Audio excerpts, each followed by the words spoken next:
Marshall Peak, Chapter 4782, Vital Information. The will that descended from the altar just now had subsided, but Yuan-Du continued to stand there with a deep frown on his face. The others did not dare to disturb him carelessly, so they could only wait quietly. After a while, he finally blew out a breath softly and raised his hand.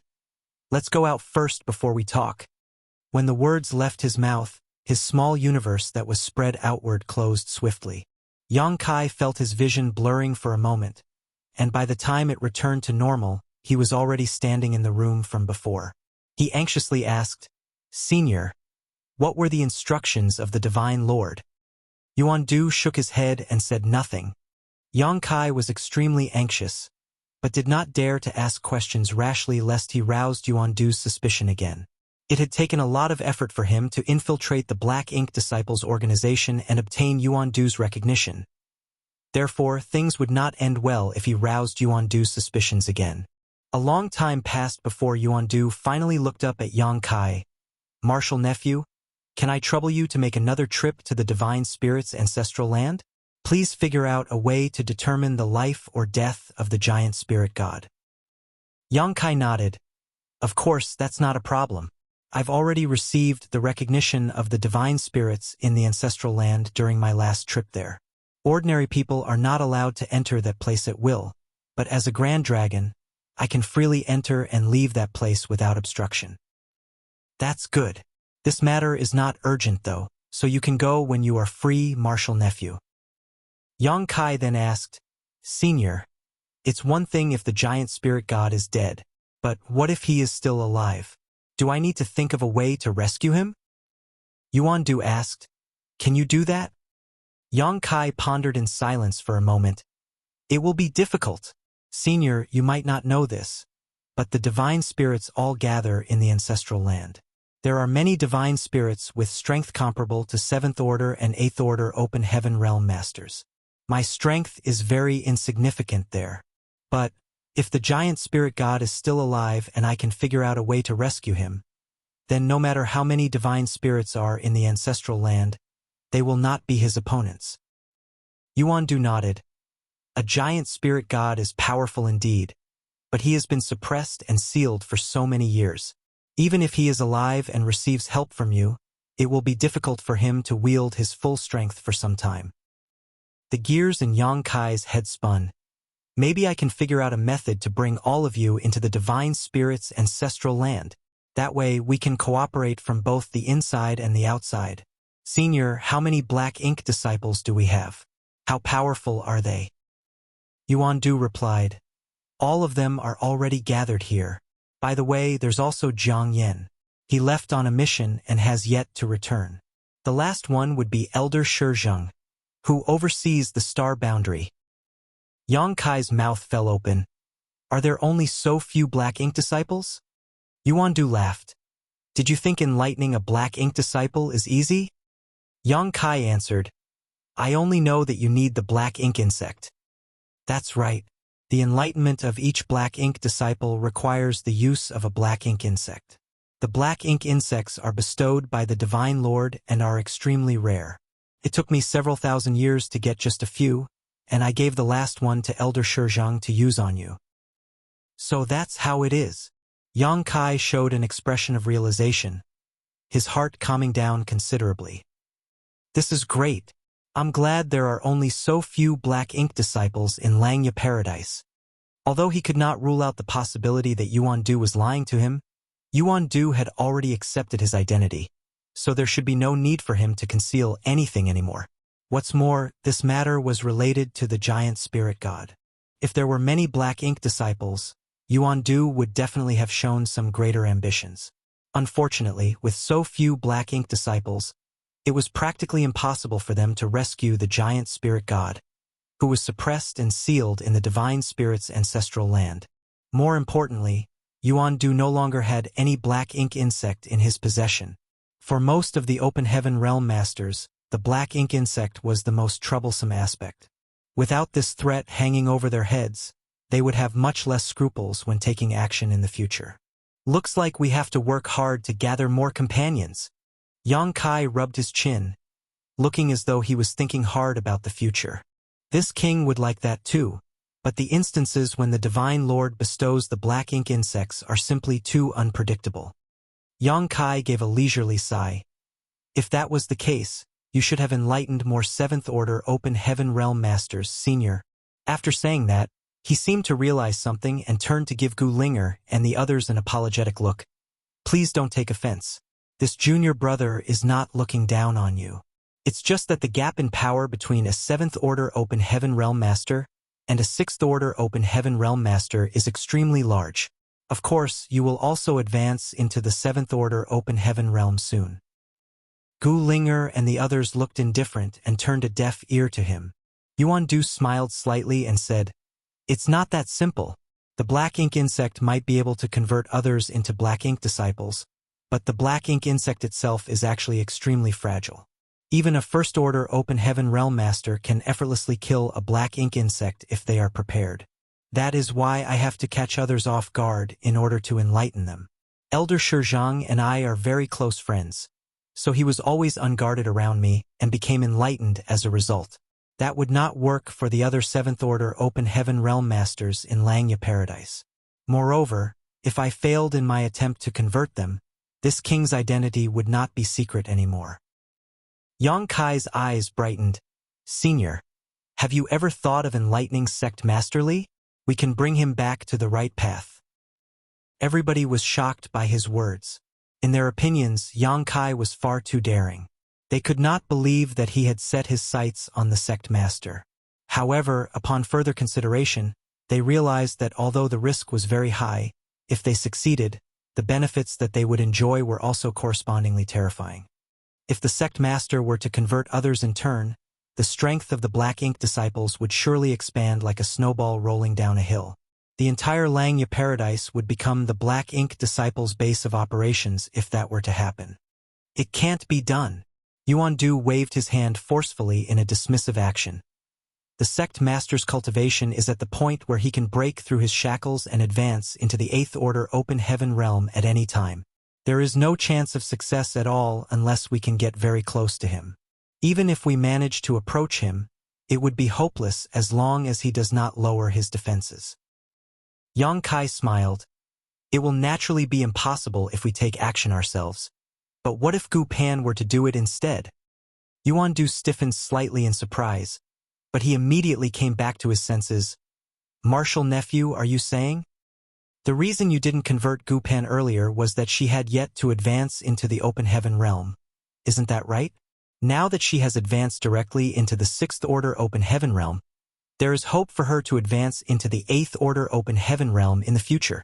She has more than enough qualifications for you to use a black ink insect on her now.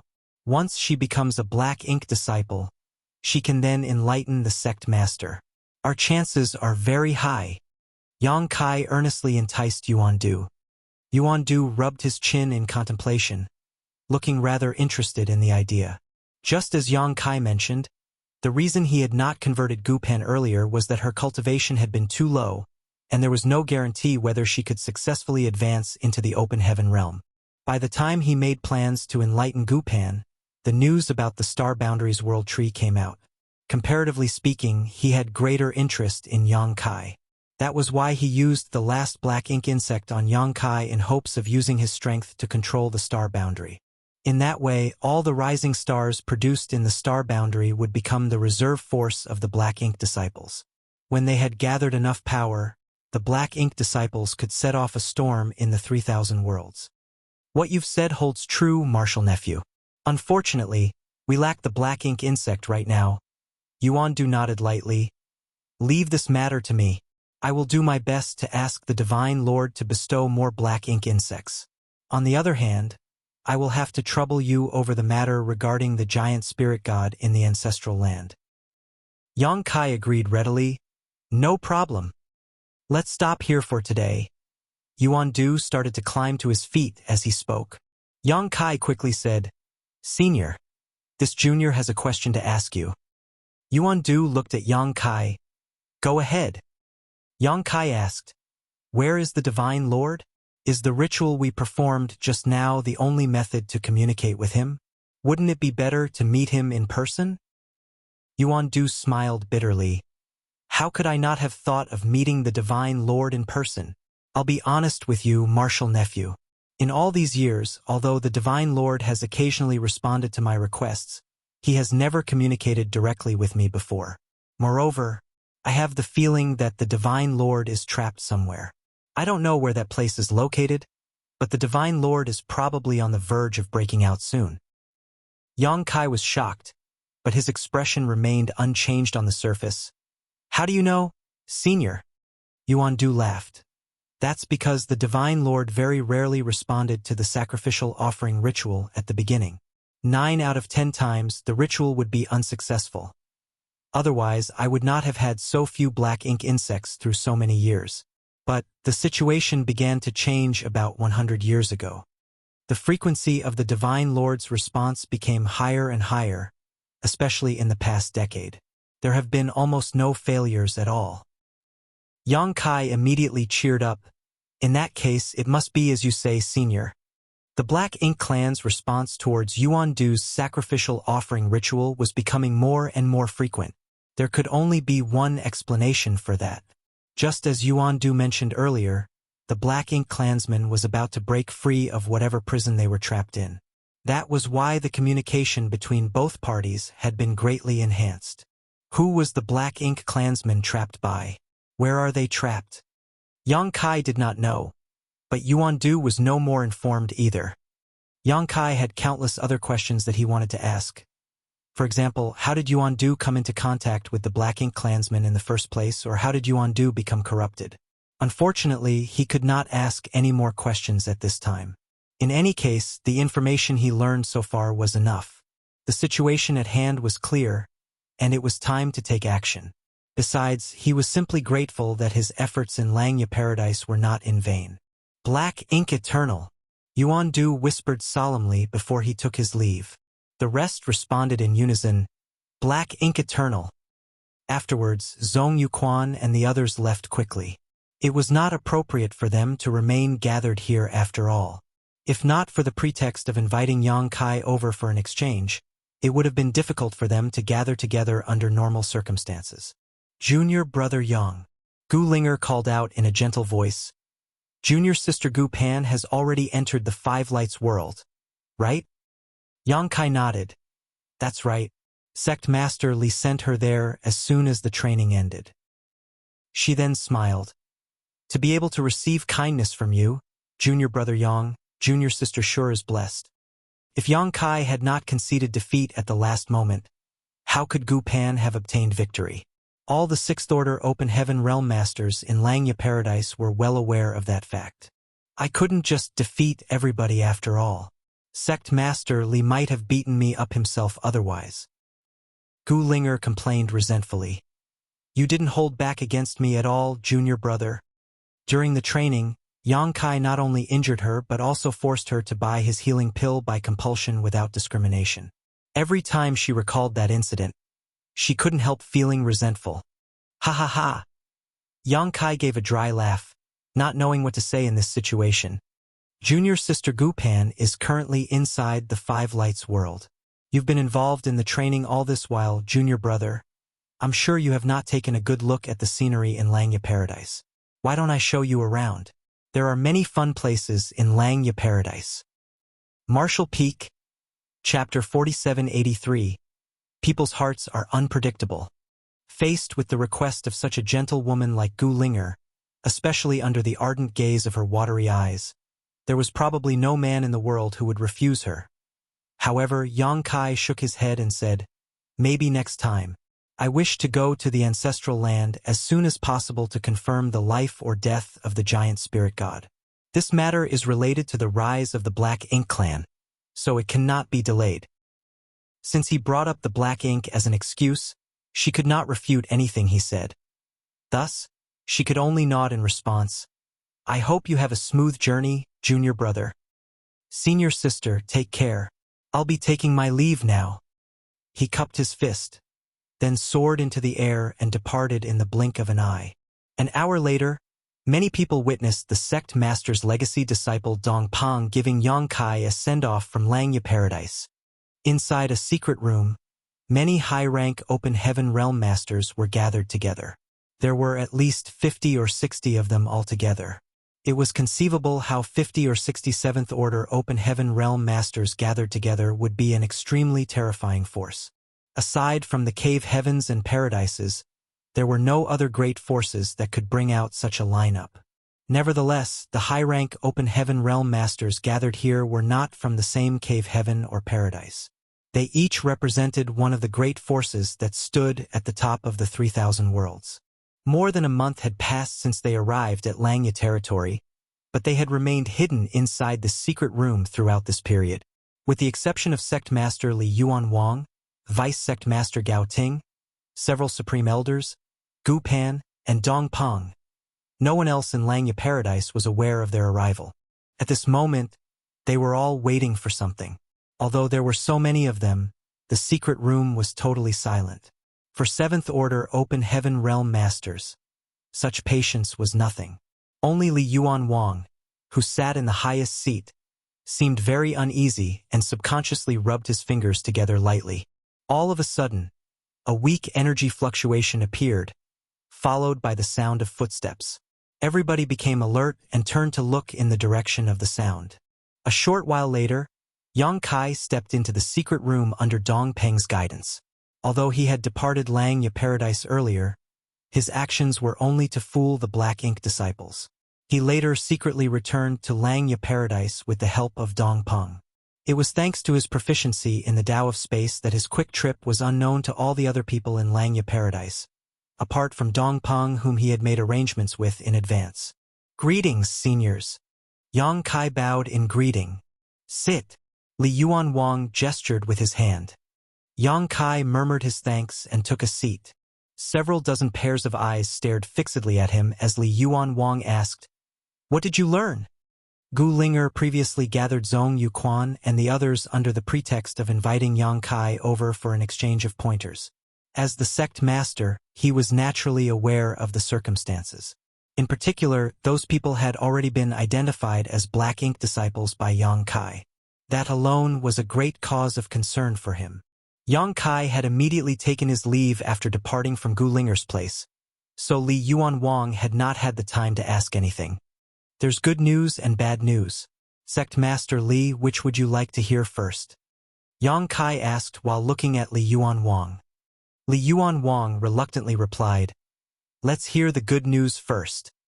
Yang Kai said, "The good news is that, apart from the few people who I've already identified as Black Ink disciples, there are only 2 other fish who slipped through the net.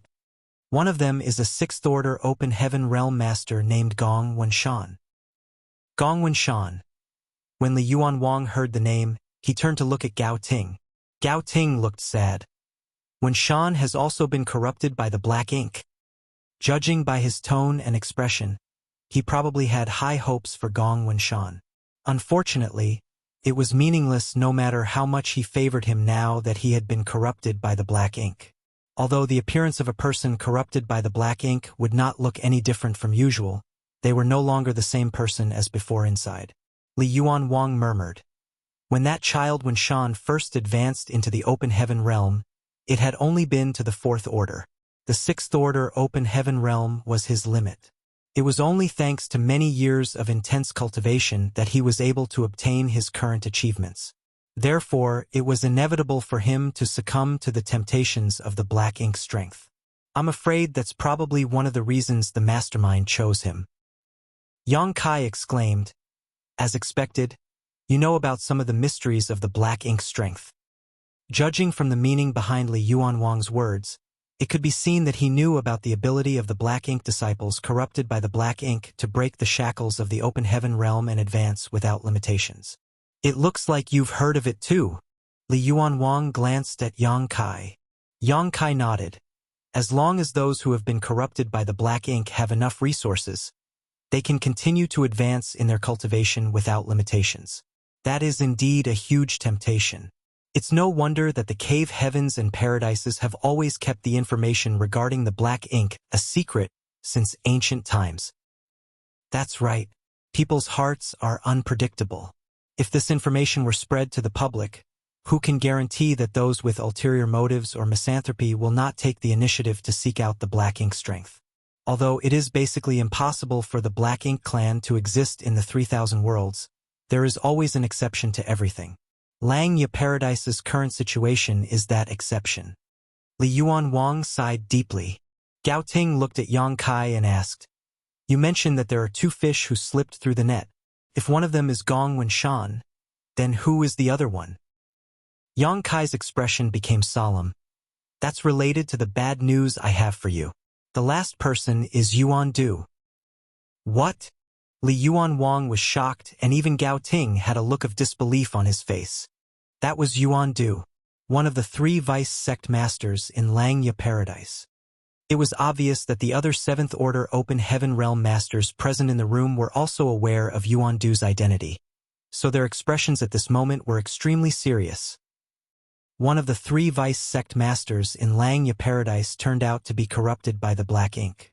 If this news were spread to the public, they would be subjected to endless ridicule.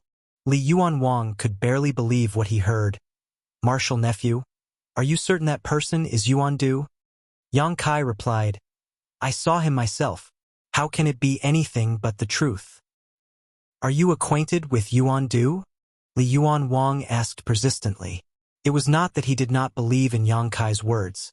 It was just that the truth was simply too difficult for him to accept. "When I first came to Langya Paradise and went to visit you with Junior Sister Gu, I met Yuan Du along the way. Junior Sister Gu explained his identity to me at the time." Yang Kai explained. Li Yuan Wang thought back for a moment before he nodded in response. "That's right. Before you arrived, I was discussing some matters with Yuan Du. You arrived right after he departed." In that case, it could be confirmed that Yang Kai was speaking the truth. The identity of the final person corrupted by the Black Ink could also be confirmed. It turned out to be one of the 3 vice sect masters in Langya Paradise. Even if Li Yuan Wang had strong mental fortitude, he was shocked by the news and lost his composure. The news that Yang Kai brought certainly consisted of good news and bad news. The good news was that Langya Paradise's situation was not as dire as they initially predicted. When Shi Zheng's identity as a Black Ink disciple was first exposed, many foreign affairs envoys from the various cave heavens and paradises had been extremely worried about the situation in Langya Paradise. Nobody knew how many Black Ink disciples were hidden after all. That was also why they immediately dispatched several dozen high-rank Open Heaven Realm Masters with the intention of helping Langya Paradise and containing the situation. It was only at this moment that they discovered that the situation was not too terrible or unbearable. There were only a few people who had been corrupted by the Black Ink strength. In this way, the situation could be controlled to a certain extent. There was no need to worry about the information being leaked to the outside and causing a panic. On the other hand, one of the 3 vice sect masters of Langya Paradise turned out to be a person corrupted by the Black Ink. There could not be any worse news for Langya Paradise. Yuxiang Dai of Yinyang Cave Heaven said, "Tell us about all the events and people that you encountered in detail. Let's take a look at the situation together." Yang Kai responded before he continued. "During the training, I confirmed the identities of several Black Ink disciples. By the way, the people who are corrupted by the Black Ink and eroded by the power of the Black Ink clan call themselves Black Ink disciples." Everybody nodded lightly.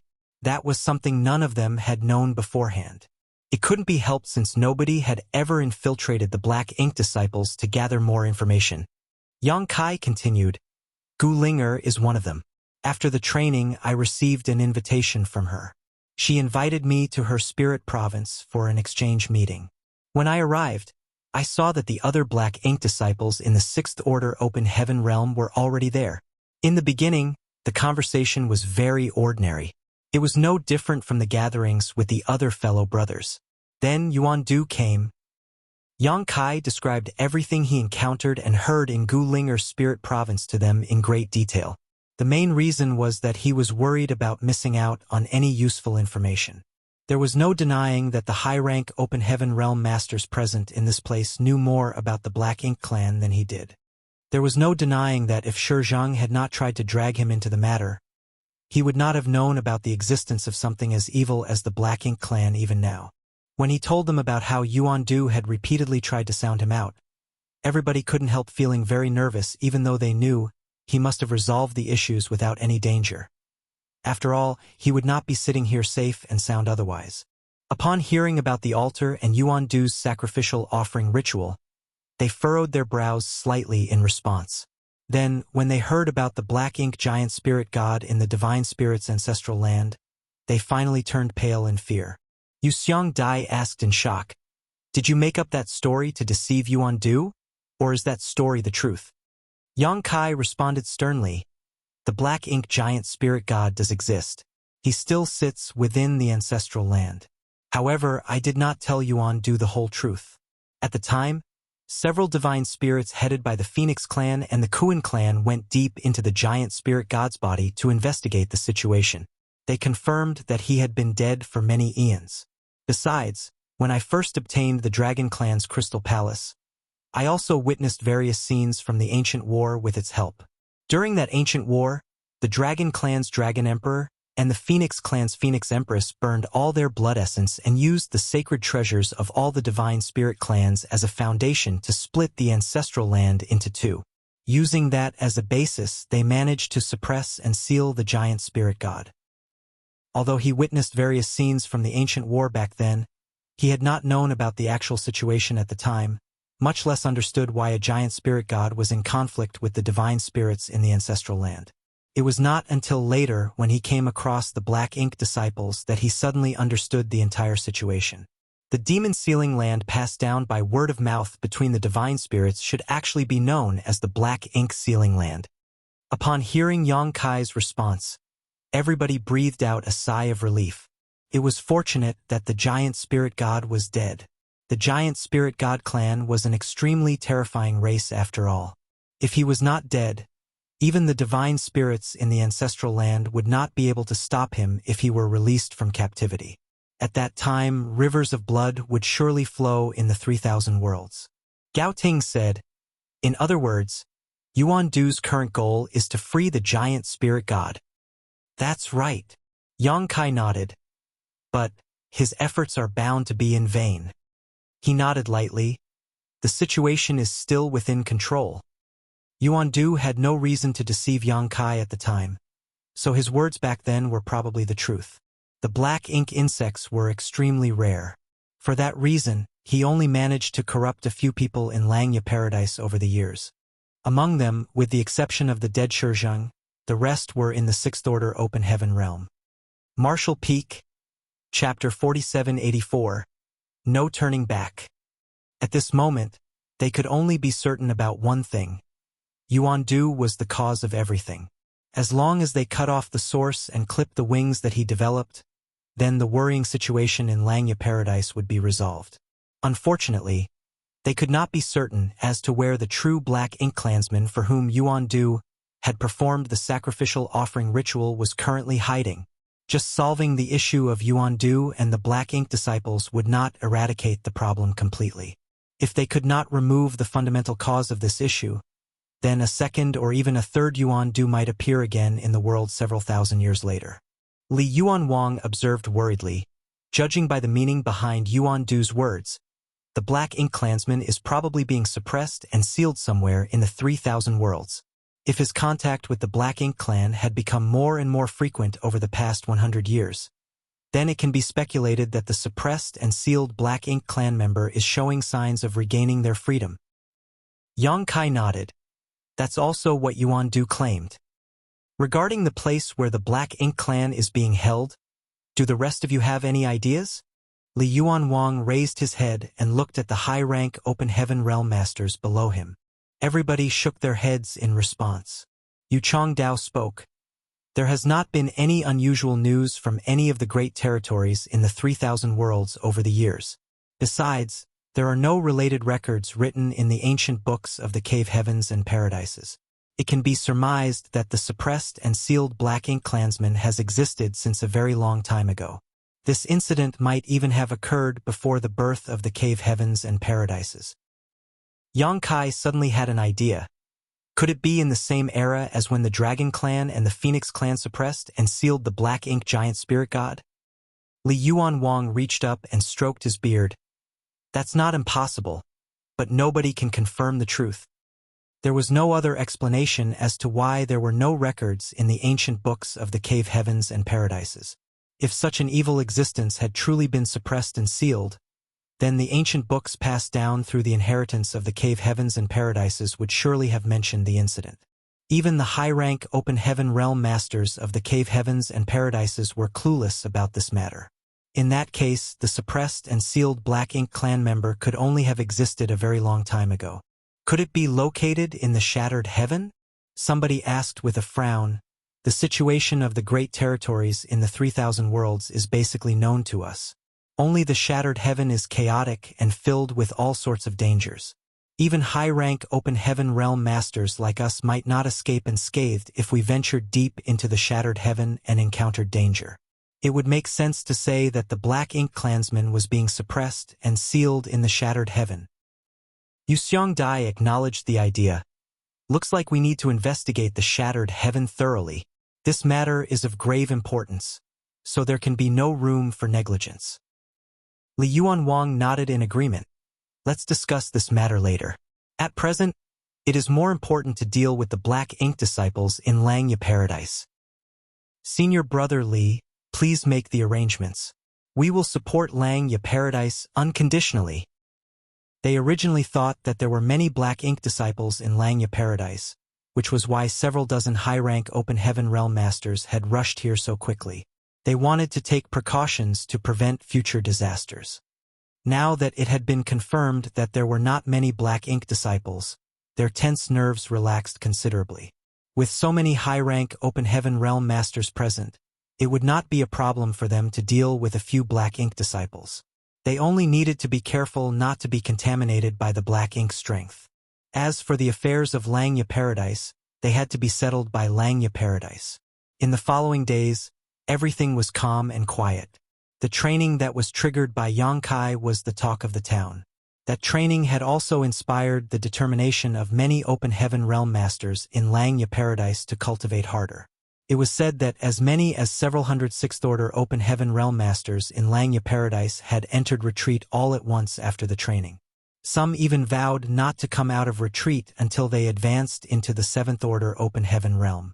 Consequently, the once lively Langya Paradise suddenly became much quieter and more desolate than usual. In the spirit province where Li Yuanwang lived, many high-rank open heaven realm masters concealed their figures as though they were waiting for somebody to come. Similarly, Yongkai concealed himself in the void. With the help of the grand array around the spirit province, he disguised himself to prevent his aura from being discovered. On the porch of a thatched hut below, Li Yuanwang sat in a rattan chair like an elderly farmer in the countryside. There was a teacup in his hand, and he would take a sip from time to time. A stream of light sped over from a distance and landed in front of Li Yuanwang. That person cupped his fist and said, "Greetings, Sect Master." Li Yuanwang smiled and gestured with his hand. "Sit." Yuandu nodded and sat beside Li Yuanwang before he asked curiously, "Did you summon me here because you needed something from me, Sect Master?" Li Yuanwang shook his head. "Can't I have a chat with you for no particular reason, Senior Brother?" Yuandu was slightly taken aback. "Senior Brother. It has been so long since I heard those two words. When was the last time I heard this title? Was it 3,000 years ago? Or 5,000 years ago?" It was so long ago that he could no longer recall. "Of course you can." Yuandu smiled. "Come to think of it, it has been a long time since we fellow brothers sat together so quietly like this." "That's right." Li Yuanwang sighed. "Ever since you became the Vice Sect Master and I became the Sect Master, we've only been worrying about Langya Paradise every single day." Yuandu glanced sideways at Li Yuanwang. "I've never seen you paying much attention to these affairs, Junior Brother. On the contrary, the gray hairs of the three Vice Sect Masters have been increasing year after year." "Bullshit," Li Yuanwang responded with a straight face. "I've devoted all my blood, sweat, and tears to Langya Paradise. How could Langya Paradise become so glorious otherwise?" Yuandu jokingly scolded, "Don't flatter yourself. This is the foundation that many seniors have worked hard to lay down over immeasurable years. You are simply managing what they succeeded to build. Li Yuanwang replied seriously. Managing what they succeeded to build is not a simple feat. Everybody else thinks that being the Langya Paradise sect master is marvelous. But they do not know how much my heart breaks over the Langya Paradise disciples. Yuan Du curled his lips. Your shameless behavior has never changed, no matter how many years passed, junior brother. Li Yuanwang suddenly exclaimed. On the other hand, you've changed a lot, senior brother. Yuan Du's eyes narrowed slightly. How did I change? Their gazes met. Then, Li Yuanwang's expression became extremely solemn. You've gotten older, senior brother. You've long lost the suaveness of youth. After saying that, he burst into laughter with a smug look on his face, as though he himself was very young. Yuan Du also laughed along. The two fellow brothers seemed to have returned to the time when they were young and carefree. Although they constantly used to bicker, they had a very close relationship with each other. Yuan Du had joined the sect earlier, and by the time he advanced into the open heaven realm, Li Yuanwang had only just started cultivating. It was just that Yuan Du's order when he first advanced into the open heaven realm was not as high as Li Yuanwang's. That was why they were both in the 7th order open heaven realm today. Do you think the old man is dead? Li Yuanwang suddenly asked. Yuan Du chuckled. The old man is such a lively person. How can he be dead? He was in the 8th order open heaven realm when he left. Li Yuanwang nodded. You're right. With his personality, even if everybody else was dead, he would still be alive and kicking. At the mention of the old man, Yuan Du seemed to deflate and lose interest. Therefore, the two fellow brothers fell back into silence. Li Yuanwang took a sip of tea, and his voice became a little grimmer. Senior brother, don't blame the old man too much for what happened back then. He made you advance into the 5th order open heaven realm for your sake. I didn't understand at the time, but now that I am the sect master, every time a disciple preparing to advance into the open heaven realm comes and asks me which order would be safer for them to advance into based on their heritage, I feel like I am holding their future and destiny in my hands. My choices, my answer to their question will affect their entire life. Yuan Du remained silent. I was too young back then. Besides, too much time has passed. There is no way to determine what your heritage was at the time, but since the old man asked you to advance into the 5th order open heaven realm, it must mean that advancing into the 6th order open heaven realm would have been very risky for you. The old man at the time was just like me now. He held your future in his hands, but his choice was made for your sake. It may only be a 1-order difference between the 5th order open heaven realm and the 6th order open heaven realm, but the slightest misstep would have extinguished your soul. How could the old man bear to watch you fall short at such a critical moment? Yuan Du lowered his head, causing a dark shadow to cover his eyes. To this day, do you still think that the old man was wrong, senior brother? Li Yuanwang asked. Yuan Du finally opened his mouth. As you've said, junior brother, how can I not know that the old man was only acting in my best interests? If that's the case, then why can't you understand? Li Yuanwang looked at Yuan Du sorrowfully. Yuan Du shook his head. Even if there is only a glimmer of hope, it's still a possibility. A person who gives up before even trying is already sick in the head. Li Yuanwang stared at Yuan Du calmly. A long while passed before he sighed. Senior brother, it's never too late to turn around and repent. Yuan Du's gaze went slack, and he stared into the distance quietly. I've already passed the point of no return, junior brother. His eyes seemed to have a peculiar power that allowed him to see through the void. Staring directly in the direction of Yang Kai, he frowned. To be honest, I'm more curious about how that boy is able to resist the black ink strength. He had not known anything when he first arrived, but he soon understood after his conversation with Li Yuanwang. He was not a fool after all. Besides, Li Yuanwang's behavior today was simply too abnormal. Yang Kai's hiding spot was located not far from Yuan Du, and due to the gap in their strengths, It was impossible for Yang Kai to keep his presence hidden under Yuan Du's intentional search of the surroundings. Seeing as his cover had been seen through, Yang Kai revealed himself without further ado and cupped his fist. "Greetings, senior." Yuan Du looked at Yang Kai with a puzzled look on his face. "Your small universe has already been corrupted by the black ink, so why aren't you affected?" "Senior, what you saw was this." Yang Kai partially manifested his small universe, causing its projection to appear behind him. Just as Yuan Du had previously seen, the black ink strength writhed about in Yang Kai's small universe. However, as Yang Kai's small universe spread outward, more scenery entered Yuan Du's vision. Yuan Du immediately understood. For universe pillars. If there was anything in the world that could truly restrain the black ink strength, then it could only be the 4 universe pillars. The powers of a divine spirit could not fully resist the erosion of the black ink strength. After all, even a divine spirit could become corrupted by the black ink.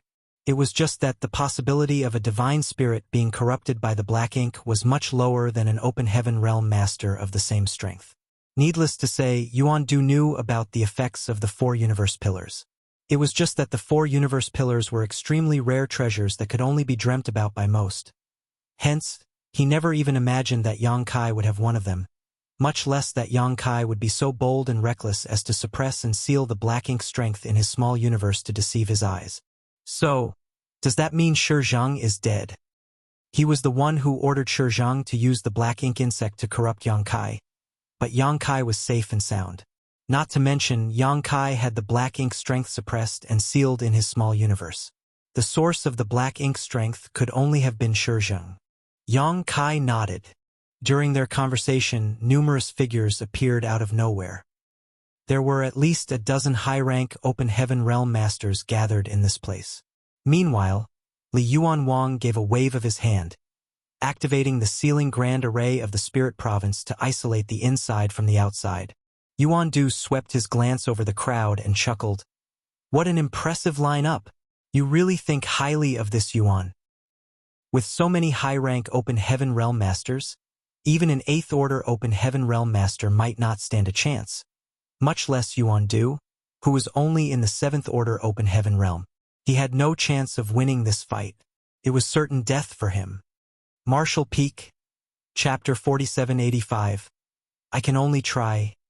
Yuan Du was dead. His death was not caused by anybody else but himself. He died by suicide. It was just like what Shi Zhang had done in high heaven territory when faced with a situation of certain death. In the face of insurmountable odds, he did not show any resistance and simply chose to cut off his vitality. His actions were extremely decisive. This was a completely unexpected situation. The dozen or so high-rank open heaven realm masters didn't even get the chance to take action. On the contrary, they were quite shaken to personally witness a master, who was their equal in terms of status and identity, resolutely taking his own life in front of them. Yang Kai frowned slightly at the sight. Staring at the spot where Yuan Du had died, he couldn't help feeling extremely unsettled in his heart. These black ink disciples seemed to think nothing of their lives after being corrupted. This incident only made him more and more aware of the horrors of the black ink. The black ink strength was a force capable of controlling one's body and mind, which even a 7th order open heaven realm master could not resist. After watching the senior brother, whom he had known for thousands of years, dying in front of him, Li Yuanwang's gaze became very complicated. He stood frozen in place without saying anything for a long time. Gao Ting stood by his side. Looking up into the horizon, he gave a soft whisper, "Sect Master." It was not until he heard his voice that he returned to his senses. He waved his hand and removed the sealing array around the spirit province. Immediately after that, a figure sped through the sky towards them. It was Dong Peng. Landing in front of Li Yuanwang, he bowed and cupped his fist. "Honored Master, everything has been dealt with. There are no survivors." Li Yuanwang nodded lightly. When he invited Yuan Du over, he had also arranged for the others to deal with Gu Linger and the rest of the black ink disciples at the same time. Even Jiang Yen, who left Langya Paradise some time ago, had 7th order open heaven realm masters tailing him. As soon as he approached high heaven territory, they would automatically get rid of them. Were there any casualties? Li Yuan Wang asked. Dong Peng shook his head. There was some resistance, but no casualties. Li Yuan Wang nodded. On the contrary, Yang Kai breathed out a sigh of relief when he heard those words. It was normal to have some resistance in the face of death. If all of the Black Ink disciples had the same courage as Shi Zhang and Yuan Du to sacrifice themselves, then it would be too terrifying. Still, it seemed not everyone could disregard their lives so easily. Although Langya Paradise did not lose many people in this incident, the 7th Order Open Heaven Realm Master and the other 6th Order Open Heaven Realm Masters, they lost were people who either held important positions in the sect or had very high popularity. The disappearance of one or two of them could have been ignored, but all of them disappearing abruptly was bound to arouse the suspicions of the disciples. Naturally, Langya Paradise had already prepared the means to deal with the aftermath. It just so happened that many 6th Order Open Heaven Realm Masters who suffered defeat at Yang Kai's hands had declared that they were going to enter retreat after the training ended. The disappearance of Gu Linger and the others could be explained away by claiming that they had gone into retreat. As for Yuan Du, the same would apply to him. Over time, the waves would naturally subside. Many thanks to all of you for coming to help with this matter. Langya Paradise is very eternally grateful. Li Yuan Wang composed himself and turned to thank the many high-rank Open Heaven Realm Masters gathered around him. Even though they did not get the chance to make a move because Yuan Du had ultimately chosen to end his own life, Yuan Du might have resisted if they had not been watching the situation from nearby. There was no saying whether he would have fought Li Yuan Wang under the compulsion of the Black Ink strength. Yu Xiang Dai nodded lightly.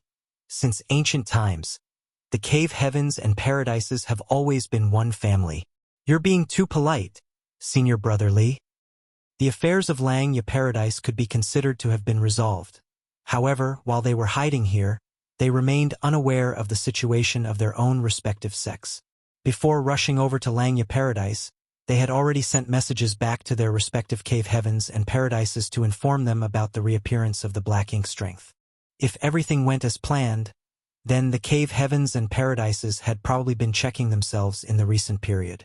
Judging from the current situation in Langya Paradise, it was unlikely that the Black Ink disciples existed in the other cave heavens and paradises. Even so, there was always a possibility.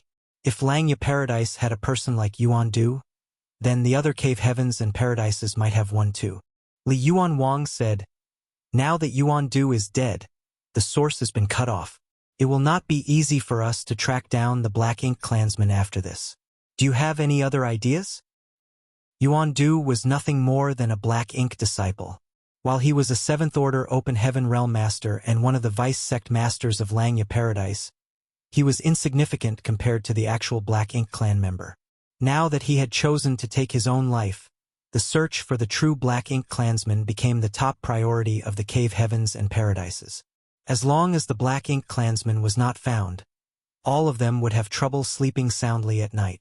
Nobody spoke up. During the previous discussion, they had concluded that the Black Ink clan was most likely hiding in the Shattered Heaven.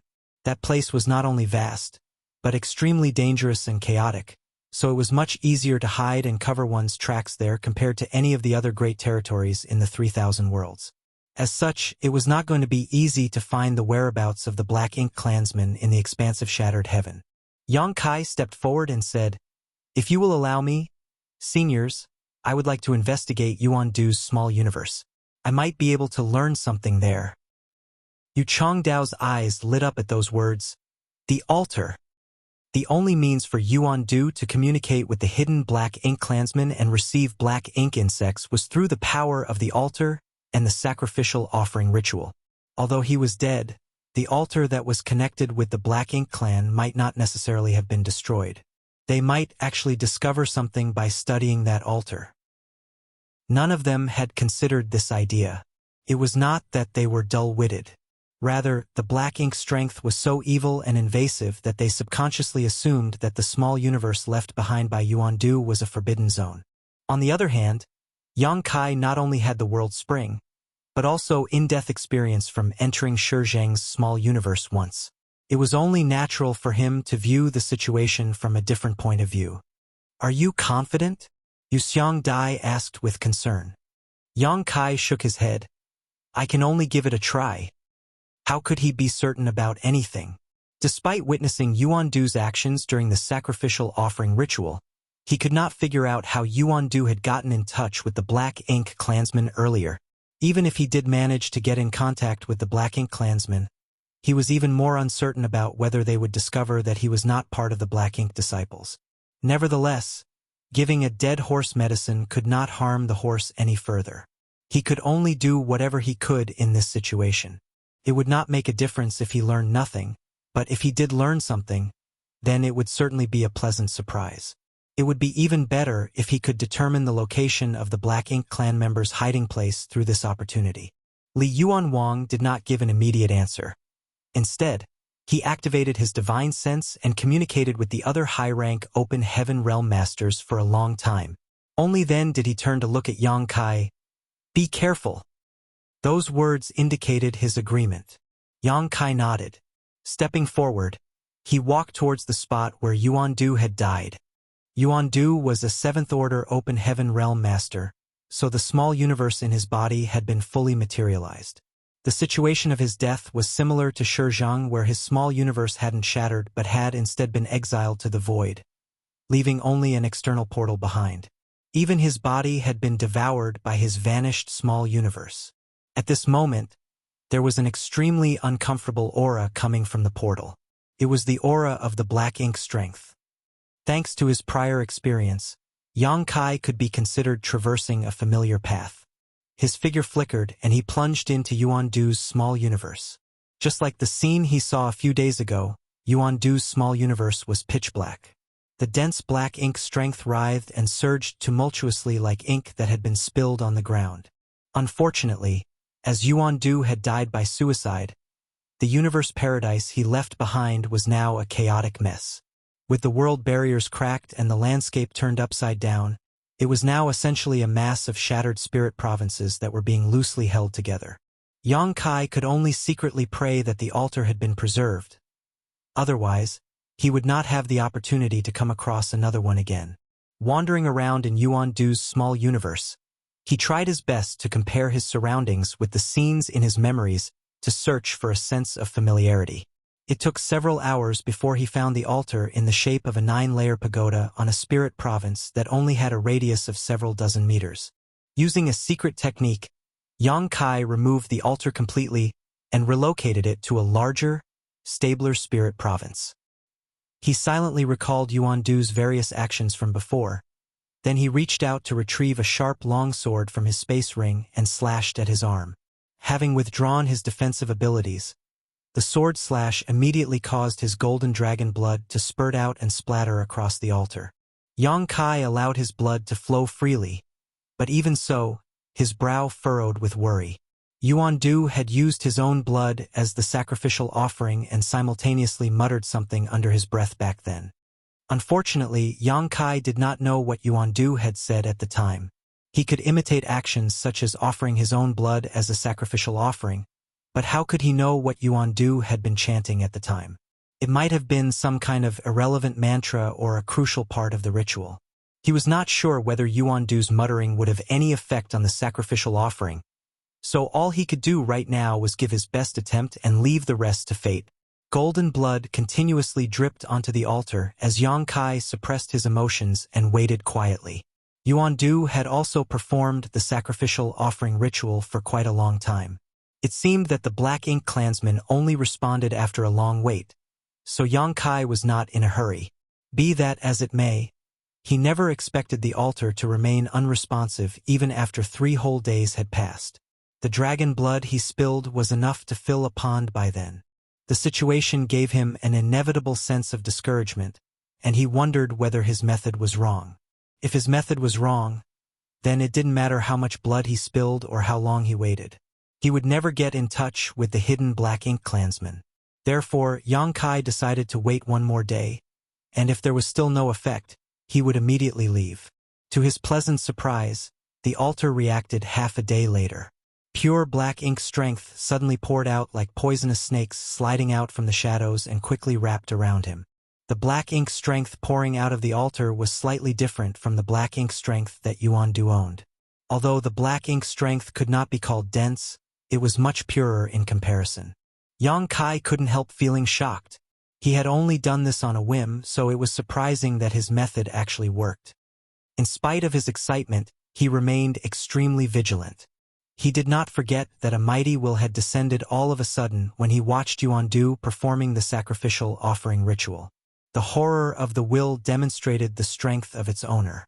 That power was not something he could resist. Pure black ink strength surged around Yang Kai as if trying to flood into his body. He pondered in silence for a moment but ultimately did not resist. The black ink strength then quickly infiltrated his body and rushed into his small universe. In the next moment, the majestic will that he experienced previously descended again without warning. All of a sudden, his entire body was struck with an exceptionally peculiar feeling. It was cold, dark, and deathly silent. At the same time, an unstoppable restraining force came from all directions to envelope him in countless layers. He was unable to move a single muscle as a result. This feeling made him panic, but he soon came to realize that this horrendous feeling did not belong to him. When the majestic will descended and the black ink strength poured into his body, he resonated with the will to some extent. It would seem that this resonance allowed both parties to spy upon a fraction of each other's inner feelings. Marshall Peak, Chapter 4786, The Secrets of the Small Source Worlds. These feelings of gloomy darkness, silence, and restraint are not my own but that of the Black Ink Clansman. As soon as Yang Kai realized that fact, he cursed in his heart. Shit! If we resonate with each other during the sacrificial offering ritual, then the Black Ink Clansman will surely realize that I am not part of the Black Ink disciples. He immediately tried to cut off the connection, but his efforts were completely useless. The magnificent will plunged straight in and invaded his consciousness, causing him to feel an involuntary sense of adoration. It felt as though the will reigned supreme in the world. Any kind of resistance was a form of blasphemy and disrespect. Only surrender was the correct path. A dense layer of cold sweat immediately broke out across his forehead. There was an immense battle taking place in his heart, and the look in his eyes became uncertain. At that critical moment, a cool feeling spread out across his mind and abruptly brought him back to his senses. It was the soul-warming lotus. When things reached a critical point, the soul-warming lotus reacted automatically. In the next moment, he raised his hand to summon his spear and thrust it out. His world force burst out at the same time. The altar in front of him shattered in response, and the dense black ink strength scattered into the surroundings. Holding his spear in one hand, he gasped for breath with an expression of lingering fear on his face. The situation just now had undoubtedly been very dangerous. If the soul-warming lotus had not stepped in at the last moment, he was uncertain as to whether he could resist the influence that the will exerted on him. Moreover, if he had failed to withstand the pressure, he would have suffered tragically even if he did not become corrupted by the black ink. The black ink strength was extremely strange indeed.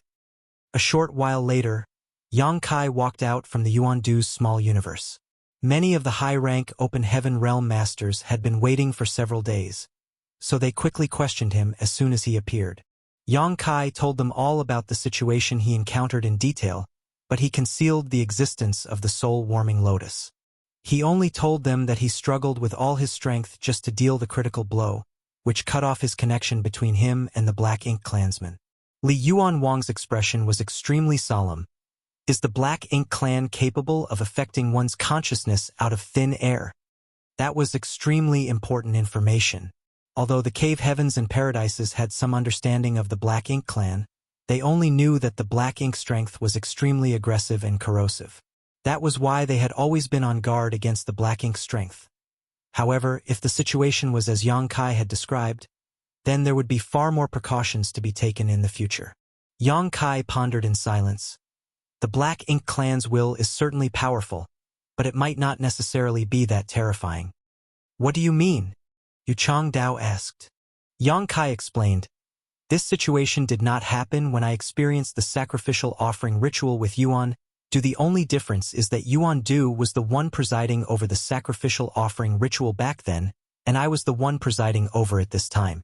There's a high possibility that only the person performing the sacrificial offering ritual will be directly affected by the will. The others are unable to form a direct connection with the Black Ink clan member, so they naturally will not be affected. Everybody nodded lightly. It was not impossible. If that was the extent of the Black Ink clan's willpower, then the threat of the Black Ink clan was not that terrifying after all. Yang Kai sighed again. It's such a pity. While the sacrificial offering ritual barely succeeded this time, there was no way to figure out where the Black Ink clansman was hiding. Li Yuan Wang replied, "It doesn't matter. The universe might be large, but now that we have a goal, as long as we patiently keep searching, we will definitely locate them one day." That was something the cave heavens and paradises had to handle. It was no longer something that Yang Kai could handle alone. "I heard you have the profound in bamboo in your possession." Li Yuan Wang suddenly turned to look at Yang Kai. Yang Kai blinked. There might be a need for everybody to sit down and discuss this matter. He previously opened up his small universe and allowed the others to investigate him to clear the suspicion of being corrupted by the Black Ink. Therefore, some of the secrets in his small universe had been exposed. The existence of the profound in bamboo was witnessed by many of the high-rank Open Heaven Realm Masters. Besides, this was one of the bargaining chips that he had prepared to negotiate with the cave heavens and paradises, so there was no need to deny its existence. The profound in bamboo was one of the 12 minor universe pillars. Its effects were not as powerful as the 4 universe pillars, and its cultivation required a massive cost. Nevertheless, it was extremely useful for every Open Heaven Realm Master with a small universe that had materialized. It was certainly a treasure. Unfortunately, in order for it to show its strengths, one would have to spend massive amounts of their own strength to cultivate it. Yang Kai had personally verified this fact. The profound in bamboo mainly devoured the world force in order to grow and spread into a forest. In that way, it would take at least hundreds to thousands of years of hard work to turn the profound in bamboo into a bamboo forest that was not very large in terms of scale. That was equivalent to turning the world force stemming from hundreds to thousands of years of intense cultivation into the nutrients required for the growth of the profound in bamboo. As a result, the heritage of the Open Heaven Realm Master would weaken and their strength would decline. If it was before, they might not have been so desperate to obtain the profound in bamboo. However, with the reappearance of the Black Ink clan, their desire to obtain the profound in bamboo had changed. Even if this treasure could not make their small universe as robust and flawless as the world spring, or prevent the invasion of external forces completely, it could at least increase their resistance against the Black Ink strength. In other words, the existence of the profound in bamboo might save their lives at a critical moment. Comparatively speaking, the risk of losing the heritage of their small universe or declining in strength was not worth worrying about. No matter how much their strength decreased, their order would not decline. After hearing what Yang Kai said, the many high-rank Open Heaven Realm Masters subconsciously clutched at their respective space rings. They couldn't help recalling what happened during the training at Langya Paradise. During the training, Yang Kai had treated all the 6th Order Open Heaven Realm Masters in Langya Paradise as fat sheep and sheared off their thick layer of wool for his own use. His actions left many 6th Order Open Heaven Realm Masters resentful and miserable due to the heavy losses they suffered. With those people as an example, how could anything good happen to them? They could practically foresee a greasy, smiling face as he tried to take the lion's share from them. Negotiations over the profound in bamboo took place in a secret room, along with the discussion for the Good Fortune Divine Furnace. The matters regarding the Good Fortune Divine Furnace remained up in the air. The main reason for the situation was that both parties were unsatisfied with the terms offered by the other side. Before Yang Kai was attacked by Shizheng, the foreign affairs envoys at the Star Boundary were supposed to discuss this matter with him after 2 days. Unfortunately, the reappearance of the Black Ink clan had immediately disrupted all their plans. It was not until now that this issue was brought up again. Yang Kai was fixated on the small source worlds of the cave heavens and paradises. Even though he named his conditions in the past, none of the cave heavens and paradises had shown any intention of giving in to his demands.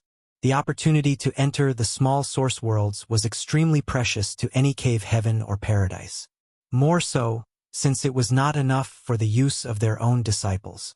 The disciples often had to wait in line for hundreds of years, sometimes even thousands of years, before they could enter. How could they possibly give such an advantage to outsiders?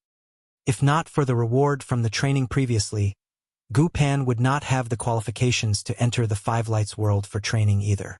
That was the case even for a core disciple like her, so what more need be said about the common disciples? Since Voidland did not have a small source world of their own, they could only set their sights on others instead. Although it was said to be a negotiation, the truth was that Yongkai one-sidedly refused everybody else. The rights of use for the profound In Bamboo and the good fortune divine furnace were very attractive to all the cave heavens and paradises. Be that as it may, Yongkai refused to accept any other conditions aside from the qualifications to enter the small source world for training. On this point, neither Yu Changdao nor Yu Xiangdai spoke up for Yongkai. Although they were inextricably linked to him, they were foreign affairs envoys as well. In other words, they represented the interests of the sects behind them. The discussion went on for a day and a night. Throughout this entire period, Yongkai continued to insist on his demands. Thus, the others could only give in upon seeing his persistence. In the end, the final results of the negotiation were decided. Each cave heaven and paradise would provide the qualification to enter a small source world once for training. In return, Yongkai had to provide each cave heaven and paradise with 5 stalks of the profound In Bamboo and the right to use to the good fortune divine furnace for 2 months. That was the best result that could be achieved. Nonetheless, over 100 cave heavens and paradises meant that Yongkai would need over 500 stalks of the profound In Bamboo. That was an enormous number. Even he could not come up with such an amount in a short time. As for the order in which the good fortune divine furnace would be used, the issue of precedence was something the cave heavens and paradises had to discuss among themselves. He could not care less about such matters. After the negotiations were settled, everybody took their leave and departed. Even though not all the foreign affairs envoys of the cave heavens and paradises were present during this negotiation, the people present today were enough to represent the rest. Those cave heavens and paradises whose foreign affairs envoys did not participate in this negotiation would also acknowledge the results. That was the tacit understanding and trust accumulated between the cave heavens and paradises over countless years. All the foreign affairs envoys were in a rush to return to their respective sects in order to report the results of the negotiation and prepare the materials that would be sent to Great Evolution Paradise. These materials would be used in the Good Fortune Divine Furnace to create higher-order materials. Before Yongkai left, he asked Li Yuanwang a question. This question had been troubling him for a very long time now. How are small source worlds created? Li Yuanwang reached up to stroke his beard and nodded in understanding. Do you wish to obtain your own small source world? Yongkai nodded. Indeed. Many open heaven realm masters had been added to the ranks of Voidland, so if they had their own small source worlds, then they could help the disciples improve their cultivation quickly. It was a pity that only the cave heavens and paradises had something like the small source worlds. He had never seen nor heard of any other great forces with their own small source world. Therefore, he had never understood where small source worlds came from or how they had such mystifying effects. If this is some kind of taboo secret, then please act as though I never asked, Sect Master Li. Yongkai hurriedly said when he saw the pensive look on Li Yuanwang's face. Li Yuanwang waved his hand dismissively. It's a secret, but it's not really a secret either. You've entered a small source world before. What did you think about it? Yongkai thought back to his previous experience in the divine armament world and said, it felt very real. There was no sense of being an illusion. The decades that he spent while training in the divine armament world felt like a cycle of reincarnation and rebirth. His impression of that experience was very profound. Li Yuanwang laughed. Of course it feels real. That's because the true nature of the small source worlds comes from the universe paradises and the universe cave heavens. Yongkai was stunned by those words. The universe paradises and the universe cave heavens? Sect Master, you don't mean?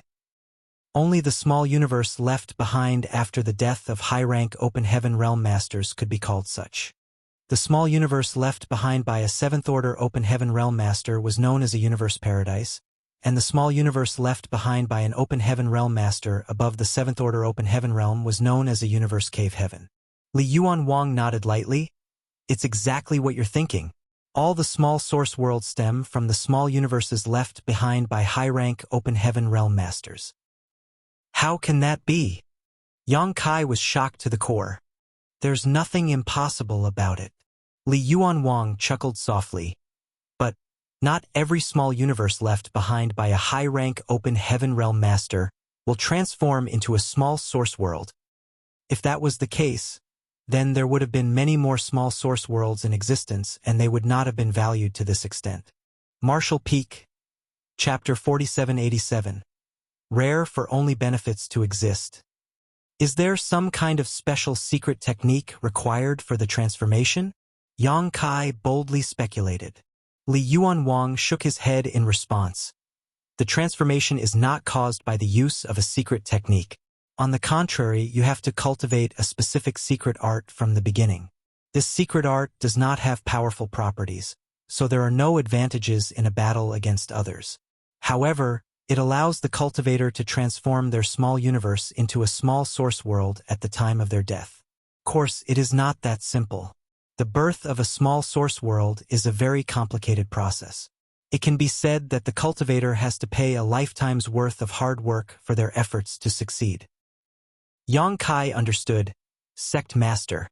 Do you mean that from the very beginning, these people cultivated for the sole purpose of transforming their small universe into a small source world after their deaths? Li Yuan Wang nodded solemnly. Nobody forced them. They were aware of their future destiny when they first cultivated this secret art. Yang Kai was slightly stunned by those words. After cultivating hard for a lifetime, their small universe would eventually be transformed into a small source world after their deaths to become a training place for others. That would require a great amount of dedication and a strong sense of belonging to one's sect. While achieving such a feat might be as difficult as ascending to the heavens for any other great force, it would not be difficult to find such disciples among the cave heavens and paradises that boasted an inheritance of countless years. What's more, cultivating this special secret art would not cause any harm to the disciples. It was just that they might suffer some disadvantages in battle. That was because the secret art was unsuited for combat. It was only suitable for cultivation. The formation of a small source world is not an easy feat, and not every attempt will succeed. Li Yuan Wang explained, most of the time, among all the people who cultivate this secret art, only 1 out of 10 can successfully produce a small source world. I'm sure you understand why the small source worlds are so precious even to the cave heavens and paradises now. Yang Kai nodded. On a fundamental level, a small source world was the universe paradise or universe cave heaven left behind after the death of a high-rank open heaven realm master. How many years would it take for a cultivator to grow from an ignorant child to a high-rank open heaven realm master before finally reaching the end of their life? Despite such a long wait, there was only a 10% chance of producing a small source world in the end. How could a small source world not be precious? Yang Kai suddenly thought of something. If that's the case, does that mean all the living beings in the small source world are real? Li Yuan Wang nodded. Of course. The disciples who cultivate this secret art will never participate in battle. Hence, they will start raising living beings in their bodies to form the world principles in their small universe as soon as they advance into the high-rank open heaven realm and their small universe transforms from immaterial to material. The prosperity of those living inside would be enough to guarantee that the world force of the small source world would continue to increase even after their deaths. Moreover, the various rules decided by the master before his death will become the goal of the disciples who enter the small source world in the future. By achieving this goal, their training will be completed successfully. The disciples will then obtain the recognition of the small source world's world principles and receive great benefits. Yang Kai revealed a look of understanding. The rule of the divine armament world, which he entered for training previously, was to obtain one of the 10 divine armaments. In the end, He went overboard and took 3 in one go, which resulted in a huge loss to the heritage of the divine armament world. When he came out of the divine armament world, the Yin-Yang Cave Heaven ancestor overseeing it had seemed quite upset with him. That was because the results of his training were equivalent to depleting the training opportunities of several disciples. He finally understood why he was not rejected by the people when he first entered the divine armament world. On the contrary, they had accepted his presence as a matter of course. It was all thanks to the effects of the small source world's world principles, and these rules were formulated by the master of the small source world before his death. Generally speaking, most of the small source worlds that belong to the cave heavens and paradises are founded upon universe paradises. There are very few small source worlds produced from universe cave heavens, Li Yuan Wang continued. A universe paradise is the legacy left behind after the death of a 7th-order open heaven realm master. So it is open to any open heaven realm below the 7th-order open heaven realm for training and benefits. On the other hand, a universe cave heaven is the legacy left behind after the death of an 8th-order open heaven realm master. That is why only 7th-order open heaven realm masters are eligible to enter. Yang Kai understood. For a 7th-order open heaven realm master, as long as one advanced directly into the 5th-order open heaven realm when they advanced into the open heaven realm, then they would eventually reach the limits of the 7th-order open heaven realm after countless years of cultivation. Such disciples could be found in abundance in the cave heavens and paradises. On the other hand, it was different when it came to those who could cultivate to the 8th-order open heaven realm. They would be the core disciples of the sect like Gupan.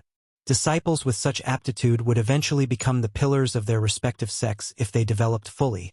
So how could their sects be willing to let them cultivate this special secret art? Nevertheless, there would always be exceptions to everything. Some of the chosen disciples might not have shown outstanding aptitude when they were young, but as they cultivated, their talents shone brighter and brighter. Therefore, it became possible for them to advance directly into the 6th-order open heaven realm. In due course, these disciples would reach the end of their lifespans after advancing into the 8th-order open heaven realm, leaving behind small source worlds on the rank of universe cave heavens. In this vast universe where 108 cave heavens and paradises existed, there were hundreds of small source worlds. Be that as it may, there were apparently less than 10 cave heavens and paradises with small source worlds on the level of a universe cave heaven. The cultivation of the 7th-order open heaven realm masters in these 10 or so cave heavens and paradises that owned the small source worlds on the rank of a universe cave heaven would progress much faster than the other cave heavens and paradises. Over time, the birth of 8th-order open heaven realm masters would slowly increase in number and frequency. Heritage was something that was accumulated over countless years after all. That can't be all. Yang Kai suddenly remembered something. If that was really the case, then what is with the flow of time in the small source worlds? Only 2 months had passed during his training in the divine armament world, but the time he actually spent in the divine armament world was more than several dozen years.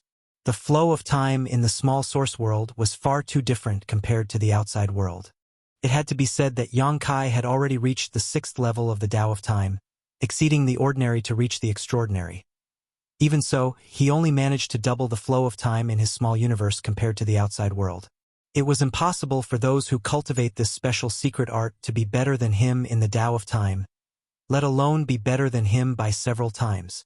Seeing as the universe paradise or universe cave heaven was the essence of the small source world, there was no explanation for this accelerated flow of time. Every cave heaven and paradise has pondered this question before, but there has been no clear answer so far. Yang Kai frowned and asked, "Who created this secret art?" Li Yuan Wang replied, "It was handed down since ancient times. This secret art is something that has existed even before the cave heavens and paradises were formed. Even now, the cave heavens and paradises are simply learning from the wisdom of the past." It turned out that the secret art had been handed down since ancient times, during an era where too much time had passed for anything to be verified. Yang Kai suddenly felt extremely troubled. He recently encountered many things that came from an era far in the distant past. That was true for the Black Ink Giant Spirit God in the Black Ink Sealing Land, the Black Ink Clan, and even the special secret art. Although nobody has a definite answer, judging from the results, It would seem that cultivating the secret art would indeed cause the flow of time in their small universe to increase greatly after they advance into the high-rank open heaven realm. That was an improvement of 10 or even tens of times. Yang Kai's eyes lit up when he heard those words. Is there really such a good thing? If that was truly the case, then that would truly be a huge help to the open heaven realm masters. After all, Yang Kai could already feel the benefits even though the flow of time in his small universe was only twice the speed of the outside world. Those raised in his small universe would produce world force, and under the same circumstances, Yang Kai was experiencing double the benefits compared to others in similar situations. It was only natural that his growth would also be much faster. Speaking of which, there were not many people like him in this vast universe who could raise living beings in their small universe without any worries. There was no need to even speak of the 6th Order and 7th Order Open Heaven Realm Masters. The 6th Order Open Heaven Realm Masters had no such qualifications, and the 7th Order Open Heaven Realm Masters barely had any either. Only the 8th Order Open Heaven Realm Masters would try to raise living beings in their small universe, and even then very few did. Do you think it's a good thing? Li Yuanwang glanced at Yang Kai with a strange half-smile. Could it be that there's a disadvantage? Yang Kai frowned. Li Yuanwang sighed. Those who cultivate this secret art are generally short-lived. Compared to their fellow brothers in the same realm, their lifespans tend to become very short after they advance into the 7th Order Open Heaven realm. Thanks to the influence of the secret art, the flow of time in their small universe also affects them. Yang Kai was stunned by those words. If an ordinary person lives for a year, then that same span of time is equivalent to tens or several tens of years to them. How could they live a long life under such circumstances? The time they experienced themselves was equivalent to the flow of time in their small universe. That was very different from what Yang Kai experienced, where the flow of time in his small universe might be double the ordinary speed, but that was due to his comprehension of the Tao of time, so there was no harm done to him. In this world, it is very rare for only benefits to exist. Nothing in this world is perfect. Li Yuanwang sighed once more. Just like the black ink strength, that was something that could break through the shackles of the open heaven realm that had been in place since ancient times and allowed the cultivator to advance infinitely without regard for their own limitations. Unfortunately, those corrupted by the black ink strength would turn into another person altogether. That was the same for this special secret art. Even though the secret art could increase the flow of time in their small universe by several times, the secret art would consume the cultivator's lifespan in exchange. Yang Kai fell silent for a moment before he spoke. Sect Master, can I have a look at this secret art? Li Yuanwang turned to look at Yang Kai. Do you plan to cultivate the secret art? That's not a good idea. Yang Kai shook his head. I only want to have a look. Allow me to speak truthfully, Sect Master. I know a little bit about the Tao of Time and may be able to gain something from the secret art. Li Yuanwang was extremely shocked. Do you also dabble in the Tao of Time? Yang Kai's proficiency in the Tao of Space was something Li Yuanwang knew well. In the training that riled up hundreds of the 6th Order Open Heaven Realm Masters in Langya Paradise, Yang Kai would not have been much of an opponent if he had not been proficient in the Tao of Space, regardless of his strength.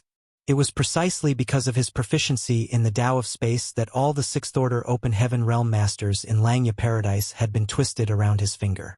If the Tao of Space was difficult to cultivate, though, then the Tao of Time was even more so. It's bad enough that this brat is proficient in the Tao of Space, but he also dabbles in the Tao of Time? Just what kind of freak is he? Despite living for so long and having seen so many things during that time, Li Yuanwang could not help feeling shocked at this moment. Looking Yang Kai up and down for a moment, he suddenly blurted out, "There's nothing great about Inyang Cave Heaven. Why don't you become the young master of Langya Paradise instead?"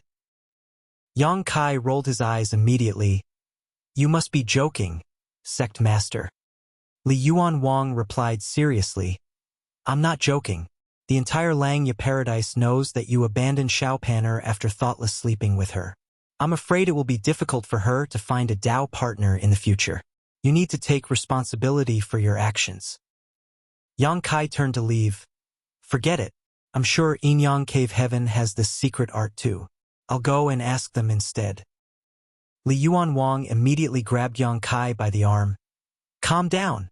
We can always talk things out peacefully. Yang Kai turned around. Who is the one acting unreasonably? Fine, fine. Li Yuan Wang waved his hand dismissively. Let's leave the matter regarding Shao Panner aside for now. You can take a look at the secret art, but I have a condition. Marshall Peak, Chapter 4788, The Great Nothingness Scripture. The special secret art was known as the Great Nothingness Scripture. Every cave heaven and paradise had a copy, so it was not a huge secret. It was said that the Great Nothingness Scripture was engraved on a huge stone monument in ancient times, and was obtained by the ancestors of the cave heavens and paradises. If it was an ordinary person, it would have been impossible for them to study the Great Nothingness Scripture. However, Yang Kai was different from ordinary cultivators. He was Yin-Yang Heaven's son-in-law in name and the Star Boundaries' great emperor in status. Thanks to the Star Boundaries World Tree, he was inextricably linked to the cave heavens and paradises. What's more, he recently went to great lengths to solve the issue of the Black Ink disciples in Langya Paradise. Although Yang Kai was a mere sixth-order open heaven realm master, he had already encountered and taken part in many secrets in the 3,000 worlds. That was why Li Yuan Wang believed that it would not matter if he showed Yang Kai the Great Nothingness Scripture. Nevertheless, he named a condition. The condition was that Yang Kai had to share his findings with Langya Paradise, regardless of what he comprehended from the Great Nothingness Scripture. Naturally, Yang Kai had no reason to refuse. He simply wanted to learn why cultivating the Great Nothingness Scripture would cause the flow of time in the small universe to increase rapidly after advancing into the high-rank open heaven realm. There was nothing to hide even if he actually learned something from this opportunity. The place where the Great Nothingness Scripture was stored had been designated as a restricted area, so there were numerous barriers covering the surroundings. Aside from the ancestors and certain seventh-order open heaven realm elders in Langya Paradise, nobody else was allowed to step foot in this place. When Li Yuan Wang led him to this place, Yang Kai immediately noticed the stone monument standing tall on the ground. The stone monument was quaint and simple. It was easy to see that the stone monument was very old at first glance. Moreover, there were dense lines of small letters carved into it. It is no longer known where the original Great Nothingness Scripture was found. This is not the original, but the ancestors completely replicated it in its entirety. Even the size of the stone monument is identical to the original. Their efforts were all so that their future disciples could better comprehend this secret art. It is a pity that even though the cave heavens and paradises are highly capable, we only understand the utility and not the rationale behind this secret art. The various advantages and disadvantages of cultivating the Great Nothingness Scripture were known to all the cave heavens and paradises, but the reason for these happenings remained unknown. That was why Li Yuan Wang mentioned that they were simply learning from the wisdom of the past. Yang Kai nodded and shifted his gaze downward. Not far from the Great Nothingness Scripture's stone monument was a row of thatched cottages that stood out conspicuously. That was not all. There were also several figures sitting quietly below the stone monument. All of them had their heads raised to look up at the small letters carved on the stone monument in fascination. Among these people there were young adults, teenagers, and even a child that looked no more than 10 years old. Upon hearing the commotion, they turned to look in this direction. Then, they immediately stood up and bowed in unison. "Greetings, Sect Master." Li Yuan Wang nodded lightly and waved his hand lightly for them to return to their activities. Only then did he explain the situation to Yang Kai. These are the Langya Paradise disciples cultivating the Great Nothingness Scripture. Yang Kai understood. There were no more than 5 people in this place. Whether or not they could successfully advance into the open heaven realm, achieve the 7th order open heaven realm, and transformed their small universe into a small source world after their deaths. These were huge obstacles in their path. If they failed to overcome any of these obstacles, then their thousands of years of effort would all be wasted. "I'll give you half a year. You may comprehend at your leisure. I'll come and pick you up then," Li Yuan Wang said. "Many thanks, Sect Master Li." Yang Kai cupped his fist. This place was Langya Paradise's restricted area after all. The fact that Li Yuanwang allowed him to stay here for half a year to comprehend the great nothingness scripture was already pushing the limits. Therefore, it was impossible for him to stay here indefinitely. After explaining everything to Yang Kai, Li Yuanwang took his leave. Yang Kai walked over to the stone monument and raised his head to commit all the words on it to memory. It had to be said that the great nothingness scripture was certainly an extraordinary secret art. Even though he did not try to cultivate it, his current vision was extremely high, so he understood the advantages and the disadvantages of the secret art at a glance. Li Yuanwang was right. This secret art was only suitable for cultivating. It was extremely stable, so the cultivators cultivating the great nothingness scripture would hardly ever encounter any bottlenecks. As long as they followed the proper procedure, they would not face the risk of cultivation dissonance either. Unfortunately, that was also the greatest disadvantage of this secret art. It was far too peaceful. As a result of cultivating this secret art, even if their cultivation improved, they would not have much combat power to speak of. Even if they fought somebody in the same realm, they were bound to be at a disadvantage. That was absolutely unacceptable for a cultivator who was trying to reach the peak of the martial Tao. If they couldn't even protect themselves, then how could they strive for a higher realm? Be that as it may, the cultivators born in the cave heavens and paradises had no need to worry about such matters. They only needed to cultivate here over many years. There was no reason for them to participate in external battles, so it didn't matter if their combat powers were lower than usual. However, even though Yang Kai studied the secret art diligently, he could neither identify the connection between the great nothingness scripture and the Tao of time nor figure out why a cultivator who cultivated this secret art would experience a sudden multifold increase in the flow of time within their small universe after advancing into the open heaven realm. Although the 5 Langya Paradise disciples cultivating in this place did not understand Yang Kai's origins, they saw sect master Li Yuanwang bringing this person here with their own eyes. Nobody else had ever had such an honor before. Combined with his open heaven realm heritage, they realized that he was different from them and did not take the initiative to speak to him. Yang Kai ignored them and found a place to sit directly beneath the stone monument to comprehend the mysteries of the great nothingness scripture. 3 months passed in the blink of an eye. At this point, Yang Kai could already recite the entire great nothingness scripture backwards. While he fully understood the mysteries of the secret art, he could not find any connection between the secret art and the Tao of time. The lack of findings puzzled him greatly. Logically speaking, the great nothingness scripture should have some connection to the Tao of time since it could greatly enhance the flow of time in the small universe of a cultivator who had advanced into the 7th order open heaven realm. Nonetheless, he simply could not figure out the connection. In that case, there were only 2 possibilities. One was that his attainments in the Tao of time were insufficient, so he did not have the ability to detect the connection. The second possibility was that the effects could not be seen just from studying the words of the secret art in the first place. If he wanted to verify the effects, then he could only cultivate the secret art himself. Seeing as he was already in the 6th order open heaven realm, the foundation of his cultivation had already been set, so there was no further opportunity to start over again. Even if he had the opportunity, he would not actually cultivate the great nothingness scripture either. After all, this secret art was completely done for the sake of becoming somebody else's stepping stone. An idea soon came to him.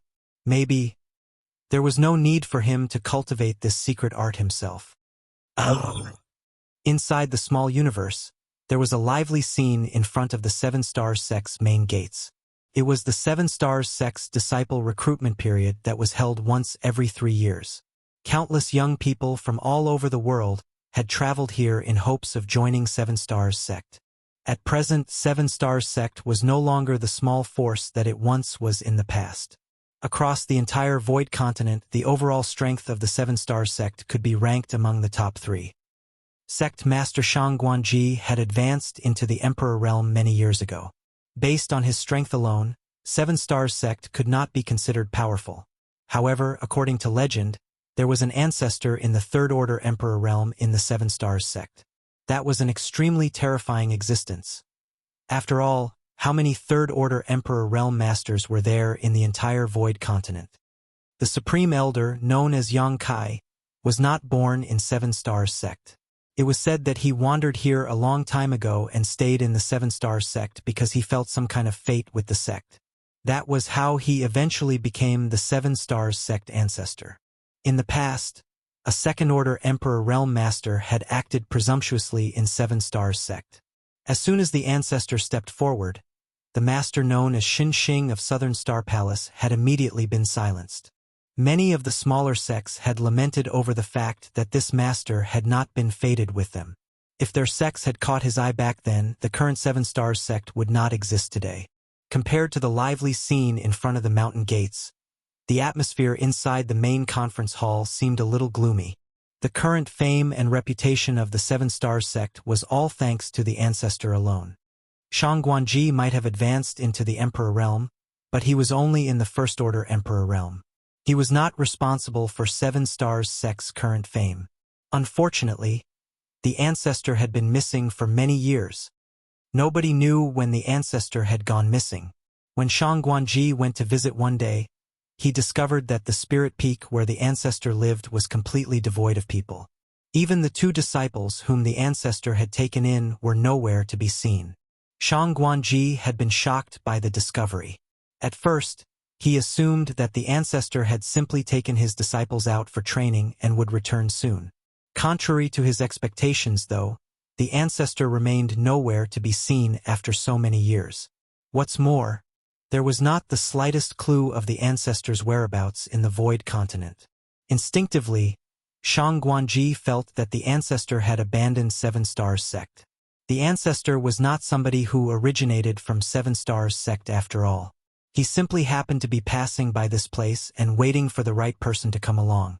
Since he found the person he had been waiting for, why would he remain in Seven Stars sect? Nevertheless, Shang Guanji was not resentful. The only reason Seven Stars sect could enjoy its current reputation and status was all thanks to the ancestor. He could only resent himself for being too weak to protect the foundation that the ancestor had established back then. Although this information had been kept under wraps for a long time, there was no such thing as a wall without holes. Many among the top 10 sects in the Void Continent were currently watching Seven Stars sect vigilantly. Why else would so many Emperor Realm Masters come to observe the disciple recruitment this year? It was a friendly visit in name, but it was actually a test. While Seven Stars sect might not be obliterated if they failed to overcome this disaster, their reputation would definitely suffer a heavy blow. They would become a laughingstock if the news spread to the public. If that happened, finding good disciples would become difficult in the future. The people in the main conference hall were brainstorming various suggestions. Although there were many differing opinions, none of them could come up with a good solution to their current problem. In any case, the disciple recruitment was about to begin. If they were capable of doing the job, then it was time for them to start showing their abilities. At this point, it was impossible for them to conceal the news of the ancestor's disappearance. Just as Shang Guanji was at a loss for what to do, a figure frantically rushed into the grand hall as though he was being pursued by a ghost. Everybody turned to look in that direction only to see Elder Guan Qianxing stumbling into the grand hall with an extremely strange expression on his face. What happened? Shang Guanji asked. Guan Qianxing might be in the Third Order Dao Source realm, but he was clearly very agitated by something at this moment. Seeming to be out of breath, he exclaimed with a mixture of surprise and joy, "The ancestor!" There was a series of rustling noises as everybody stood up abruptly. Shang Guanji asked in a trembling voice, "Do you have news of the ancestor?" Despite inquiring for so many years, there had been no news of the ancestor. There was no saying whether it was a blessing or a curse for such information to appear today. Guan Qianxing pointed behind him. "The ancestor is on the viewing platform." What? Shang Guanji could barely believe his ears. After a few stunned moments, he hastily rushed outside with Guan Qianxing following closely behind. Following a quick conversation along the way, Shang Guanji finally learned that the ancestor, who had been missing for so many years, had abruptly appeared on the viewing platform today. Martial Peak, Chapter 4789, Su Yi. Nobody knew how the ancestor appeared. Even the Emperor Realm Masters from the other great forces who were sitting on the viewing platform had not noticed his presence until Guan Qianxing, who was in charge of the disciple recruitment, suddenly turned around and saw him. Guan Qianxing almost thought that there was something wrong with his eyesight at that moment. After hastily greeting the ancestor, he immediately rushed over to give his report. When Shang Guanji arrived at the viewing platform, he saw that the ancestor was indeed sitting in the highest seat right at the center with an indifferent expression on his face. The rock that had been weighing down on his heart for so many years suddenly lifted at that moment. The ancestor did not abandon Seven Stars sect. He came back. While he did not see the two disciples under the ancestor had always been similar to a hidden dragon that showed its tail but never its face. In any case, he was not qualified to ask any questions. What delighted him even more was the reactions of the Emperor Realm Masters on the viewing platform. In the past, news of the ancestor's disappearance had been leaked to the public for some unknown reason. Many sects in the Void Continent had repeatedly tried to probe for the truth, and various businesses under Seven Stars sect had faced pressure from multiple directions. Even the disciple recruitment had attracted Emperor Realm Masters from more than 10 sects to come and watch. What was there to see at a trivial disciple recruitment? Everybody knew that this was a test. When Shang Guanji welcomed these masters, all of them wanted to visit the ancestor. However, he politely declined all their requests. His actions might have confirmed their suspicions about Yang Kai's disappearance. For that reason, the Emperor Realm Masters who came to watch the disciple recruitment became less polite towards Seven Stars sect over the past few days. Their attitudes towards him also became much more condescending than before. At this moment, the same Emperor Realm Masters who had been acting high and mighty were sitting upright and shivering in fear like quails during winter. Some of them also had pale complexions and feeble auras, almost as though they had been injured. They had been sitting here and waiting for the disciple recruitment to begin, and during this period, they leisurely chatted among themselves to pass time. The atmosphere was very harmonious. It was not until Guan Qianxing hastily bowed at a certain person in greeting that they realized something in horror. An additional person had appeared on the viewing platforms at some point in time without their realization. Moreover, that person was sitting in the main seat belonging to Seven Stars sect. This incident startled them greatly. There were First Order, Second Order, and even Third Order Emperor Realm Masters among them. Nonetheless, none of them had noticed his presence. Did they meet a ghost in broad daylight? One of those present was a Third Order Emperor Realm Master from the Spirit Sea Temple, and he originally wanted to investigate this person with his divine sense. Who could have known that he would experience a severe backlash just from this probing action? It was fortunate that the mysterious young man held no killing intent. Otherwise, he would have died on the spot. A Third Order Emperor Realm Master already stood at the highest peak on the Void Continent.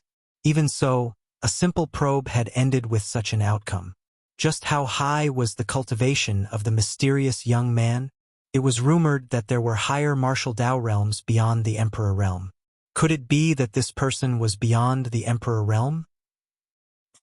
Judging from Guan Qianxing's respectful attitude towards the young man, there was a high possibility that this person was none other than the ancestor who was rumored to have gone missing. When Shang Guanji rushed over with the elders of Seven Stars sect in tow and bowed to Yang Kai in greeting, the Emperor Realm Masters finally confirmed Yang Kai's identity. That person was indeed the mysterious and powerful ancestor. They were puzzled and confused by the situation. Wasn't it said that the ancestor had been missing for many years? The spirit peak where he currently lived was devoid of people, and there were no clues about his whereabouts across the entire Void Continent. Why would he suddenly appear here today? Nevertheless, nobody questioned the situation. They all just quickly stood up and bowed in greeting. Yang Kai nodded lightly. Please sit. All who come here are guests. Now that all his worries from before had been swept away, Shang Guanji had a healthy flush on his face and he asked for instructions. Ancestor, do you have any orders regarding the disciple recruitment? Just proceed as usual. This king is only here to have a look. Yes. The disciple recruitment was held as usual, but the news of Seven Stars sect ancestors' appearance quickly spread to the public. Although Yang Kai claimed that he was only here to watch, this piece of news was extremely important to the people who came to participate in the disciple recruitment. The ancestor was not just anybody. How could he possibly come to watch the ceremony for no reason? It had to be said that the last time he came to watch the ceremony, he took in 2 disciples at once. Who could guarantee that he was not here for more disciples? Therefore, as soon as the news came out, all the people who came to participate in the disciple recruitment became highly motivated and desperately showed off their skills. The disciple recruitment lasted for a whole day. Regardless of how outstanding the aptitude of a disciple though, none of them caught the interest of the ancestor. Many people who came to watch the excitement were extremely disappointed as a result.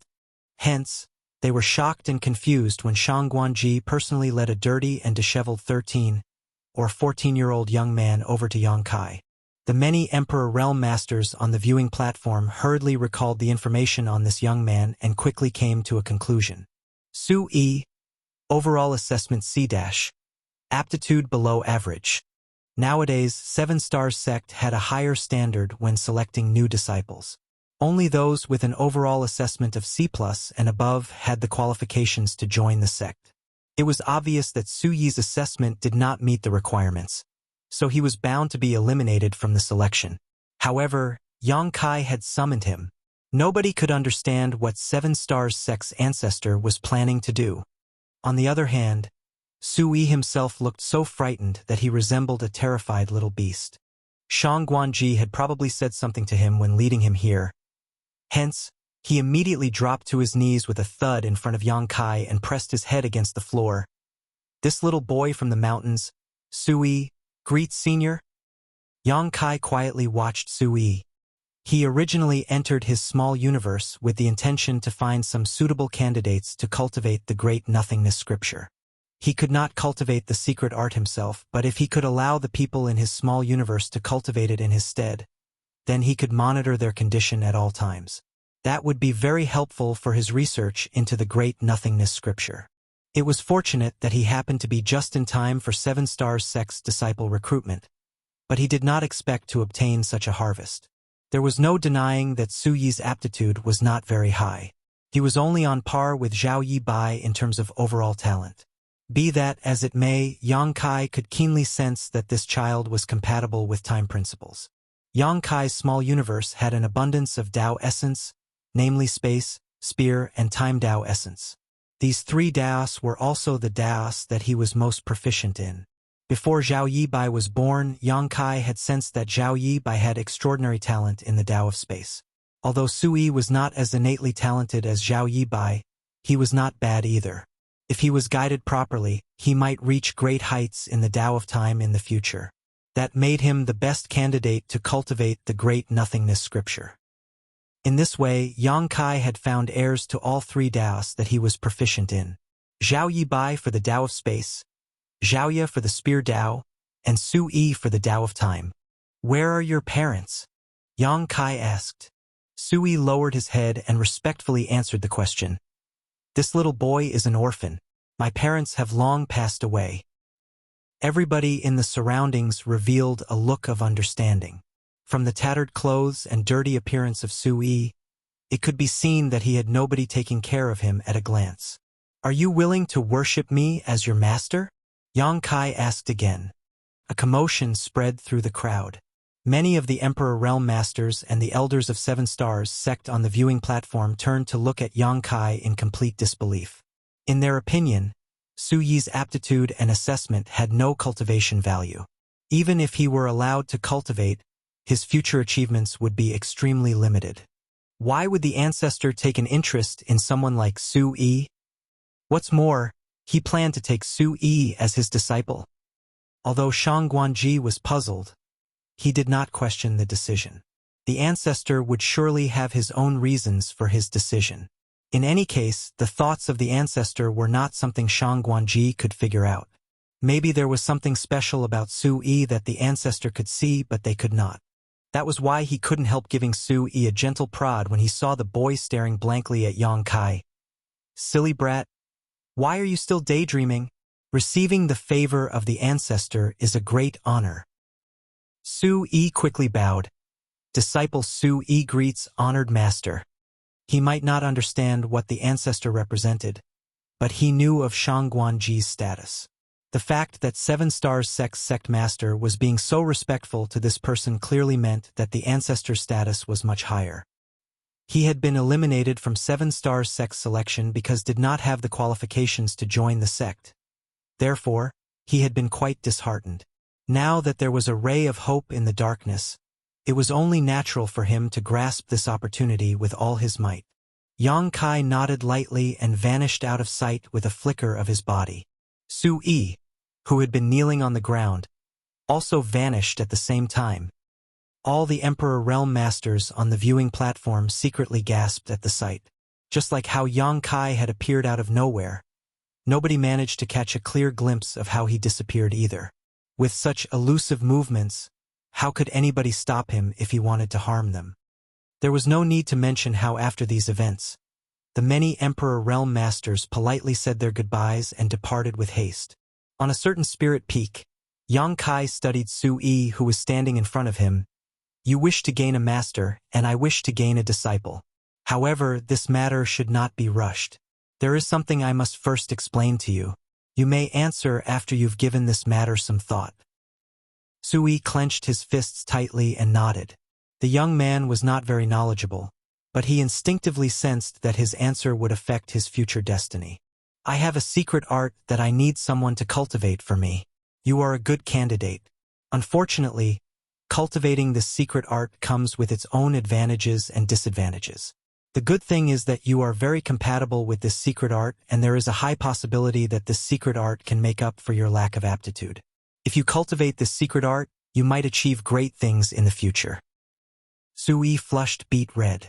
It was clear that he was very excited, but he still asked cautiously, "What are the disadvantages?" Yang Kai nodded slightly. Su Yi's attitude satisfied him. If Su Yi had been too eager to cultivate the great nothingness scripture, Yang Kai might not have taught him the secret art lest he regret his choice in the future and feel resentment towards Yang Kai instead. Cultivating this secret art will not benefit you in combat. In other words, under the premise that your opponent is in the same cultivation realm as you might not be able to win against them. Moreover, when your cultivation reaches a certain realm, your lifespan will be greatly shortened. I don't like fighting, Su Yi said softly. Yang Kai smiled. In the path of cultivation, battles are inevitable. You can't avoid battles just because you don't like them. Su Yi nodded and spoke like an old man. One has to compromise. It is not always possible to act as they please. After saying that, he blushed furiously. That's what I often hear from others. Following some careful consideration, he asked another question. How high do I have to raise my cultivation before my lifespan will start to shorten? Yang Kai looked at Su Yi and said, Very, very high. What's more, you may not be able to reach that point at all. The 7th Order Open Heaven Realm was not something just anybody could achieve at will. Martial Peak, Chapter 4790, Third Disciple. Is that so? Su Yi lowered his head. A long while passed before he raised his head and said, I am willing to cultivate that secret art. He might be very young, but he had given much thought to this matter. If he did not cultivate this secret art, with his aptitude that had eliminated him from 7 Stars sect selection, he would not have many other future options once he left this place. Even if he managed to join other smaller sects, his cultivation would not amount to much no matter how much effort he put into it. Although the ancestor in front of him had mentioned that cultivating the secret art would bring various disadvantages, that was something that would only happen in the distant future. Why bother to worry about that now? You can take your time to consider. There's no rush to answer. Yang Kai waved his hand dismissively. Su Yi nodded silently and did not rush to express his intentions again. Nevertheless, he continued to stay on the spirit peak. From that next day onward, Yang Kai started to prepare various means to nurture Su Yi's foundation. He would occasionally toss Su Yi into a giant bathtub to soak in a medicinal bath for several days or bring out some medicinal liquid for Su Yi to apply on his body. Once in a while, he would also hand out some elixirs for Su Yi to consume. The young man did not refuse any of these items. Yang Kai did not teach Su Yi any cultivation techniques. Be that as it may, Su Yi discovered that his body was undergoing a subtle change as time passed. He seemed to shed his former self and was reborn as a result. His body felt much lighter compared to before. Even his vision and hearing became significantly sharper. Zhaoye and Zhao Yibai had also gone through this process in the past. Before they started cultivating in earnest, Yang Kai had spent enormous amounts of time and energy laying their foundation for them. As the saying went, all tall buildings began from the ground. He himself had not enjoyed such favorable conditions when he started cultivating, but he spared no effort when it came to his disciples. Nobody had ever been so kind to Su Yi before. Ever since the death of his parents when he was 5 years old, he had lived the life of a wanderer. There were also several occasions where he nearly starved to death. If not for his good luck, he would have died a tragic death a long time ago. As Yang Kai did not restrict his freedom, he would often leave the Spirit Peak and wander around Seven Stars sect. He was only a teenager after all. It was only natural that his curiosity was at its peak. All the people he met would treat him courteously, regardless of whether they were common disciples or elders in the sect. At the same time, he slowly grasped Yang Kai's identity and influence from the snippets of conversations that he heard from the people around him. Everybody in Seven Stars sect believed that the ancestor had already taken him in as a disciple, so nobody dared to show him any disrespect. Therefore, he did not hesitate to express his willingness to cultivate the secret art when Yang Kai questioned him again 2 months later. I hope you've thought about this carefully. I've already explained the disadvantages of the secret art to you. Once you begin cultivating, it will be too late for regrets. Yang Kai warned solemnly. Su Yi nodded seriously. This disciple has decided. If I don't cultivate this secret art, this disciple might already be part of the soil in 100 years. There may be disadvantages in cultivating this secret art, but it's still better than living a mediocre life. Yang Kai nodded slightly. In that case, I will teach you the great nothingness scripture. Su Yi hurriedly bowed down. Disciple greets honored master. Yang Kai received the worship, but he did not ask Su Yi to stand up immediately. Instead, he opened his mouth to explain something. I have to let you know one thing. You are not the only disciple under me. I've already taken in 2 other disciples before you. Your eldest senior brother is Zhao Yibai, and your second senior sister is Zhaoye. They are elsewhere at the moment. I'm sure you will have a chance to meet them in the future. Su Yi nodded. He had heard about this previously. The Seven Stars sect disciples had mentioned his eldest senior brother and second senior sister while leisurely chatting with him, but he did not know much about the other 2 disciples under his honored master. Honored master, I've heard that eldest senior brother does not have good aptitude. Is that true? He asked. Yang Kai nodded and swept a glance over Su Yi. He is on par with you. Su Yi blushed when he heard those words. His aptitude was his greatest shortcoming. He secretly thought to himself that he had to work harder in the future. Otherwise, he would only embarrass the honored master when he was traveling outside. At the same time, he couldn't help feeling curious. Other people generally only accepted disciples with good aptitude and rarely even bothered to give those with poor aptitude a glance. On the contrary, the honored master seemed to accept these disciples without such qualms. At any rate, he was secretly grateful for the honored master's peculiarity. How else would he have the opportunity to worship the honored master? Calm yourself and focus your mind. Yang Kai instructed and simultaneously stretched out his finger towards Su Yi's forehead. Su Yi felt a finger stabbing at him before he could react. In the next moment, a warm and gentle force flowed into his mind. It was immediately followed by a considerable amount of inexplicable information. His body swayed unsteadily as a result, and he nearly collapsed to the ground. Before he could understand what had happened, he heard his honored master's voice. This is the great nothingness scripture. Don't rush to cultivate the secret art. You only need to comprehend it for now. Yes, he nodded respectfully. In the following months, Su Yi lived in the house where Zhaoye and Zhao Yibai had lived previously. He soaked in medicinal baths, applied medicinal liquid, consumed spirit pills, and constantly comprehended the mysteries of the great nothingness scripture. Unfortunately, he had never cultivated before, so he could not really comprehend anything when he suddenly came into contact with the mysterious secret art. It was fortunate that Yang Kai would take some time out of his schedule to explain the mysteries of the great nothingness scripture to him. One day, Sui was soaking in the bathtub and listening to Yang Kai's explanation when he suddenly noticed that his honored master had gone silent. Moreover, his honored master was completely motionless, as though somebody had used a binding secret technique on him. Startled, he jumped in fright and anxiously shouted, "Honored master!" Yang Kai waved his hand at Sui dismissively and stared blankly in a certain direction. What was inside his small universe was just a projection of his spiritual energy, while his true body remained beneath the huge stone monument from before.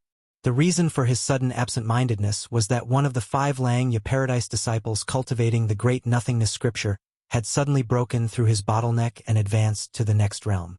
Although it was only an advancement from the origin returning realm to the origin king realm, Yang Kai clearly detected a trace of time principles permeating the disciple's body for a brief moment when the advancement succeeded.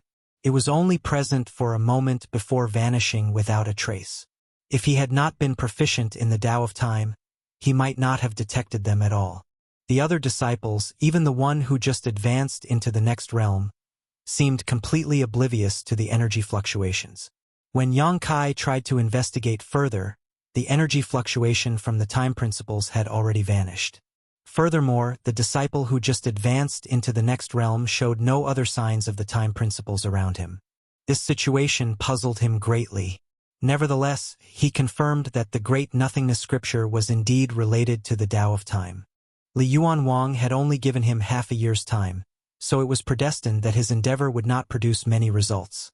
Hence, it was truly fortunate that he had asked Sui to cultivate the great nothingness scripture. As long as Sui was in his small universe, all the changes that occurred to Sui while cultivating the secret art would not escape his perception. It would seem that the only way for him to find the answers to the connection between the great nothingness scripture and the Tao of time was from Sui. As a result, he started to nurture Sui even more diligently than before, using only the very best herbs to help his third disciple solidify his foundation. Suyi's innate talent was poor, but his aptitude improved slightly thanks to Yang Kai's efforts. At this rate, it would become easier for him to cultivate in the future. When there was only half a month before the end of the 6-month period, Sui woke up one morning only to see his honored master standing by his bedside and staring intently at him as soon as he opened his eyes. Startled, he hurriedly greeted the other party. "Honored master!" Yang Kai's gaze was profound, and he studied Sui keenly as though he was trying to figure out something. There was a look of absolute confusion on his face. That was because he discovered that Suyi's body already contained the Yuan Qi that came from cultivating the great nothingness scripture.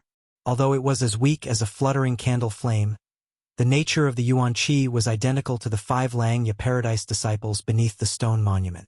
In other words, Sui had officially begun to cultivate the great nothingness scripture. It was just that Yang Kai clearly recalled that there was nothing different about Sui last night. More importantly, he had yet to allow Sui to officially begin cultivating. During the past few months of contact, Yang Kai had watched Suyi's actions carefully. The young man was simple and honest without any kind of scheming or cunning in his heart. He was very similar to his eldest senior brother Zhao Yi Bai in this aspect. He also treated Yang Kai's words reverently. If Yang Kai did not allow him to cultivate the great nothingness scripture, then Sui would never cultivate the secret art on his own initiative. Besides, Yang Kai did not see Sui cultivating the great nothingness scripture either. So where did the great nothingness scripture's Yuan Qi come from? "Is something wrong, honored master?" Sui asked in confusion. The way the honored master stared at him was making him feel very uneasy. Thus, he vaguely wondered whether he had made a mistake somewhere and displeased his honored master. "Did you cultivate the great nothingness scripture?" Yang Kai inquired bluntly. "No." Sui quickly shook his head. "I would not dare to cultivate the secret art without honored master's permission." He did not seem to be lying. "What did you do last night?" Yang Kai continued to question. Nothing inside his small universe could be concealed from his perception, and he had indeed watched Su-yi sleeping the entire night. Nothing out of the ordinary had happened, but the great nothingness scriptures Yuan Qi definitely only started appearing last night. Disciple did not do anything. I was simply sleeping. Yang Kai frowned. Check your own body. Do you feel anything different from before? Su-yi hurriedly perceived himself when he heard those words. A short while later, he exclaimed in surprise, "Honored Master. It feels like there's something cool swimming around in my body. That's the Yuan Qi of the great nothingness scripture." Su-yi was stunned. Although he had never cultivated before, he understood what it meant for the great nothingness scriptures Yuan Qi to appear in his body. Be that as it may, he clearly had never officially cultivated the great nothingness scripture. Where did the Yuan Qi come from? Could it be that I gained such benefits just from listening to the honored master explain the mysteries of the great nothingness scripture to me? After a moment of bewilderment, he suddenly scratched his head and looked at Yang Kai apologetically. "Honored master, does dreaming count as cultivation?" "What dream?" Yang Kai furrowed his eyebrows together. Sui explained, "Disciple had a dream last night. I began to cultivate the great nothingness scripture. But it was just a dream." Yang Kai was puzzled. "You dreamt that you were cultivating the great nothingness scripture?" Sui replied, "Yes, I'm certain I cultivated in my dream. Disciple has always had many dreams since I was young. It happens almost every night. Moreover, it always feels as though many days have passed in my dreams. I often wake up feeling dizzy and exhausted as a result." A sudden realization struck Yang Kai, and he suddenly had a bold conjecture. "Do you always feel as though many days have passed every time you enter a dream?" Sui mulled over the question for a moment. "Most of the time. There was once when I felt as though I stayed in my dreams for 2 whole months. Moreover, everything in my dreams felt very real, almost like I was really living in that dream." Yang Kai asked, "Even after you came here?" Sui nodded. "Yes. But after coming here, I don't feel so exhausted anymore whenever I experience such dreams. It's probably because my body has grown stronger." Pausing for a moment, he added, "Honored Master, I really did not cultivate the great nothingness scripture." "I know." Yang Kai pondered in silence for a moment and casually said, "It might be that you're extremely compatible with the great nothingness scripture. That may be why you can gain something just from listening to my teachings." Martial Peak, Chapter 4791, Air. Sui had just started his path for the martial Tao, so he was unable to stay alive without sleep or food like Yang Kai. After exhausting himself in the daytime, he soon slumbered off when darkness descended. Yang Kai abruptly appeared beside his bed and looked silently at him. The teenage boy was sound asleep with his expression calm and his breathing stable. He was unaware that there was someone else beside him in his room. Just 1 hour later, Yang Kai could clearly feel that the faint Yuan Qi in the teenager's body was running in the cultivation route of the great nothingness scripture. Although he already had such a speculation, he was still shocked upon sensing it.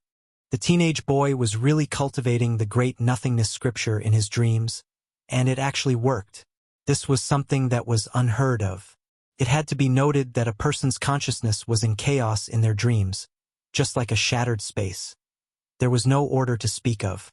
However, Sui seemed to have a special instinct that could allow him to do things in his dreams that no one else could. After a night of observation, Yang Kai realized that it took Sui about 6 hours to finish running a full circulation. Hence, the Yuan Qi in Suyi's body only managed to run fewer than 2 orbits after 1 night. Despite that, his weak Yuan Qi had still been slightly strengthened. When Sui awakened the next day, he was pretty energetic. Since he had already started cultivating the great nothingness scripture in his dreams, there was no longer any reason to be restricted in any way. Therefore, when he heard from his honored master that he was allowed to start cultivating, he was ecstatic. Yang Kai sat down beside him and gave him some instructions. However, he soon found a problem. The teenage boy could smoothly cultivate the great nothingness scripture in his dreams, But when he was allowed to cultivate freely, his progress was basically stagnant. Half a day had passed, but he had only run half a circulation. There were also times when he almost made mistakes in the cultivation route. The boy was embarrassed by his performance as his face flushed. Despite that, he persisted. Half a year had passed, so Li Yuanwang personally came over and brought Yang Kai out. When Yang Kai was asked what he had discovered, he only said that he had felt the traces of Tao of Time coming from the disciple who had achieved a breakthrough. But there was nothing else. Li Yuanwang didn't probe him further. It had been years since those from the cave heavens and paradises started studying the great nothingness scripture, but they still hadn't found any clues. It was expected that Yang Kai hadn't discovered anything new after studying it for just half a year. After the matter in Langya Paradise was solved, Yang Kai was supposed to go back to high heaven territory and get some rest. At the same time, he had to send his own open heaven realm masters to the different small source worlds of those cave heavens and paradises to get some training. The matter regarding the profound in bamboo had to be settled as well. Moreover, Chu Huashang would soon be set free following her 100 years of imprisonment. Nevertheless, he wasn't in a rush to set off on his journey because of Sui. Instead, he stayed in Langya Paradise and lived on Gupan Spirit Province for a time. 1 month later, Sui was finally on the right track in his cultivation journey. However, he seemed to be two different people during the daytime and nighttime. His performance was terrible while he was awake. Although he had been working hard, his improvement was negligible due to his weak aptitude. On the other hand, his improvement was rapid during the nighttime. After every dream, the yuan qi in his body would be increased significantly. Moreover, Yang Kai realized that as time passed, the teenage boy could cultivate the great nothingness scripture increasingly faster in his dreams. He had never expected his third disciple to be such an eccentric person. It was as though the boy had two different aptitudes. One of them was his daytime aptitude. Despite Yang Kai's nurturing, Su Yi's aptitude was still below average. Nevertheless, the aptitude that he showcased in his dreams was excellent. Although it wasn't as extraordinary as Zhao Ye's, he could be considered a gifted person. Therefore, in just a month, Su Yi made it to the initial element stage. Since his aptitude wouldn't change so easily, the only explanation was that the flow of time in his dreams was different. Su Yi had said that he felt like he had spent days in his dream every time he slumbered off. In other words, he had more time to cultivate in his dream than during the daytime, which was why his progress was rapid in his dreams. Was this due to his talent in the Tao of Time? He actually had more time to spend in his dreams. Yang Kai had a feeling that he had taken on an incredible disciple. All of a sudden, he was looking forward to what Su Yi would grow up to be. More than 10 days later, Gu Pan returned to her spirit province. Although she was still in the sixth order open heaven realm, Yang Kai could clearly feel that her heritage had been significantly strengthened. He couldn't help but think that small source worlds were truly extraordinary. The reason the cave heavens and paradises could stay powerful and rule over the entire 3,000 worlds for such a long time was no doubt thanks in part to the small source worlds. Since Gu Pan had returned, and his business was completed, Yang Kai decided to bid her farewell. He couldn't figure out more things regarding Sui for the time being, but Sui was cultivating in his small universe, so as the boy grew up, Yang Kai would eventually find out the things he wanted to know. Yang Kai had come to this place with a group of high-rank open heaven realm masters, but he was all alone when he left. Since he was already used to this kind of situation, he didn't feel lonely at all. During this period of time, he had been nurturing the profound in bamboo in his small universe. Since the black ink strength had reappeared, the profound in bamboo would definitely be in hot demand in the future. At the very least, all of Voidland's open heaven realm masters would need it. On the other hand, those from the cave heavens and paradises would buy the bamboo from high heaven territory in bulk. Nevertheless, the downside of profound in bamboo was that it was only one of the 12 minor pillars. Regardless of how it was nurtured, it would never be comparable to the 4 universe pillars. Moreover, only high-rank open heaven realm masters could use it. The small universes of the cultivators below the high-rank open heaven realm hadn't materialized, so they were unable to nurture profound in bamboo in them. Therefore, Voidland's open heaven realm masters couldn't use the profound in bamboo for the time being. A person had to consume the heritage of his or her small universe in order to nurture more profound in bamboo. Others might not be willing to do this, but Yang Kai didn't mind it. The small stone race members living in his small universe were continuously increasing his heritage 10 times faster than usual. All he had to do was send a lot of materials into the small universe so that the stone kings of the small stone race could produce more pebble eggs. As long as the benefits brought to the small universe by the small stone race members could replenish the consumption of nurturing the profound in bamboo, Yang Kai's power wouldn't be affected. Certainly, in that case it would take him a longer time to make it to the seventh order, but it was a price that had to be paid. Presently, Yang Kai was moving across the void on his own. He passed through several great territories, but there came a moment when he suddenly looked in a particular direction and appeared amazed. In that direction, there was a gigantic creature moving across the void, heading to some unknown place. The void in the 3000 worlds was not safe. When he and Zhang Ruoxi left for the outer universe for the first time and arrived at the 3000 worlds, they came across a myriad facets insect. The unsuspecting duo was swallowed by the insect, which resulted in their separation. While Yang Kai fell into Seven Wonders Land, Zhang Ruoxi was pretty lucky, and after going through some hardship, she found her way to Langya Paradise and became a disciple. She had been cultivating there ever since. Other than the myriad facets insect, there were also a lot of strange space beasts. Some space beasts kept to themselves while some of them would attack the cultivators that passed by. There were also some that loved going to places where many people had gathered together. The reason there was a void dock in front of every major star city wasn't solely to inspect the cultivators that moved in and out of the place. It was also set up to ward off any space beasts that might attack them. When Yang Kai was navigating through the void in the past, he had come across space beasts from time to time. When he was still weak, he would naturally avoid them, but now that he was in the sixth order open heaven realm, most space beasts were not a match for him. However, the creature in front of him now wasn't a space beast. Instead, it was a being that was far more powerful than space beasts and even divine spirits. A giant spirit god. So far, Yang Kai had only met 2 giant spirit gods. One of them was Ada, who had been loitering outside the star boundary. The other was the black ink giant spirit god, who had passed away in the ancestral land. The azure dragon spear was given to him by Ada back then, and over the years, Yang Kai had brought the spear with him to venture into different parts of the universe, making some achievements with its help. Nevertheless, after the star boundary was rejuvenated, Ada decided to leave. There had not been any news about him since then.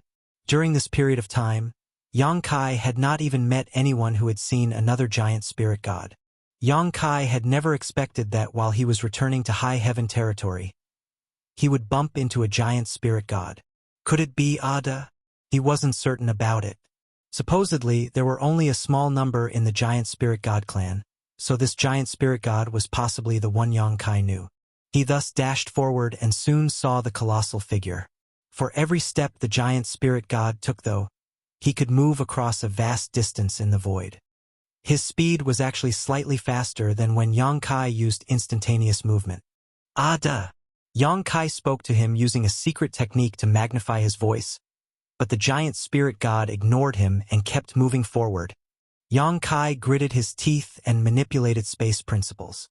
After his figure flickered several times, he finally reached the colossal creature and stood on his shoulder. The giant spirit god was truly massive. While standing on his shoulder, Yang Kai looked just like a grain of dust. Although it wasn't the first time Yang Kai came across a giant spirit god, the emotions in his heart still undulated when he laid eyes on one. He supposed the heavens were truly incredible as such a gigantic creature could exist in this world. Ada! Yang Kai shouted right beside his ear using the same secret technique. However, the other party still ignored him and rushed forward in silence. Yang Kai examined him for a moment and confirmed that this giant spirit god wasn't Ada. That was because Ada had a bald head while this giant spirit god had a few strands of black hair, which made him look a bit comical. Do you know Ada? Yang Kai asked. This time, the giant spirit god turned to look at him and put on a silly smile. I suppose he knows Ada after all. Yang Kai thought, Giant spirit gods weren't the best conversationalists. In the past, Ada would only tell him that he was hungry. On the other hand, the giant spirit god in front of him was completely silent. This giant spirit god appeared to be calm and collected, so Yang Kai wasn't worried that the gigantic creature would harm him. Instead, he was curious about his behavior. "Where are you going? Where's Ada?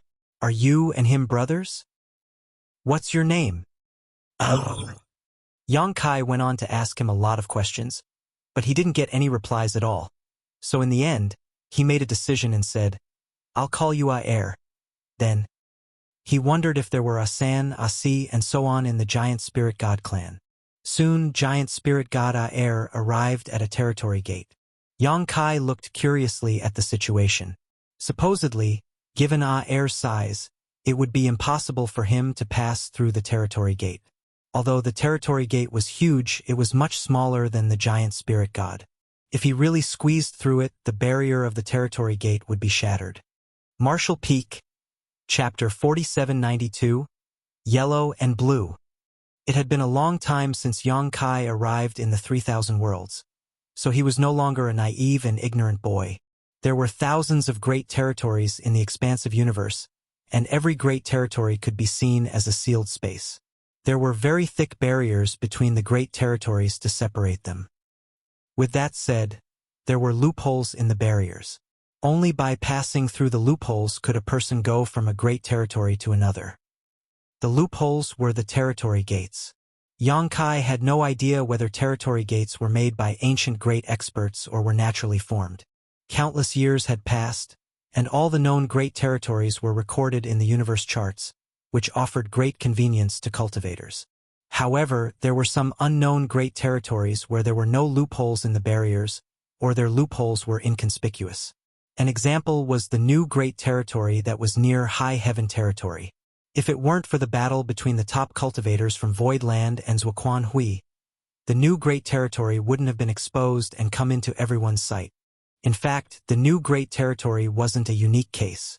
According to the records in the ancient books, a new great territory would be discovered in this expansive universe every few thousand or tens of thousands of years. The discovery of a new great territory meant that there would be ample resources which had yet to be exploited. Therefore, whenever the news was spread, it would attract a lot of great forces over.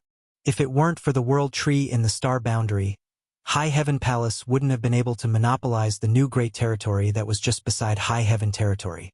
The cave heavens and paradises wouldn't have easily given up on it.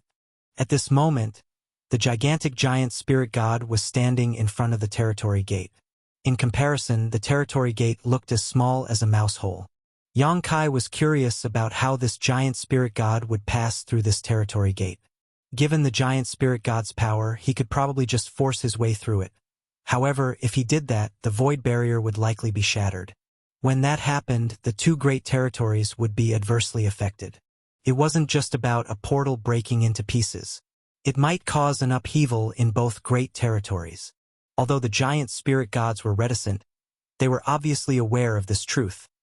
Therefore, under Yang Kai's watch, the colossal creature's power suddenly surged as his figure rapidly shrank. The giant spirit god Aer eventually stopped when he was small enough to pass through the territory gate. It wasn't until this moment that Yang Kai realized the giant spirit gods were capable of doing this. At such a size, it wasn't hard for them to pass through a territory gate. He suddenly recalled Bai Shi, who was also a colossal giant. The entire void land resided on his back. Bai Shi had previously said that if he wanted to move to another place, he had to shrink his true body in order to move past the territory gates. This was also the method used by giant spirit god Aer. However, the entire void land was on Bai Shi's back, so if he really shrank his true body, void land would cease to exist. That was the kind of loss Yang Kai would never be able to accept. Void Land was the first foundation he had built since he arrived at the 3000 worlds. Void Star City, which was thriving, had a symbolic meaning, and it was also a great source of income. After Aer became smaller, he directly plunged into the territory gate while Yang Kai was firmly standing on his shoulder. They then moved past the territory gate and arrived at a different great territory. Following that, the giant spirit god's figure expanded and returned to its original size. It seemed that he felt most comfortable in this state. Yang Kai had no idea where Aer was heading or what the latter was doing. After hesitating between following him and returning to High Heaven territory for a while, he chose the former. It wasn't necessary for him to return to High Heaven territory, as Hua Qingxi generally handled everything for him. In comparison, he was more interested in this giant spirit god. Yang Kai was wary of the Black Ink clansman that was hiding in some unknown place. He had personally experienced how powerful the resurrected will was, so he knew that the forces under his command could never resist it if it appeared before them. Although the cave heavens and paradises were now looking for the Black Ink clan member, and many high-rank open heaven realm masters had streamed into the shattered heaven, no one could be certain whether they could find the enemy. Yang Kai reckoned that they would eventually find them, though. The fact that the Black Ink clan member had exposed themselves meant that they could no longer bear to remain hidden in isolation and would certainly make a move again. If Yang Kai could gain this giant spirit god as an ally, he wouldn't have to worry if he came across the Black Ink clansman again. After tagging along with Aer for about a month, Yang Kai finally understood why people never caught sight of any giant spirit gods even after such a long time. That was because a giant spirit god was extremely fast. Aer's colossal figure could move at the speed of lightning across the void, so the average person might not notice him even if they brushed past him. If it weren't because Yang Kai was an expert in the Tao of space, he wouldn't have been able to chase after him even if he discovered him. After passing through more than 10 great territories, Yang Kai suddenly noticed a strange phenomenon. Usually, it was unlikely for him to come across other cultivators in the void. After all, space was vast, and everyone had their own business to attend to. Unless it was a coincidence or an agreed meetup, he usually wouldn't bump into anyone. However, when Yang Kai arrived at this latest great territory, he realized that many cultivators had come together in groups as they flew forward in his direction. There were also many flight-type artifacts of different styles, all of them glowing brightly as they sailed forth filled with people. The speed at which they were moving was rapid, and many of the people aboard appeared flustered, as though they were trying to flee from a calamity. People who could travel across the void were cultivators who had the right to shake off the restrictions of their universe worlds at the very least. Even the weakest ones had condensed their own Tao seals. Yang Kai saw a lot of such cultivators here. There was something off about this situation, though. Usually, even if a cultivator had condensed his or her own Tao seal, they wouldn't travel across the void as he pleased. After all, space beasts were everywhere, so it was dangerous for a cultivator to move around recklessly. No one could be certain whether they would fall into danger or get killed at any moment. Nevertheless, Yang Kai could see that these people seemed to be forced to leave their homelands and head to a different place. He grew curious about this. If it weren't because he was worried that he would lose the giant spirit god, he would have caught someone and asked him what was going on. Half a day later, giant spirit god Aer brought him to the territory gate of this great territory. In front of the territory gate stood more than 10 people who stared fixedly at the portal. All of them seemed to be awaiting a formidable enemy. Furthermore, every one of them exuded an aura that was as deep as the ocean. The gray-haired old man among them was the most powerful. Yang Kai's brow twitched when he saw that. All of these people were obviously high-rank open heaven realm masters. In other words, they were top cultivators from the cave heavens and paradises. The gray-haired old man in the middle of them was even an ancestor who was in the 8th order open heaven realm. Yang Kai wondered which cave heaven or paradise the old man was from. More than 10 7th order and an 8th order open heaven realm master had gathered together in this place. It was apparent that something major had happened. The first thought that came into Yang Kai's mind was that they had found the Black Ink clansman. Otherwise, these top cultivators wouldn't have gathered together here. Only the Black Ink clan could cause these cave heavens and paradises to put their guards up. At that moment, the emotions in Yang Kai's heart undulated. It was no wonder that all the cultivators in this great territory were fleeing, for the Black Ink clansman had an eerie power. The cave heavens and paradises apparently didn't want the innocent people to be affected, nor would they want to give the Black Ink clan members a chance to corrupt others and spread their influence. That was why they told all the cultivators in this great territory to move to another place. Meanwhile, Aer's arrival caught the attention of many high-rank open heaven realm masters. One of them even turned his head and yelled, "Giant spirit god!" It wasn't until this moment that the others saw the gigantic creature that was coming at them. Aer directly arrived at the territory gate as his figure shrank and charged forward. "Dodge!" The Eighth Order ancestor's expression changed as he shouted. At the same time, he waved his hand and swept a gentle force across the high-rank Open Heaven Realm Masters, who were forced to separate to the sides in front of the territory gate. The next instant, Aer dashed into the territory gate. The Eighth Order ancestor frowned and looked at the territory gate. Just now, he thought that he had seen something. Was someone standing on the giant spirit god's shoulder? A woman in an imperial dress looked doubtfully at the others. Earlier, she caught a glimpse of a figure standing on the giant spirit god's shoulder, but before she could make out what the person looked like, the giant spirit god had disappeared. Someone nodded to show that he had seen the figure as well. Just who was that? He is too reckless. Regardless of who he is, he won't stand a chance to survive after entering that place. What a shame. They soon stopped talking. Under the Eighth Order ancestors' leadership, they stared vigilantly at the territory gate, carefully observing any changes that occurred. On the other hand, Yang Kai had the urge to curse. When he saw those high-rank Open Heaven Realm Masters just now, he had the intention to jump off the giant spirit god and ask them what was going on. However, Aer had already passed through the territory gate without giving him a chance to react. As soon as Yang Kai entered this great territory, he knew that he was in a perilous situation. That was because this place was filled with a rampaging murderous intent and the air of danger. Although Yang Kai was standing on the giant spirit god's shoulder, he still felt terrified. Looking up, he saw that the void around him was filled with only two colors. One of them was yellow, and the other was blue. The entire void seemed to be painted by these two colors as they entangled and crashed with one another. The violent forces churned and swirled, smashing space to pieces whenever they clashed. Without even needing to examine them, Yang Kai could clearly tell that these masses of colored light contained horrifying powers that could easily destroy worlds. Upon closer inspection, he could see that the colors had actually taken on various forms. Some had dragon heads, while others had phoenix tails. Some had Qilin horns, Kuan fins, turtle feet, and so on and so forth. All the characteristics of the divine spirits could be found in these creatures, making them look mightier than any ordinary divine spirit. Both parties looked the same, but their colors were different. The void was filled with these weird creatures of different shapes and sizes as they crashed into and attempted to hack each other to death. Every time they exchanged moves, space would tremble and warp. The fallout from the attacks were unbearable even for high-rank Open Heaven Realm Masters. Fortunately, a layer of milky white glow was formed around the giant spirit god to serve as a protective barrier to ward off these shockwaves. Ripples could be seen as the fallout came into contact with the white glow. At that moment, Yang Kai found himself in a dilemma.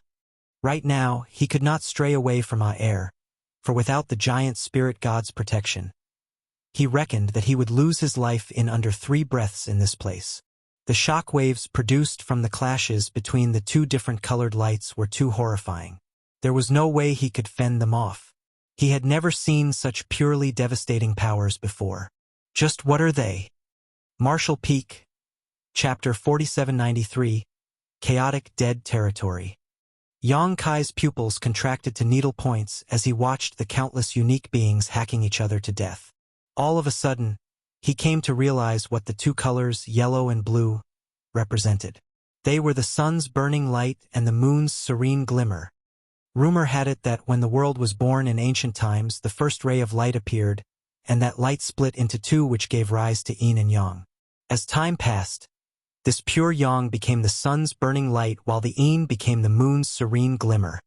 They were the ancestors of all divine spirits, as well as the source of all living creatures. The sun's burning light and moon's serene glimmer were closely related to the divine spirits and the ancestral land. In fact, they had supposedly lived in ancestral land for a long time in the ancient past. One day, these two powerful beings suddenly left. No one knew what had happened, but the battle between the sun's burning light and the moon's serene glimmer started then. The battle had spanned across countless years, and it still hadn't stopped up until now. Due to the fight between the two, innumerable great territories had been destroyed. The proprietress had said that wherever the sun's burning light and moon's serene glimmer went, all lives would be destroyed. They lived in a true chaotic dead territory. Even the high-rank open heaven realm masters wouldn't dare to go anywhere near this place. Initially, Yang Kai thought that the more than 10 high-rank open heaven realm masters were guarding the territory gate because they had found the hiding place of the Black Ink clansmen, but it didn't seem to be the case now. No traces of the Black Ink clan were found here.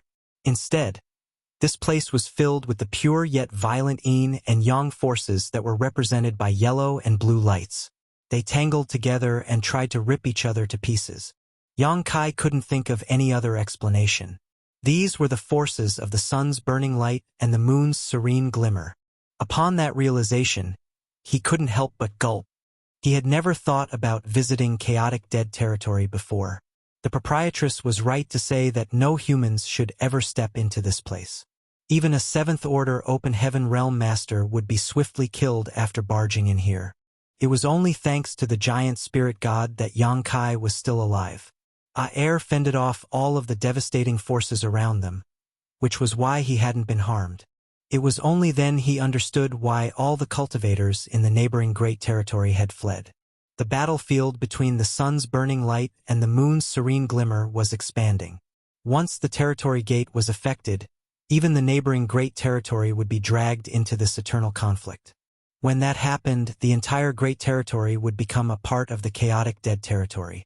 No one was willing to stay there and wait for death. The sun's burning light and moon's serene glimmer were a grave threat, so the cave heavens and paradises must be paying close attention to the two. That was why more than 10 high-rank open heaven realm masters were asked to watch over the place. When Yang Kai snapped back from his dazed state, he realized that the battle between the two colors he had been observing had come to an end. The two colors represented the forces of yin and yang.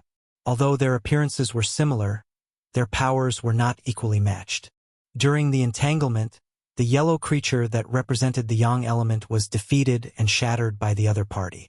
Although it tried to condense into a new figure, it couldn't achieve its goal. All that was left behind was a crystal the size of a palm. Yang Kai's eyes brightened when he saw that.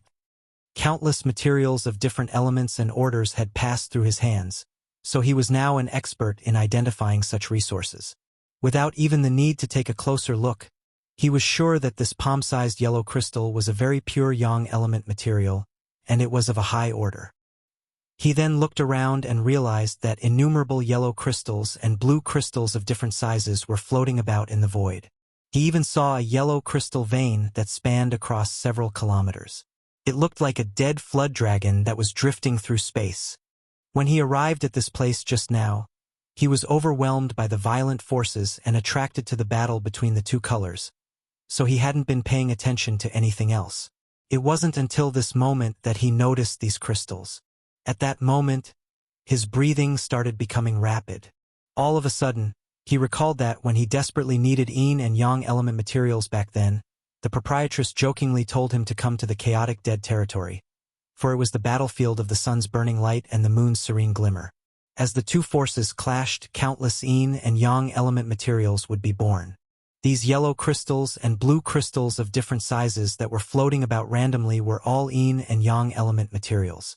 Regardless of their orders, they must be very pure, for they were the condensation of the sun's burning light and moon's serene glimmer's power.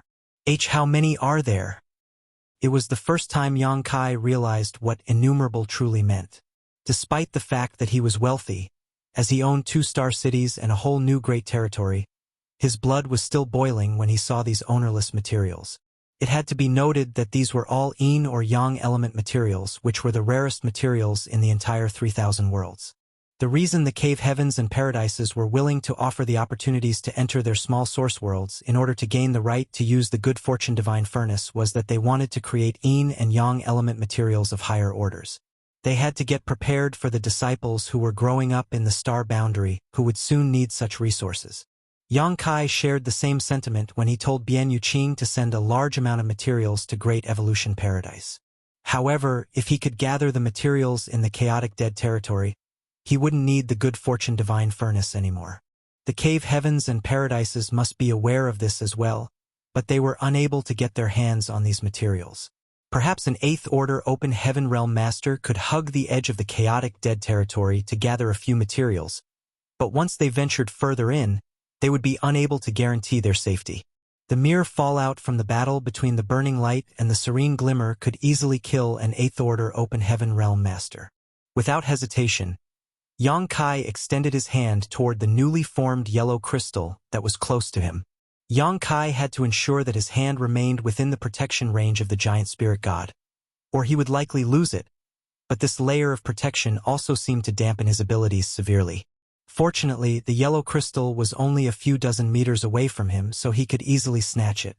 Upon obtaining the crystal, Yang Kai realized that it was a sixth-order Yang element material. He became startled as he initially thought that the yellow crystal would be of a higher order, but it turned out to only be in the sixth order. Both the burning light and the serene glimmer were at least in the ninth order open heaven realm, or more likely, there was no order that could really define them. Naturally, their powers wouldn't be so weak. Nevertheless, after giving it a thought, Yang Kai realized that the living creatures of different colors must have experienced a prolonged battle which slowly wore down their strength. So it was only natural for this crystal's order to be degraded. A sixth-order material was by no means worthless, though, and could even be considered a strategic resource to the cave heavens and paradises. They wouldn't easily use it unless it was necessary. It was just that Yang Kai's expectations had been heightened as he was surrounded by the abundance of materials. He then extended his hand one more time in an attempt to grab a blue crystal that was further away. This blue crystal was larger than the yellow crystal he had just obtained, and it looked more refined. He reckoned that it might be a seventh-order blue crystal. While his space principles undulated, though, the blue crystal remained unmoving. Yang Kai became startled for a moment before he made another attempt, but he still couldn't snatch it. However, he wasn't given another chance as air suddenly began charging forward in a particular direction at the speed of lightning. Yang Kai quickly shifted his attention and looked in the direction air was heading. He stared intently at the front and targeted the yellow and blue crystals he would soon come across. He extended his hand from time to capture the yellow and blue crystals of different sizes. Within an hour, Yang Kai had obtained more than 100 materials. He didn't even have time to look into the orders of these materials, for any lack of concentration would result in missing another opportunity. Giant spirit god air naturally wouldn't cooperate with him as he seemed to have his own goal for coming to this place. Regardless of how loudly Yang Kai shouted beside his ear, he never slowed down. Yellow and blue crystals seemed to be everywhere in the chaotic dead territory, and all one had to do was reach out to catch them. Nonetheless, Yang Kai was fully aware that it was all thanks to his giant spirit god companion. Without air's protection, he wouldn't have been in the mood to capture these materials, as he would have already been vaporized by the never-ending explosions around him. With that said, Yang Kai soon figured out some basic rules of this place. He would be able to easily capture the yellow and blue crystals within a radius of 50 meters around him, but he would be powerless to do so for anything beyond that distance. The entire chaotic dead territory was filled with those destructive forces. Moreover, the protective layer around air would significantly weaken his abilities. Yang Kai felt that it was such a shame, because he had seen some crystal veins on several occasions. The short ones were about several tens of meters, while the long ones were more than a dozen kilometers in length. Nevertheless, he couldn't get them as they were too far away from him. If he managed to obtain any of those crystal veins, it would mean that he would have immense wealth in his possession. It was indeed a shame, but there was nothing he could do. He reckoned that this was already a huge windfall for him, and since he had obtained so many rewards already, he should learn to feel content. It would do him no good to be greedy. Moreover, he only had one chance to tag along with air to pick up these treasures. Soon, Yang Kai found out air's purpose for visiting this place. The giant spirit god had come all the way here for the dead universe worlds. The giant spirit god clan members were known to be powerful yet peaceful. Dead universe worlds were their only food. Moreover, they had a special skill that allowed them to catch a whiff of the auras of dying universe worlds. It was because of this reason that Ade remained outside the star boundary in the past. He waited for a long time as he anticipated the star boundary to die, But in the end, Yang Kai managed to save the universe world with a world tree's root. Without any complaints, Ada left the place while still feeling hungry. Yang Kai felt a bit guilty whenever he thought about this incident. After all, while he was venturing into the 3,000 worlds, it was Ada who kept the star boundary safe, and it was even Ada who taught him how to save the star boundary. Since the battlefield between the burning light and serene glimmer was expanding, this region had descended into chaos, and the universe worlds had begun collapsing. Aer caught a whiff of this dying aura, which was why he traveled across dozens of great territories to have his fill.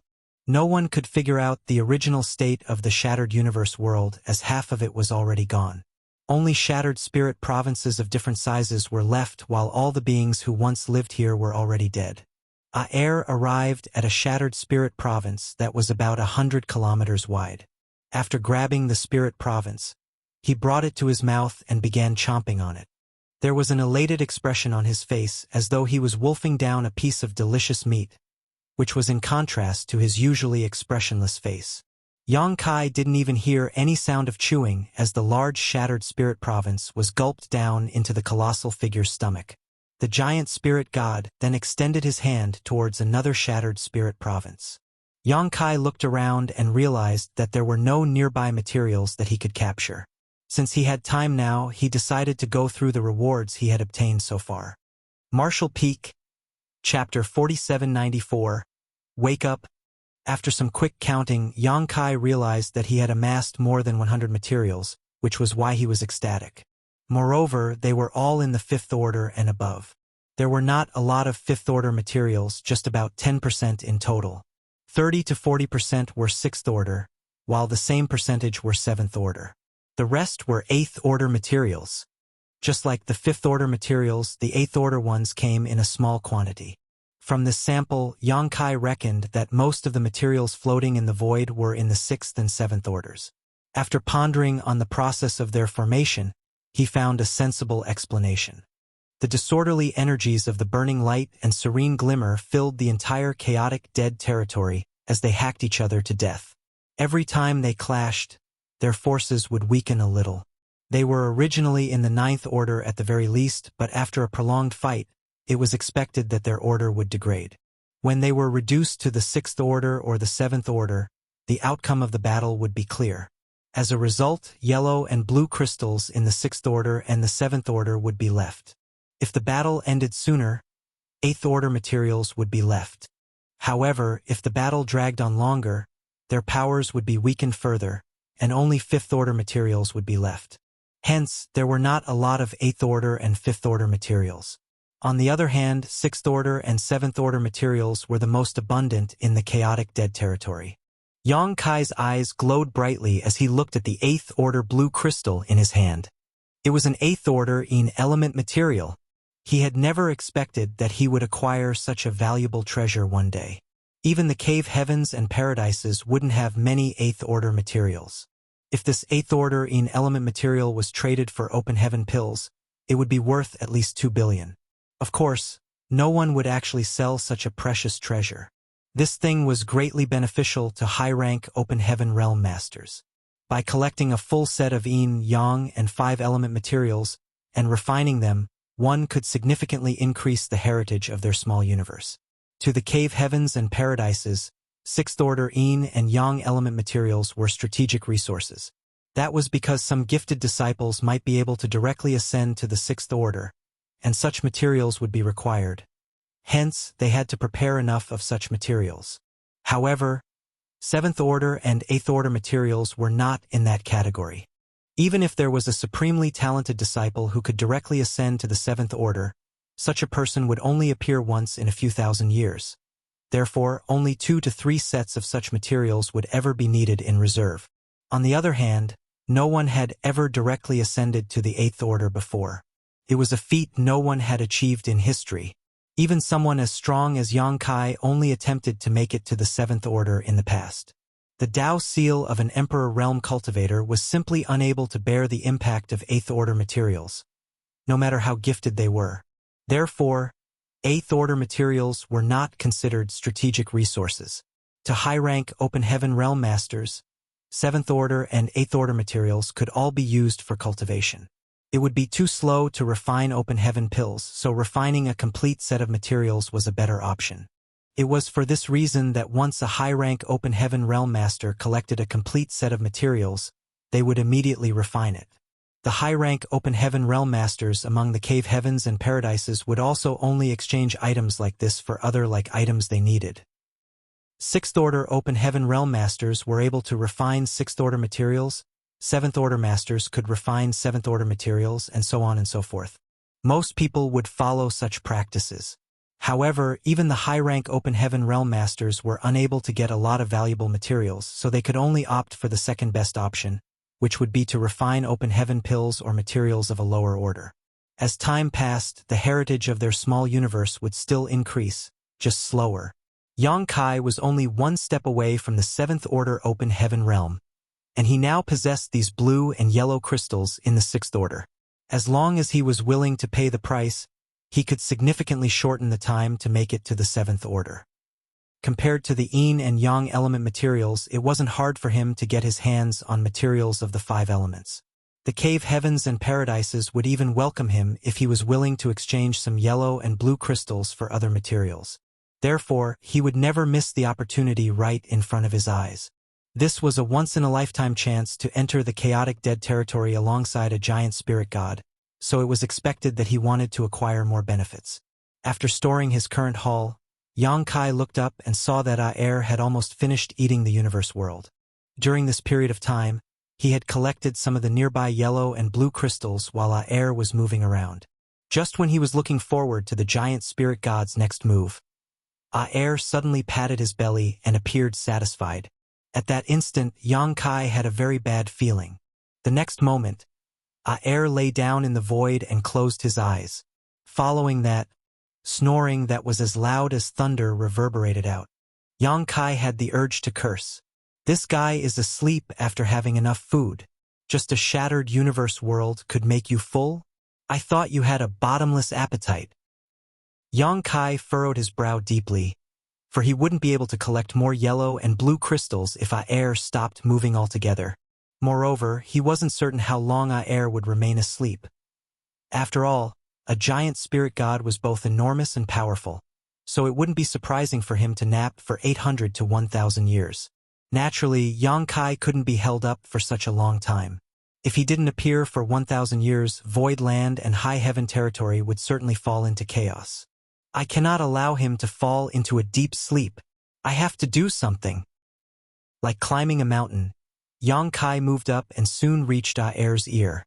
Standing beside the huge and dark ear canal, Yang Kai took a deep breath as his chest bulged.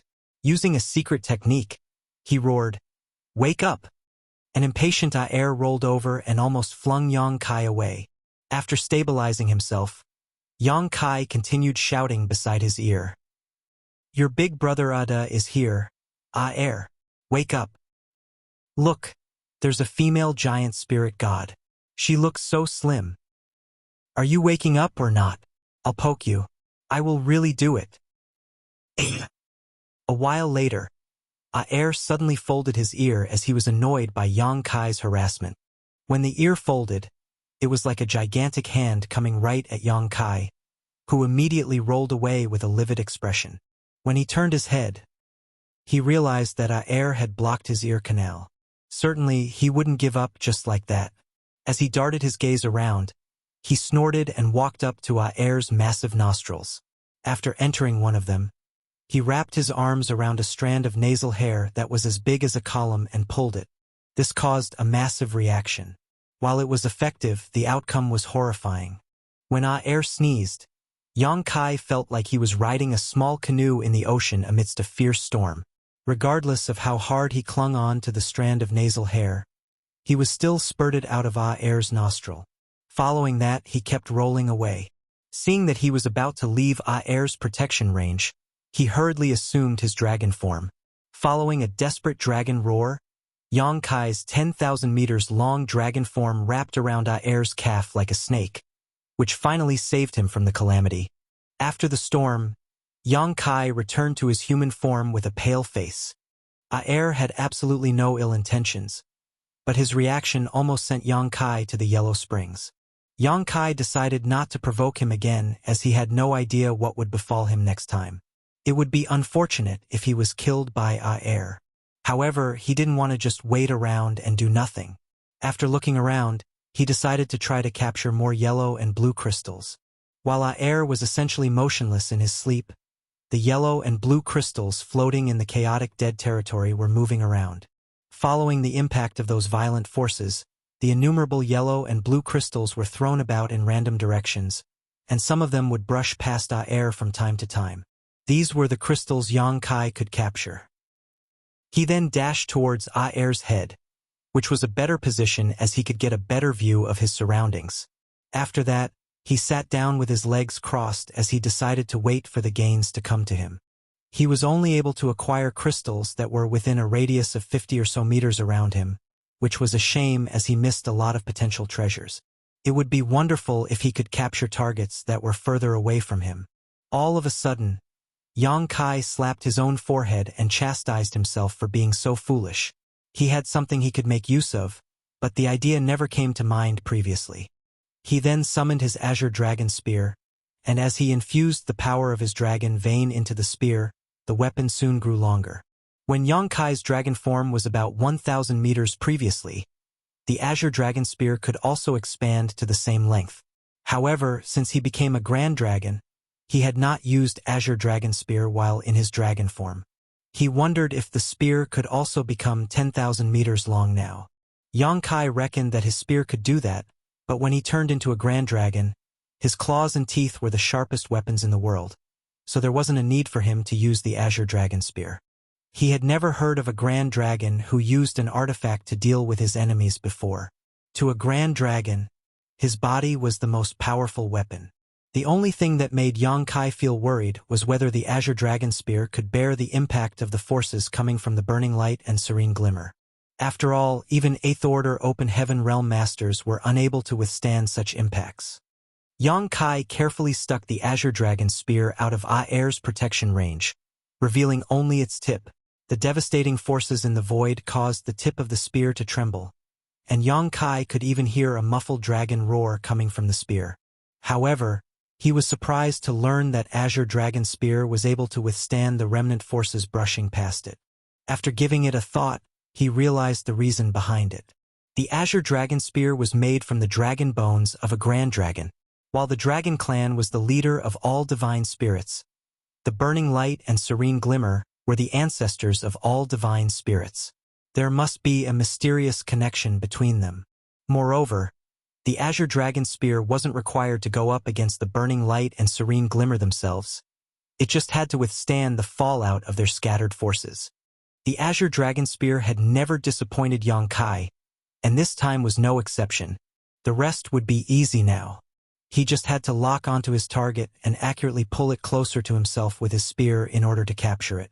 Of course, things were never as simple as they seemed. The first target that came into his sight was a blue crystal the size of a head with a refined appearance that was just 1,000 meters away from him. Yang Kai quickly intercepted it with his spear and slowly pulled it closer to himself. During this period of time, though, he had to go against the disorderly forces in the void, which required precise control over the angle and amount of force he exerted. There were several times when he almost lost the crystal. After a good 3 days of hard effort, he finally pulled the head-sized blue crystal to a spot that was within the 50 meters radius he could exert his powers over. Marshall Peak, Chapter 4795, Seeking Wealth. Yang Kai extended his hand and manipulated space principles to capture the blue crystal. It was an 8th order material. The blue crystal, the size of a head, was an 8th order material, which was much larger than any of the yellow and blue crystals he had obtained previously. A blue crystal of such a size was definitely worth a lot more than 2 billion open heaven pills. It was at least several times more than that amount. An elated Yang Kai marveled at it for a moment before putting it inside his small universe. His small universe was now divided into 3 territories. One of them was for the cultivators who came from Pear Flower Cave Heaven to live. This territory was slightly less than half of the entire small universe. The second territory was for the small stone race to live. Yang Kai had high hopes for these small stone race members, so he had to give them the best environment to live in. This territory was also the largest as it was bigger than the living space of the human cultivators.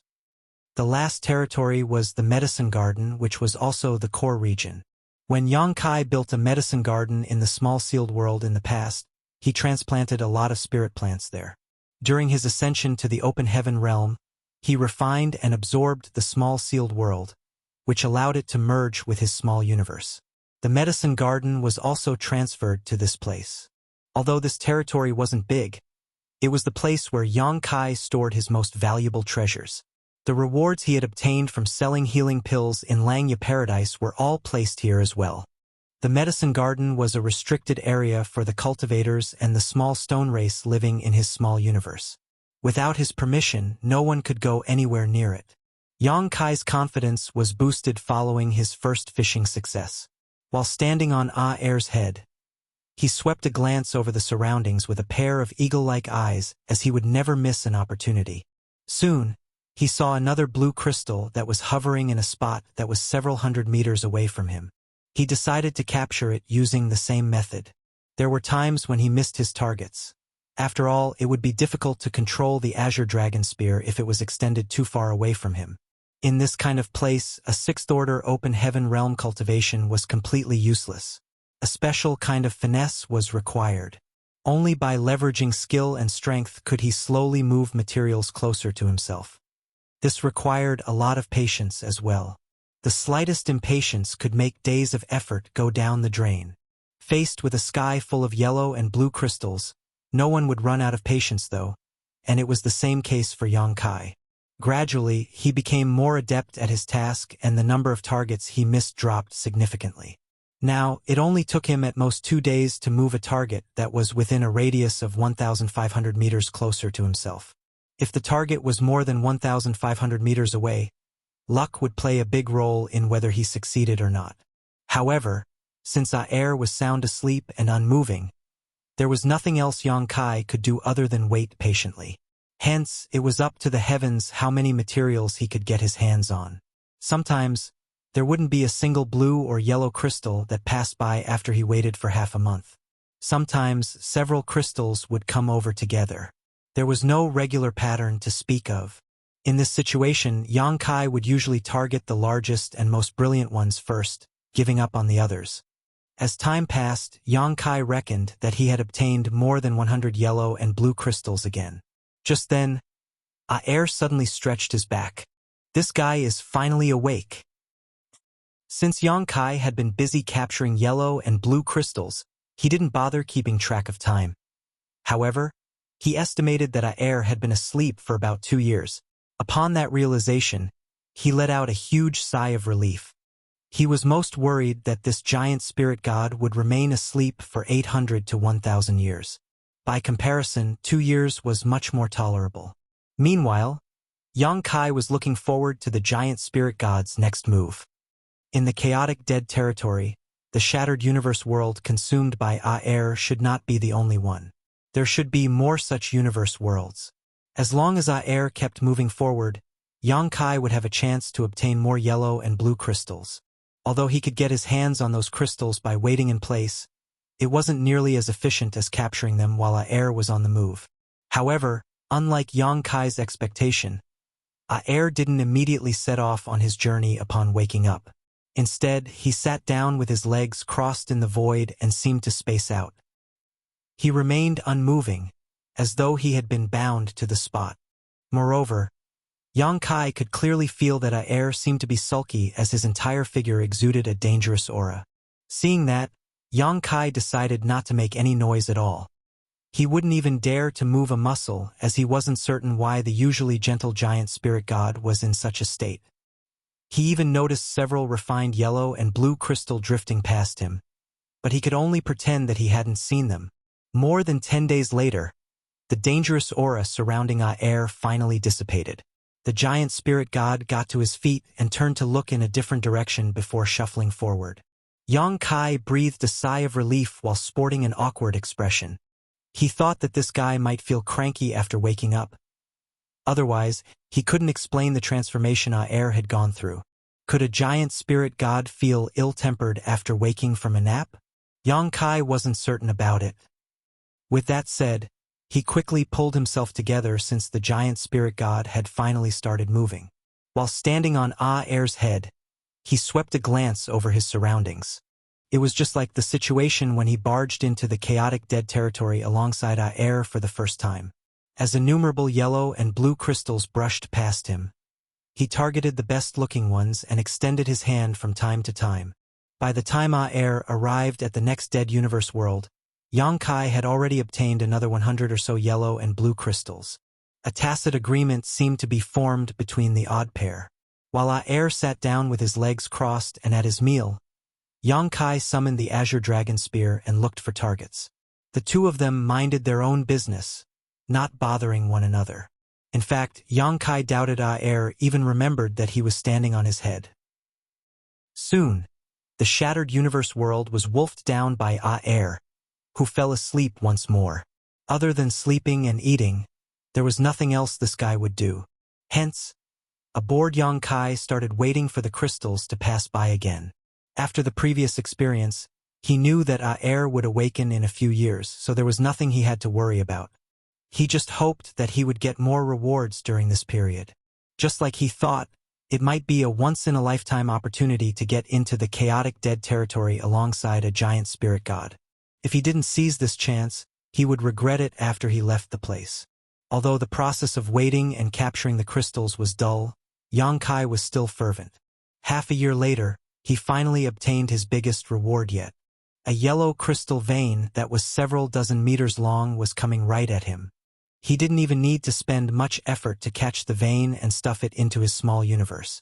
There was no doubt that it was a huge pleasant surprise.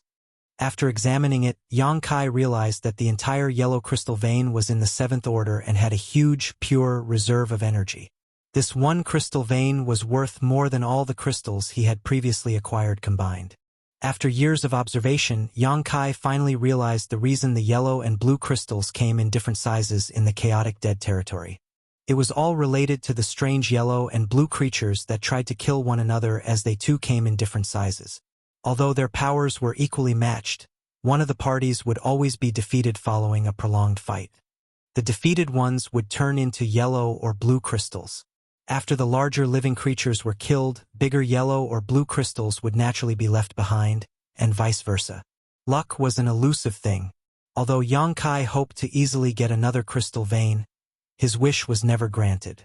In the chaotic dead territory, a several dozen meter long crystal vein was by no means the largest.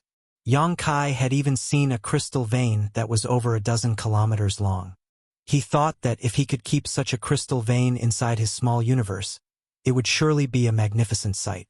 Even if it was just a 5th order or 6th order material, the value of a crystal vein that was over a dozen kilometers long was simply incalculable. Over a year later, Air awakened again. It was then Yang Kai confirmed that the giant spirit god would become sulky after waking up. Just like the previous time, Air remained morose on the same spot for a few days. His dangerous aura seemed able to destroy everything in the world. Nevertheless, he never actually destroyed anything. After his crankiness subsided, Air moved on to the next dead universe world. Over the following years, Air traveled across the chaotic dead territory. As a giant spirit god clan member, he was born with the innate ability to sniff out dead or dying universe worlds. Therefore, he could accurately find those shattered universe worlds and consume them. After a universe world became shattered, what was left behind came in different sizes. Therefore, Air wouldn't always fall asleep after he was done with his meal. If the portion was too small, he would look for the next target before dozing off.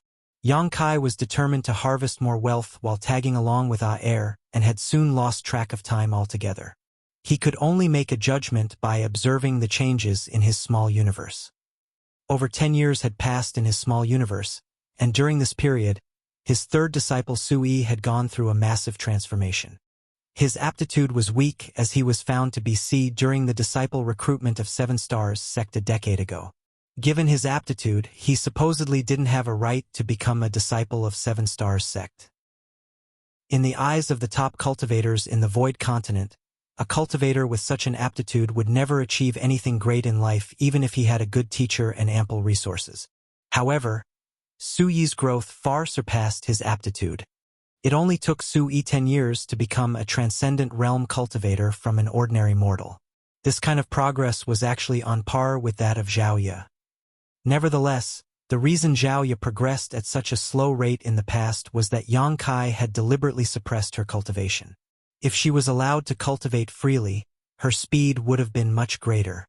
Su Yi's aptitude was clearly weaker than Zhao Ye's. In fact, in this expansive universe, Yang Kai had never seen a cultivator who was on par with Zhao Ye when it came to cultivation speed. Even though there were many disciples in Void Land and High Heaven Palace, Zhao Ye was still the brightest. However, compared to his C aptitude, Su Yi's growth was simply unbelievable. Just like Yang Kai had observed previously, Su Yi was indeed a cultivator with C aptitude as his progress was painfully slow during the daytime. However, once he fell asleep at night, he seemed to become an entirely different person. Given his transcendent realm cultivation, he supposedly didn't need to sleep. Nonetheless, just like an ordinary mortal who had never cultivated, when darkness descended, Su Yi would lie down on the bed and easily slumber off. This was a special talent as well as his cultivation method. All the elders in 7 Stars sect admired their ancestor even more after taking notice of this. A disciple with such a weak aptitude could still achieve excellent results following Yang Kai's guidance. He had practically achieved the impossible, so Shang Guanji and the others reckoned that they were no match for the ancestor when it came to vision. Martial Peak, Chapter 4796. Who is the big brother or big sister? 10 years after Yang Kai entered the chaotic dead territory alongside giant spirit god Aer, he finally had a chance to witness the clash between the real sun's burning light and the moon's serene glimmer. At that time, Aer was heading to his next destination while Yang Kai was looking for fishing targets. It was at that moment that Yang Kai caught a glimpse of a dazzling explosion of light. When he turned his head, he saw that in the far depths of the void, there was a colossal yellow light that was as splendid as a rising Sunday. Across from the yellow light, there was an equally mighty blue light that was charging right at it. In the next instant, the universe itself seemed to tremble as chaos descended all around. The protective layer around Aer expanded by several dozen meters all at once. The clash was practically silent, but the expansive yellow and blue lights that exploded out from it spanned across billions of kilometers like a torrential rain. The entire chaotic dead territory seemed to be filled with these colors all of a sudden. The dots of light soon turned into the unique living creatures that Yang Kai had seen before, which then proceeded to tear into each other. Witnessing this sight, Yang Kai realized that these strange creatures could be considered soul clones of the burning light and serene glimmer. The impact of this clash only subsided after 10 or so days, and the encounter left Yang Kai's heart in turmoil.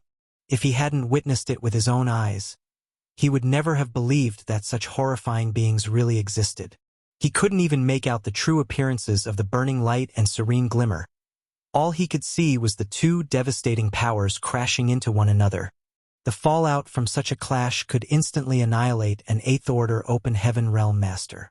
Only a being as powerful as a giant spirit god could possibly withstand such an impact. Since more soul clones were now fighting in the chaotic dead territory, it was actually good news for Yang Kai. Perhaps he could gain more benefits now. After one of the parties was defeated, yellow or blue crystals would be left behind, and these were the treasures he could obtain. When giant spirit god Aer was done with his meal, he fell into a deep sleep again. While standing on his head, Yang Kai held the azure dragon spear in his hands and looked for new targets. After a day of hard work, he finally managed to move a blue crystal half the size of a human from 600 meters away to somewhere close to him. However, before he could capture it, he felt a strange energy fluctuation coming from a nearby spot. The next moment, the blue crystal the size of half a human brushed past him. Drenched in cold sweat, Yang Kai hurriedly turned his head. What came into his sight sent a chill down his spine as he instantly clenched his azure dragon spear tightly. That was because he saw 2 young children, about 10 years old, glaring at him from a nearby spot. They were a young boy and a young girl. The young boy was clad in yellow clothes while the young girl was wearing a blue dress. What was odd was that their hair colors matched their clothes. Even their eyes were respectively yellow and blue. Yang Kai was now a 6th-order Open Heaven Realm Master with strong perceptive powers. Even a 7th-order Open Heaven Realm Master wouldn't be able to get anywhere near him without alerting him, let alone cultivators in the same order. Nevertheless, he had no idea when these two kids appeared. If not for the anomaly just now, he wouldn't have noticed them at all. What puzzled him was that he couldn't feel any energy fluctuations coming from these two. They were like ordinary children who had never cultivated before, but they were also like indiscernible phantoms. The chaotic dead territory was an extremely dangerous place where even an 8th-order Open Heaven Realm Master wouldn't be able to ensure their own safety. So how was it possible for ordinary people to be in this place? Moreover, the colors of the young kid's clothes, hair, and eyes made Yang Kai feel alarmed. These were no ordinary colors. All his pores uncontrollably tightened as he almost descended into panic. However, he slightly set his mind at ease since Aer was still sound asleep. Although giant spirit gods were gentle creatures, that didn't mean they weren't formidable beings. Since Aer hadn't awakened, it meant that he hadn't felt any hostility directed towards him, which was good news for Yang Kai. Nevertheless, he soon became uncertain when he saw the young kid's expressions. The blue crystal from earlier that was retrieved by the yellow-clothed young boy was now lying beside him. While staring at Yang Kai, he snapped, "You're a thief!" The young girl clad in a blue dress also pointed and shouted, "You're a thief!" The young boy turned his head and frowned at the young girl. "Stop mimicking what I say." Displeased, the young girl refuted, "No one mimics what you say. That was what I wanted to say." The young boy stopped frowning as though he wasn't in the mood to bicker with her and said, "Go somewhere else and say whatever you want. Don't repeat after me." The young girl snorted. While glowering at Yang Kai, she vented all her anger on him by demanding, "Kill him!" The young boy instantly refuted, "You can't kill him." Furious, the young girl stared at the young boy and said through clenched teeth, "I said kill him." Not willing to back down, the young boy shook his head. "I said you can't kill him. You have to listen to me. I'm the big sister." The young girl placed her hands akimbo and declared. Still calm and collected, the young boy shook his head. "You're wrong. You're supposed to listen to me because I'm the big brother. I'm the big sister, and you're the little brother. I'm the big brother, and you're the little sister." The two children started arguing with one another as they were unable to make each other admit defeat. The young girl seemed to be ill-tempered while the young boy was much calmer. Regardless of how loud the young girl was, he would always flatly refute her. Moreover, they never took a breather when bickering with one another as though this kind of argument had persisted for years. Both of them were obstinate and insistent. Meanwhile, Yang Kai was now dripping wet with cold sweat. Although he couldn't feel any murderous intent coming from these two, he reckoned that it didn't require any murderous intent for such beings to kill him. To them, ending his life was the same as stepping on an ant, so what was the point of having murderous intent? No one would release murderous intent when they casually stepped on an ant. This was an extremely awkward situation for Yang Kai. Since he was in the depths of the chaotic dead territory, he was unable to leave the giant spirit god's protection. Once he did, he would be instantly killed. However, faced with such formidable beings that wanted to kill him, he was powerless to save himself. He couldn't possibly rely on Aer either. The giant spirit god was still sound asleep, so he apparently didn't care about what was going on around him. Moreover, Yang Kai doubted whether even the Aer was a match for these two. Presently, Yang Kai could only hope for the young boy to convince the young girl. Nevertheless, judging from their argument, he reckoned that it wasn't easy for the young boy to do so. Just when Yang Kai was at his wit's end, the two children suddenly fell silent and turned to look at him at the same time. The young boy said, "Why don't you tell us who the big brother or the little sister would be?" The young girl said, "Why don't you tell us who the big sister or the little brother would be?" Although they spoke at the same time, Yang Kai could clearly hear what they had said. This was a question without an answer, or at least without an answer that would allow him to survive. Yang Kai furrowed his brow deeply, not knowing what would happen to him if he said anything wrong. Regardless of what his answer was, he would certainly offend one of these kids. It was impossible to come up with a reply that would please both parties. After pondering on it for a moment, Yang Kai asked, "Who was the first one that was born?" The person would be the big brother or big sister. The young kids exchanged glances and replied simultaneously, "We were born at the same time. One of you must have been born first." Yang Kai frowned. "Nope." The young kids shook their heads. This was giving Yang Kai a headache. He suddenly recalled the legend that when the world was born in ancient times, the first light appeared. A long time later, the light split into two and became yin and yang.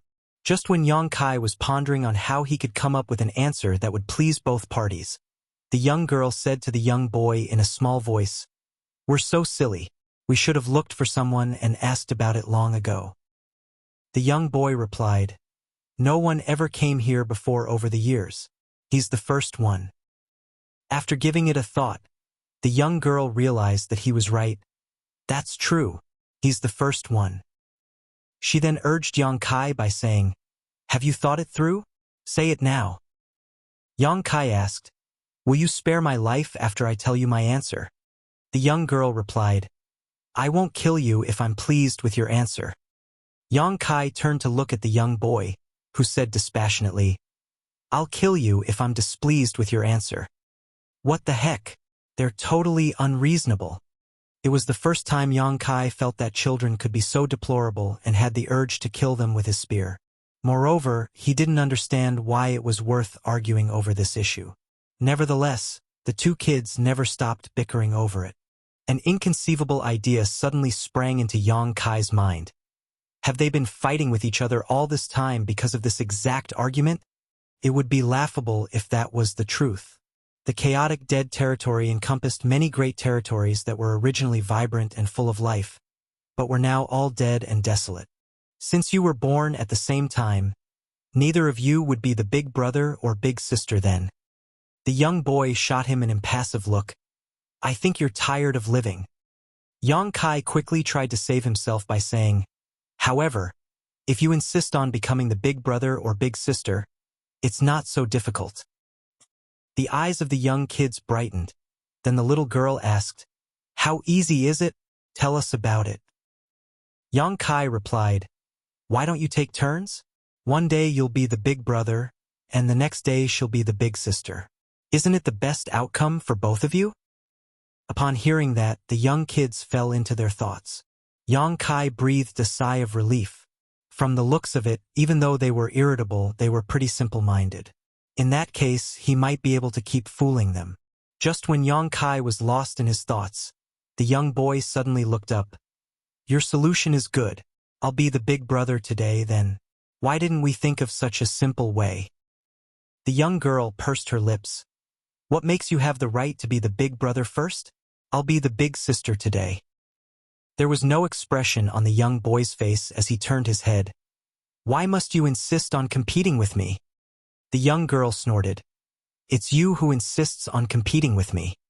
A dumbfounded Yang Kai initially thought that the problem was solved, but a new problem popped up the next moment. Are they deliberately making things difficult for me? Yang Kai had the urge to beat them up as he clenched his azure dragon spear tighter, but he soon relaxed his grip while feeling dejected. As expected, not long after, the kids then turned to look at him and asked, "Why don't you tell us who the big brother or big sister would be today?" Yang Kai had the urge to kill himself as he roared, "Why can't both of you be the big brother and the big sister at the same time? What's the point of arguing over this issue?" Marshall Peak, Chapter 4797, Good Little Brother and Little Sister. The young girl gazed dazedly at Yang Kai as she was dumbstruck by his abrupt fury.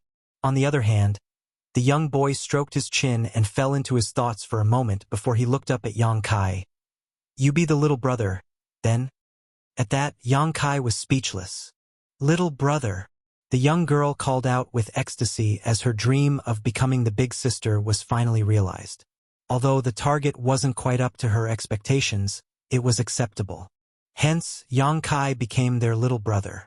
That was an outcome he had never expected, but he had no choice but to accept it.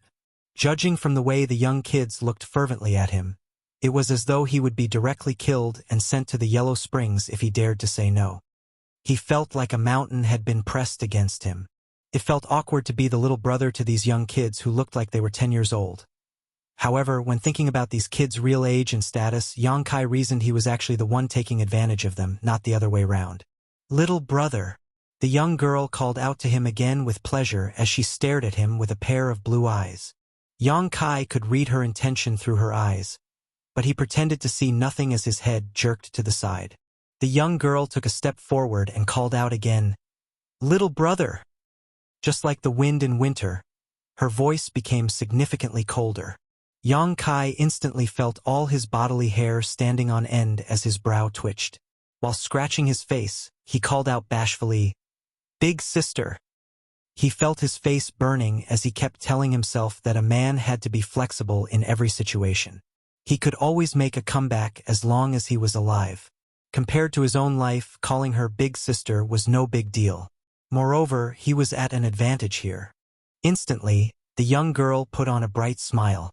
Yang Kai didn't see her move at all, but she appeared in front of him the next moment and extended her hand to pat his head. "You're my good little brother." The veins on Yang Kai's forehead bobbed as he almost failed to contain his murderous intent. Right then, the young boy coughed on the side. Yang Kai was a worldly person who knew how to adapt to the situation. Since he already did it for the first time, it wasn't so hard to do it for the second time. He cupped his fist at the young boy and called out solemnly, "Big brother." Acting like he was more mature, the young boy nodded as he was pleased with Yang Kai's action. In fact, Yang Kai was curious about their names. Since they were considered one family now, he decided to ask them about it. Nevertheless, the young kids exchanged glances and shook their heads. They never had a name since their birth. The sun's burning light and the moon's serene glimmer were what others called them, not their real names. After giving it a thought, Yang Kai said, "Why don't I give you names? It'll be easier for us to call each other this way." The young kids exchanged glances as if they were fine with it. After pondering on it for a while, Yang Kai came up with a few names, but they were displeased with all of them. Nevertheless, they were fond of the words yellow and blue. Hence, one of the young kids became Big Brother Huang to Yang Kai while the other was his big sister Lan. Since time immemorial, Big Brother Huang and Big Sister Lan had always had the dream to become the big brother and big sister. They kept arguing over it and got into intense battles because of it. It wasn't until Yang Kai barged into their territory alongside giant spirit god Aer that their wish was granted. Despite that, they had no idea what they should do after becoming the big brother and big sister. Yang Kai promptly gave them a hint by saying, "As big brother and big sister, you're supposed to take good care of your little brother." Big Brother Huang and Big Sister Lan nodded at the same time. Acting like an adult, Big Sister Lan said, "I'll definitely take good care of you. Come to me if anyone bullies you in the future. I'll stand up for you." Yang Kai felt like crying tears of joy at that moment. While bearing the humiliation, he accidentally found two incredibly formidable backers. Of course, he wouldn't be able to make use of such backers. Everything would be destroyed wherever they went, so who would have the guts to make them stand up for him? Moreover, no one would believe him even if he told everyone that he had these two kids as his backers. After a cough, Yang Kai said, "I've always been the one who bullies others, not the other way round. Big Brother Huang, the thing beside you, it was hard for me to get it. Could you please return it to me?" No big brother would snatch stuff from his little brother. Big brother and big sister are supposed to take care of their little brother. Yang Kai hadn't managed to catch the blue crystal, the size of half a human, as it was retrieved by Big Brother Huang. Upon hearing that, Big Brother Huang took a glance at the blue crystal. "You want this?" "Yes." Yang Kai nodded repeatedly. "You can have it?" Then, Big Brother Huang directly tossed the blue crystal at Yang Kai. A pleased Yang Kai cupped his fist. "Many thanks, Big Brother Huang." Following that, he quickly put the blue crystal inside his small universe. A smug Big Brother Huang looked provocatively at Big Sister Lan, who naturally became furious. She crooked her finger as a yellow crystal of a similar size came over from some unknown place. After throwing it at Yang Kai, she said, "This is for you." Yang Kai's eyes were as bright as the sun while he hurriedly put the crystal into his small universe. Gazing at the young girl, he sincerely expressed his gratitude. "Many thanks, Big Sister Lan." It was indeed a big pleasant surprise. Big Brother Huang snorted and raised his hand as a new blue crystal appeared. He then pushed it towards Yang Kai.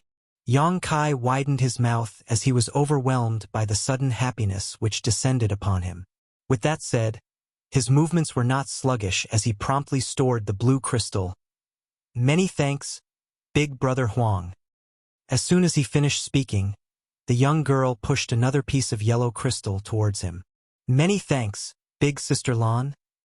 "Many thanks, Big Brother Huang." Yang Kai was exhausted from all the talking, but he was never tired of doing it.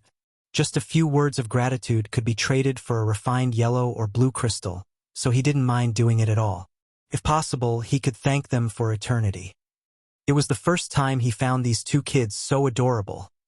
He was initially embarrassed when he was forced to be the little brother, but as more and more yellow and blue crystals came into his hands, the shame he felt had vanished into thin air. He could now shamelessly call them Big Brother and Big Sister, and he became increasingly sincere while doing it. He wouldn't even mind calling them Grandpa and Grandma as he was given such immense rewards, to say nothing of the fact that he was only required to call them Big Brother and Big Sister. In fact, given their age and seniority, he was actually taking advantage of them. Yang Kai had no idea how many good things he had obtained, but they surpassed the total amount of what he acquired over the past 10 years in just half a day. In the core area of his small universe, yellow crystals and blue crystals were stacked like two mountains, ranging from the 5th order to the 8th order. This kind of wealth could be considered colossal. No cave heaven or paradise could put forward such a large amount of treasure. Just when Yang Kai was engrossed in thanking them, Big Brother Huang and Big Sister Lan suddenly stopped as they glared at each other. Yang Kai scratched his face and asked cautiously, "Why did you stop all of a sudden?" As he spoke, he quickly fished out a spirit fruit from his space ring to quench his thirst. His throat was all dried up after he kept thanking them for so long. He had to get prepared for the next round.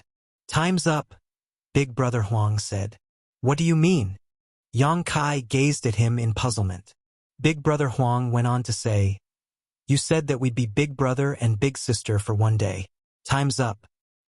One day has passed. Yang Kai felt that time went by too quickly. Big Sister Lan turned to look at Yang Kai. "What do you say today?" Yang Kai pursed his lips and asked probingly, "Why don't we keep doing it? I'm fine with being the little brother. You can still be the Big Brother and Big Sister." Big Brother Huang shook his head. "That won't be interesting." "Why wouldn't it be interesting? It's very interesting." Despite the fury in Yang Kai's heart, he wouldn't dare to object out loud. These children were just like irritable cats, so they had to be placated. As he darted his gaze around, he said cautiously, "Since you find it boring to be Big Brother and Big Sister, why don't you be Little Brother and Little Sister? I'll be the Big Brother today." Big Brother Huang and Big Sister Lan gazed at him at the same time. A diffident Yang Kai said, "Well, if you're not happy with it, just pretend that I've never said it." All of a sudden, Big Brother Huang nodded. "We can give it a try." Big Sister Lan agreed with it as well. Yang Kai was dumbfounded as he had never expected that his random idea would be feasible. After giving it a thought, he realized that these young kids had never been Big Brother and Big Sister since time immemorial. In the same way, they had never been Little Brother and Little Sister as well. Perhaps they just found the idea novel. "Big Brother," Little Brother Huang called out. He found it unfamiliar to call someone in such a way, so he knitted his brows. On the other hand, Little Sister Lan was more straightforward. "Big Brother." Yang Kai suddenly felt that he had taken up a huge responsibility as he sat down with a serious expression and acted like a mature big brother. As he gazed at the young kids, he said solemnly, "As Little Brother and Little Sister, you have to treat your big brother well." Little Brother Huang said doubtfully, "That was not what you said yesterday." Yang Kai waved his hand. What happened yesterday is different from what's going on today. You were big brother and big sister yesterday, but you're little brother and little sister today. Don't you agree? Little brother Huang fell into his thoughts as he felt that there was something off about it, but he couldn't quite figure it out. Meanwhile, little sister Lan got his hint as she drew a yellow crystal and pushed it towards Yang Kai before looking smilingly at him. That's very kind of you, little sister Lan. You're the best little sister in the world. Yang Kai stored the yellow crystal and gently patted her head. It took Yang Kai only one day to grasp how to fan the flames and sow discord between the two. As expected, little brother Huang wouldn't want to appear inferior as he pushed a blue crystal towards Yang Kai. There was an amiable smile on Yang Kai's face as he said, "You're the best little brother in the world, little brother Huang." He also patted the young boy's head. Little brother Huang found it awkward, but he suppressed his urge to dodge the touch. Although the situation was different from the day before, the outcome was the same.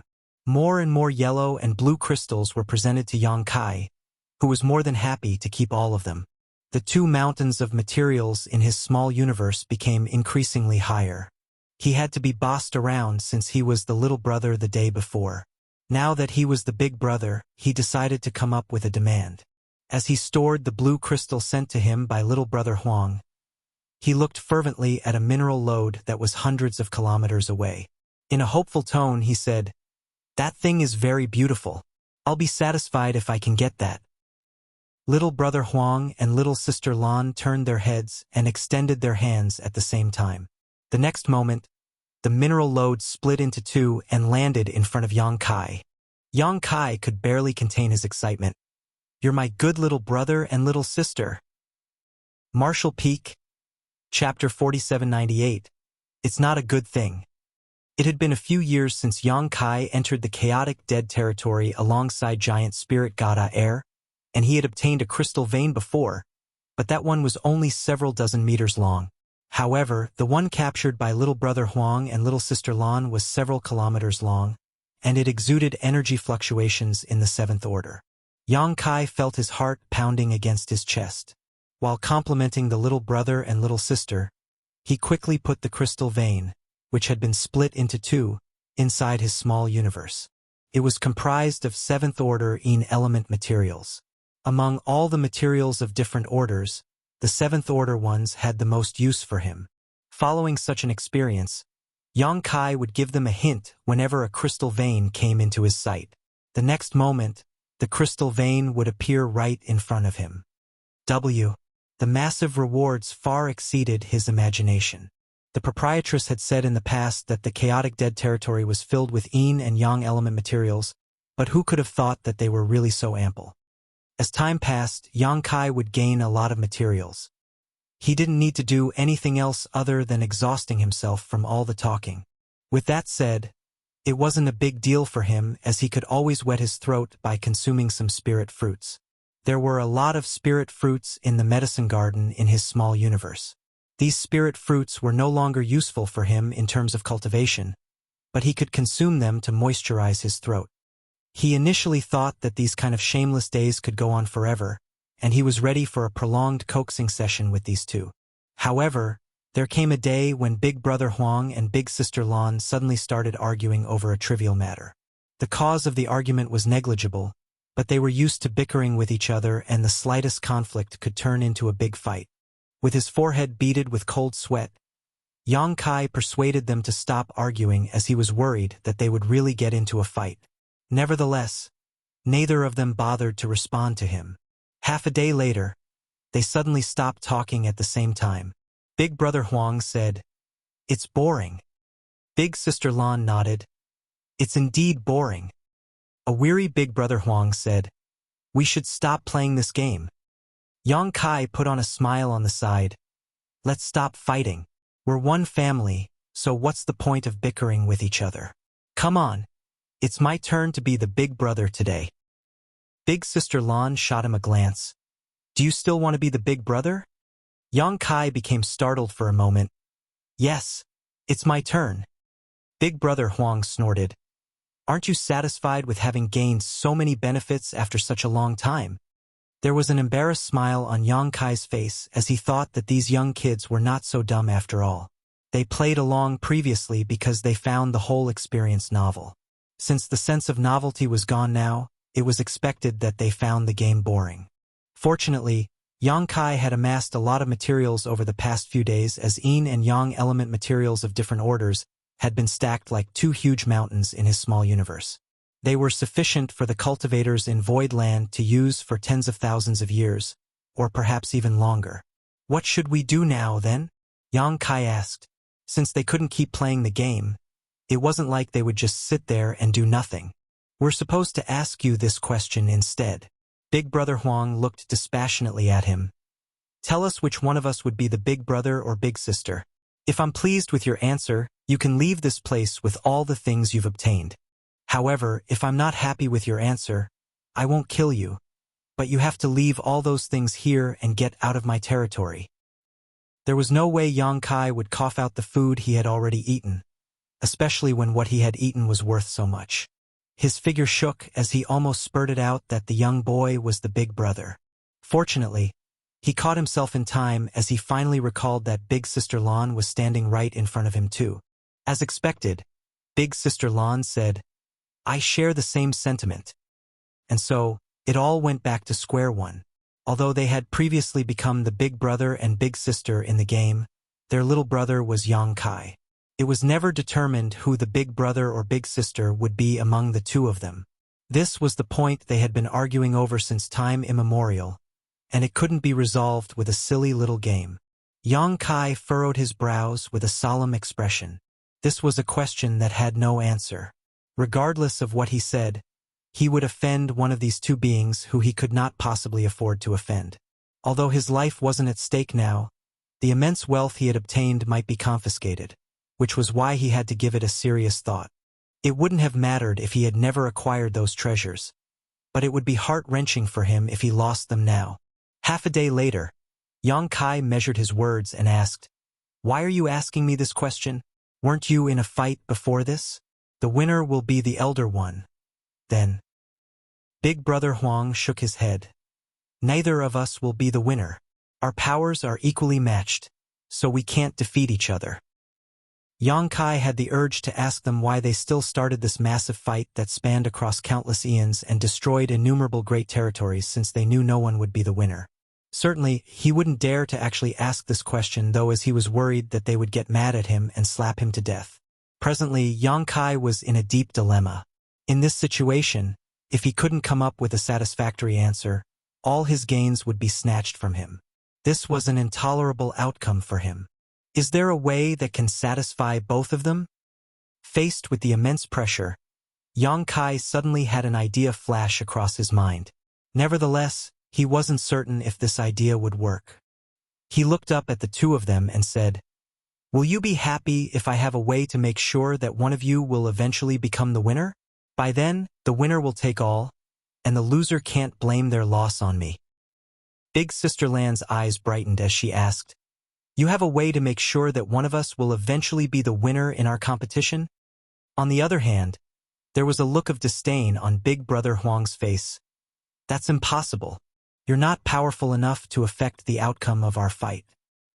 Yang Kai put on a meaningful and inscrutable smile as he replied, Since your powers are equally matched, there certainly wouldn't be a winner between the two of you, but what if the two of you fought in a different way?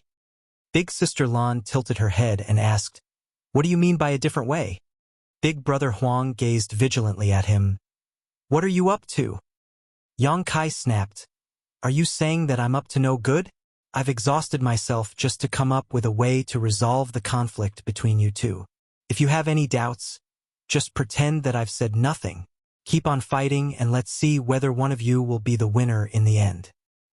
Seeing that Yang Kai appeared righteous, Big Brother Huang felt apologetic as he thought that he had gotten him wrong.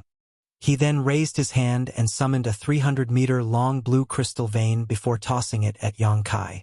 After that, he looked away and fell silent. Yang Kai was startled for a moment before he quickly stored the blue crystal vein inside his small universe. He then nodded at Big Brother Huang. Please don't blame me for being rude just now, Big Brother. Big Brother Huang grunted in a muffled voice. Meanwhile, Big Sister Lan's interest had been piqued. What's your solution? Tell us about it. All right, it's like this, Yang Kai explained. Since your powers came from the same source, and there's no way for either of you to defeat the other in battle, why don't you have others fight on your behalf? In that case, it could prevent you two from having to fight directly, and the issue would be solved peacefully. It's like killing two birds with one stone. Worried that he hadn't made himself clear, he decided to give them an example. Similar situations have happened in the past. Sometimes, two top cultivators become archenemies, but despite countless battles between them, neither side manages to defeat the other. Realizing that the matter won't be settled before their predestined time of death, they both understood that they would pass on with deep regrets as there still would be no winner.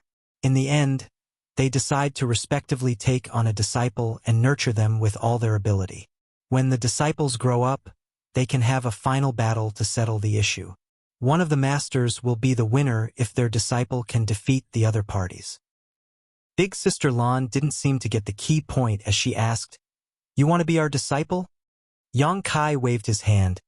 "I don't mind becoming your disciple, but what can you teach me? The ways we cultivate are different. Moreover, I'm the only human here. Whose disciple should I become? If I become your disciple, Big Brother Huang will be displeased. If I become Big Brother Huang's disciple, you'll be upset.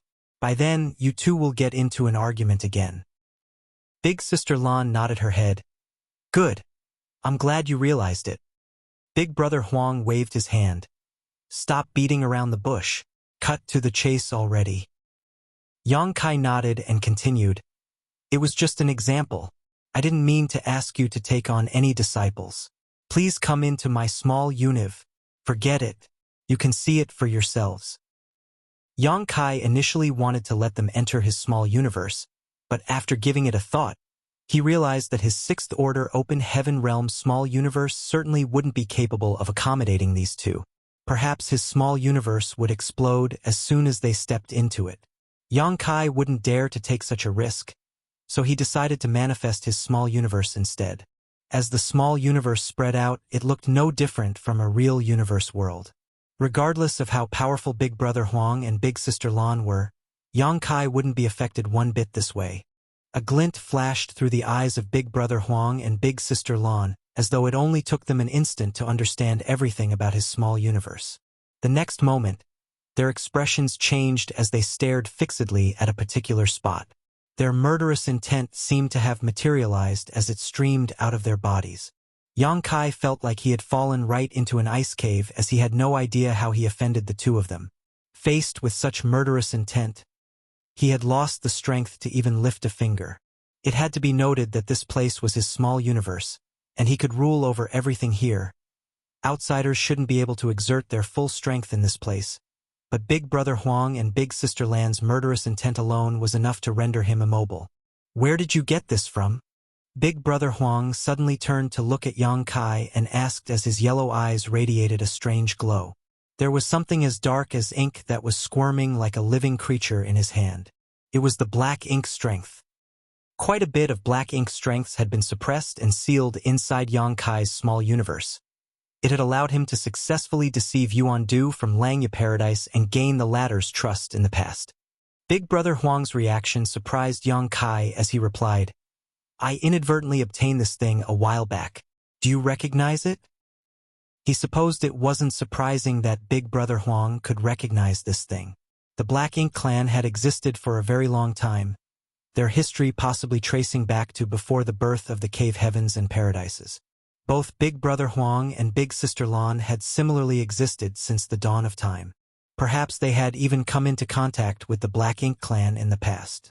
"It's not a good thing. Don't keep it here," Big Brother Huang said solemnly without directly answering Yang Kai's question. The next instant, he clenched his fist as the squirming black ink strength dissolved into nothingness. Following that, he waved his hand as Yang Kai could feel an invisible force sweeping across his small universe. The place where the black ink strength had been suppressed and sealed was instantly purified. All the black ink strength vanished like a puff of smoke. Seeing this, Yang Kai was absolutely flabbergasted. There was a world spring in his small universe, so he wasn't afraid of the black ink strength at all. Since it had been suppressed and sealed, it couldn't do him any harm. In fact, when he came across a black ink clan member or black ink disciples, he could use it to cover up his identity. Marshall Peak, Chapter 4799. You are so smart.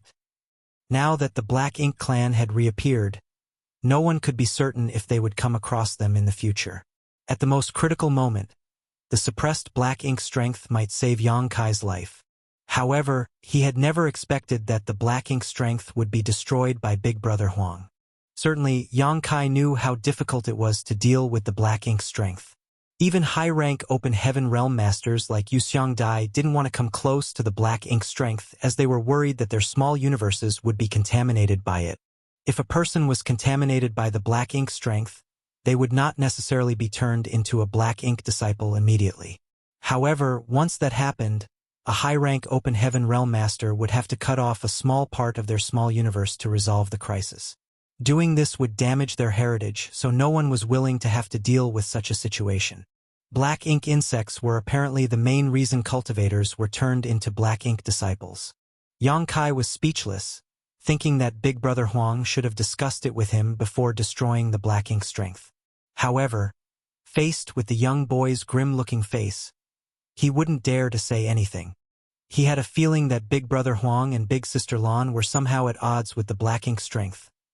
Otherwise, the young boy wouldn't have done such a thing. Fortunately, he still had a black ink insect. Although the black ink strength in his small universe was all gone, the black ink insect remained. Big Brother Huang and Big Sister Lan were not willing to explain anything to him. After the black ink strength were gone, Big Sister Lan turned to look in a particular direction where the humans lived. There are so many people over there. Do you want us to take on disciples from there? After pulling himself together, Yang Kai waved his hand. Forget about taking on disciples. It's not that I want to underestimate you too, but although you're powerful, I'm afraid that you know nothing about teaching disciples. Any talented people would have their futures ruined by becoming your disciples. Although Yang Kai's words were blunt, the two of them didn't refute him. He then pointed in a different direction. Look over there. As they turned their heads, the small stone race that had gathered together in different groups came into their sight. The populations of these groups varied greatly. The large ones had more than 100,000 members, while the small ones had only several hundred. They were scattered everywhere in the small universe and were all busy with their own work. What are those? They look strange, Big Sister Lan asked curiously. They're the small stone race. They behave just like ants. What are ants? Big Sister Lan gazed at him. Yang Kai realized that it would be hard to explain things to these two using examples from his life. After giving it a thought, he decided to briefly walk them through the behavior of the small stone race. Big Brother Huang nodded. What do you want us to do, then? A high-spirited Yang Kai replied. It's easy. You can select two equally matched stone kings and choose your own territories. Then, you'll start nurturing them until the small stone race members are strong enough to battle. After having a fight, it will determine who the winner will be. Upon hearing this, Big Brother Huang arched his brow as he fell into his thoughts. On the other hand, Big Sister Lan said, I see. This is what you mean by taking on disciples. Yang Kai nodded. Well, more or less. However, the small stone race have low sentience, so you don't have to take them as disciples, nor do you need to teach them anything. You just have to nurture them. Big Sister Lan became startled for a moment before clapping her hands. It's a great idea. You're so smart. A smiling Yang Kai replied, Many thanks for the compliment. Seeing that her interest had been piqued, he breathed a sigh of relief. It was wonderful that they were interested in it, as he was most worried that they would dismiss the idea. In that case, he would have to consider encouraging them to take on some real disciples from his small universe. After giving it a thought, he realized these kids were even engrossed in a simple game of calling him big or little brother previously, so nurturing small stone race members to attack each other must be attractive to them as well. The small stone race innately behaved in this manner. Although their overall population had increased over the years in Yang Kai's small universe, these different groups never stopped attacking one another. Otherwise, there would have been more small stone race members in the small universe by now. Yang Kai then turned to look at the young boy. What do you say? Big Brother Huang nodded gently. Good. An elated Yang Kai said, It's decided then. You can choose your territories and Stone Kings now. Following that, Big Brother Huang and Big Sister Lan set to work. There were a lot of small stone race members in the small universe along with many Stone Kings. Hence, it wasn't difficult to choose two equally matched Stone Kings. With Yang Kai's assistance, it was also easy for them to select their territories. However, both Big Brother Huang and Big Sister Lan were meticulous in every detail, as they were worried that any slight imbalance might affect the outcome of their future battle. Certainly, Yang Kai would offer them all the help that was needed. Since the kids were bored with treating Yang Kai like a family member, it was hard for him to get his hands on the yellow and blue crystals in the chaotic dead territory. However, if he could let Big Brother Huang and Big Sister Lan nurture more small stone race members, it would be a different kind of benefit for him. After all, it took a massive amount of materials to nurture the small stone race. In the past, Yang Kai had to personally scatter the materials for them, but now he didn't have to worry about anything. When Big Brother Huang and Big Sister Lan were done selecting their territories, they picked a spot for their base and started drawing yin and yang element materials to feed the Stone Kings. Although Yang Kai was heartbroken to see so many precious materials disappear, he decided to put up with it as he thought of the potential benefits these Stone Kings would bring him. In any case, the used blue and yellow crystals would eventually turn into the capital for Yang Kai's own growth. During this period of time, he took a glance at the place where he suppressed and sealed the black ink strength previously. Nevertheless, he was now certain that all of it was cleaned up, with not even a trace left behind. It was as though Big Brother Huang's power was the nemesis of the black ink strength. This made Yang Kai feel melancholic. Back then, there were some black ink disciples in Langya Paradise, but they were all killed after being exposed. That was because those from Langya Paradise believed that once a cultivator was corrupted with the black ink, there was no saving them. Black ink disciples were and forever would be enemies. Yang Kai couldn't help but think that if they were brought to this place, Big Brother Huang and Big Sister Lan might be able to get rid of the black ink's strength in their bodies and help them return to their normal state. Unfortunately, he could never carry out this kind of experiment. Not just anyone could enter the chaotic dead territory. If it weren't because of air, Yang Kai wouldn't have had the chance to enter this place either. Although Big Brother Huang and Big Sister Lan seemed able to destroy the black ink strength, Yang Kai could never have brought the black ink disciples from Langya Paradise to this place. It took a long time for the small stone race members to grow to be strong enough to battle, so Yang Kai reckoned that there wouldn't be any conflicts between Big Brother Huang and Big Sister Lan for the time being. With that said, the clashes between the yellow and blue soul clones never stopped as they continued hacking each other to death. Yang Kai even witnessed the colossal yellow and blue lights crashing into one another again, which made him feel doubtful. Big Brother Huang and Big Sister Lan were standing inside his small universe right now, so what were those giant lights in the distance he had seen? Which ones of them were their true bodies?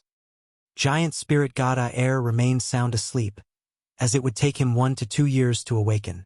Since his small universe's time was accelerated and had its own world barrier, Yang Kai was practically staying inside a sealed space right now. It was impossible for him to get his hands on the yellow and blue crystals like he had previously done.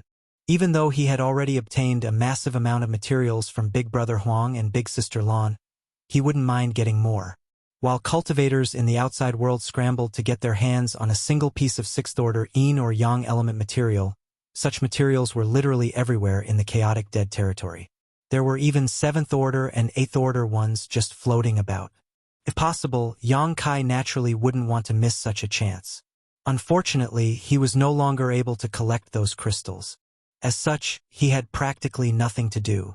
Left with no other choice, he decided to spend some time comprehending the Great Nothingness scripture while observing his third disciple's cultivation process. It was a good idea to let Sui cultivate the Great Nothingness scripture as the boy was now in the 3rd order transcendent realm, above which would be the Saint realm. Yang Kai would be there to observe Sui every time he achieved a breakthrough, but he had yet to discover anything special. When he was in front of the stone monument in Langya Paradise previously, Yang Kai felt a hint of time principles fluctuating from one of the disciples there when they achieved an ascension. However, this had never happened to Sui. Yang Kai reckoned that it might have something to do with his weak cultivation. Perhaps he would only find something special when Sui became more powerful. After the Third Order Transcendent Realm, Sui would reach the Saint Realm. This realm was neither high or low. In some low-end universe worlds, the Saint Realm was already the peak of the martial Tao. Yang Kai's instincts were telling him, though, that when his third disciple made it to the next great realm, there would be some significant change. With that said, he didn't intend to help him grow in any way. He just let him cultivate at his own pace. The Great Nothingness scripture was a secret art that was passed down from ancient times. So there must be some secrets that had been lost to time and had yet to be uncovered. Although the cave heavens and paradises had comprehended part of it, they were only able to make use of the Great Nothingness scripture to create small source worlds. 1 year later, Yang Kai suddenly felt his small universe shaking. Upon sensing this, he realized that the giant spirit god Aer had awakened. The gigantic creature sat down with his legs crossed and spaced out for a few days. When he no longer felt cranky from his nap, he headed to the next destination. The small universe was placed right above Aer's head, and with the giant spirit god's protection, it wouldn't be harmed at all. Although only a year had gone by in the outside world, 2 years had passed in Yang Kai's small universe.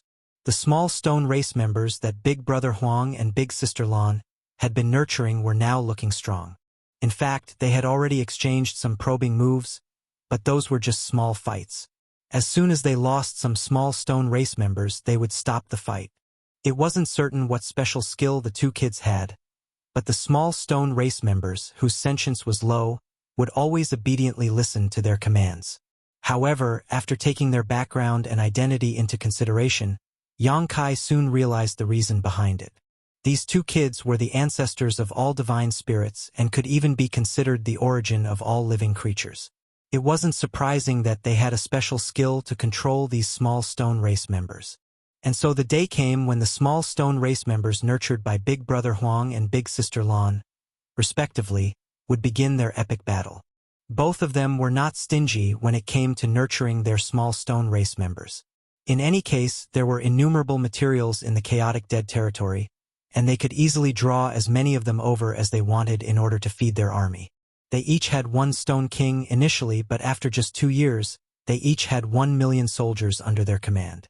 At this moment, the two armies had lined up at the border of their territories, both sides in different formations, but all of them looking fierce and imposing. Martial Peak, Chapter 4800. Are you not willing to admit defeat? The habits and behavior of the small stone race members were similar to those of ants. Under the Stone Kings, there were guards that were responsible for keeping the territory safe. There were also soldiers that had to invade other territories. Nevertheless, most were just like worker ants. Big Brother Huang and Big Sister Lan each had 1 million soldiers under their command. No Stone King could ever control so many soldiers. Therefore, they didn't only have one Stone King, respectively, now. When a group grew to a certain scale, more Stone Kings would be born as they brought parts of the clansmen to other places to build their own nests and reproduce. Now, they each had more than 10 Stone Kings, as these 1 million soldiers were divided into more than 10 formations, looking truly intimidating. When Yang Kai arrived at the battlefield, Big Brother Huang and Big Sister Lan were shooting each other dismissive glances and exchanging taunts. This had been their daily life since long ago, as they would never stop fighting to become the elder sibling. Upon Yang Kai's arrival, they shifted their attention to him and stopped the war of words. A high-spirited Big Brother Huang said, "Take a look at my small stone race. What do you think?" Yang Kai looked in that direction and nodded gently. "Your army is truly intimidating, and I'm sure they will win almost any battle." Upon hearing that, Big Brother Huang appeared smug and looked provocatively at Big Sister Lan. It was the first time they tried raising small stone race members. 2 years had passed, and they found it to be quite interesting, especially when the groups of small stone race members became stronger and more populous by the day. They felt a sense of accomplishment from doing that. Big Sister Lan came over and asked, "What about mine?" Yang Kai turned to gaze at the other army and remarked, "Just like tigers, they look mighty and invincible." Big Sister Lan said smilingly, "I've spent a lot of effort on them. I'll definitely be the winner this time. Big Brother Huang shot her a look of disdain. I've spent more effort on my army than you. There's no way you'll win the battle. Big Sister Lan snorted. Enough nonsense. Bring it on. Let's see who will win. If you lose, you have to call me Big Sister. A defiant Big Brother Huang refuted. If you lose, you have to call me Big Brother. As their eyes met, there seemed to be a spark lighting up between them. Yang Kai quickly stepped away so that he wouldn't be harmed. They turned their heads at the same time and demanded, "You'll be the judge of this battle." "All right." Yang Kai solemnly cupped his fist. He had already expected it when he suggested using small stone race members to decide who the winner would be, so he wasn't surprised when he was asked to be the judge. "Are you ready?" Yang Kai asked. Big Brother Huang sneered at his sister. "Of course I'm ready." Big Sister Lan scoffed. "Bring it on." "Begin," Yang Kai announced. Instantly, like beasts that were released from their cages, the millions of soldiers marched forward from both sides across the plains. Although they had gathered together in formations before the war, there were not really any tactics to speak of when they started fighting. This was a tangled melee between 2 million small stone race members. The battlefield had descended into chaos as stony limbs were sent flying around in a merciless way. Big Brother Huang and Big Sister Lan didn't interfere in the war between the small stone race members, as they only watched it from the sides. To them, they had already put in their efforts over the past 2 years, so all they had to do now was wait for the outcome. Yang Kai couldn't help but feel heartbroken as he watched the small stone race members getting slaughtered. These small stone race members were the capital for him to grow stronger, so he suffered an immense loss when so many of them were killed. After giving it a thought, though, he realized that these 2 million small stone race members had brought a lot of benefits to his small universe when they were growing up already, and he was unable to stop them from getting killed since it was a fight between Big Brother Huang and Big Sister Lan. However, as more small stone race members were killed, Yang Kai's expression turned more and more pensive.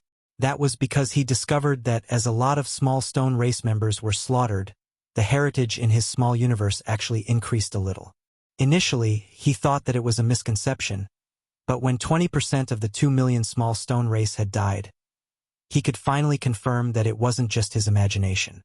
The heritage in his small universe really was increasing at an increased pace. It was not a significant increase, only equivalent to a few months of cultivation, but the outcome surprised him greatly.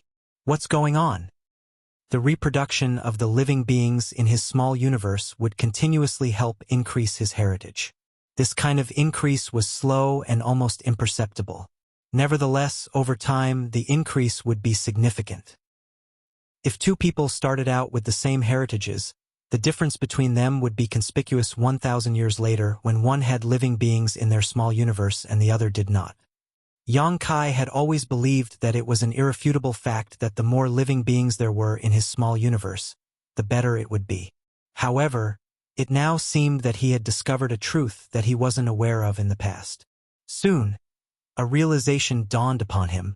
To be born, to grow old, to get sick, and to die were all parts of the cycle of life.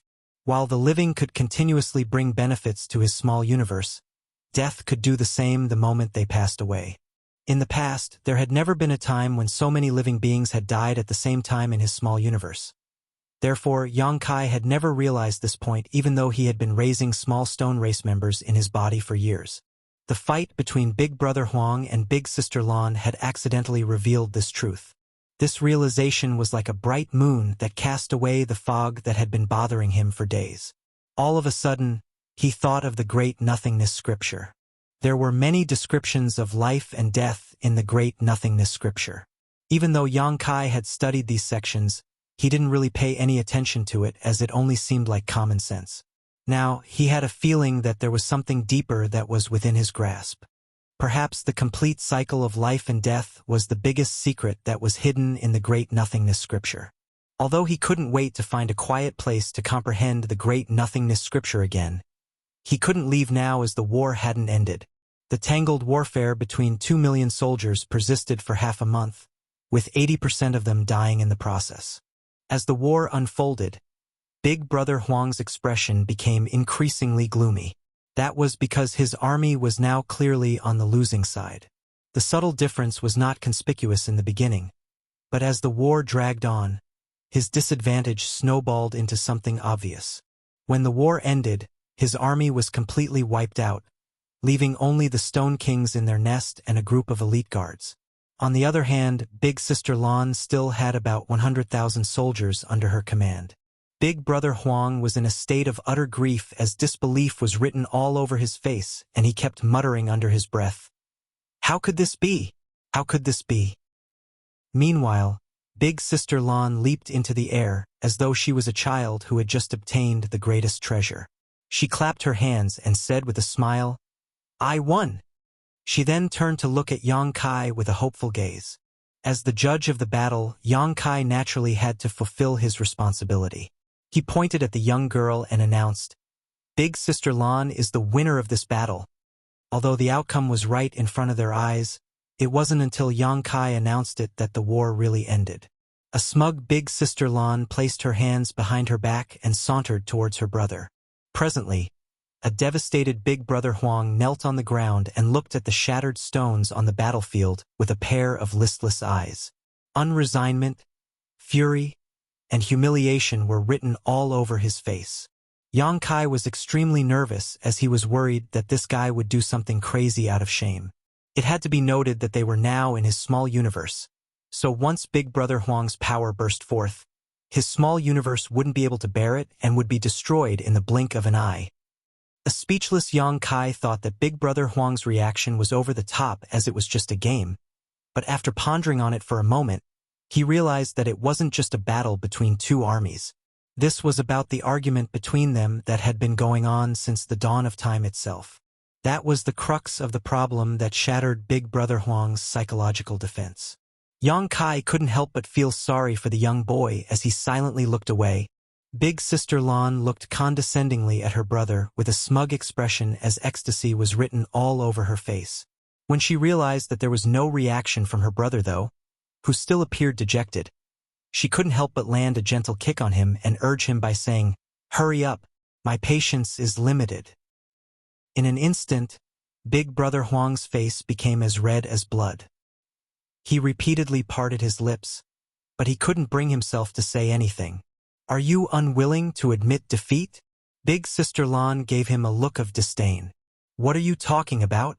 Big Brother Huang stood straight up with fury as he clenched his fists to summon his courage. Only after a long silence did he call out with great difficulty, "Big Sister." His voice was almost indiscernible. Big Sister Lan deliberately moved her head closer to him. "What did you say? I didn't hear you." A flushing Big Brother Huang roared, "Big Sister." A stunned Big Sister Lan took a few steps away and patted her chest. "Why did you shout at me?" Hot steam seemed to be billowing from Big Brother Huang's nostrils as he glared at his sister. It was as though there was irreconcilable enmity between them as he snarled, "Are you happy now?" There was a bright smile on Big Sister Lan's face as she nodded repeatedly. "Of course I'm happy. You've finally acknowledged that I'm the big sister after so long." It was the first time in her life to hear her brother calling her big sister. Although Yang Kai had called her that many times, she still felt that something was lacking. It was different from the present situation. She had never been as satisfied as when she heard her brother say "big sister" for the first time. This was a kind of satisfaction that Yang Kai could never give her. "I will not concede defeat." Big Brother Huang balled up his fists and said grimly. Big Sister Lan stopped smiling and gazed at him with a frown. "What do you mean? Are you going back on your word?" "I want to have another battle with you," Big Brother Huang said through clenched teeth. Big Sister Lan batted her eyes. "You have no more small stone race members. How are you going to fight with me again?" "I still have the Stone Kings. I will rise again."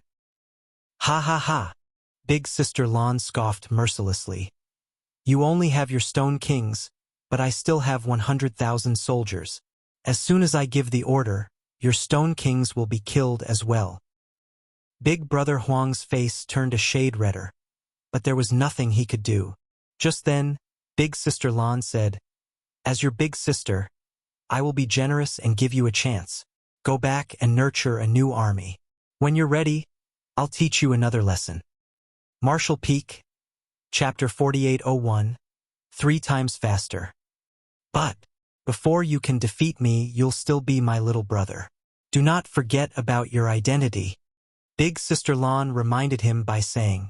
A humiliated Big Brother Huang replied, I'll never forget this day. After a moment of observation, Yang Kai placated the young boy by saying, In war, it is normal to win or lose. Keep your chin up, Big Brother Huang. Just go back and continue nurturing your small stone race members and stage a comeback. Big Brother Huang grunted and left. It seemed that he couldn't wait to strengthen and develop his own small stone race members. Presently, he was only left with his 10 Stone Kings and a small number of elite guards. It would be difficult for him to make his army stronger in a short time. On the other hand, Big Sister Lan still had about 100,000 soldiers, which put her at a great advantage. She definitely had a better chance of winning the next battle. It's all thanks to your idea. Big Sister Lan looked smilingly at Yang Kai. He's finally willing to call me Big Sister after so many years. Tell me, what reward do you want? You have a reward for me? Yang Kai became energetic in an instant. Of course. Never mind. I know what you want even if you don't say it. Upon finishing her words, Big Sister Lan dashed out of the small universe. When she returned, she brought back literal mountains of yellow and blue crystals and tossed them to Yang Kai. Naturally, Yang Kai was ecstatic. Initially, he thought that he would never have a chance to easily get these yellow and blue crystals again, so it surprised him when Big Sister Lan gave so many to him all at once. Yang Kai, of course, wouldn't turn her down. After thanking her, he quickly sent these materials to the medicine garden. After the epic war, Big Brother Huang and Big Sister Lan stopped bickering with each other for quite some time. While Big Brother Huang worked hard to develop his own small stone race members, Big Sister Lan was never complacent. Even though she was the winner this time, 90% of her small stone race members were killed. Naturally, she had to quickly replenish her ranks. If she was drowned in the ecstasy of this victory and never thought about improving herself, she would be the one calling him Big Brother next time. This kind of outcome was simply intolerable for her. Even though both of them were busy, Big Sister Lan would look for Big Brother Huang from time to time just to hear him calling her Big Sister. While she was satisfied every time, Big Brother Huang only became more furious and further strengthened his determination to get his revenge. The enlightenment that dawned upon Yang Kai from the battle allowed him to have a better understanding of the great nothingness scripture. He had a feeling that he was just one step away from grasping the core of the secret art, but he hadn't been able to achieve that. That was because he still hadn't figured out the relationship between great nothingness scripture and the Tao of time. On this day, he suddenly detected something and looked in a particular direction. Presently, Sui was seated with his legs crossed on a boulder by a cliff. All his vitality surged as his true chi roiled. Above his head were swirling dark clouds and deafening thunder could be heard. He was showing signs of achieving a breakthrough. Sui was already in the third-order transcendent realm, and he would soon make it to the saint realm. That was a very unique realm. Yang Kai recalled that when he was in Tongshen realm in the past, the highest martial Tao was the saint realm. It wasn't until he left the place and entered the star field that he came into contact with higher realms. He already had a feeling that there would be a strange phenomenon when his third disciple ascended to the saint realm. Therefore, when he realized that Sui was achieving a breakthrough, he immediately came over and observed him from up close. In fact, Yang Kai was there every time Sui achieved a breakthrough in the past, but he hadn't discovered anything special so far. However, this time was apparently different. Before the ascension even happened, the time Tao essence in his small universe began reacting in a way as though it was trying to resonate with Sui. Yang Kai had the same feeling when his first disciple Zhao Yibai achieved a breakthrough, but what resonated with him was the space Tao essence. Meanwhile, he wasn't worried about Su Yi's breakthrough. Although the progress of Su Yi's cultivation was rapid, he had spent a much longer time in his dreams than in reality due to his unique talent in the Tao of time. Therefore, his foundation was solid. Certainly, he wouldn't fall into danger by ascending to the saint realm. When the world baptism descended on Su Yi's head, he didn't seem to notice at all. Instead of reacting to it, He hung his head low as though he had slumbered off. It wasn't until the force reached him that he looked up and stared into the void with a pair of eerie-looking eyes. There was a strange smile on his face. Upon seeing that, Yang Kai frowned. The world baptism continuously streamed into Sui as he opened up his body and accepted it. Soon, he was covered in wounds, but as he was faced with the trial, his aura rapidly increased and soon reached the peak of the transcendent realm. The great nothingness scripture was circulated to the fullest as it protected Su Yi's vital parts. At the same time, the time Tao essence in the small universe became increasingly active. Yang Kai could clearly feel that a lot of time Tao essence streamed into Su Yi's body and was consumed by him following the world baptism.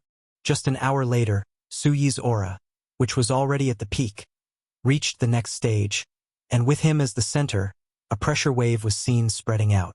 He had made it to the Saint Realm. At the same time, the flow of time in the small universe seemed to have been affected as the whole world halted for an instant before it began surging ahead again. The fog in Yang Kai's mind remained, as he still hadn't figured out the relationship between the great nothingness scripture and the Tao of time. But he could clearly feel that the flow of time in his small universe had accelerated. In the past, the flow of time in his small universe was 2 times faster than the outside world, but now it was 3 times faster. This transformation astounded Yang Kai. It had to be noted that his mastery of the Tao of time remained in the 6th level, exceeding the ordinary to reach the extraordinary. This was a kind of categorization he had invented, and it was only thanks to this level of comprehension that the flow of time in his small universe had accelerated prior to this. Why did he gain such a reward after Su Yi achieved a breakthrough in his small universe? Was it because of Su Yi himself? Or was it because of the great nothingness scripture? Could both reasons be valid? Su Yi was talented in the Tao of time, and he had cultivated the great nothingness scripture. Moreover, he had achieved an ascension in Yang Kai's small universe. Perhaps this plethora of reasons brought about unexpected changes. However, Yang Kai felt uneasy. The reason he selected Su Yi to cultivate the great nothingness scripture was that he wanted to fully comprehend the secret art so that his mastery of the Tao of time would improve. But now, while he had benefited, he hadn't really learned anything new, which was simply incomprehensible. When he checked on his small universe and confirmed that there was nothing wrong, Yang Kai became even more doubtful. Meanwhile, Su Yi had awakened as he looked dazedly at his own hands. Although he had experienced a lot of hardship while achieving this breakthrough, his body had been fortified by Yang Kai. Additionally, he had already ascended to the next great realm. Therefore, he was fine as his wounds had mostly healed already. "Do you feel any discomfort?" Yang Kai appeared before him and asked. Upon hearing that, Sui quickly got to his feet and saluted him. "Greetings, honored master." He still appeared doubtful. "Did I break through?" Yang Kai nodded. "You're in the Saint Realm now." Sui scratched his head. "I didn't even realize it. For some reason, I was overwhelmed by sleepiness and dozed off just now. Many thanks for protecting me, honored master." He thought that the reason he successfully achieved an ascension was that Yang Kai had been standing guard beside him. Otherwise, he would have lost his life since he was asleep just now. Yang Kai stared fixedly at him and gave it a thought before saying, "Since you've made it to the next great realm, continue strengthening your foundation. You must not become arrogant just because you're more powerful now." "Yes," Sui replied respectfully. "Disciple will cultivate hard and never forget your teachings."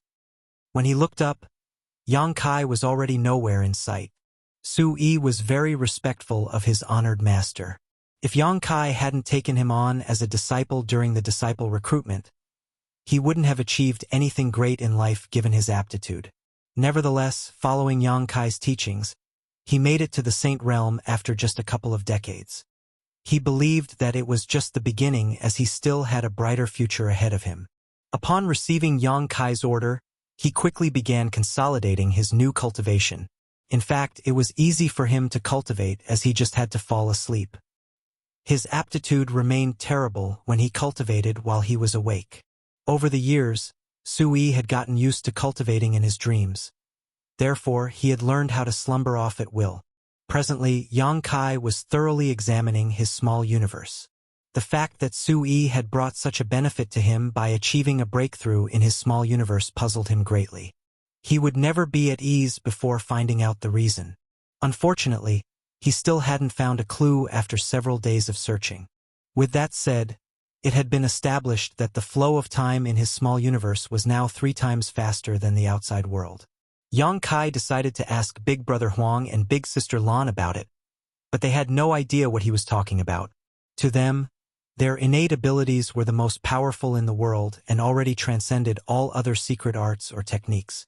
There wasn't a need for them to learn anything else. Left with no other choice, Yang Kai could only give up on investigating. As a matter of fact, he wasn't particularly talented in the Tao of Time. The reason he had such achievements was thanks to all the opportunities in the past. He was most talented in the Tao of Space, which had reached the 8th level of comprehension, summiting the peak. He wouldn't dare to say that no one would surpass him in the future, but rarely had anyone reached this level since time immemorial. The most talented person in the Tao of Time that Yang Kai knew of was the deceased Flowing Time Great Emperor from the Star Boundary. If Flowing Time Great Emperor were still alive, he might have been able to fully comprehend the great nothingness scripture given his talent in the Tao of Time. Yang Kai could only lament that such a gifted person passed away too soon. Flowing Time Great Emperor died for the Star Boundary, and if he hadn't single-handedly injured Great Demon God all those years ago, the latter would have devoured and destroyed the Star Boundary long before Yang Kai was born. Fortunately, there were 2 disciples who had obtained his inheritance. Yang Xiao and Yang Shui were equally talented in the Tao of Time. While Yang Xiao had followed the Dragon Clan members to the ancestral land and wouldn't come back so soon, Yang Shui remained in High Heaven Palace. Yang Kai decided that when he returned to High Heaven Palace, he would ask Yang Shui to comprehend the great nothingness scripture. Meanwhile, giant spirit god Air still did nothing else but eat, sleep, head to his next destination, and repeat. Every time he dozed off, it would take him a few years to awaken. On the other hand, the fight between Big Brother Huang and Big Sister Lan remained intense in the small universe. Following his first defeat, Big Brother Huang had learned his lesson as he now tried harder to nurture his small stone race members. He didn't care how many materials it would cost him to do that. Certainly, Yang Kai was pleased with what these 2 were doing. Martial Peak, Chapter 4802, No Longer Dangerous. Big Brother Huang never forgot about the lesson he was taught during the First War. Moreover, due to the disadvantage caused by the previous defeat, he wasn't in a rush to have a showdown with Big Sister Lan. Instead, he sent out his soldiers in small groups and harassed Big Sister Lan's mighty army. She had never expected him to be so shameless, so she found it hard to deal with the situation for the time being. After gaining some advantage, Big Brother Huang brought out all of his armies and defeated the other party in a decisive strike. This kind of outcome surprised Yang Kai, while it was unacceptable for Big Sister Lan. With that said, regardless of how powerful these 2 were, they had a good quality. They were willing to admit defeat. When Big Brother Huang lost the battle the first time around, he gritted his teeth and called her Big Sister regardless of how unwilling he was. It was the same case this time. Nevertheless, it was Big Sister Lan's turn to call him Big Brother. Both of them were haughty, which was expected as they were probably the most powerful beings in the 3,000 worlds, so it wasn't surprising that they were arrogant. Hence, after achieving a clear victory, neither of them would destroy the other party entirely. Just like how Big Sister Lan spared the lives of his Stone Kings and gave him time to restock and rearm, Big Brother Huang had done the same this time. It wasn't that they were sympathetic to the loser, but rather that they just wanted to let the other party know that they were indeed the stronger one, and the loser had to willingly call the winner Big Brother or Big Sister. For the coming years, Yang Kai witnessed their rapid growth as military commanders. There were no techniques to speak of during the first battle as they just brought out all their soldiers and had a showdown on an open field. They didn't intend to direct their soldiers at all. After respectively losing and winning 1 battle each though, they seemed to have learned their lessons as they could now skillfully mobilize their soldiers. As time passed, Yang Kai witnessed all sorts of interesting sneak attacks, ambushes luring enemies into traps, creating diversions, and luring the tiger from the mountain strategies. Their mastery of military tactics and formations became increasingly profound as they would fight against one another with their wits every single moment. Yang Kai was awestruck by this.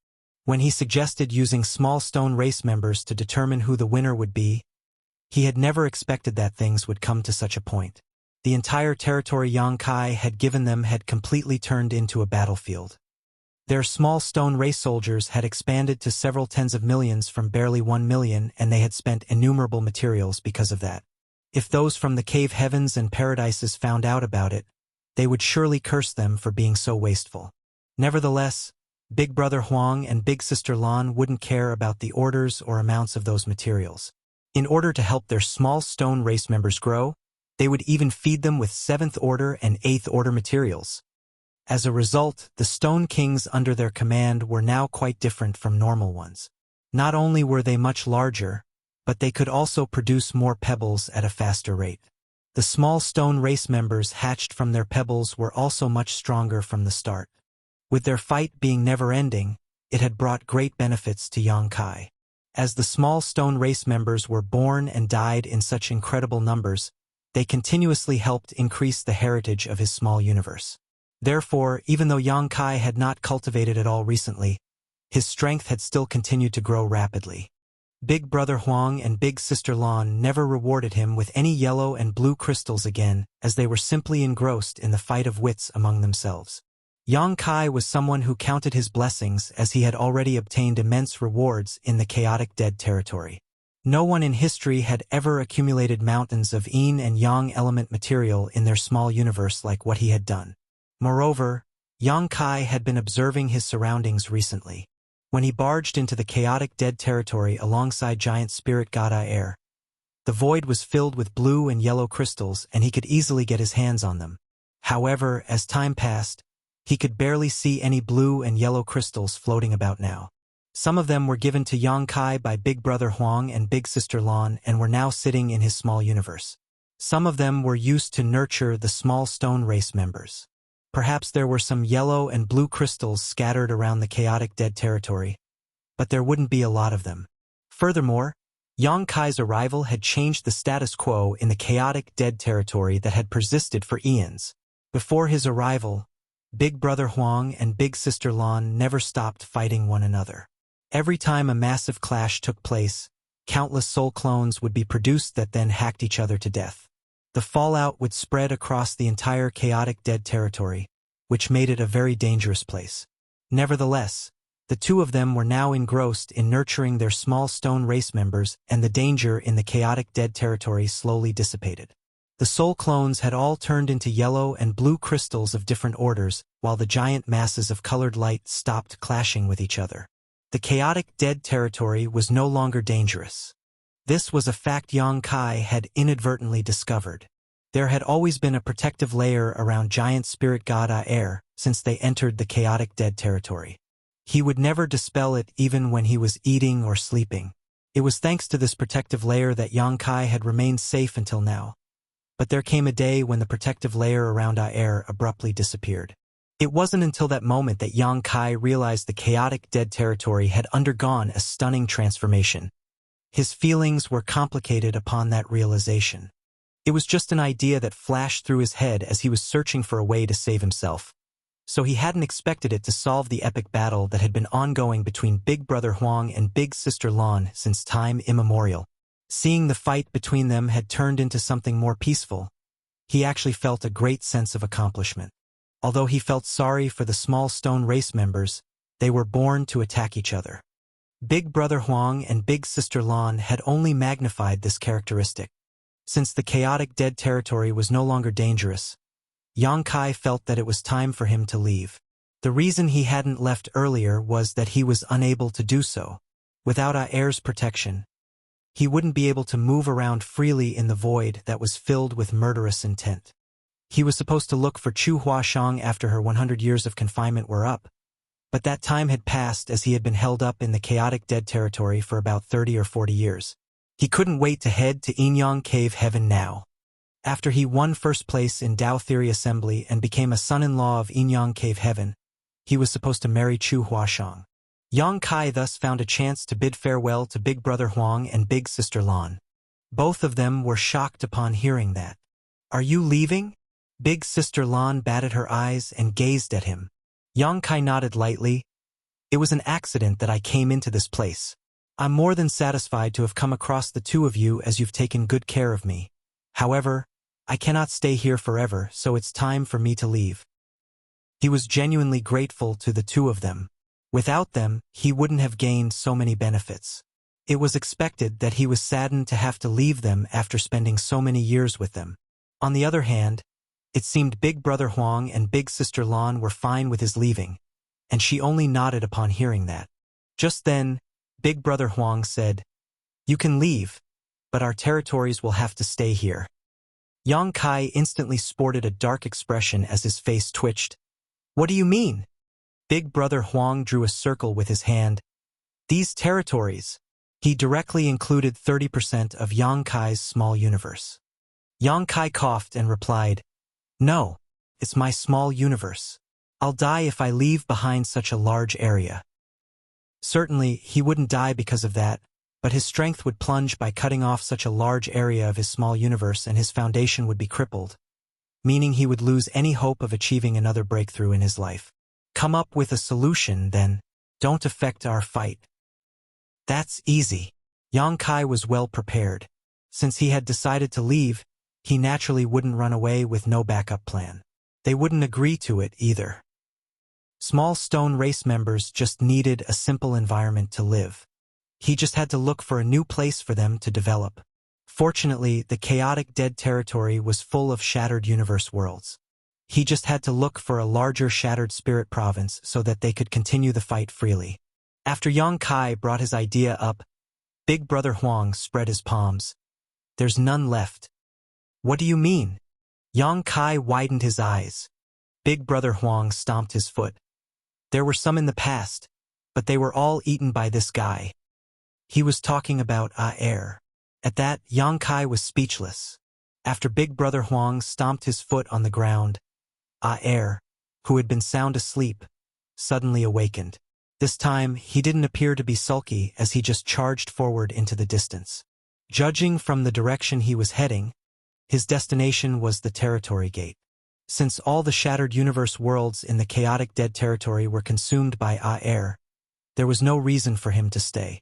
Big Brother Huang and Big Sister Lan didn't intend to stop him from leaving. It wasn't the first time giant spirit god clan members visited their territory. Whenever their fight affected a new great territory, which resulted in numerous universe worlds getting destroyed, giant spirit gods would get wind of it and arrive at this place.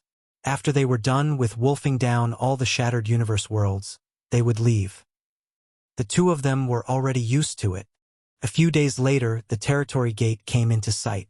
Just like how air entered this place back then, he growled as his body shrank rapidly. The next moment, he plunged into the territory gate and disappeared. On the other hand, Yang Kai's small universe remained in place. His small universe was placed on air's head, so it had been moving alongside him. However, even though air was now gone, Yang Kai was left behind. He couldn't detect Big Brother Huang or Big Sister Lan making any moves, but he knew that it had something to do with them. At that moment, he was heartbroken at the fact that air abandoned him just like that. Meanwhile, Big Brother Huang and Big Sister Lan directly ignored his depression. To them, they just needed Yang Kai's small universe to serve as their battlefield. As for Yang Kai himself, he didn't matter to them. Yang Kai felt his head aching as he watched the two in his small universe.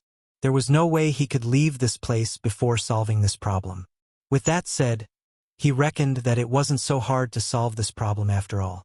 As he darted his gaze around, an idea soon came into his mind. "Good, Big Brother Huang, Big Sister Lan. I'll look for a new battlefield that's much bigger and expansive than the current one so that you'll be able to fight more freely. What do you think?" Big Brother Huang and Big Sister Lan exchanged glances before nodding gently. "Go ahead, then." Yang Kai said, "I have to leave this place for a short while. This place doesn't have the things you need."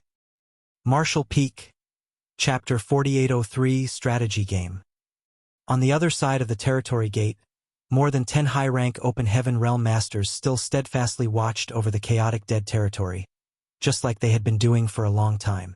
As Yang Kai had speculated, The fallout from the fight between the sun's burning light and moon's serene glimmer was too horrifying and would affect the neighboring Great Territories.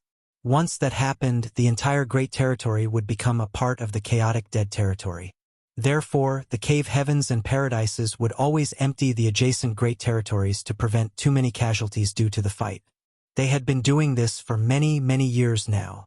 When the fight between the burning light and serene glimmer expanded previously and affected new Great Territories, they would already be empty to begin with. Therefore, even though countless universe worlds would be destroyed, no casualties had been reported. That was the reason the cultivators in this great territory fled decades ago.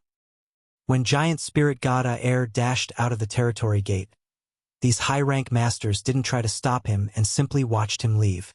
In fact, they were unable to stop him even if they wanted to. Even though there was an 8th Order ancestor around, there was no way they could challenge a giant spirit god.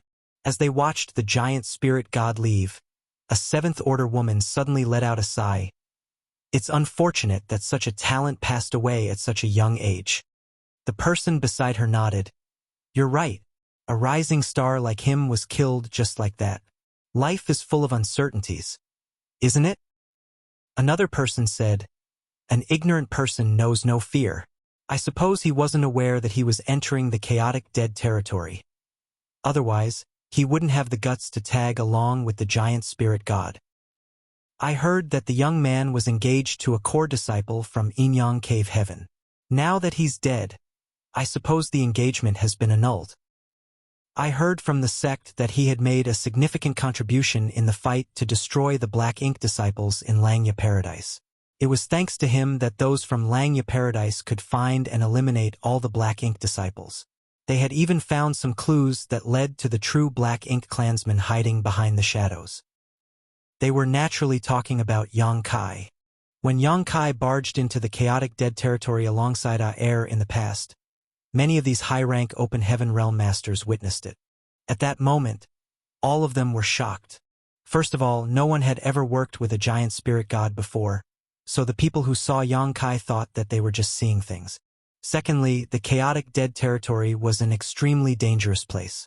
Even though Yang Kai had entered alongside a giant spirit god, they reckoned that his fate would be miserable. He would most likely be killed by the shockwaves of the never-ending fight. Therefore, after Yang Kai dashed into the chaotic dead territory alongside the giant spirit god, they started looking into his identity. Although they had been monitoring the movements of the burning light and serene glimmer for many years as it was their duty, they still had ways to communicate with the outside world. Upon asking around, they found out that the young man who entered the chaotic dead territory alongside the giant spirit god was a famous figure, not a nobody. His titles included Star Boundary Great Emperor, Voidlands Lord, Inyang Cave Heaven's son-in-law, and so on. Previously, the incident regarding the World Tree had spread like wildfire. Even though they were stationed here, these masters had heard of it. It was already shocking enough that Yang Kai, as a 6th Order Open Heaven Realm Master, was able to kill a 7th Order Open Heaven Realm Master. During the Tao Theory Assembly, he defeated all other core disciples from the Cave Heavens and Paradises and won first place. That was why they were also aware that he was a Inyang Cave Heaven son-in-law. Additionally, it was thanks to Yang Kai's contribution that those from Langya Paradise were able to root out the Black Ink disciples and kill them all, which prevented a disaster from happening. Yang Kai had done many things that were of great concern to the Cave Heavens and Paradises, so he was no longer a nameless figure. That was why they could easily find out his identity by just asking around. After some calculations, they reckoned that he had come to the chaotic dead territory with the giant spirit god after leaving Langya Paradise. Regardless of how many achievements Yang Kai had made in the past, which included killing a 7th Order Open Heaven Realm Master, he was still just a 6th Order Open Heaven Realm Master in the end. There was no way he could survive in the chaotic dead territory. They believed that it was the truth. Decades had passed, and the giant spirit god finally left. However, the young man that had tagged along was nowhere to be seen now. No one could survive in the chaotic dead territory for long, not even the 8th Order Open Heaven Realm Masters, to say nothing of the fact that Yang Kai was just a 6th Order Master. Although they felt sorry for Yang Kai's death, they were not close to him after all. Therefore, after a moment of silence, they soon talked about other matters. Speaking of the Black Ink clan, How's the situation in the shattered heaven now? All of them shook their heads, including the Eighth Order Open Heaven Realm ancestor, who supposedly knew a little more than the rest. Although we've been looking into it for decades, we haven't found the whereabouts of the Black Ink clansmen in the shattered heaven. They seem to be very well hidden. Have they found other Black Ink disciples in our forces? No. I suppose the situation is not that bad yet. I wonder how those Black Ink disciples from Langya Paradise became connected to the Black Ink clan. Just when the Eighth Order ancestor was about to speak, his expression changed drastically as he turned to look at the territory gate. Fluctuations could be felt coming from the territory gate. It wasn't the first time they experienced this. The same thing happened when giant spirit god Aer shot out of the chaotic dead territory. It would also happen when the fallout from the fight between the burning light and serene glimmer spread. Now that the giant spirit god was gone, there were no other living creatures in the chaotic dead territory other than the burning light and serene glimmer. The Eighth Order ancestor felt his heart sinking, thinking that the fight between the burning light and serene glimmer would soon affect the next great territory. The same thing happened barely 100 years ago. Why would it come so soon? Without the need for him to give the order, more than 10 high-rank Open Heaven Realm Masters drew on the powers of their small universes to protect themselves while raising their vigilance to the highest. According to past experiences, the territory gate wouldn't be destroyed too quickly, so they still had time to flee. Once the territory gate was destroyed, if they still hadn't left this great territory, they would be killed despite being high-rank Open Heaven Realm Masters. Under their pointed watch, though, a figure strolled out of the territory gate. All of them were rooted to the spot as though they had been hit by some kind of binding technique. Even the seasoned Eighth Order ancestor widened his eyes as he looked dazedly at the young man, who had stepped out of the chaotic dead territory totally unscathed. When Yang Kai shook off his dizziness from crossing the territory gate, he saw that more than 10 people gazing at him as though he was a ghost. He frowned, knowing that they must have misunderstood something. However, he didn't intend to explain anything and simply saluted them respectfully. Voidland's Yang Kai greets seniors. It's really him. Although they already found out Yang Kai's identity and knew that he was Voidland's lord, they hadn't verified this fact as there was simply no way to do that. It wasn't until this moment that they could confirm it. These people exchanged dumbfounded glances as they couldn't believe their eyes. They had always believed that Yang Kai was long dead, and the cave heavens and paradises that received the news must have shared the same sentiment. A Seventh Order woman, who spoke earlier, asked doubtfully, "You're still alive? What on earth is she talking about?" A speechless Yang Kai gaped at her and nodded. "Yes." Another high-rank Open Heaven Realm asked in shock, "How are you still alive?" Yang Kai sported a dark expression, wondering why these people seemed to want him dead when there were no grudges between them. The Eighth Order ancestor seemed to realize what Yang Kai was thinking and explained. "They're curious about how you survived in the chaotic dead territory. Did the giant spirit god protect you?" Upon hearing this, the others finally realized what was happening. It would only be possible for Yang Kai to survive in the chaotic dead territory with the giant spirit god's protection. However, after giving it a thought, they realized that something was off. The giant spirit god had left some time before Yang Kai came out of the chaotic dead territory. Yet he was still alive and kicking even though he didn't have the giant spirit god's protection for the past incense or so. Yang Kai nodded his head. "Your insight is truly sharp, ancestor. It was indeed thanks to the giant spirit god that I survived. However, it's no longer dangerous inside as one can enter and leave without fear." All of them were stunned as some of them asked doubtfully, "Are you serious?" Without going into the details, Yang Kai replied, "I found a game for the two powerful beings inside to occupy their time with. Now that they've switched to a different method of competing, it's no longer dangerous inside." All of them stared fixedly at Yang Kai as though they were trying to figure out whether he was lying. After pondering on it for a moment, the Eighth Order ancestor said in a weird tone, "You said you found a game for the powerful beings inside." Yang Kai nodded seriously. The ancestor's expression became more awkward. "Do you know who they are?" "Of course, I know." Yang Kai nodded again. At that, The ancestor was speechless. The other high-rank open heaven realm masters traded glances. Some of them even suspected that Yang Kai had gone mad. The beings inside were the burning light and serene glimmer, who had been fighting against one another since the dawn of time. They had destroyed innumerable great territories along the way. No one knew what the cause of the fight was, but they speculated that they were simply incompatible with each other's existence. This was a truly irreconcilable feud. Nevertheless, there was now a young man who said that he had found a new game for these two beings to kill time with, so they changed the way they fought. Was this whole thing some kind of child's game? Certainly, they wouldn't believe it. They would probably find it to be even more inconceivable if they found out that Yang Kai had played this child's game with them for quite a long time. Well, the ancestor tried to measure his words, as he also believed that Yang Kai had gone mad. Even though Yang Kai had stayed in the chaotic dead territory for decades and eventually stepped out of it safely, which was a feat no one had pulled off in history, it didn't mean that what he said was true. The ancestor asked seriously, "What kind of game is it?" After giving it a thought, Yang Kai replied, "Will you believe me if I say it's a kind of strategy game?" Yang Kai had naturally noticed the Eighth Order ancestor's doubt, and there was something off about the way the other high-rank open heaven realm masters looked at him, as if they felt sympathy for him. The Eighth Order ancestor fell silent. It wasn't that he wasn't willing to believe Yang Kai, but the latter's words were just too inconceivable.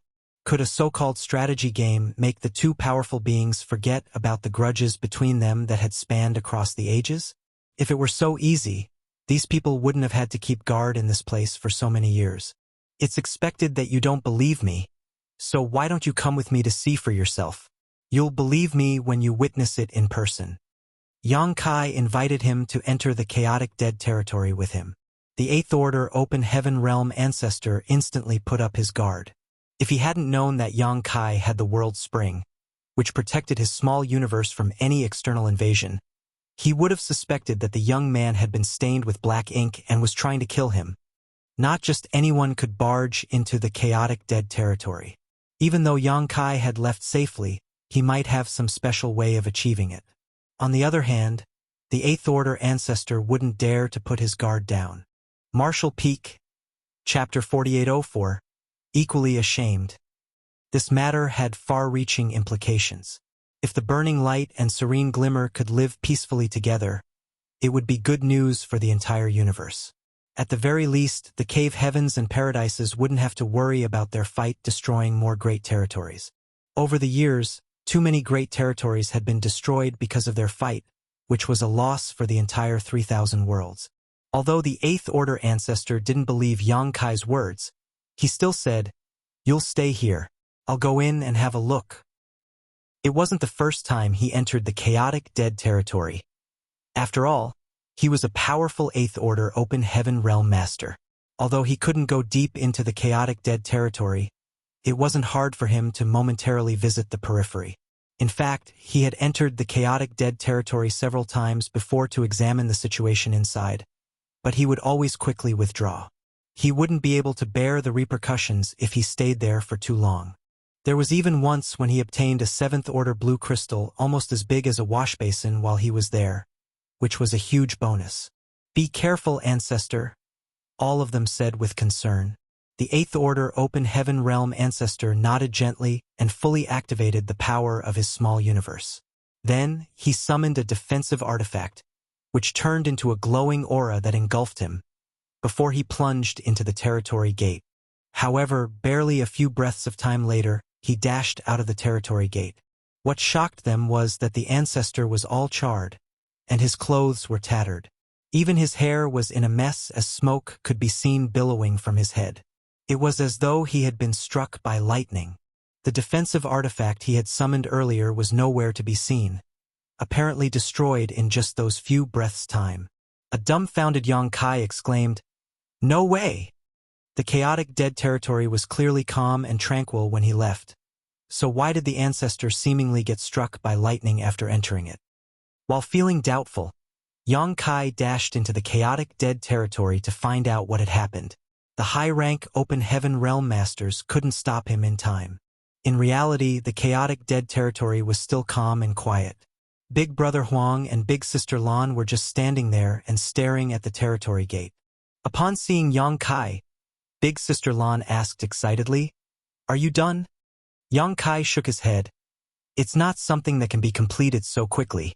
I came back not long after I left, so I still need some time." Big Brother Huang frowned. "Why did you come back when you're not done with your task?" Yang Kai asked, "Did you two see anything just now?" Big Sister Lan tilted her head. "Are you talking about that old man?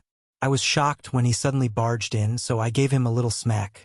I didn't do anything else." Her little smack almost shocked the life out of that old man. Literally? Yang Kai didn't know what to say, so he could only try to persuade them. "Please don't hit him so hard next time. He meant no harm. He just wanted to have a look inside." Big Brother Huang snorted. He should consider himself lucky that he wasn't killed. Tell him not to come in again. We didn't settle accounts with him when he came in several times before. Good, good. Yang Kai nodded repeatedly. It seemed that Big Brother Huang didn't welcome outsiders into the chaotic dead territory. He then turned around and bolted out. Although the ancestor's head had been struck, he wasn't at risk of losing his life. When he saw that Yang Kai come out all safe and sound while he was burnt and battered, he couldn't help but feel indignant despite being an 8th Order Open Heaven Realm Master. After giving it a thought, Yang Kai explained, "The thing is, the two of them don't want to be bothered by anyone. They were displeased when you suddenly appeared, Ancestor." The ancestor nodded gently. "They didn't intend to kill me. If they wanted to kill him, he would be dead. Although he was injured, it was already the best outcome possible."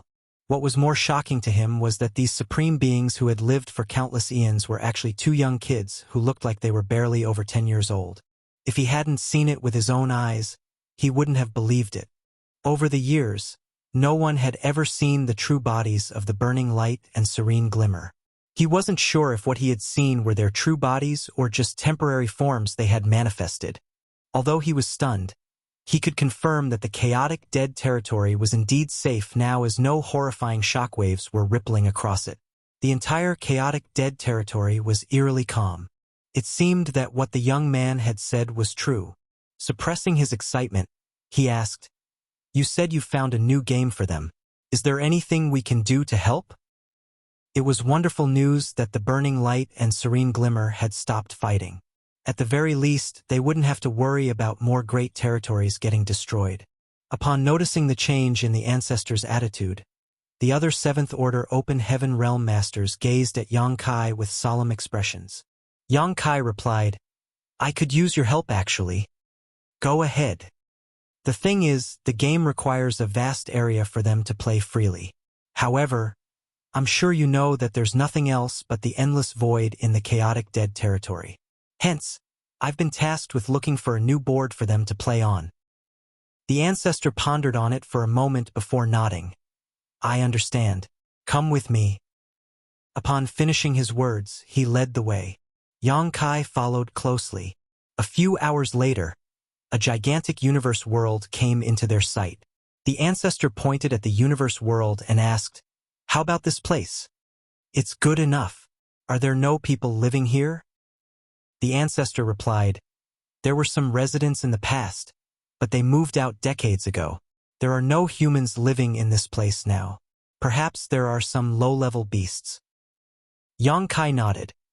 "In that case, please make a move to split up this universe world so that it's easier to send into the chaotic dead territory." Upon realizing Yang Kai's intentions, the ancestor raised his hand and pointed 2 fingers at the gigantic universe world. As the majestic world force burst forth, Yang Kai couldn't help but feel all his pores tightening. It wasn't the first time he witnessed an 8th Order Open Heaven Realm Master making a move. When he was previously hunted down by Bright Sun Divine Monarch Chang Yang, the other party had repeatedly attempted to kill him. Nevertheless, that was different from the current situation. It wasn't until this moment that Yang Kai realized how formidable an 8th Order Open Heaven Realm Master truly was. Following the ancestor's move, a light penetrated the void and caused the entire universe world to shake. It then split into shattered spirit provinces of different sizes. The emotions in Yang Kai's heart undulated.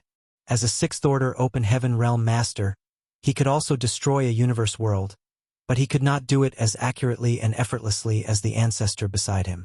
This was the difference between their realms. The force the ancestor exerted was ingenious. Although the universe world had turned into countless shattered spirit provinces, they were not a jumbled mess. Instead, they seemed to have been neatly cut into pieces. It went to show that this eighth-order open heaven realm master had precise control over his power. "I heard that your small universe has materialized," the ancestor suddenly commented. Yang Kai didn't know where the old man had heard it from, but his small universe had been probed by numerous high-rank open heaven realm masters from the cave heavens and paradises, so it wasn't really a secret now. Therefore, he replied frankly, "Yes." The ancestor went on to say, "In that case, we'll store these shattered spirit provinces in our small universes and take them into the chaotic dead territory. However, you must be careful.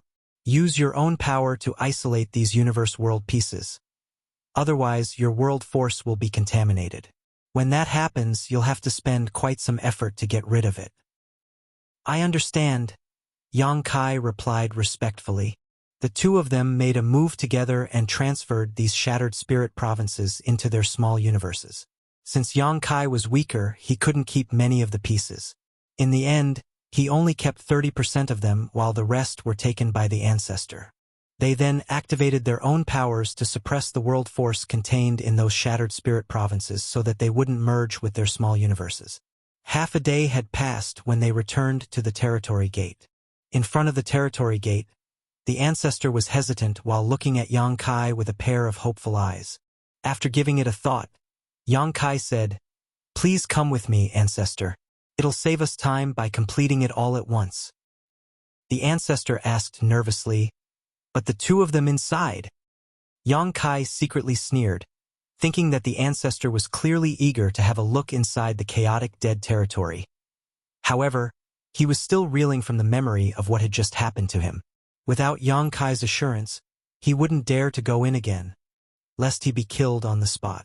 Therefore, Yang Kai reassured him by saying, "Don't worry, ancestor. We're going in to help. You just have to follow me closely, and they won't make a move on you again." It was then that the ancestor nodded. "Sorry for the trouble then, martial nephew." He couldn't help but feel his emotions undulating. Since time immemorial, the cave heavens and paradises had been trying to come into contact with the burning light and serene glimmer, but no one had succeeded so far. The chaotic dead territory was too dangerous, and no one was able to have a talk with these two powerful beings. Would he be the one to make history on this day? Certainly, he wasn't the first person to do so, but Yang Kai wasn't a part of the cave heavens and paradises after all, nor could he represent the aforementioned great forces. After telling the seventh-order open heaven realm masters to keep guard in this place, the ancestor followed Yang Kai closely and entered the chaotic dead territory for the second time. Big Brother Huang and Big Sister Lan were still waiting in the same spot, but their eyes brightened when they saw Yang Kai return. Their armies were ready for the next battle, so they desperately needed a large place where they could fight against one another freely. However, when Big Brother Huang saw the ancestor who was behind Yang Kai, he frowned with displeasure. The nervous ancestor quickly saluted them. "Greetings, seniors." Although he was an old man who had lived for a long time, he wouldn't dare to pull rank in front of these two. He hung his head low and stared at his own feet in a respectful manner while speaking to them. Big Brother Huang directly ignored him while a displeased Big Sister Lan snorted, "Why did you call us seniors? Call me Big Sister." The title Big Sister seemed to be the sweetest music to her ears. Upon hearing that, the ancestor was dumbfounded. Why did she suddenly ask me to call her Big Sister? He turned to look at Yang Kai in the hope that the other party could give him some clarity. Yang Kai thus secretly spoke to him. "These two are a bit eccentric. Just do as they say." The ancestor coughed and then said respectfully, "Greetings, Big Sister." "Good." Big Sister Lan was elated. Just then, Big Brother Huang snorted. The ancestor instantly got the hint and quickly followed up, "Greetings, Big Brother." It was only then that Big Brother Huang sported a milder expression. On the other hand, the ancestor was clearly embarrassed. He didn't mind calling them seniors as it was the most common form of address, but he was puzzled as to why he was asked to call them big brother and big sister. Although it seemed like he had taken advantage of them, the other old people of his rank would surely laugh at him if the news was spread. At that moment, Yang Kai couldn't help feeling gleeful. It was just like how one would feel much better when he saw that he wasn't the only one who was suffering from some indignity. At the very least, Yang Kai wasn't the only one who felt ashamed now, as someone else was also forced to call these two young children big brother and big sister. Marshall Peak, Chapter 4805, Gift. Yang Kai and the ancestor had put a lot of shattered spirit provinces inside their small universes and were continuously consuming their own strength to suppress the world force from these spirit provinces. Otherwise, once the foreign world force penetrated their small universes, impurities would be formed, and they would have to spend some effort to get rid of them. This matter couldn't be delayed, so they quickly fished out the shattered spirit provinces from their small universes. Although the ancestor had precise control over his power and had cut the universe world into neat pieces, it was difficult to put these shattered spirit provinces back together in their original form. Fortunately, Big Brother Huang and Big Sister Lan didn't demand them to do so, nor did Yang Kai intend to put these pieces together just the way they were. Big Brother Huang and Big Sister Lan just needed a battlefield where they could fight freely, so they didn't have any demands when it came to the venue. Therefore, barely half a day later, an expansive territory that was made from spirit provinces of different sizes was completed. In order to make it easier for them to battle with one another, Yang Kai had intentionally created a rectangular battlefield. In that case, Big Brother Huang and Big Sister Lan could respectively occupy half of the territory and nurture their armies to fight with each other. After the two of them took a stroll around, they were pleased with their new game board. At the very least, it was much bigger than the previous territory provided by Yang Kai.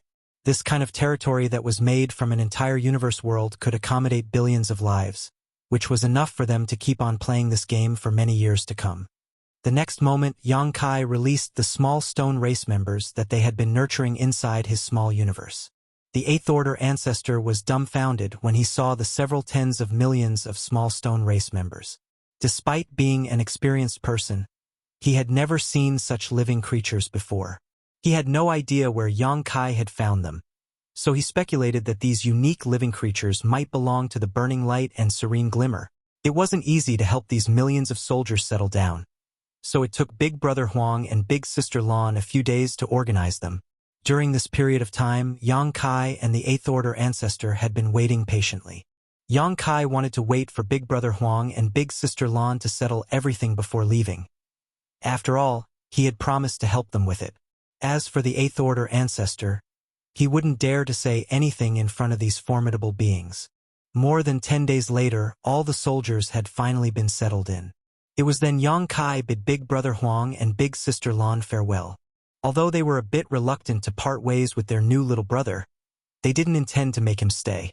Before Yang Kai's departure, Big Brother Huang suddenly said, "Thanks for what you've done for us during this period."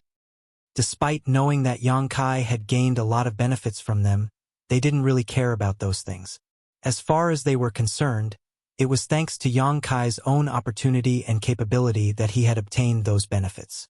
On the other hand, they had found a more peaceful and useful way to settle the dispute between them that had persisted for so many years upon his arrival.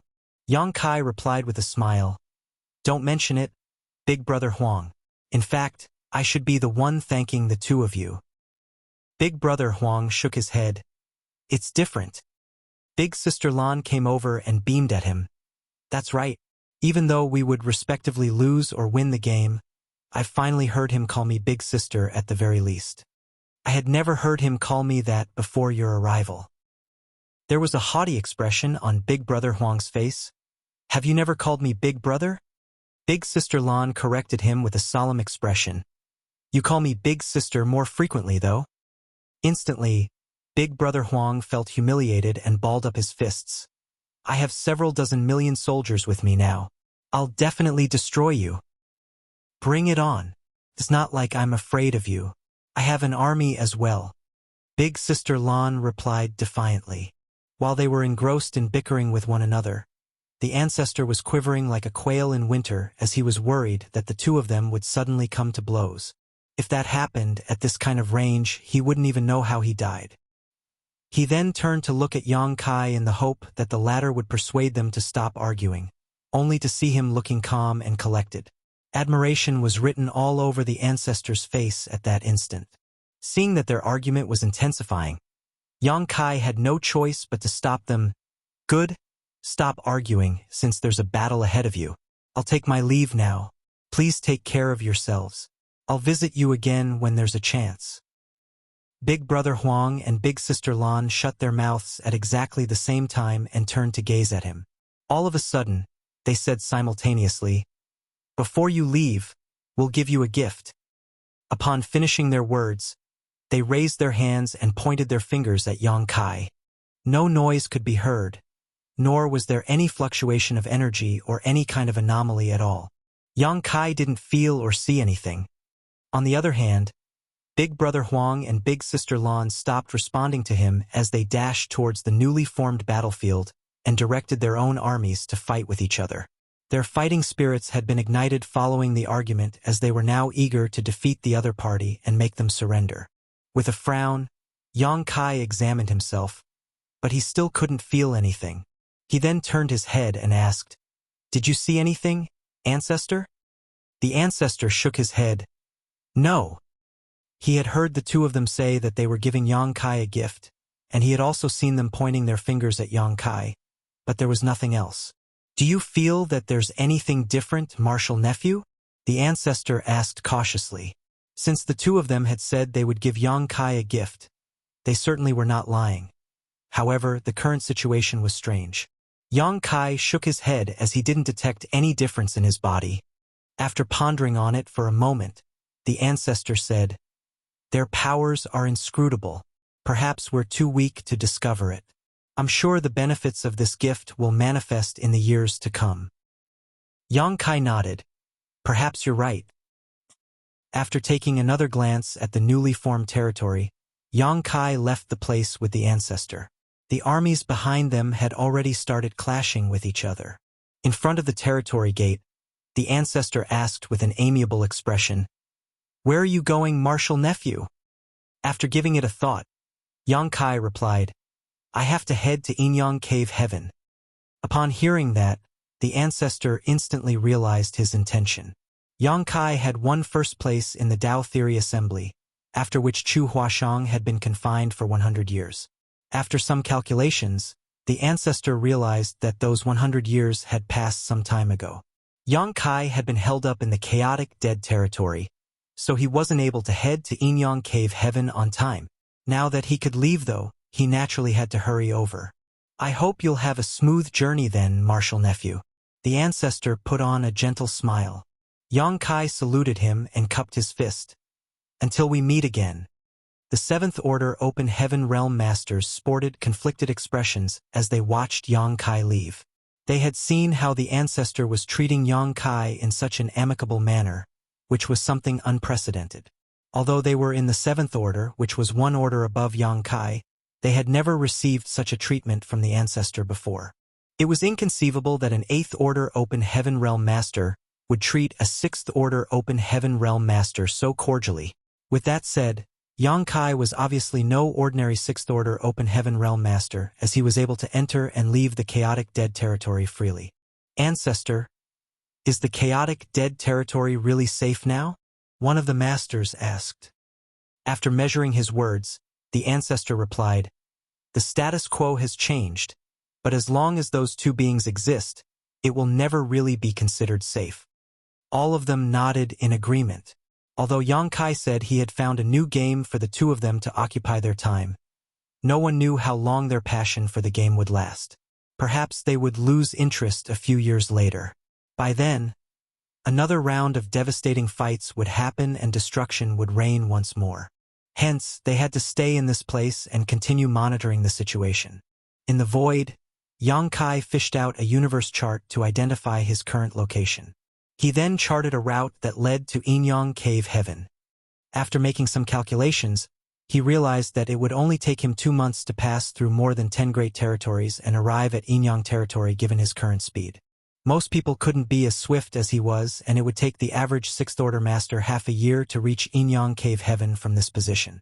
However, as an expert in the Tao of space, Yang Kai could enjoy this kind of convenience.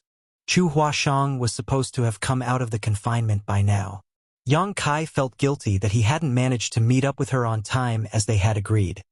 It was an accident that he came across the giant spirit god and was subsequently brought into the chaotic dead territory. Before that, he had no idea that Air was heading to the chaotic dead territory, and he had never expected that he wouldn't be able to come out until so many years later. He wondered if Su Linggong would kill him when he arrived at Inyang Cave Heaven. A sense of fear overwhelmed him when he recalled the way Su Linggong held a sword menacingly in his hand. He decided that he would directly give Su Linggong an expensive bridegroom's gift in order to appease him. He had obtained a lot of valuable items from the chaotic dead territory, so he was sure that Su Linggong would be pleased. On his way to his destination, Yang Kai examined himself again. Before his departure, Big Brother Huang and Big Sister Lan said that they were giving him a gift, but they only pointed at him in silence, which befuddled him. After another thorough examination, he still hadn't discovered anything. Could the two of them have been messing with me? Given their temperaments, it's not impossible. After all, he had already obtained a lot of benefits from the chaotic dead territory, so there was no reason for Big Brother Huang and Big Sister Lan to give him an additional gift. Upon that realization, Yang Kai couldn't help but burst into laughter. However, some time after he decided to stop examining himself, there came a moment when he felt that something was off while he was heading to his destination. The dragon vein in his body suddenly started throbbing for no apparent reason. Following that, it became scorching hot, just like boiling water. In an instant, Yang Kai became as red as a cooked shrimp while smoke could be seen billowing from his figure. His dragon vein didn't stop rumbling from that point on while a violent force could be felt expanding internally. Yang Kai had a feeling that he would soon be unable to suppress it any longer. Realizing that he was in trouble, he quickly looked around and soon spotted a medium-sized universe world before plunging into it. Given his sixth-order open heaven realm cultivation, he could easily break through the world barrier of this universe world and pass through the clouds. A moment later, an ocean came into his sight. Spotting a huge island in the middle of the ocean, Yang Kai landed on it like a meteorite, forming a deep crater in the ground. He had used his last bit of power to come all the way here, so he was no longer able to suppress the roiling force in his body.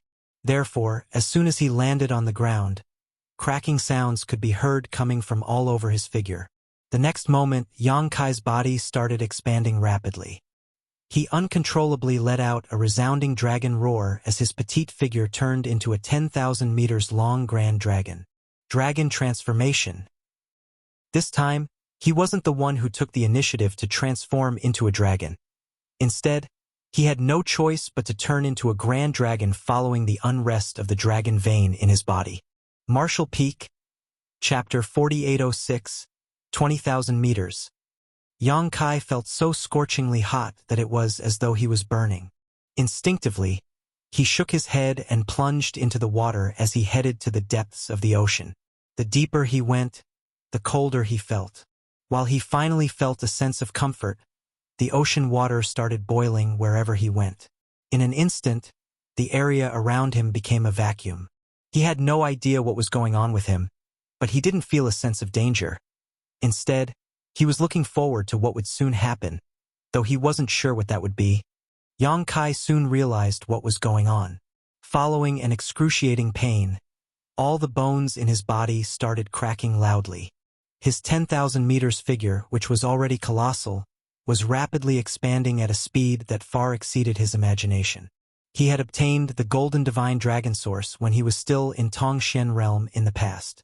When he came across Zhu Qing in the Star Boundary, he was taught the dragon transformation secret art by her, which allowed him to tap into the power of his dragon vein and transform into a half-dragon. Nevertheless, even after cultivating for many years, he could only transform into a 3,000-meter-tall half-dragon. If not for the opportunity in Ancestral Land where he obtained the Crystal Palace of the Dragon Clan and refined a lot of ancestral spirit crystals and spirit fruits, it would have taken him thousands of years before he could become a grand dragon. It took Dragon Clan members a painfully long time to grow. Not only the Dragon Clan though, but all divine spirits suffered from this problem. That was the reason the divine spirits were not willing to leave ancestral land. The ancestral strength in that place was extremely important to the divine spirits as it could greatly reduce the time they needed to mature and grow. Yang Kai had already planned on heading to the ancestral land to cultivate in seclusion after ascending to the 8th Order Open Heaven realm so that he could further strengthen his dragon vein. However, that would only happen a long time from now. He was only in the 6th Order currently, so he still had to make it to the 7th Order before he could even think of reaching the 8th Order. Given his heritage, it wouldn't take him a long time to make it to the 7th Order, but it would require a long, long time for him to ascend to the 8th Order. It could be several thousand years or even 10,000 years. With that said, it wasn't the most pressing issue at hand. Although he could be considered a pure-blood dragon after becoming a grand dragon, Yang Kai was still a human, and he was most reliant on his open heaven realm cultivation. Therefore, he was determined to make it to the 8th Order, which was supposedly his limit. Nevertheless, he had never expected that following a significant improvement in his dragon vein in the ancestral land, he would see another improvement so soon. Furthermore, this improvement was far more rapid, intense, and violent than the one he had experienced in the Crystal Palace in the ancestral land. He could clearly feel that his dragon vein was becoming purer by the breath under the inducement of a strange force. As a result, his figure was expanding beyond his control. The strength of a Dragon Clan member was manifested in their size. The bigger a Dragon Clan member was, the purer their bloodline was, and the more powerful they were. His 10,000-meter figure became stagnant after he left the ancestral land, but now, in just half a day, it had expanded by several dozen meters. One day later, it grew by another 1,000 meters.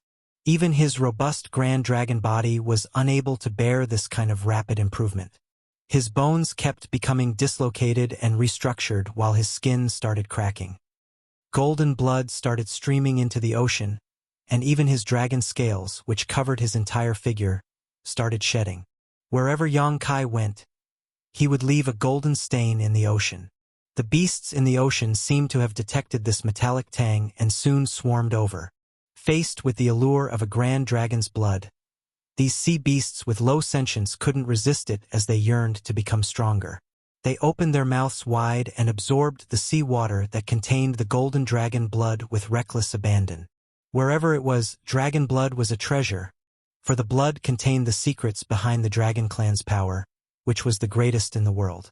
Many secret techniques and spirit pills required dragon blood to complete. However, pure-blood dragons were extremely rare, so it was difficult to find their blood. Hence, they could only replace it with the blood of monster beasts and spirit beasts that were dragonkin. Naturally, this solution wasn't very effective. The blood that streamed out of Yang Kai's body wasn't just pure-blood dragon's blood. It was the dragon blood of a golden divine dragon. There was no doubt that it was a rarity among rarities. Just a bit of his blood contained a horrifying power. Therefore, wherever Yang Kai went, a large number of fish and beasts lost their lives. The initially serene ocean was now filled with carcasses. His grand dragon figure was still expanding while the dragon vein in his body was becoming purer. The speed of the purification even made Yang Kai feel a sense of unease. However, when he became certain about the source of this sudden transformation, all the uneasiness vanished and was replaced by endless joy.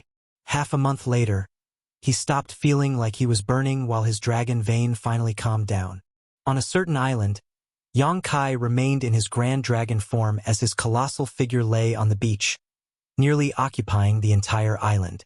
Although he had benefited greatly from the transformation, he was well and truly knackered. Additionally, despite obtaining a greater power, he wasn't used to it, so he needed to get some rest to begin adjusting. Under the scorching sun, his dragon scales radiated a golden glow that could dazzle the entire world. 20,000 meters. After half a month of agony, his figure was now twice as large. His dragon form had gone from 10,000 meters to 20,000 meters. When he was refining ancestral spirit crystals and spirit fruits in the Dragon Clan's Crystal Palace in the ancestral land, his dragon vein became purer by the day, and Yang Kai had thought that such speed was already outrageously fast. It wasn't until this moment that he realized he was too naive. His cultivation during that period of time back then was incomparable to his current transformation. No grand dragon in the world could double his size in half a month like Yang Kai had just gone through. So, this is the gift Big Brother Huang and Big Sister Lan gave me before I left.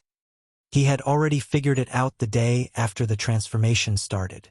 Previously, even though Yang Kai had thoroughly examined himself, he didn't discover anything out of the ordinary, but that was because he had remained in his human form.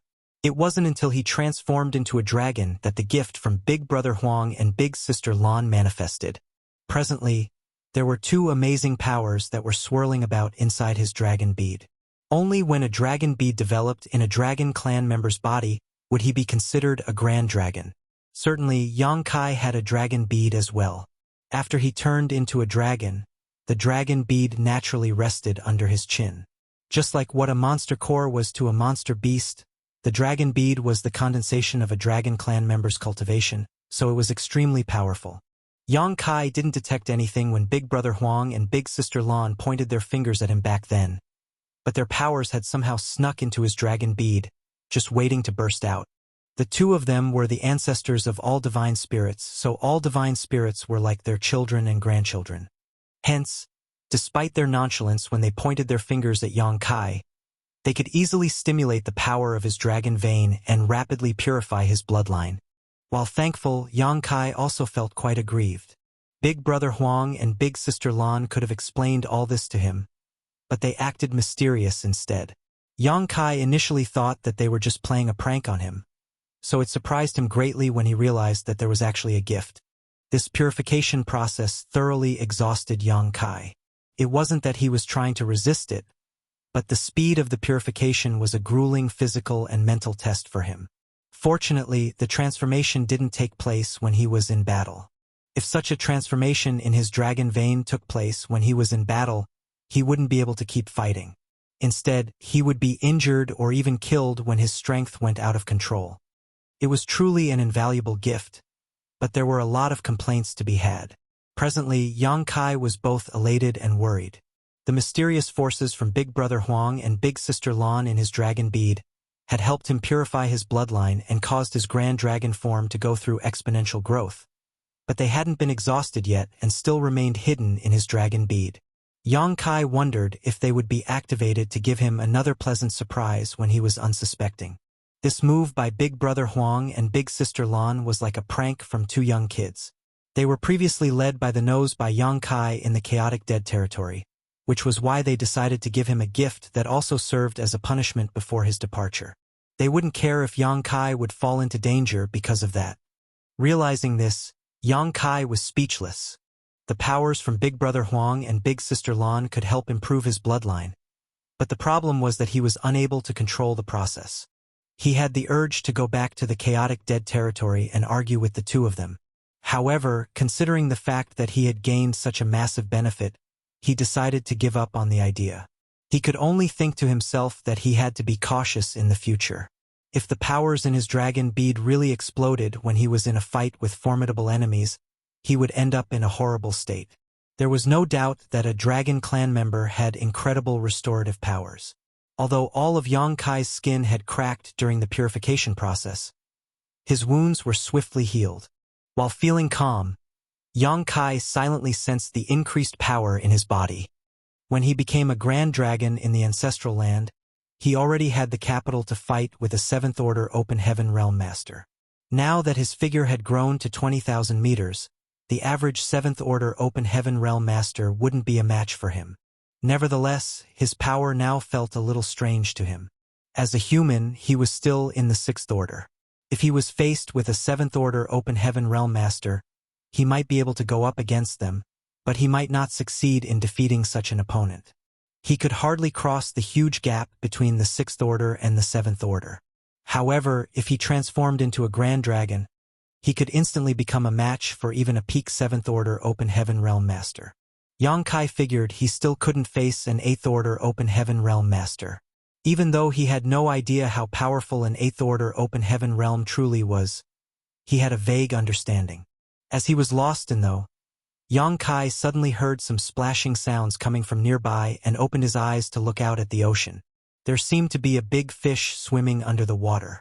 The next moment, the sea water separated to the sides and revealed a sea carp that radiated a faint golden glow.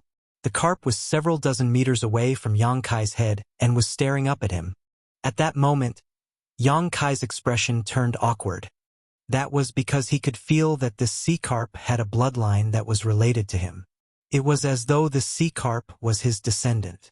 Even though he was previously distracted by the purification of his dragon vein, Yang Kai was still aware of the changes that his dragon blood had caused to the surrounding ocean. Those sea beasts that had coveted his dragon blood and consumed it, regardless of their sizes and strengths, were all dead by now. They were unable to bear the violent force within his pure dragon blood. Martial Peak, Chapter 4807, Golden Carp. While Yang Kai's dragon blood had caused countless sea beasts to lose their lives, there seemed to be a little survivor here. The sea carp before his eyes had obviously consumed his dragon blood, but it was lucky enough to keep its life. That was the reason Yang Kai could feel that their bloodlines were connected. The aura of the sea carp wasn't particularly powerful, so Yang Kai couldn't figure out why it could survive after chugging down his dragon blood. Supposedly, there was no reason for such a weak living creature to survive, but the sea carp had achieved just that. Yang Kai could only think that life was indeed full of mysteries. There were many seemingly impossible things in the world that had actually happened. It was exactly because of these things that shouldn't have existed that brought about endless wonder and amazing changes to this expansive universe. At this moment, the sea carp was holding a dragon scale the size of a dustpan in its mouth. The dragon scale radiated a golden glow and exuded a strong dragon clan aura. Apparently, it was a dragon scale that fell off from Yang Kai's figure. Due to the expansion of his figure, a lot of dragon scales had fallen off. After they stared at each other for a moment, Yang Kai closed his eyes. Although he was amazed by the survival of this small creature, it wasn't worth too much of his attention. The most pressing issue at hand for him was to familiarize himself with his increased strength. Otherwise, he wouldn't be able to fully use his power when he was in a fight with his enemies. The sea carp was initially an ordinary sea beast, but after consuming the golden dragon blood, it now had a faint dragon clan bloodline. Therefore, it could be considered a dragonborn. The dragon pressure from a 20,000 meters grand dragon should have a powerful suppression on the sea carp. Usually, a weak dragonborn like the sea carp could only shiver and hang its head low in front of Yang Kai. However, the little fish didn't seem to be affected by this kind of bloodline suppression. Although it was afraid, its eyes were also filled with a sense of yearning. The sea carp was supposed to have low sentience, but its emotions were now undulating in its heart. When Yang Kai closed his eyes, the sea carp appeared to be disappointed. As its golden tail repeatedly tapped on the ocean, the sea carp caused the water to splash. A moment later, it swam forward and crawled on the beach with difficulty before putting the huge dragon scale down in front of Yang Kai. Following that, it squirmed back into the ocean and leaped out of the water with joy before swimming towards the depths of the ocean. When Yang Kai opened his eyes 2 months later, he saw that there were a lot of his own dragon scales in front of him while the sea carp was nowhere to be seen, causing him to wonder where it was. Yang Kai tilted his head slightly and looked down at the dragon scales in silence. While dragon blood was a treasure, dragon scales were equally valuable. When he was in human form, Yang Kai could summon his dragon scales around his figure to protect himself. Even just one piece of these fallen dragon scales could be used by a skillful artifact refiner to create a sturdy artifact armor of extraordinary quality. There was an awkward expression on Yang Kai's face when he realized that the things that he had literally shed from his body could well be the treasures in other people's eyes. There were about 1,000 dragon scales on the beach. It seemed the sea carp had patiently found them from the depths of the ocean and sent them to him. Just then, a gurgling sound was heard as there seemed to be a ferocious beast in the ocean. The next instant, the sea water separated to the sides and revealed the sea carp's figure. When the sea carp previously appeared, it was only 10 meters long, but barely 2 months later, it had grown to be 100 meters in length. Moreover, the golden glow around it had become much more dazzling as its scales were starting to look less like fish scales and more like dragon scales. There was no doubt that its aura had grown stronger as well. Even though the sea carp was still weak in Yang Kai's eyes, it had actually experienced shocking growth in just 2 months' time. The sea carp's eyes had become brighter and more intelligent as well. Presently, there was a dragon scale in its mouth that it had found from the depths of the ocean. Since it had consumed Yang Kai's dragon blood, it could easily locate those fallen dragon scales. Otherwise, it couldn't have found so many in just 2 months. All the dragon scales that the sea carp had found from the ocean were sent to Yang Kai. As their eyes met, the sea carp leaped into the air as though it was waiting for Yang Kai's compliment. Then, it stared silently at him. Faced with the gigantic and majestic grand dragon, the sea carp wasn't frightened in the slightest. Instead, it was filled with joy. Yang Kai extended his dragon claw and grabbed the sea carp alongside a large area of the ocean before pulling them closer to himself. After giving it a thought, he sent them into his small universe. Since their fates were connected in a way, he decided to keep the sea carp. As for the large amount of dragon scales on the ground, Yang Kai didn't intend to give up on them. Although these things had fallen off from his body, they were all treasures. Sometime in the future, he could send them to Great Evolution Paradise and ask Grandmaster Mafan to make some artifact armors for him. Although the sea carp had exerted itself to bring back the 1,000 or so dragon scales from the ocean over the past 2 months, a lot of them remained under the waves. As a thought flashed through Yang Kai's mind, all the dragon scales, which were scattered around the ocean, seemed to have been summoned as they leaped out of the ocean and turned into rays of light before coming to Yang Kai. Strictly speaking, these dragon scales were left behind after his transformation, so he could easily summon them. He then dispelled his dragon form and turned back into a human. As he looked in a particular direction, he leaped into the air. 100 kilometers away in that direction, several figures saluted him and watched him leave respectfully. They were the great emperors of this universe world. In fact, they had already detected it when Yang Kai broke through the barrier of this universe world and arrived at this place. After all, they were the great emperors acknowledged by the heavenly way of this world, so they were fully aware of everything that was going on in it. However, Yang Kai's dragon pressure was far too intimidating. Therefore, even though these great emperors had noticed the arrival of a powerful cultivator, they didn't dare to disturb him. They could only watch over him from a distance. Over the past 2 months, these great emperors had been on pins and needles. After all, they didn't know whether Yang Kai was an ill-intentioned person who wanted to harm this universe world. It wasn't until Yang Kai appeared in his dragon form and lay on the beach that they realized he was a legendary dragon clan member. At that moment, they were overwhelmed by a sense of admiration. Wherever they were, dragons were a symbol of the most powerful beings. This universe world was no exception. The great emperors could also finally set their minds at ease. After all, they had never heard of dragon clan members committing acts of evil or slaughter without provocation, so they could stop worrying. On the other hand, it was their greatest honor to personally see a dragon clan member. When Yang Kai left, they saluted him as it was a form of respect for a more powerful being. In the meantime, a loud boom sent a shockwave across 7 stars sect in Yang Kai's small universe. No one knew what had happened in the sect as they just felt the ground shaking. Sect Master Shang Guanji and the other elders quickly came over to find out what was going on, and it didn't take long before they were dumbfounded by the sight before them. That was because there was initially a huge and beautiful mountain valley in the sect, but now it had turned into a lake. The lake was filled with clear water that reflected the blue sky. A doubtful Shang Guanji asked the other elders, "Has there always been such a lake in our sect?" All of them shook their heads with Guan Qianxing replying, "This should be Serene Light Valley. I visited this place yesterday. Why did it suddenly become a lake?" It was inconceivable that a mountain valley had turned into a lake, and if not for the tremor just now, they wouldn't have noticed anything at all. With that said, they were certain that the loud boom had something to do with this transformation. After giving it a thought, Shang Guanji hypothesized, "Perhaps it's the ancestors' doing." No one knew how powerful the ancestor truly was, not just the other great forces in the Void Continent, but even the people in Seven Stars sect. These people had tried to probe Sui regarding this matter, but even this legacy disciple knew little about it. Yang Kai had never showcased his true power in front of Sui, and even if he did, Sui wouldn't be able to comprehend it given his current vision. If Shang Guanji were to describe the ancestors' power, the only word that came into his mind was inscrutable. Everything could be explained if this was really the ancestors' doing. However, they still had to find out whether that was indeed the case.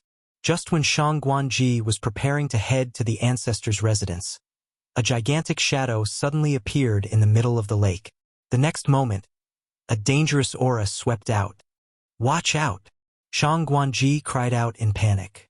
He was now in the First Order Emperor realm, and other than the ancestor, he was the only Emperor Realm Master in Seven Stars sect. Therefore, he was the first one to detect the aura. Before the group even came to their senses, a large golden carp suddenly leaped out of the lake. Under the brilliant sun, the golden carp radiated a golden glow so bright that these people were almost unable to keep their eyes open. All of them couldn't help but narrow their gazes. PFFF. The next instant, the golden carp sprayed out a mouthful of water at all of them. With a solemn expression, Shang Guanji activated his Emperor Qi and blocked off the water. Soon after, though, he realized that the water sprayed out from the golden carp's mouth wasn't harmful at all. It was as though the sea beast was just playing a prank on them. Certainly, the golden carp was puzzled by his action. After falling back into the lake, it stared at them for a moment before it became elated. As it flapped its tail, it took in a lot of water and leaped into the air before spraying it at Shang Guanji and the others again. Shang Guanji raised his hand again, but this time, he could feel a bit of power from the water sprayed out of the golden carp's mouth. As he kept blocking the water, the golden carp increasingly exerted more force until he was unable to fend off the water. In that instant, the leaders of Seven Stars sect were all soaked in water, causing them to appear quite embarrassed. Shang Guanji put on a helpless smile, thinking that it must be the ancestor who placed the golden carp in lake here. Otherwise, he couldn't think of any other possible explanations. He could clearly feel that this golden carp was significantly more powerful than him. The only reason he had persevered for such a long time just now was that the other party was teasing him. When Sui came over in a rush and saw Shang Guanji and the others in such a state, he was naturally shocked. As though Sui was their savior, Shang Guanji hurriedly asked, "Martial nephew, what's going on with this fish and lake? Has the ancestor said anything?" Sui quickly saluted all of them and replied, "Honored Master was the one who placed the fish and lake here. He told me to take good care of it." Upon hearing that, all of them breathed a sigh of relief. Even though they had speculated that it was the ancestors' doing, it wasn't until Sui confirmed it that they could be certain. Martial Peak, Chapter 4808, Chun Xiu. Yang Kai had spent some 30 years in the chaotic dead territory. During this period, roughly 100 years had passed in the small universe. Presently, the flow of time in the small universe was 4 times faster than the outside world. When Sui ascended to the Saint Realm from the Transcendent Realm, the flow of time in Yang Kai's small universe accelerated from 2 times to 3 times that of the outside world. Above the Saint Realm were the Saint King Realm, Origin Returning Realm, Origin King Realm, and so on. When Sui made it to the Saint King Realm and the Origin Returning Realm, the flow of time in the small universe didn't change. However, when he broke through to the Origin King Realm, the flow of time in Yang Kai's small universe became 4 times faster. Now, Sui was already at the peak of the Origin King Realm. If Yang Kai hadn't told him to suppress his cultivation, he would have made it to the Tao Source Realm already. The growth of Sui was neither slow nor fast. In just 100 years, he had grown from a mortal without any foundation to an Origin King Realm Master. The average person would have been proud of such an achievement, but Sui was different. He was Yang Kai's 3rd disciple and was living in Yang Kai's small universe. Furthermore, he had cultivated a secret art named the Great Nothingness Scripture that had been passed down from ancient times. It wasn't surprising that he had made such an achievement. The reason Yang Kai told him to suppress his cultivation was that he wanted him to get prepared for ascending to the open heaven realm. It was just like how he wanted Zhaoya to suppress her cultivation in the past. The star boundary was now a cradle to nurture future open heaven realm masters, and the lower one's cultivation, the more benefits they could gain by cultivating there. Although Sui didn't have a chance to start his martial Dao in the star boundary from childhood, which would allow him to gain the greatest benefits from the world tree, he would still achieve great things in life if he started cultivating in the star boundary as an Origin King cultivation. Above the Origin King realm were the Dao Source realm and the Emperor realm. Once he made it to the Dao Source realm, he wouldn't gain a lot of benefits by simply heading to the star boundary at this point. Yang Kai planned on making him ascend to the Dao Source realm in the star boundary. In that case, his potential might be fully cultivated, which would allow him to stand a chance to be on par with the growth rate of his eldest senior brother and second senior sister. However, Sui would have to suffer a little because of that. Over the years, he had mainly relied on his dreams to cultivate. Hence, whenever he cultivated, he would doze off, and he was now used to going to sleep every night. Since Yang Kai wanted him to suppress his cultivation and not achieve a breakthrough, it meant that he couldn't sleep. Initially, he would always feel sleepy, and there were times when he almost slumbered off.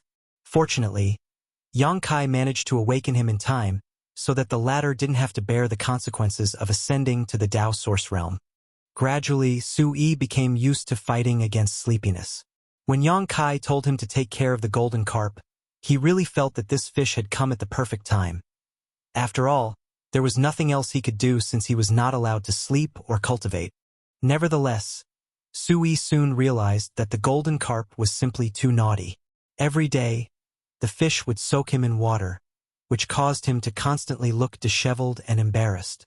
The news that there was now a sect protecting divine beast spread like wildfire. Many disciples came over to see the sea beast, and when they saw the golden carp revealing itself, they would all exclaim in amazement. The idea of a sect protecting divine beast came from Shangguanji. Regardless of where the golden carp came from, it had to be given the title of sect protecting divine beast since it was brought to this place by the ancestor. Those who saw the golden carp before knew that this sect protecting divine beast was naughty and mischievous. The golden carp always seemed joyful when there were a lot of people around. Therefore, the disciples didn't mind getting splashed with water as they would always come to the lake to play with the fish, which actually saved Sui a lot of trouble. While Seven Stars sect in the small universe was bustling with noise, Yang Kai traveled across the void round the clock and finally arrived at Yin-Yang territory.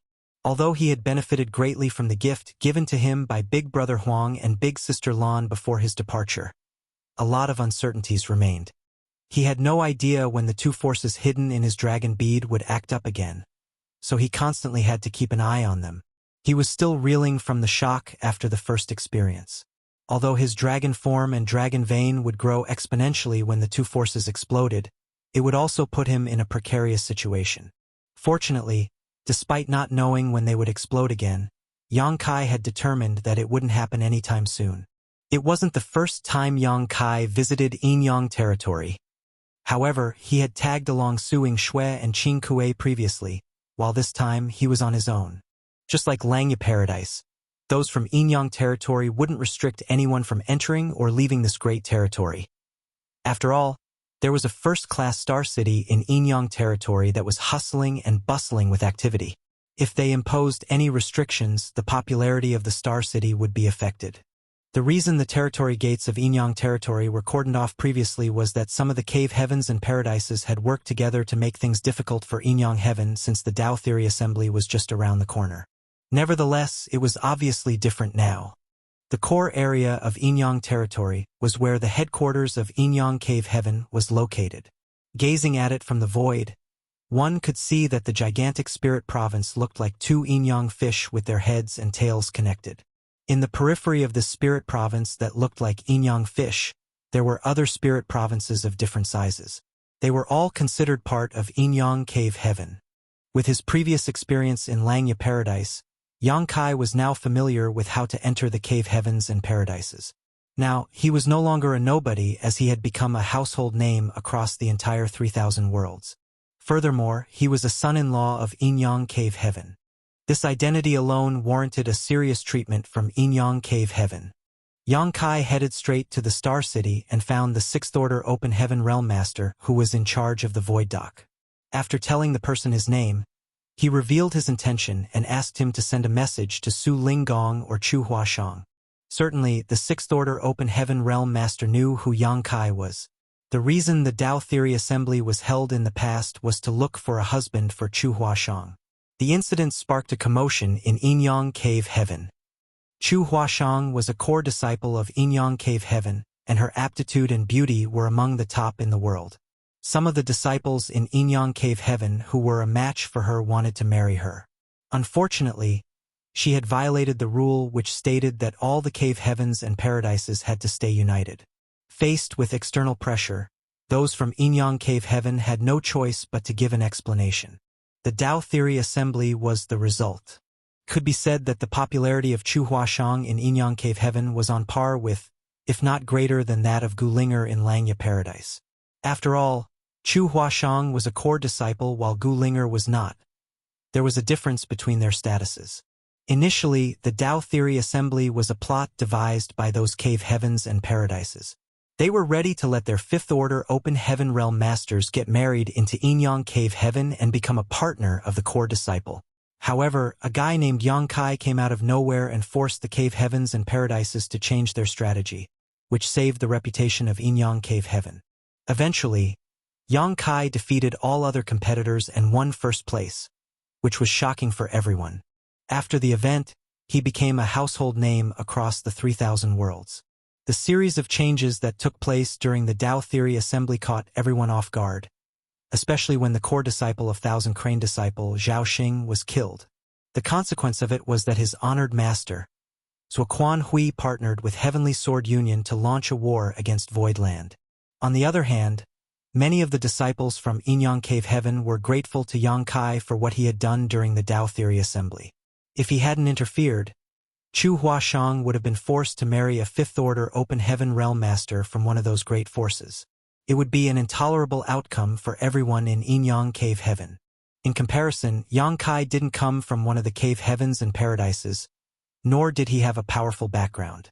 Furthermore, he only made it to the Fifth Order when he ascended to the Open Heaven Realm, so his future was dimmer compared to Chu Huashang's. It could be said that he was not an equal match for Chu Huashang. However, since he had killed Zhao Xing, it didn't seem unacceptable to let him become a Yinyang Cave Heaven son-in-law. Cultivators always respected the strong. After the Tao Theory Assembly, Chu Huashang had to be confined for 100 years as punishment for her actions. Now that 100 years had passed, Chu Huashang had stepped out of confinement. Nevertheless, Yang Kai still hadn't shown up at this point. Instead, they heard a lot of strange news from the outside world. Therefore, when the Sixth Order Open Heaven Realm Master, who was in charge of the Star City's Void Dock, saw Yang Kai, he was surprised and doubtful. After confirming Yang Kai's identity, he didn't make things difficult for him as he told him to get some rest in a room and hurriedly sent a message to the sect. Certainly, Yang Kai had seen the surprise and doubt in that person's eyes. He had a feeling that his visit to Yinyang Cave Heaven this time wouldn't be smooth sailing as he had imagined. With that said, he was here to meet up with Chu Huashang following the 100-year promise.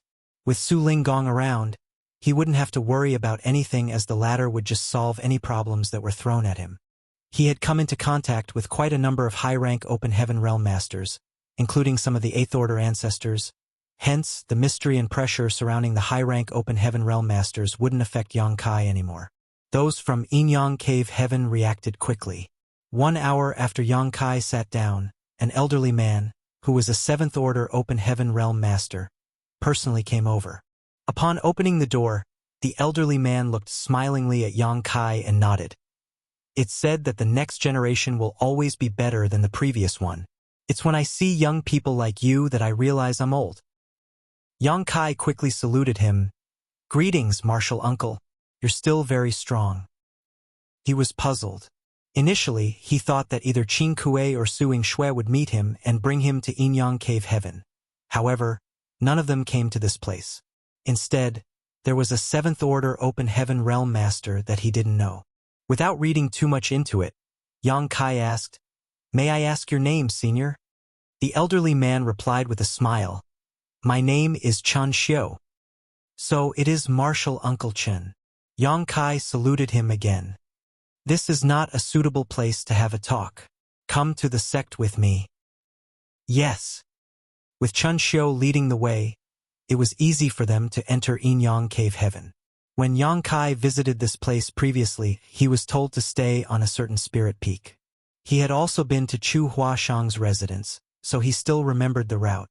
However, Chun Xiu didn't intend to lead him to see Chu Huashang or Su Linggong. Instead, he was heading to an unfamiliar spirit peak.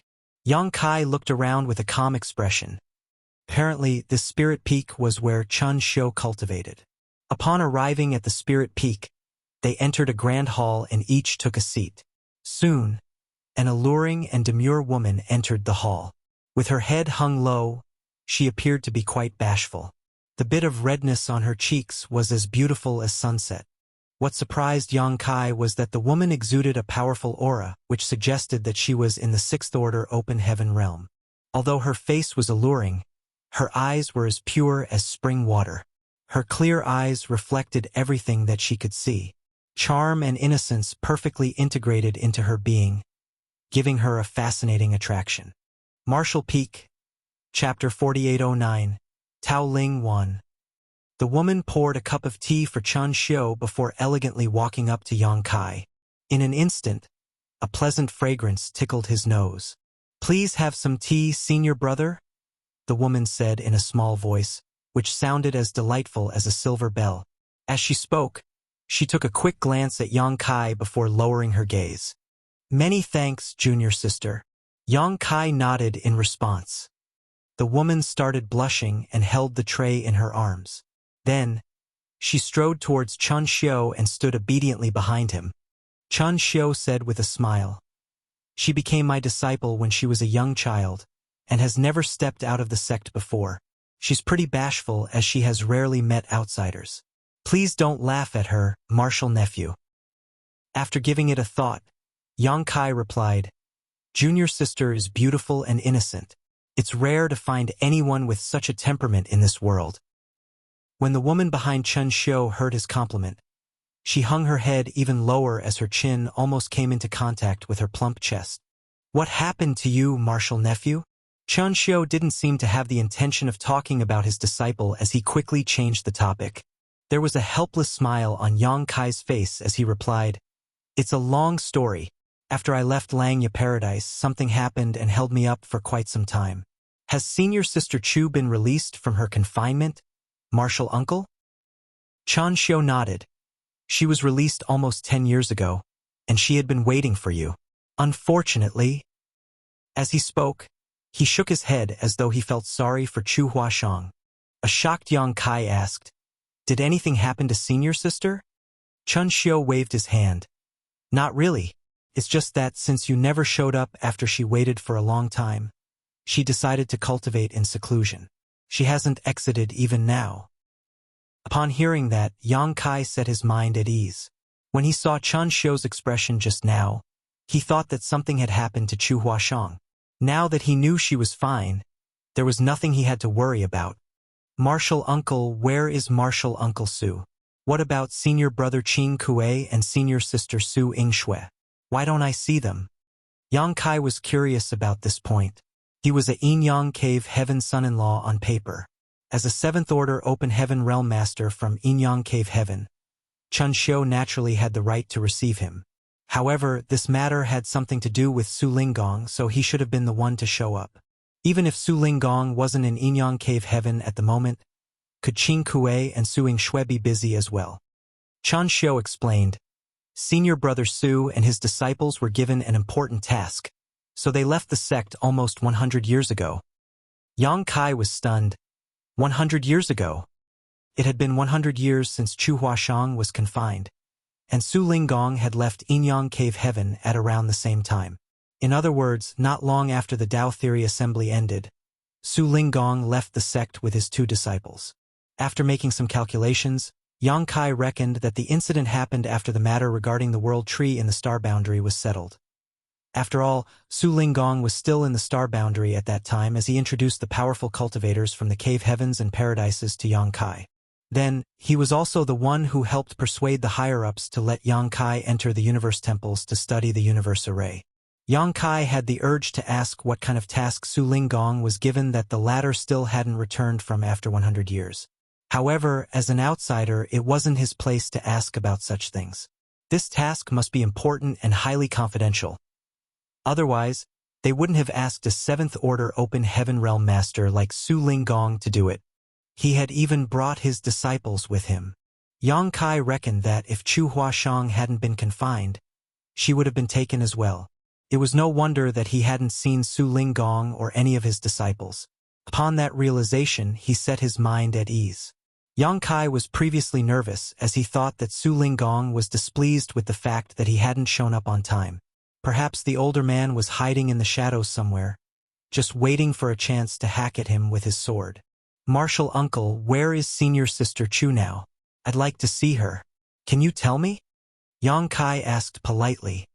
Yang Kai found the issue to be thorny as Su Linggong and his disciples were not in Yinyang Cave Heaven. Other than Su Linggong and his disciples, he basically knew no one else in Yinyang Cave Heaven. With that said, the other issue he was worried about could be dealt with at a later time.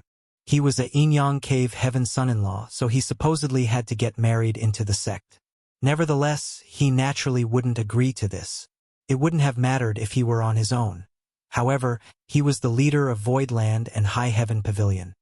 He was tangled up in many issues, so it was unrealistic for him to get married into Yinyang Cave Heaven. On the other hand, Chu Huashang was a core disciple of Yinyang Cave Heaven, so there was no way they would let her go. Initially, Yang Kai planned on having a discussion with Su Linggong so that they could come up with a solution that was acceptable for both parties. He had the intention to offer some compensation to Yinyang Cave Heaven since he had obtained immense rewards from the chaotic dead territory. Just by taking out a small part of it, he would be able to tempt the leaders of Yinyang Cave Heaven to let Chu Huashang go. However, since Su Linggong wasn't around, there was no one he could talk to about this issue. Having said that, this matter could be delayed for now. Open Heaven Realm Masters enjoyed a very long life, so the matter between Chu Huashang and him didn't have to be dealt with immediately. Regardless, he had to meet Chu Huashang and find out what was on her mind. If she was willing to leave with him, he wouldn't mind paying a hefty price for it. Nonetheless, if she wasn't willing to do so, he wouldn't force her. Upon hearing this question, though, Chen Xiu appeared hesitant. There has not been any news about martial niece Chu since she started cultivating in seclusion, so it won't be easy to see her. I'm sure you're aware that a cultivator is most wary of external disturbance when he or she is cultivating in retreat. If that happens at a critical moment, they will suffer from cultivation dissonance, or worse, lose their life. Yang Kai nodded as he was fully aware of this truth. Thus, he cupped his fist and said, "Please tell me where she is, martial uncle. I'll not disturb her as I'll just wait outside. There will come a day when she steps out of it." After pondering on it with a frown, Chen Xiu nodded, "Good. Before senior brother Su left, he told me to help handle the matter between you two. Since you're here, there's no way I'll sit back and do nothing. I can gather some information on your behalf, but you mustn't be overly anxious about it. Martial niece Chu is now a 6th-order Open Heaven Realm Master, so it's normal that she might spend decades in seclusion. During this period of time, you can just stay here. I'll come to you if there's any news." "Many thanks, martial uncle." Yang Kai expressed his gratitude. All of a sudden, Chen Xiu grabbed the elder token on his waist and probed it in silence for a while before rising from the chair. "Something has happened in the sect. I have to take my leave now." He then turned to his disciple. "Wanner, you have to take good care of your senior brother Yang." The woman replied respectfully, "Yes." Following that, Chen Xiu flashed an apologetic smile at Yang Kai. "Martial nephew, please wait here for a few days. I'll inform you if there's any news." Upon finishing his words, he strode out of the hall. Presently, only Yang Kai and the 6th-order Open Heaven Realm Master named Wanner were left in the Grand Hall. Just now, she had been hiding behind Chen Xiu. When Chen Xiu spoke to Yang Kai, she was too bashful to even lift her head. The situation exacerbated since only the two of them were left now. Her face was as red as blood while she clenched the tray in her arms as though she was trying to seek a sense of security. Yang Kai looked up at her and happened to see her stealing a glance at him. As their eyes met, the woman quickly looked away as though she was a frightened little animal. She appeared to be on pins and needles. There was a helpless smile on Yang Kai's face when he saw her behaving like this. If she wasn't pretending, she must be very naive and innocent. However, Yang Kai couldn't see any traces of pretense, so he reckoned that the woman was indeed just sheepish. "You are junior sister Warner, right?" Yang Kai asked in a gentle voice as he was worried that he would shock her if he spoke any louder. With her head hung low, the woman nodded and replied in a small voice, "Tao Ling Wan." Yang Kai reckoned that it was her name. Thus, he got up and said, "Please get me a room to stay, junior sister." Tao Ling Wan seemed to be in a dazed state and she didn't seem to hear him. It wasn't until Yang Kai repeated his words that she anxiously walked out of the hall. Please come with me, senior brother."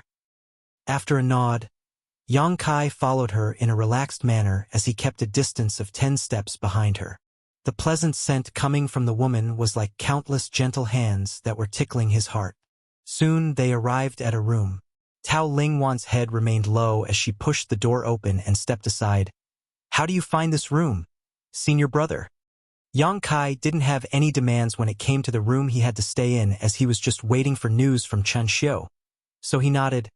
"Many thanks, junior sister." Upon entering the room, he realized that the place was small, and there were barely any decorations. He then closed the door and took a seat. He was surprised by the information he had heard from Chen Xiu on this day. It had been 100 years since Su Linggong and his disciples left Yinyang Cave Heaven. He wondered what kind of task they were assigned. On the other hand, Chu Huashang started cultivating in seclusion several years ago. Was she furious at the fact that Yang Kai didn't show up on time? He felt somewhat apprehensive. Although it was because he had been held up in the chaotic dead territory, that was ultimately his own fault. If not for his curiosity, he wouldn't have followed the giant spirit god and barged into the chaotic dead territory. He could have just returned to high heaven territory after leaving Langya Paradise. In that case, he would have ample time to head to Yinyang Cave Heaven. He reckoned that he had to sincerely apologize to Chu Huashang when they met again. Fortunately, Chu Huashang wasn't a small-minded woman, so he believed that she would understand after he explained everything to her. While he was lost in his thoughts, Yang Kai suddenly furrowed his brow. After rising from the chair, he opened the door and looked out.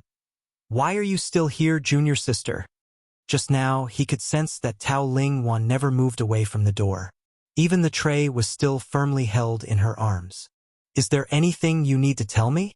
Yang Kai asked with concern. Tao Lingwan quickly shook her head. "Nothing. It's just that honored master has told me to take good care of you." Yang Kai burst into laughter. "There's no need for that. Just do your own things. I'm fine with being alone." With her head hung low, Tao Lingwan said in a small voice, "It's an order from honored master." Yang Kai didn't know what to say. After giving it a thought, he said, "Junior sister, why don't you get some rest first? I'll call out to you if I need anything."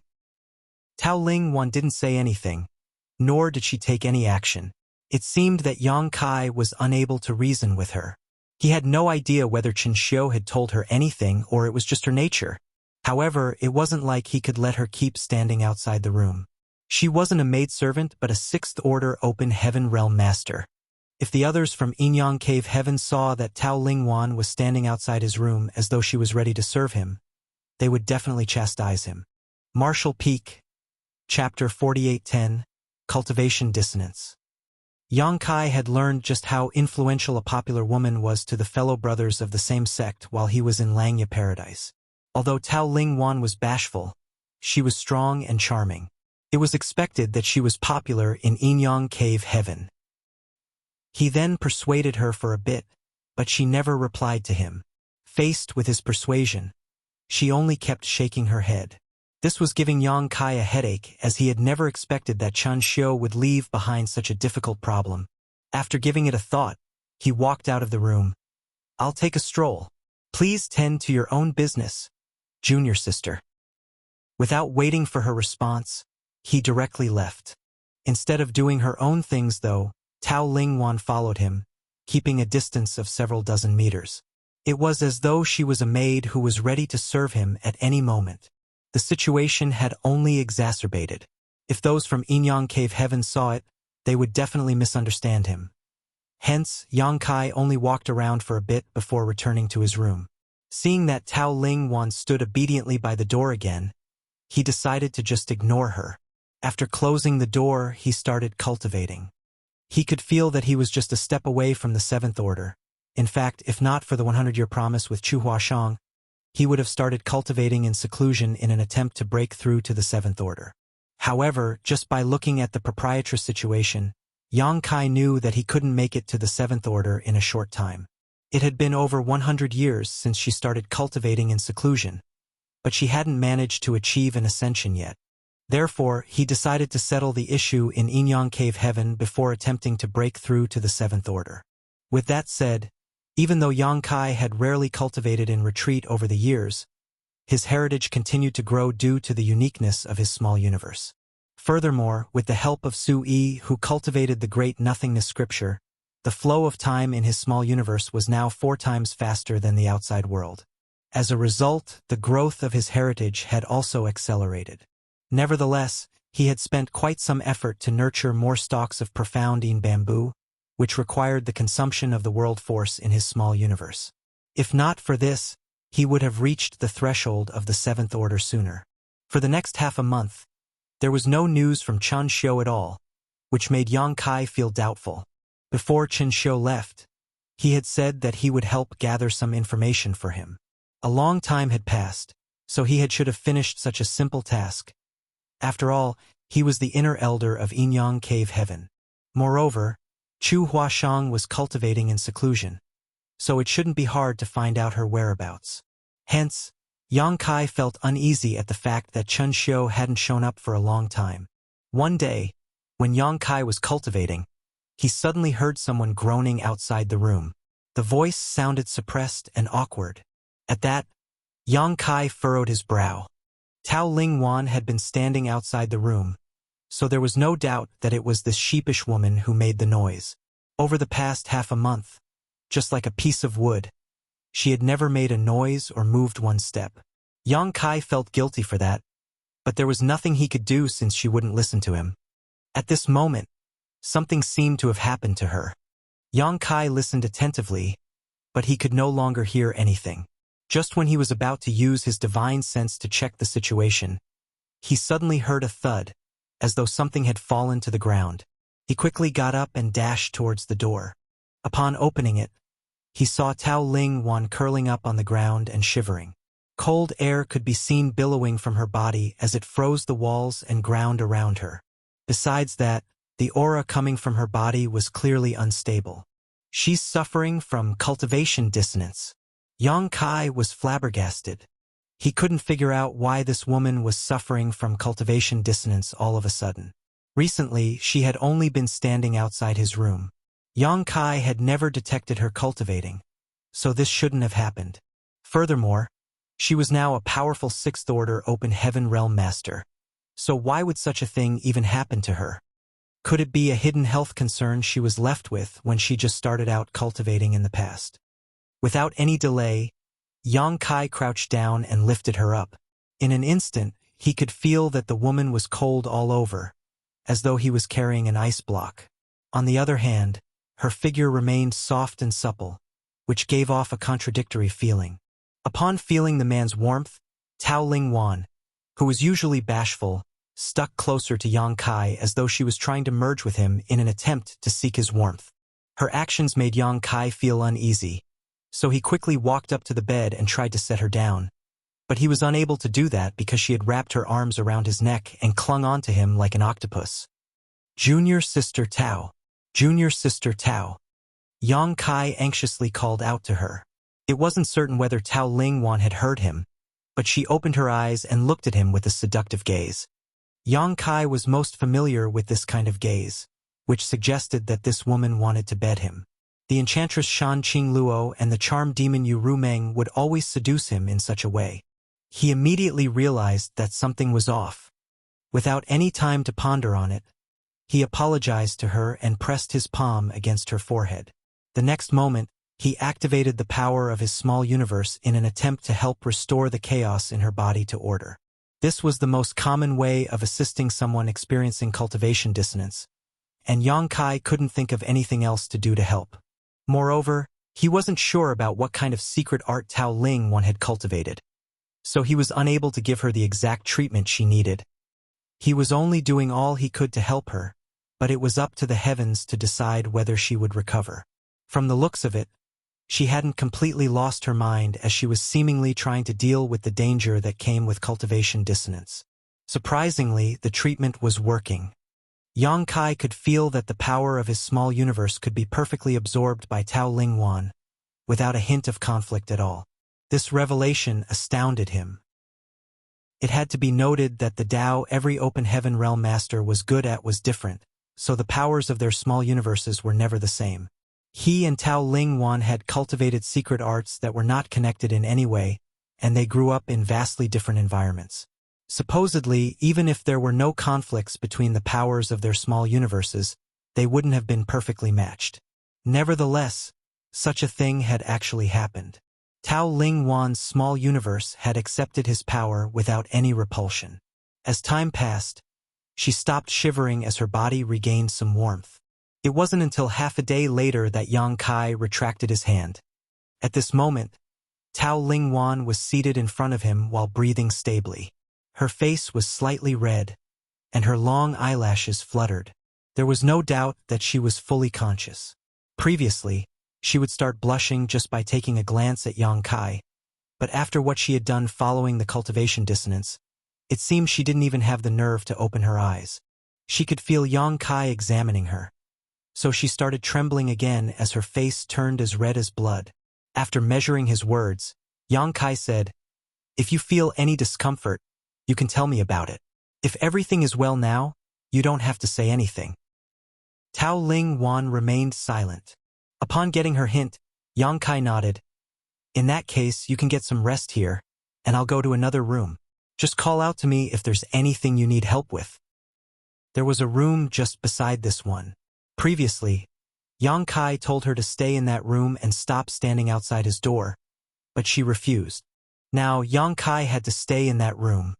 However, before he could make a move, he felt two powerful auras approaching from the distance.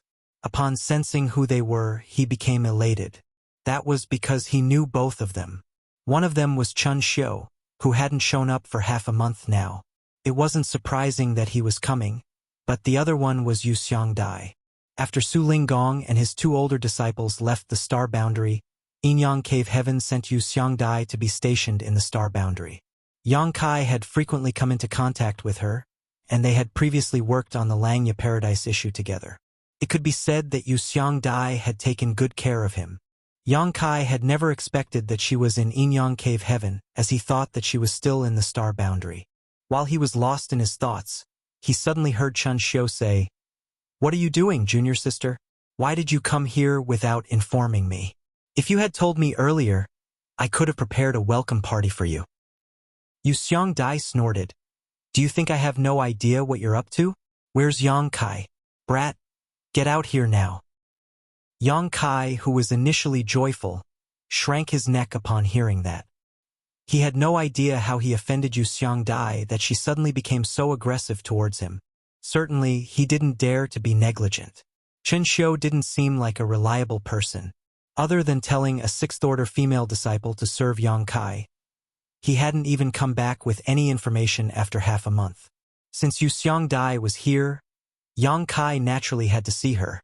Before Yang Kai could even respond, though, Yu Xiangdai scanned the spirit peak with her divine sense and instantly found him. The next moment, a figure abruptly appeared in front of his room. "Martial Aunt Yu." Yang Kai saluted her. When he was in the star boundary, he was the great emperor of the universe world who was in control of the world tree, thus allowing him to be on an equal footing with the envoys from the cave heavens and paradises. However, in this place, he was just a junior. Yu Xiangdai nodded firmly, but when she caught a glimpse of Tao Ling Wan, who was seated cross-legged on the bed, her expressions changed drastically and she questioned, "What did the two of you do?" An embarrassed Yang Kai quickly explained, "Don't get us wrong, Martial Aunt you. Just now, junior sister Tao suddenly suffered from cultivation dissonance for some reason, so I just assisted her. Whatever it was, I was fortunately able to be of some use to junior sister Tao. We didn't do anything else." Upon hearing that, Yu Xiangdai's jaw dropped for a time before letting out an exasperated sigh. What a disaster! Her expression seemed to suggest that Yang Kai had done something terribly wrong, which made his heart skip a beat. "What are you trying to say, Martial Aunt? We really didn't do anything." Just then, Chun Shou finally arrived. While standing outside the room, he took a glance inside and put on a smile, as though everything was going according to his plan. Yu Xiangdai turned and glared at him. "Are you happy now?" Chun Shou shook his head. "What are you talking about, junior sister? I don't understand." Yu Xiangdai delivered a swift kick, but the well-prepared Chun Shou easily dodged it. "What are you doing, junior sister?" Chun Shou asked in shock. Yu Xiangdai said through clenched teeth, "Despicable." Upon finishing her words, she ignored Chun Shou entirely and glowered at Yang Kai before shouting, "Come with me!" Martial Peak, Chapter 48:11. Making a mistake with good intentions. Chun Shou didn't intend to stop Yang Kai from leaving with Yu Xiangdai. He only gazed at Yang Kai with a meaningful smile as they departed. Yang Kai had no idea why Yu Xiangdai was furious, but he wouldn't dare to ask her about it as he followed her in silence. 1 hour later, they arrived at a different spirit peak. He realized that the view around him looked familiar. After looking around, he recalled that he had been somewhere near this place before. Su Linggong's spirit peak was in a nearby place. It seemed that he and Yu Xiangdai were neighbors. There were many people on the spirit peak who should be Yu Xiangdai's disciples. She was an inner elder of Yinyang Cave Heaven, so she had the right to take on disciples. Upon seeing her, all of them saluted her in a respectful manner.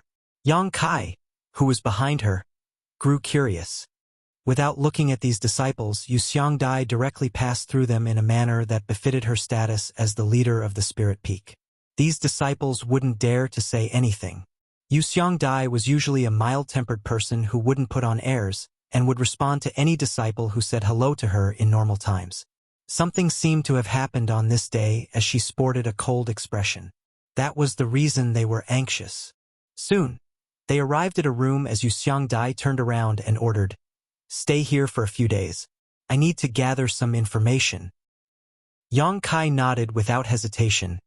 "Yes." Yu Xiangdai glared at him before turning to leave, but she soon turned back and ordered, "Other than me, don't meet anyone who comes to see you." "What's going on here?" Yang Kai was puzzled. His experience in Yinyang Cave Heaven this time was very different from what he had imagined. First of all, he hadn't even had the chance to meet Su Linggong or Chu Huashang. Then, he was brought to Chun Shou's place and stayed there for half a month. Following that, Yu Xiangdai stormed in while feeling furious. He had only lent Tao Lingwan a hand when she was suffering from cultivation dissonance, which shouldn't be a big deal. Given the situation, he couldn't have turned a blind eye to her suffering. Yang Kai suspected that Yu Xiangdai had misunderstood something, but he had already explained it clearly to her. Previously, after Chun Shou said that he had to gather some information, he went missing for half a month. Now, Yu Xiangdai has said the same thing. Yang Kai wondered what kind of information she had to find out. However, since she was infuriated at the time, he didn't dare to say anything and simply agreed to her demands. For the next 3 days, Yu Xiangdai didn't show up. It wasn't until the 4th day that she appeared in front of Yang Kai. "Martial Aunt Yu." Yang Kai saluted her respectfully. There was a conflicted expression on Yu Xiangdai's face as she gazed at him. Her eyes seemed to suggest that she was heartbroken for what had happened with a hint of disgruntlement towards him. A moment later, she let out a long sigh and extended her hand. "Have a seat." Yang Kai bowed his head. After she was seated, he did the same and waited for her to speak. Then Yu Xiangdai fell silent for quite some time. Just when Yang Kai was running out of patience, she suddenly asked, "How do you find Wanner?" "Wanner?" Yang Kai looked doubtfully at her, then came to his senses. "Are you talking about junior sister Tao Lingwan?" She's a kind-hearted and innocent person. It's just that she can be a little obstinate. Yu Dai glowered at him. I didn't tell you to remark on her temperament. A stunned Yang Kai asked, what do you want me to say? Then, cutting to the chase, Yu Dai asked, do you love her? Yang Kai burst into laughter. It's only been a short time since we first met, and we have rarely spoken to one another. Why would I even have any feelings for her? Moreover, you know the reason I'm here. Before he could finish his words, Yu Dai cut him off by raising her hand. But Warner loves you. A dumbfounded Yang Kai asked, are you pulling my leg, martial ant? Yu Dai stared seriously at him. Moreover, it has come to a point where she can no longer love any other man in her lifetime. Yang Kai increasingly felt that she was just messing with him. Just like what he had said, it had only been a short time since he and Tao Lingwan first met, and they had rarely talked to each other. Why would they even have any feelings for each other? Even if she had really fallen in love with Yang Kai due to her inexperience in worldly affairs after Yang Kai lent her a hand while she was suffering from cultivation dissonance, it couldn't have come to a point where she would no longer love any other man in her lifetime. They hadn't kept each other company for any significant period of time, nor had they experienced any life-or-death moments together. Why would she even develop such deep feelings for him? However, Yu Dai didn't seem like she was pulling a prank. Following another sigh, she said slowly, there are two major factions for the disciples in Inyang Cave Heaven. One of them is the Heartless Tao while the other is Heartfelt Tao. Although there are two different factions, they lead to the same goal. Yang Kai had no idea why she suddenly changed the topic, but he still listened attentively. He had heard Chu Huashang mention the Heartless Tao and Heartfelt Tao before. The Heartless Tao was the one she had cultivated. At that time, she had to fall in love with Yang Kai and then cut off those emotions to achieve a breakthrough and make it to the open heaven realm. Certainly, he didn't understand the secrets behind this. Nor did he know anything about Heartfelt Tao. Warner has cultivated Heartfelt Tao. You've come into contact with her before, so I'm sure you can feel that she's bashful and timid. Yang Kai nodded. Yu Dai explained, that is not a pretense. It's mostly because of the secret art's influence, and a small part of it is due to her natural temperament. She is inexperienced and as pure as a piece of white paper because of the secret art she has cultivated. It's hard to find women like her nowadays, Yang Kai remarked. Tao Lingwan was a sixth-order open heaven realm master after all. She must have cultivated for a long time to achieve her current cultivation, but she remained pure and innocent. Only the cave heavens and paradises had the capital to nurture disciples like her. The open heaven realm masters of most ordinary sects had experienced a lot of hardship during their cultivation journey. Such masters were often the pillars of their sects who carried great burdens on their shoulders, so they didn't have the right to be innocent. But now, Yu Dai shot him a glare. This piece of white paper has been marked with your brand. An aggrieved Yang Kai refuted, Martial Ant Yu, there was really nothing that happened between junior sister Tao and me. I only lent her a hand when she suffered from cultivation dissonance. If you don't believe me, you can ask her about it. Yu Dai slowly shook her head. I know you're telling the truth. Nothing more than what you said happened between the two of you. The problem is that you assisted her in the first place. A speechless Yang Kai said, are you saying that I shouldn't have helped her? Should I have just watched her suffer and die? She wouldn't die. Even if you hadn't helped her, she would have stabilized her condition on her own. Moreover, this isn't the first time she has experienced such an incident. I also went through such episodes in the past. Yang Kai became dumbfounded for a while before asking, have you cultivated Heartfelt Tao as well, Martial Ant? Yu Dai nodded gently. Although Yang Kai was still doubtful, he had somewhat figured out what had happened. Yu Dai said that the white sheet had been left with his brand, and that Tao Lingwan would never fall in love with another man in her lifetime. He reckoned that it had something to do with the Heartfelt Tao and the fact that he had helped her when she was suffering from cultivation dissonance. After straightening his face, Yang Kai said, please enlighten me, Martial Ant.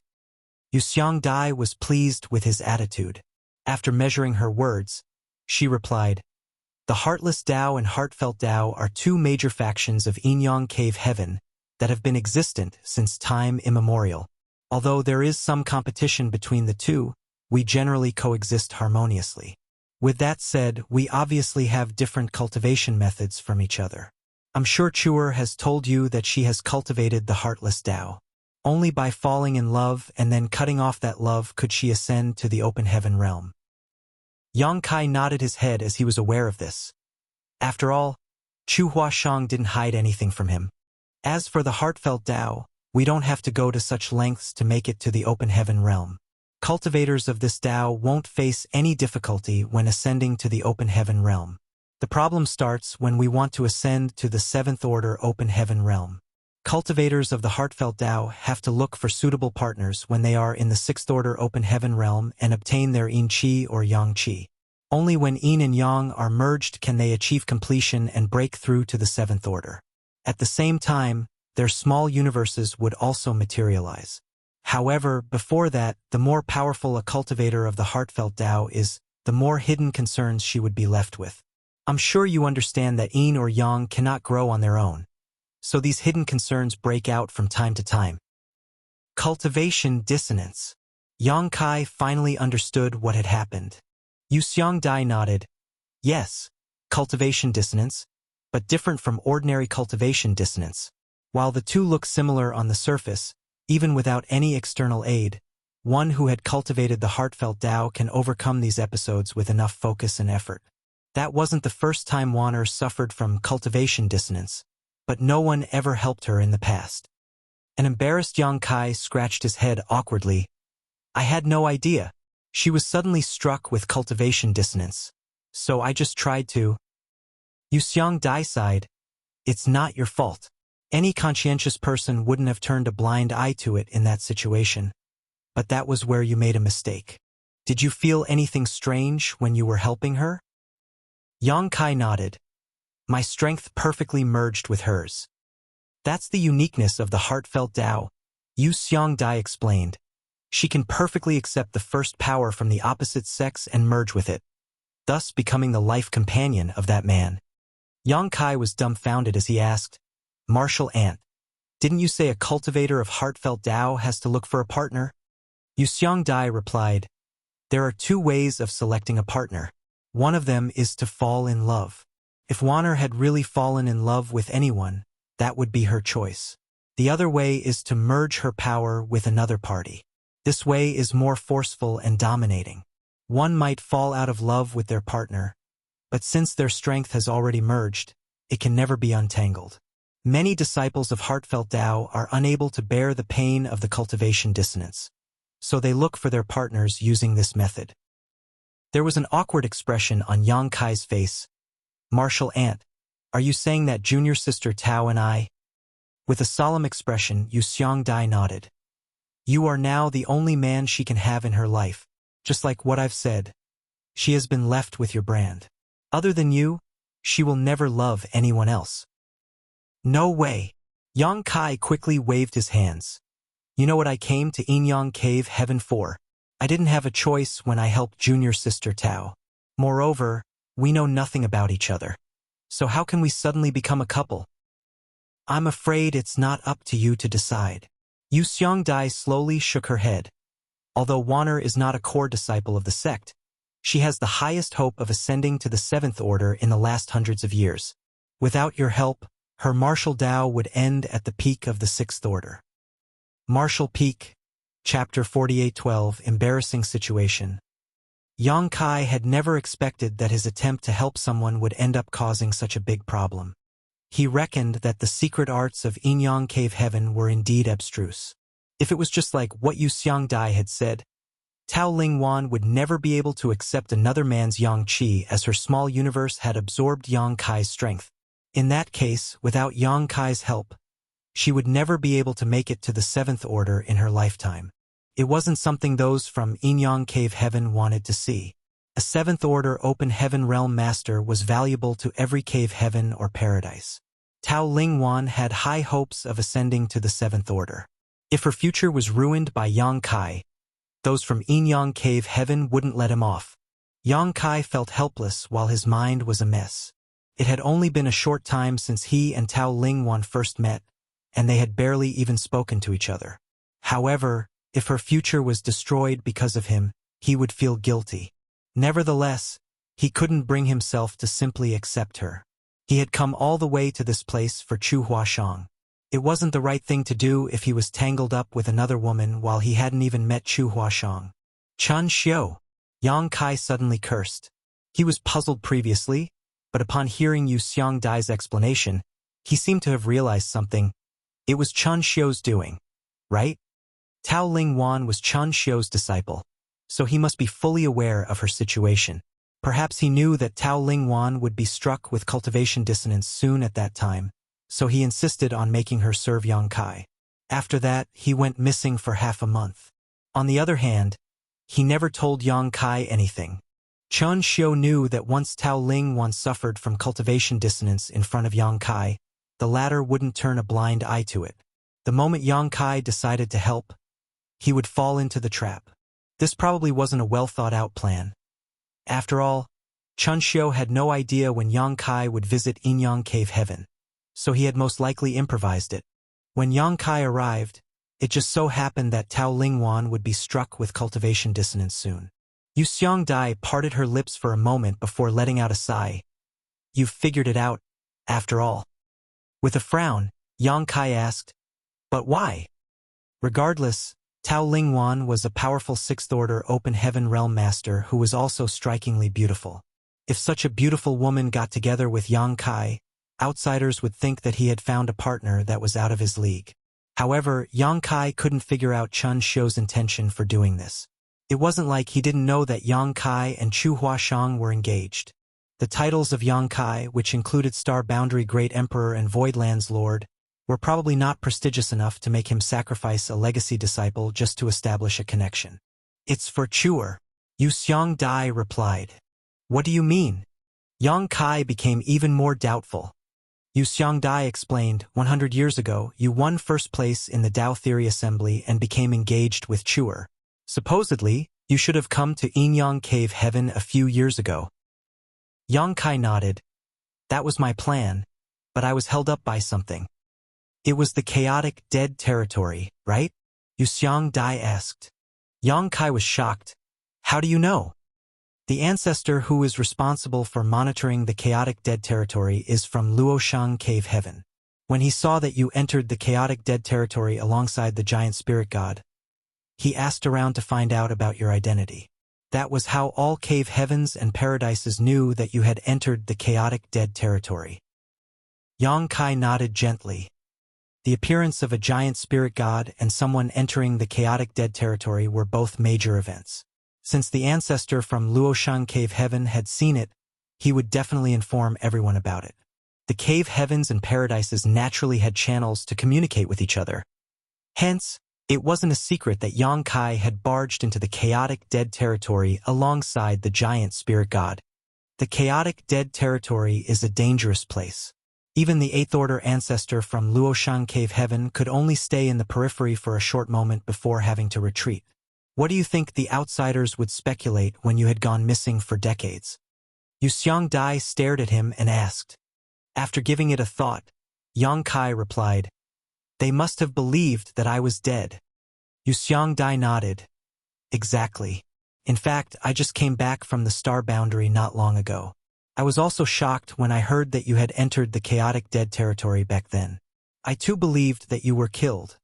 However, when I asked the head manager of High Heaven Pavilion, she firmly declared that you were fine. If I hadn't seen you with my bare eyes this time, I wouldn't have believed it. At that time, she was puzzled by Hua Qingxi's confidence. No one could survive after entering the chaotic dead territory, but Hua Qingxi told her to rest assured and said that her sect master must be fine. As for when he would leave the chaotic dead territory, she didn't have a clue either. Yu Xiangdai didn't probe her further. Since Hua Qingxi had said so, she chose to believe her. When she returned to Yinyang Cave Heaven, she really met Yang Kai. While Yu Xiangdai didn't understand the reason behind it, Yang Kai knew why Hua Qingxi was so certain. That was because he had the loyalty list which had 9 names written in it. The life or death of those 9 hinged on Yang Kai. If something happened to him, Mao Zhe and the others would instantly lose their lives as well. Since Mao Zhe and the others were still alive and kicking, it meant that Yang Kai was fine. But others wouldn't think of it this way. All the cave heavens and paradises believed that you were dead. This speculation was further verified since you didn't show up after the 100-year promise was due. Yang Kai appeared worried. Did senior sister Chu enter seclusion because of this? Yes. Yu Xiangdai nodded. If you were still alive and had come to this place on time, those from Yinyang Cave Heaven wouldn't have gone back on their word. You would still be a son-in-law of Yinyang Cave Heaven. However, since you were thought to be dead, the engagement became invalid as well. Chuer is one of the sect's core disciples who has a bright future after all. Given the uniqueness of the secret art she has cultivated, those from Yinyang Cave Heaven decided to look for a partner for her. Yang Kai narrowed his eyes and asked calmly, "What did senior sister Chu think about the idea?" Yu Xiangdai shook her head. She naturally refused. It was because of this that she decided to cultivate in seclusion. Out of sight, out of mind. At the same time, she wanted to wait for you to appear. Yang Kai fell silent, thinking that he didn't deserve Chu Huashang's trust. If he had simply come on time, all this wouldn't have happened. Chuer's stance was firm. However, since she is a core disciple, the sect has the right to interfere in her affairs. She can't change anything on her own. If Brother Su were still around, he could have put in a word for her.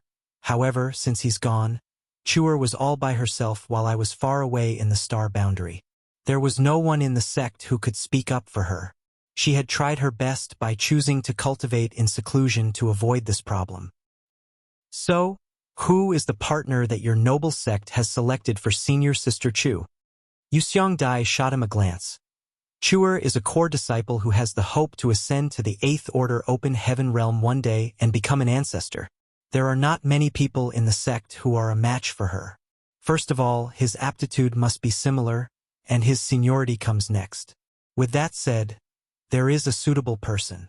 He is Chun Xiu's disciple as well as Tao Ling Wan's junior brother, Feng Changxi. He was the most recent core disciple before Chuer who had directly ascended to the 6th Order. Although he's much older than Chuer, they are of the same seniority. In fact, the sect's managers initially wanted Chuer and Feng Changxi to get together. However, since she had violated the taboo, they had no choice but to hold the Tao Theory Assembly. Yang Kai frowned in puzzlement. According to you, Feng Changxi is Chun Xiu's disciple. So why would he set me up to help junior sister Tao Ling Wan resolve her cultivation dissonance? He wouldn't gain any benefits out of it, nor would it be beneficial to junior sister Tao. It would be terrible if they had to be tied up for life because of this, as it had only been a short time since they first met. Probably wasn't Tao Ling Wan's intention either. She was just forced to obey her master. He wouldn't get any benefits out of it, but his plan could perfectly resolve the embarrassing situation that Yinyang Cave Heaven is facing. Yu Xiangdai explained. Although I don't agree with what he's done, and I think that he's too short-sighted, there's no doubt that he's doing it to protect the sect's interests. I hope you'll understand that he didn't have any ill intentions against you. Yang Kai nodded. Yu Xiangdai went on to say, those from the sect thought you were dead, so they had designated a partner for Chuer. However, with you being alive now, the sect would have to go back on their word. That's the embarrassing situation the sect is facing. Yang Kai could somewhat understand it. Following her explanation, he deduced, so, Chun Xiu thought of a way to resolve this conundrum, which is to pair me with his disciple as a form of compensation. He would probably force me to give up the engagement as well. In that case, Yinyang Cave Heaven could get away with it, and outsiders couldn't blame your sect. Yu Xiangdai nodded. Yes, that's exactly his plan. Strictly speaking, Wanner is not bad. It's just that her aptitude is not comparable to Chuer's. If you're happy with her, it will be a win-win situation. Do not think that just anyone can make Chun Xiu sacrifice his legacy disciple. If not for your amazing achievements over the years, he wouldn't have the heart to use Wanner to set you up. Back then, Wanner directly ascended to the 5th Order, and her cultivation journey has been smooth sailing over the years. If nothing unexpected happens, she'll make it to the 7th order within a few hundred years. You directly ascended to the 5th order as well, so outsiders would think that you and Wanner are a perfect match. On the other hand, Chuer would be out of your league. Yang Kai fell silent for a while before letting out a sigh. Junior sister Tao has sacrificed the most in this matter. Yu Xiangdai sighed. She must have thought of it when she decided to obey her master. Although she's innocent, she's not a fool. No fool can ever attain her achievements. Since she didn't reject it, it means that she's at least fond of you. Yang Kai shook his head. But it's different from becoming partners for life. It's indeed an embarrassing situation for Inyang Cave Heaven, and it's the same case for you. So, I have to ask you seriously. Are you willing to accept Tao Lingwan and give up on Chu Huashang? In that case, everyone will be happy. Everyone will be happy? Yang Kai snorted. I don't think so. Has anyone asked what senior sister Chu thinks about it? What is really on junior sister Tao's mind? What's my stance on this matter? No one has bothered to ask. Only those from Inyang Cave Heaven will be happy with this. Martial Peak, Chapter 48:13, Difficult Challenge. Yu Xiangdai breathed a sigh of relief. Good. Those from the sect told me to ask you about it. Since that's what you think, you've given me an answer, and I have a reply to them. Although Brother Su is not around, I won't allow anyone to bully Chuer as I had watched her grow up. An idea suddenly flashed through Yang Kai's mind as he examined Yu Xiangdai. She had said that she had cultivated heartfelt Tao, and she had gone through the same experience as Tao Lingwan. Now, she was already in the 7th order open heaven realm. In other words, her crisis was resolved when she suffered from cultivation dissonance in the past, which allowed her to break free from her chains. That was why her small universe had materialized, and she had ascended to the 7th order. So, who was the partner she had selected back then? Involuntarily, the image of Su Linggong sprang into Yang Kai's mind. After Su Linggong left the star boundary in the past, Yu Xiangdai came over to be stationed there, and she had taken good care of Yang Kai. Now, she seemed concerned about Chu Huashang. The average martial ant wouldn't have gone to such lengths. It seemed to suggest that Yu Xiangdai was very close to Su Linggong and his disciples. While Yang Kai was amazed by the revelation, he asked, What do you plan on doing, martial ant? Yu Xiangdai shook her head. It's about what you have to do, not what I plan on doing. A humble Yang Kai asked, Please enlighten me, martial ant. Yu Xiangdai replied, The place where Chuer is cultivating in seclusion is special. It's a place in Inyang Cave Heaven where a cultivator's heart is trained. It's called the Samsara Pavilion.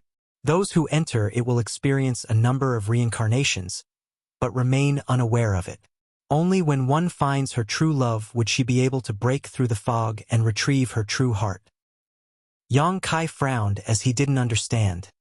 Yu Xiangdai went on to say, The Samsara Pavilion is where many female disciples of Inyang Cave Heaven would select their life partners. Any female disciple who enters the Samsara Pavilion will temporarily lose her memory. She will only remember the things in her current life after the reincarnation.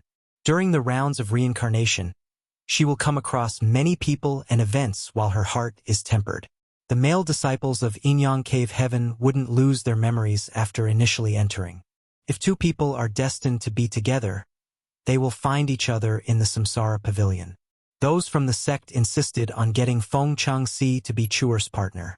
She's on her own and powerless to resist it, and she couldn't dodge the problem with the usual way of cultivating in seclusion. The Samsara Pavilion was the only place she could go. If no one pulls her out of it, she will fall into oblivion for her entire life. When she finished her words, Yu Xiangdai appeared to be melancholic.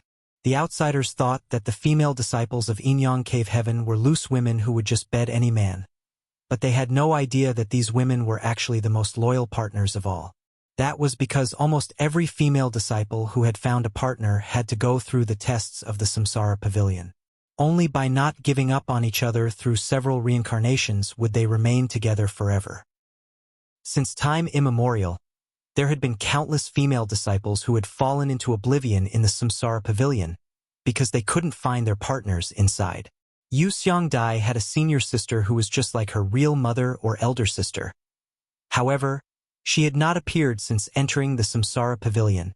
It was certain that this senior sister wasn't dead, but she was still going through rounds of reincarnation in the Samsara Pavilion and would never see the outside world again in her lifetime. Has Feng Changxi gone to that place? A glint flashed through Yang Kai's eyes. It wasn't hard to figure out. Since those from Inyang Cave Heaven wanted these core disciples to get together, Feng Changxi would definitely be the next to enter the Samsara Pavilion after Chu Huashang. If he could pull her out of the Samsara Pavilion, that would be the outcome those from Inyang Cave Heaven wanted to see. Good. Yu Xiongdai nodded. He entered the place not long after Chuer started cultivating in seclusion. That means he's been inside for a few years already. Yang Kai let out a sigh, thinking that he was too late to join the race. Yu Xiongdai raised her hand to motion for him to calm down. Even though he entered the Samsara Pavilion a few years earlier, it's not really an advantage. Only with a sincere heart would one find their partner in the Samsara Pavilion. You are the one who occupies Chuer's heart, so that's your biggest advantage. Feng Changxi is no match for you in this regard. Moreover, I suppose the heart barrier that Chuer set when she entered the Samsara Pavilion wouldn't be easy to break. Feng Changxi wouldn't achieve his goal in a short time. Heart barrier? Yang Kai asked doubtfully. Yu Xiongdai explained, every female disciple who wishes to enter the Samsara Pavilion to wait for her partner will set a heart barrier before she loses her memory. Only by breaking this heart barrier can a male disciple bring back her memory and take her out of the Samsara Pavilion. The lowest level of a heart barrier is 3 lives while the highest is 9 lives. Upon hearing her explanation, Yang Kai asked, in other words, I have to find her through a minimum of 3 reincarnations to a maximum of 9 reincarnations and win her heart in order to break her heart barrier. Am I right? Exactly. Yu Xiongdai nodded. Chuer has temporarily lost her memory after entering the Samsara Pavilion. Others might take advantage of it if the heart barrier is too easy. Yang Kai nodded. What level of heart barrier do you think Senior Sister Chu has set for herself? Martial Ant. Yu Xiongdai replied, 3 lives would be too easy as others might take advantage of her, while 9 lives would be too difficult. To be honest with you, the Samsara Pavilion has been in existence for countless eons. But no disciples from Inyang Cave Heaven have ever broken a heart barrier of 9 lives before. That's because the more rounds of reincarnation there are, the more difficult it becomes to obtain the other party's acknowledgement and win her heart. Chuer is waiting for you, but she doesn't intend to make things difficult for you. Hence, the heart barrier she has chosen wouldn't be too easy or difficult. As for how many lives you must experience, you'll only find out after you find her. Upon hearing that, Yang Kai grinned and revealed his white teeth. That's a pretty difficult challenge. Yu Xiongdai snorted. I hope you'll still be confident when the time comes. I'll tell you this. If you can't bring Chuer out of there, you should just stay inside forever. Yang Kai bowed his head. Don't worry, Martial Ant. I'll bring Senior Sister Chu out of the Samsara Pavilion safely. However, as an outsider, do I have a right to enter the Samsara Pavilion? I'm afraid Qin Xiu wouldn't agree to it.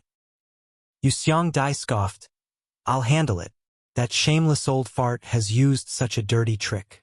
I'll let him know what it means to go for wool but come back shorn.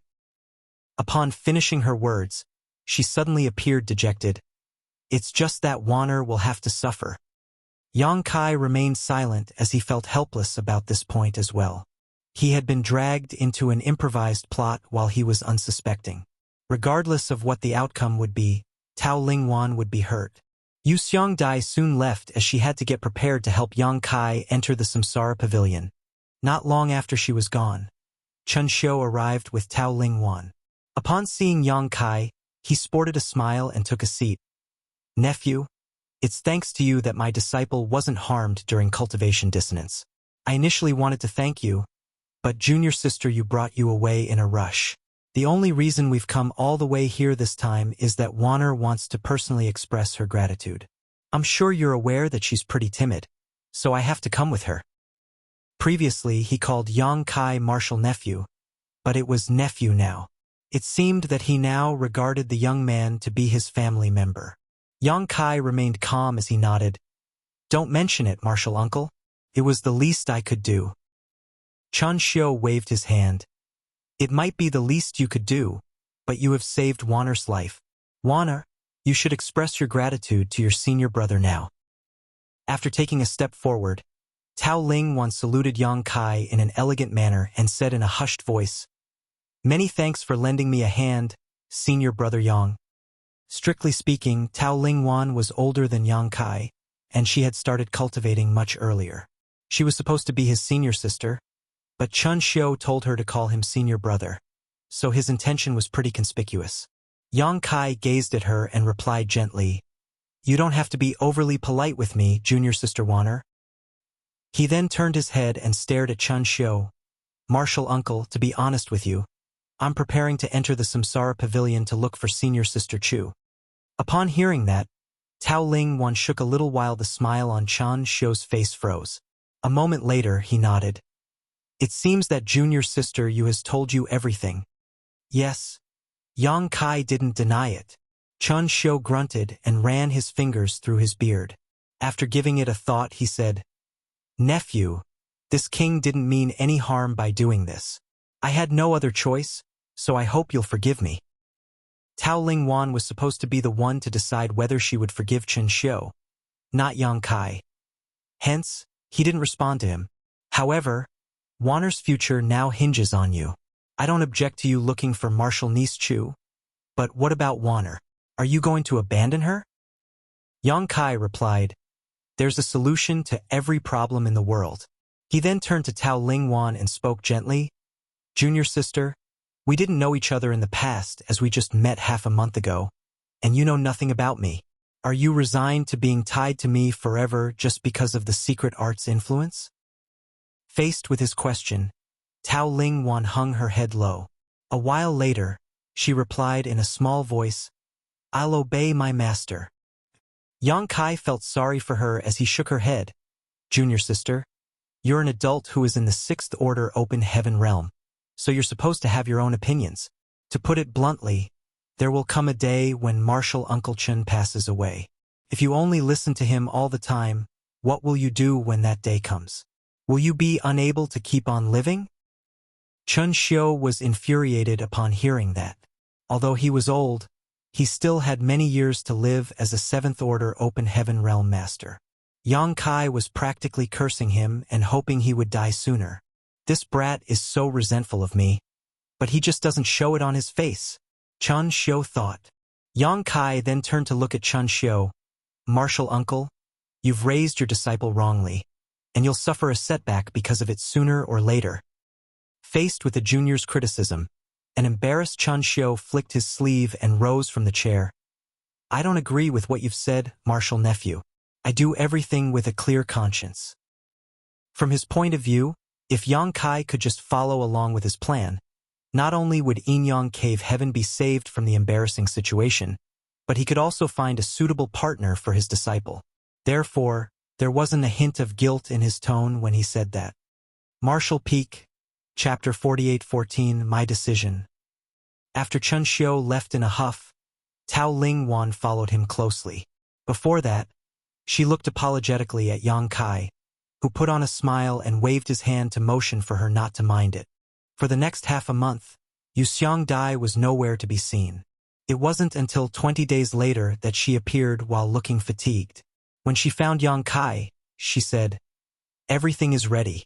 I'll bring you to the Samsara Pavilion with me in 3 days. Many thanks for your help, martial aunt. Yang Kai expressed his gratitude. Although he was a Inyang Cave Heaven son-in-law on paper, he wasn't from the sect after all. Since the Samsara Pavilion was the place where the disciples of Inyang Cave Heaven train their hearts, it must be a top-secret restricted area. Only their disciples would be allowed to enter. It took Yu Xiang Dai a long time to come back, so it was apparent that she had put in a lot of effort to persuade the sect's management to let Yang Kai enter the Samsara Pavilion. However, there's one thing I have to make clear to you. Yu Xiang Dai stared solemnly at him.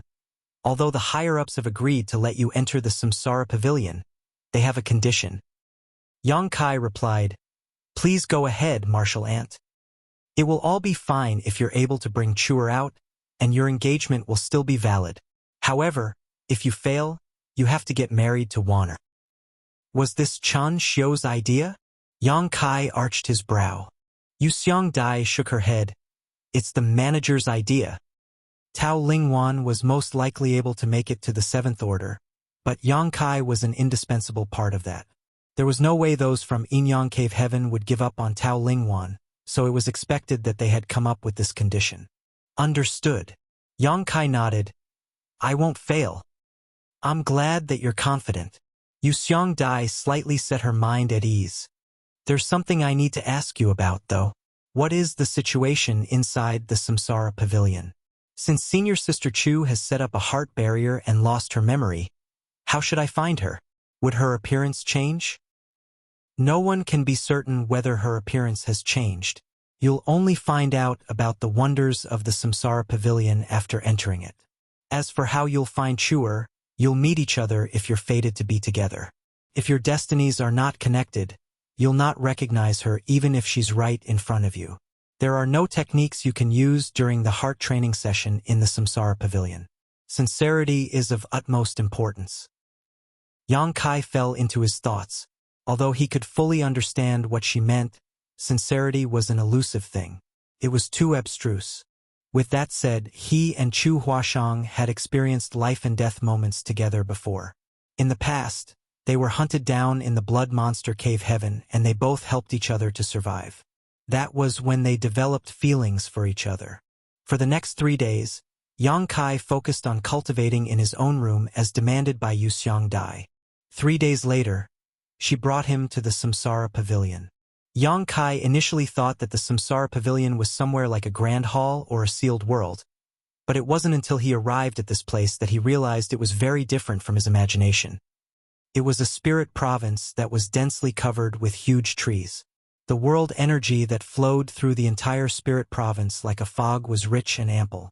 Even from a bird's eye view, one was unable to make out what the spirit province looked like.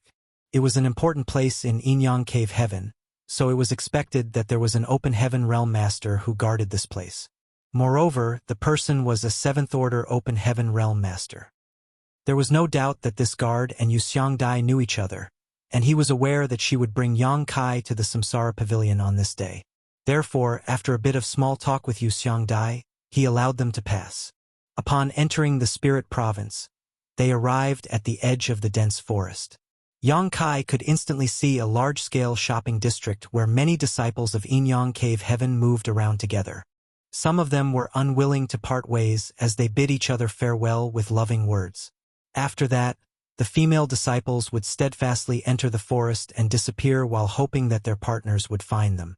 The male disciples would wait for a moment before entering the forest as well. There were also some men and women who entered the forest on their own. On the other hand, there was a loving couple who just stepped out of the forest. The woman's smile was as sweet as honey, while the man looked lovingly at her. It was as though she was the entire universe and there was no one else in the world in his eyes. However, there were also some dejected men and women whose faces were covered in tears. Looking at the young disciples who entered and left the forest, Yu Xiongdai sighed. Many couples who think that their love for each other would never change are unable to pass the tests in the Samsara Pavilion, and they have to part ways as a result. This place is where the disciples of Inyang Cave Heaven look for their partners, but it's also the source of suffering for many of us. Yang Kai asked curiously, Martial Ant, didn't you say that a female disciple would fall into oblivion in the Samsara Pavilion if her heart barrier is not broken? Why do I see some female disciples leaving the forest while sobbing? I suppose their male partners didn't manage to break their heart barriers. Yu Xiongdai explained, a female disciple will indeed fall into oblivion if her heart barrier is not broken. However, if she has only set up a heart barrier of 3 lives for herself, she'll still be able to retrieve her memory after 3 reincarnations even if the male disciple is useless. However, this wouldn't happen if there are more than 3 incarnations. The more rounds of reincarnations there are in the Samsara Pavilion, the more difficult it would be for the female disciple to recognize herself. Yang Kai nodded. Got it. Go in now. There's nothing you need to do. Just allow nature to take its course. Yes, Yang Kai replied and stepped forward, and his figure was soon engulfed by the fog. Yu Xiangdai stayed on the same spot for a while before deciding to leave. However, as soon as she turned around, she saw two people walking towards her. She frowned and looked doubtfully at them. "What are you doing in the Samsara Pavilion, Senior Brother Chan?" These two were none other than Chen Xiu and Tao Lingwan. While Chen Xiu was walking at the front, Tao Lingwan followed closely behind. Chen Xiu shot her a dispassionate glance and replied, "What else can we do here?" Yu Xiangdai took a glance at Tao Lingwan, who was behind him, and instantly realized what was going on. Her expression changed drastically as she snapped, "Are you out of your mind? Do you not care about her life or death just because you want to let your other disciple get all the benefits? Are you even human?" There was an impassive expression on Chen Xiu's face as he was unfazed by her accusation. He simply turned to Tao Lingwan and said, "Go in now. Be careful." Tao Lingwan nodded and stepped forward. All of a sudden, she turned around and fell on her knees before gently pressing her forehead against the ground 3 times in front of Chen Xiu. After she got to her feet in silence, though, Yu Xiangdai blocked her way and persuaded her by saying, "Wanner, don't be so foolish. Just tell me if anyone has forced you to do this. I'll stand up for you." Tao Lingwan hung her head low and shook her head. "Listen to me. Go back with me and we'll have a talk," Yu Xiangdai said and extended her hand. Nevertheless, Tao Lingwan dodged it and replied in a hushed voice, "Please let me go in, Martial Ant." "No!" Yu Xiangdai directly rejected her. "Even if the ancestors were here to persuade me, I'll not let you enter the Samsara Pavilion. That's not a place you should go." She then glowered at Chen Xiu. "You're really a good master to her, aren't you? What has Wanner done to be unlucky enough to become your disciple?" Chen Xiu stared calmly at her without any intention to refute her. Just when Yu Xiangdai wanted to speak further, Tao Lingwan suddenly looked up and gazed at her. "Please don't blame my master, Martial Ant. This is my decision." Yu Xiangdai sneered, "I'm fully aware of your temperament. There's no way this is your decision. It's obvious that this old fart has forced you to enter the Samsara Pavilion to achieve his goal." Faced with her fierce accusation, Chen Xiu never explained anything and just looked down. Tao Lingwan spoke in a firmer tone, "Martial Ant, this is the first decision I've made for myself after all these years. Please don't make things difficult for me." Yu Xiangdai frowned as she darted her gaze between Tao Lingwan and Chen Xiu. At that moment, she doubted herself. Furthermore, she had never seen Tao Lingwan speaking in such a loud voice with a determined gaze before. She stared fixedly at Chen Xiu in an attempt to find the answer, but he only nodded in silence. At that instant, Yu Xiangdai was in a dilemma. It took one a lot of courage to decide to enter the Samsara Pavilion. She initially thought that it was Chen Xiu's order, but it didn't seem to be the case now. After giving it a thought, she said, "Wanner, why do you want to enter the Samsara Pavilion? Yang Boy is looking for Chewer. Even if you go in, you might not be able to come out again. In that case, you'll be trapped inside forever." Tao Lingwan spoke in a small voice again, "I'll be careful." "No!" Yu Xiangdai shook her head. "It's not like you'll be safe just by being careful. I can't let you go in. If you enter that place, you'll end up in a horrible state. Even if I can't go in today, I'll do it tomorrow. Even if I can't go in tomorrow, I'll do it the day after tomorrow, unless you can stay here forever." Tao Lingwan looked into her eyes without the intention to back down. Yu Xiangdai was lost for words. Every disciple of Inyang Cave Heaven had the right to enter the Samsara Pavilion. It wasn't like she could stay here forever to block her path. She wasn't supposed to stop her from entering the place to begin with. If she was doubtful just now, she was now 100% certain that Chen Xiu hadn't forced Tao Lingwan into this. It was indeed her own decision to enter the Samsara Pavilion. While she was in a dazed state, Tao Lingwan suddenly dashed forward. When Yu Xiangdai came to her senses, she quickly extended her hand. Chen Xiu instantly appeared in front of her and pushed out his palm. Both of them were sent flying away for several dozen meters. Yu Xiongdai glowered at him. Do you want her to die? Chun Xiu replied in a grim voice. She wants to go in to find her own answer. Do you think I didn't intend to stop her? None of you actually know what she's like. Once she has made a decision, no one can change her mind. I took her on as a disciple when she was just a baby and raised her all by myself. She may be my disciple, but she's also like a daughter to me. Yu Xiongdai was rendered speechless. She now recalled that Chun Xiu had indeed always treated Tao Ling Wan like a precious treasure. If not for him overly doting on her, she wouldn't have grown up to be such a timid and inexperienced person despite being a sixth-order open heaven realm master. Certainly, such a master who loved his disciple so much wouldn't sacrifice her one day for the sake of another disciple. Yang Kai is a talented young man who is a good match for Wanner. She's an adult now, and it's impossible for me to stay by her side forever. Over the years, I found quite a few potential partners for her, but none of them were to my liking. Yang Kai is not bad. It will be perfect if Wanner can marry him. However, it seems that I've done something wrong. Martial Peak, Chapter 48:15, Reincarnation. There were countless ancient trees in the Samsara Pavilion. Every tree was covered with leaves, and each was so huge that it would take several people to hug it. A white fog flowed through the entire forest. While walking through it, one might think that he was lost in a dream. Yang Kai sauntered through the forest in silence. Millions of branches hung low from the ancient trees. Although there was no wind, they swayed gently as though they were welcoming the guests who visited this place. Most of the trunks were fully sealed. Only some of the trunks had gaps in them which looked like tree caves that could accommodate people. There were two types of trees that corresponded to different genders. Other than the ancient trees with sealed trunks, some of the trees had gaps that were near the roots while some of the gaps were in the middle of the trunks.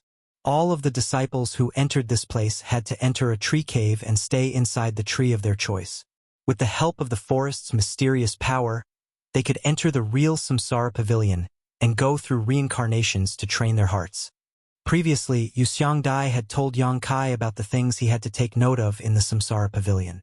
Hence, he knew that the gaps that appeared in the middle of the trunks were for the female disciples while the tree caves near the roots were for the male disciples. Although they appeared similar on the outside, they were starkly different inside.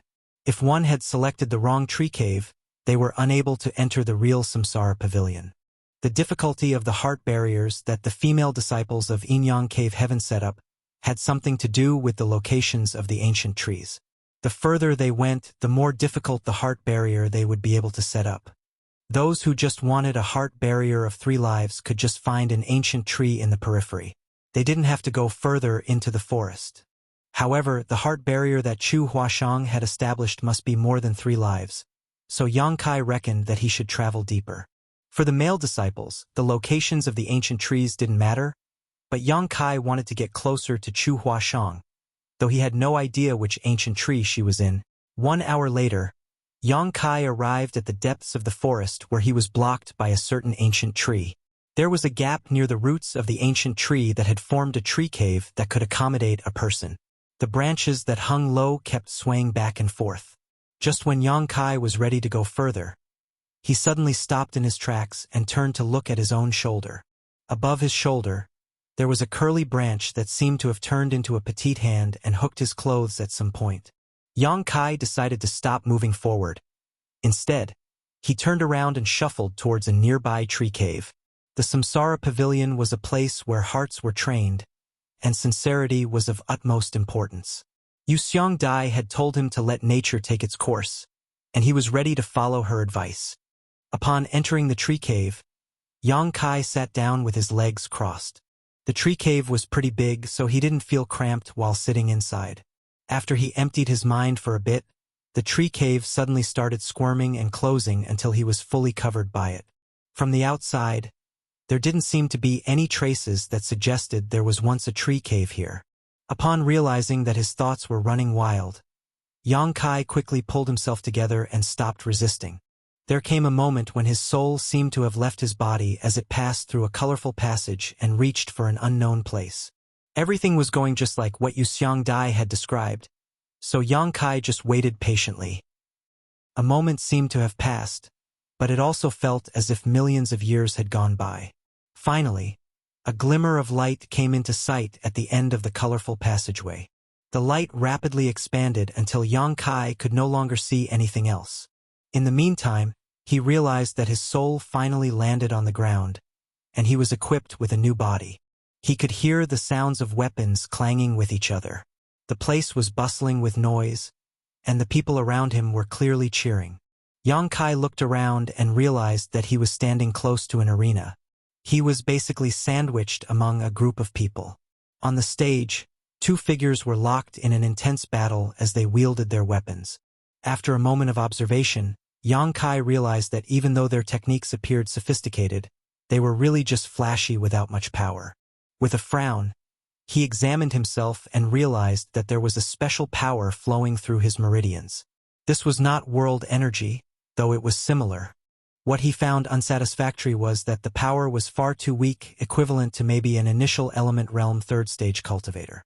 Before he could familiarize himself with the situation, the crowd was heard cheering again as there was a winner on the stage. This didn't seem to be a life-or-death battle. One person was obviously more powerful.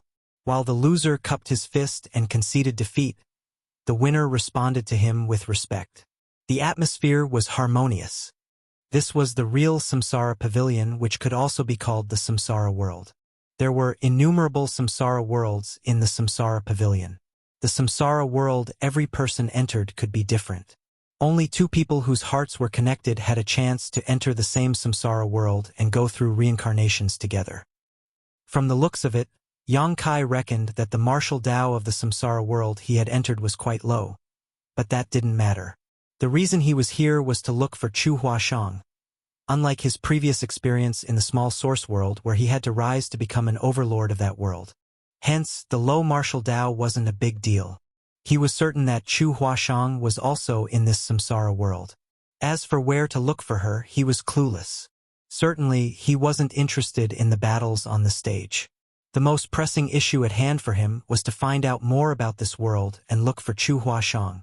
Just when he turned around and was ready to leave, an old man with a goatee appeared on the stage with a piece of yellow silk cloth. After sweeping a glance over the people around the stage, he announced, "The next fight, Yang Kai versus Luo and Gua." Yang Kai turned to look at the stage and arched his brow.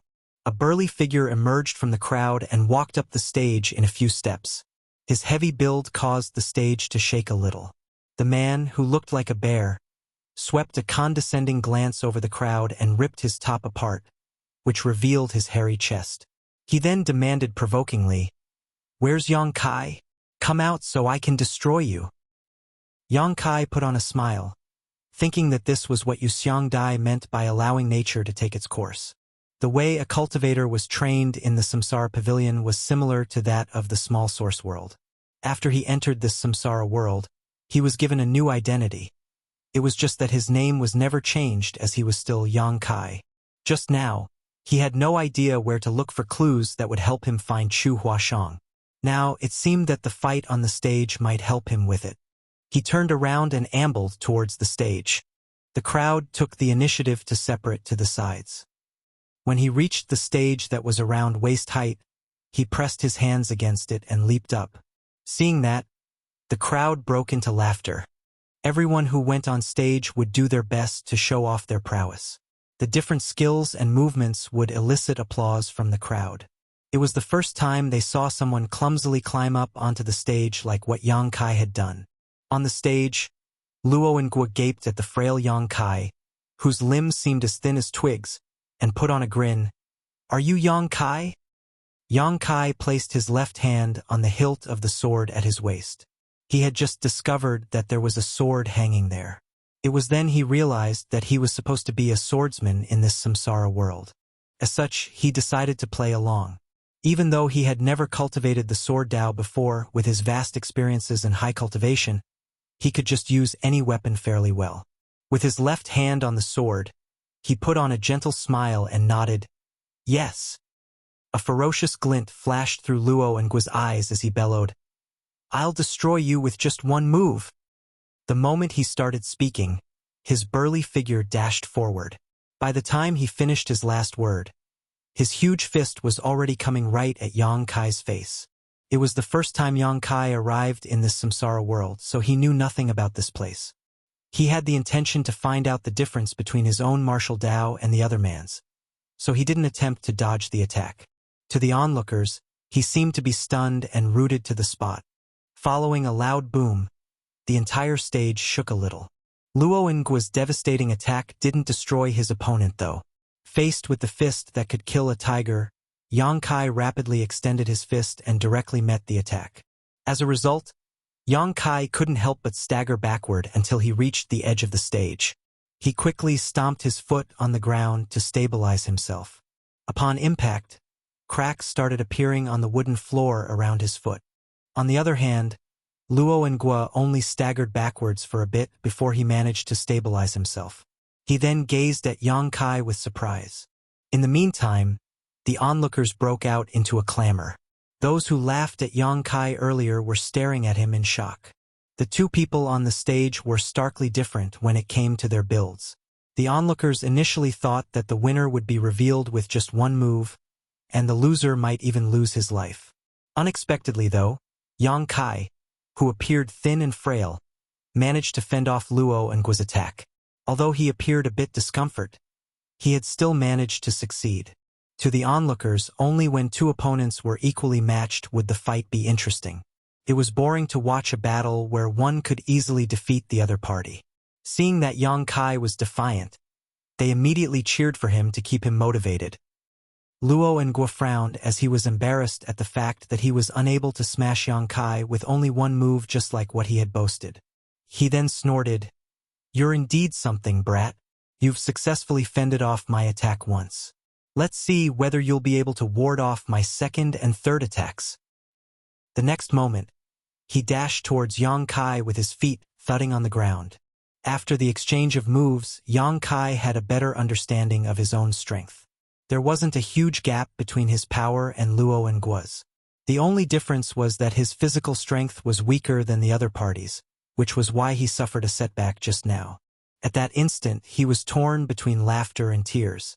Over the years, he had never suffered a setback when it came to his raw physical strength. It was a new experience for him in this samsara world. He was already on the edge of the stage, so if he kept moving backwards, he would fall off. Therefore, faced with Luo Ngua's strike, he bolted forward and met him head-on. With his left hand on the hilt, he unsheathed the sword as a glint flashed through the weapon and dazzled the onlookers. After the two figures brushed past each other, Yang Kai slowly sheathed his sword. Martial Peak, Chapter 48:16, Meng Manor.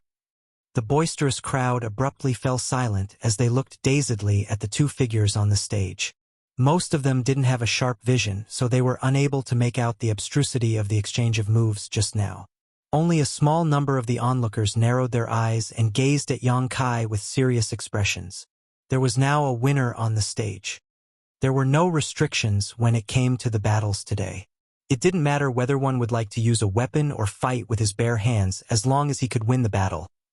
Hence, Yang Kai didn't break the rules by using his sword. Luo Ngua didn't collapse, but when he touched his throat, he realized that it was wet. When he looked down, he saw that his hand was covered with blood. It wasn't until this moment that he felt a pain coming from his neck. A myriad of expressions came over him. He knew that the other party didn't intend to kill him. Otherwise, he would have been beheaded instead of getting cut slightly. Despite that, this kind of outcome was still unacceptable for him. During the exchange of moves just now, he didn't even manage to make out how Yang Kai unsheathed his sword. He didn't have a chance to counterattack as the other party's attack was too fast for him to even perceive. The old man with a goatee seemed to have received an instruction as he quickly went on stage and announced, "The winner is Yang Kai." Following that, he told the two of them to leave the stage and spoke no further. For the next half a day, more people jumped on stage to fight. Some of them were weak cultivators with only flashy moves, while some of them were truly powerful. As Yang Kai observed it, he realized that there seemed to be a selection process going on here, though he wasn't sure what it was for. Fortunately, the people around him were talking among themselves, so he could deduce what was going on from the chatter. The Meng family ran one of the largest businesses in White Jade City, so it was expected that they were extremely wealthy. However, their wealth was coveted by many people as a result. Just a few days ago, the mountain bandits from Hidden Treasure Peak demanded that the Meng family give them 100,000 silver coins and 10 beautiful maidservants every month. Otherwise, they would destroy the Meng family. Hidden Treasure Peak was initially occupied by a small group of mountain bandits, and they didn't pose any real threat at all. Some time ago, though, a lot of fugitives came over and joined Hidden Treasure Peak, which significantly strengthened their ranks. In order to make a name for themselves, these new members of Hidden Treasure Peak decided to target the wealthy Meng family in the nearby city. Although there was a city lord in White Jade City who had his own soldiers, the Meng family wouldn't dare to entirely rely on others. Hence, they decided to set up an arena on this day and offered attractive salaries to hire some powerful private guards to protect them. As Yang Kai listened to the people around him, he soon realized the situation he was in. Supposedly, he was there to apply for a job. Is senior sister Chu in the Meng family? Yang Kai couldn't help but have this speculation. Otherwise, he couldn't explain why he had to take part in a selection battle right after entering this samsara world. Considering all this, he started looking forward to what was ahead of him. It wasn't until evening that the competition ended. There were some powerful cultivators from the Meng family who were hidden from the crowd here to watch the battles on the stage and make their judgments. Those who were qualified would be brought back to the Meng family manor, while those who were not good enough would be given some money and told to go home. Yang Kai had performed pretty well, so at the end of the day, the old man with a goatee called out to him and announced that he had passed the test. Luo Ngua, who was defeated by Yang Kai, was also accepted. Although he had lost the battle, his power could not be underestimated. It was just that he had come across a stronger opponent named Yang Kai. The powerful cultivators from the Meng family had acute eyesight, so they didn't accept the candidates solely based on the results of the battles. Instead, they made their own judgments. Those who were knocked out didn't have any complaints as they were fully aware of their true strength. The reason they even took part in the competition was to get some money from the Meng family. Now that they had achieved their goal, they were more than thankful. There were many people left, as there were 40 to 50 of them. With a servant clad in green clothes leading the way, they entered the Meng manor through a side door and arrived at a courtyard. They would receive some training in this place for half a month. The captain of the private guards would tell them where they could and could not go in the Meng manor. He would also tell them the rules they had to follow and the consequences of breaking them. On the first day, someone broke the rules. Perhaps he had lost his way while looking for the restroom, so he wandered into the nearby inner court. Seeing that, the personal bodyguards in that place immediately captured him.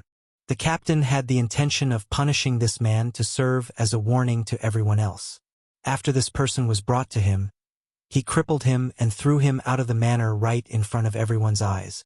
The new batch of private guards were horrified. It wasn't until this moment that they realized it wasn't so easy to earn the attractive salaries the Meng family offered. In this place, rules were everything, and one would end up in a horrible state by not following them. The Meng family was wealthy, so it was expected that their manor was huge. However, Yang Kai and the others could only stay in the same courtyard. Since the incident on the first day, no one dared to walk about as they pleased. There was a test 3 days later, and more than 10 people were eliminated. After familiarizing himself with this place for 3 days, Yang Kai decided to take action. He wasn't interested in becoming a private guard in the Meng manor. Since he had speculated that Chu Huashang might be in the Meng family, he had to look for her. Chu Huashang was likely a female member of the Meng family. Although Yang Kai had no idea about her identity in the Meng manor, she must be living in the inner court as she was a woman. When darkness descended, he walked out in silence and headed to the inner court.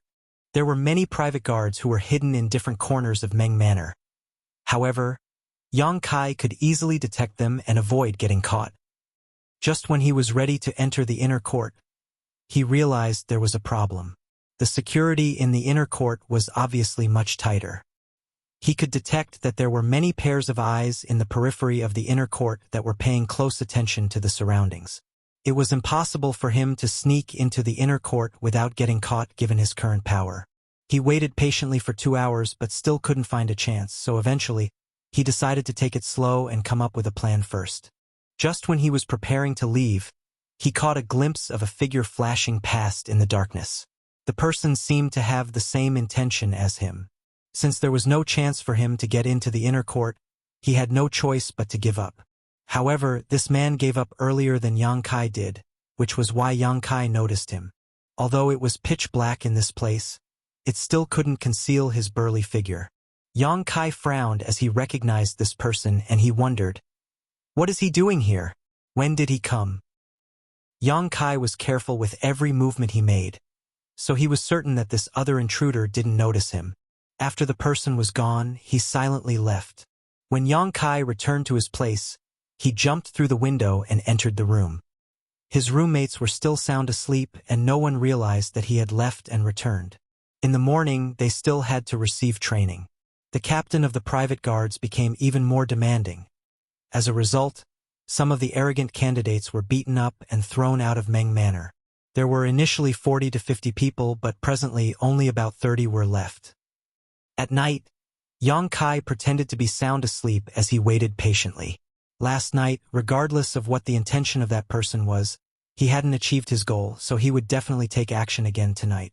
As expected, in the middle of the night, Yang Kai heard a faint noise. If he hadn't paid close attention to the surroundings, he wouldn't have heard it. Upon making sure that his roommates were still fast asleep, Yang Kai got up in silence. After leaving the courtyard, he saw the burly figure dexterously navigating the darkness and heading straight to the inner court. Yang Kai followed him closely.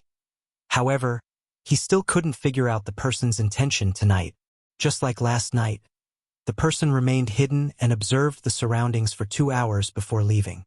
For the next half a month, other than receiving training every day, Yang Kai couldn't discover anything.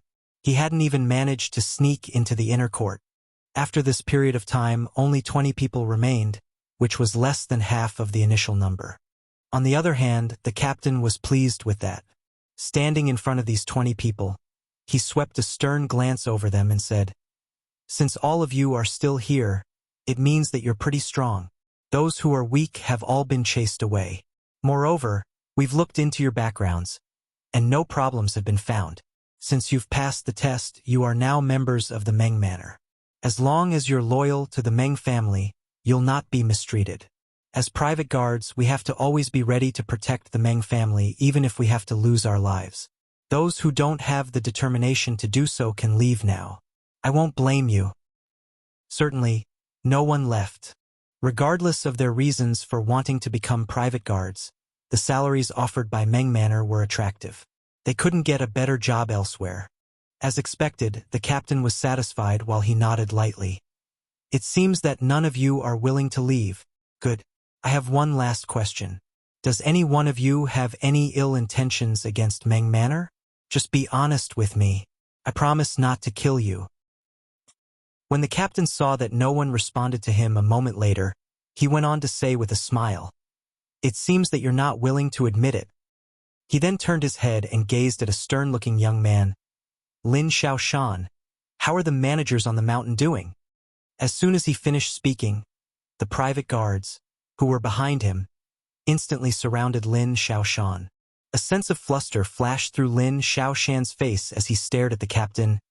"What are you doing?" The captain replied impassively, "You know what we're doing." Lin Xiaoshan frowned, but he soon put on a relieved smile. "How did you find out?" The captain slowly shook his head. "We have our own ways." Lin Xiaoshan nodded. "It seems that the managers have underestimated the Meng Manor. Since you found out about it, you can just kill me as you please." The captain replied, "I certainly hope to kill you and send your head to those on the mountain. However, Master doesn't like to shed blood unnecessarily, so he has ordered that you be allowed to leave this place alive. However, you have to pass on his words to the managers." "Go ahead," Lin Xiaoshan said in a calm and collected manner. The captain replied, "Master has said that the Meng Manor is a business entity, and he doesn't want to offend the people on the mountain. So, let us be friends instead." Lin Xiaoshan grinned. "What can you offer then?" The captain clapped his hands. Then someone came over with a package.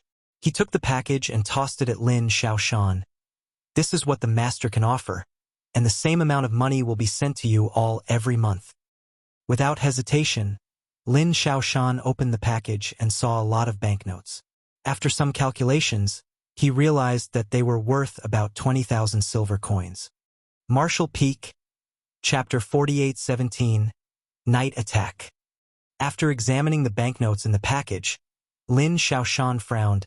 It's too little. The managers want 100,000 silver coins, and there's a lack of women on the mountain. The captain of the private guards shook his head. This is what Meng Manor can offer. We won't give you any more or any less. Lin Xiaoshan stored the package. Got it. I'll bring this back to the managers. However, as for what decision they'll make, I have no right to interfere. Upon finishing his words, he leaped onto the roof and stepped on the tiles in light steps.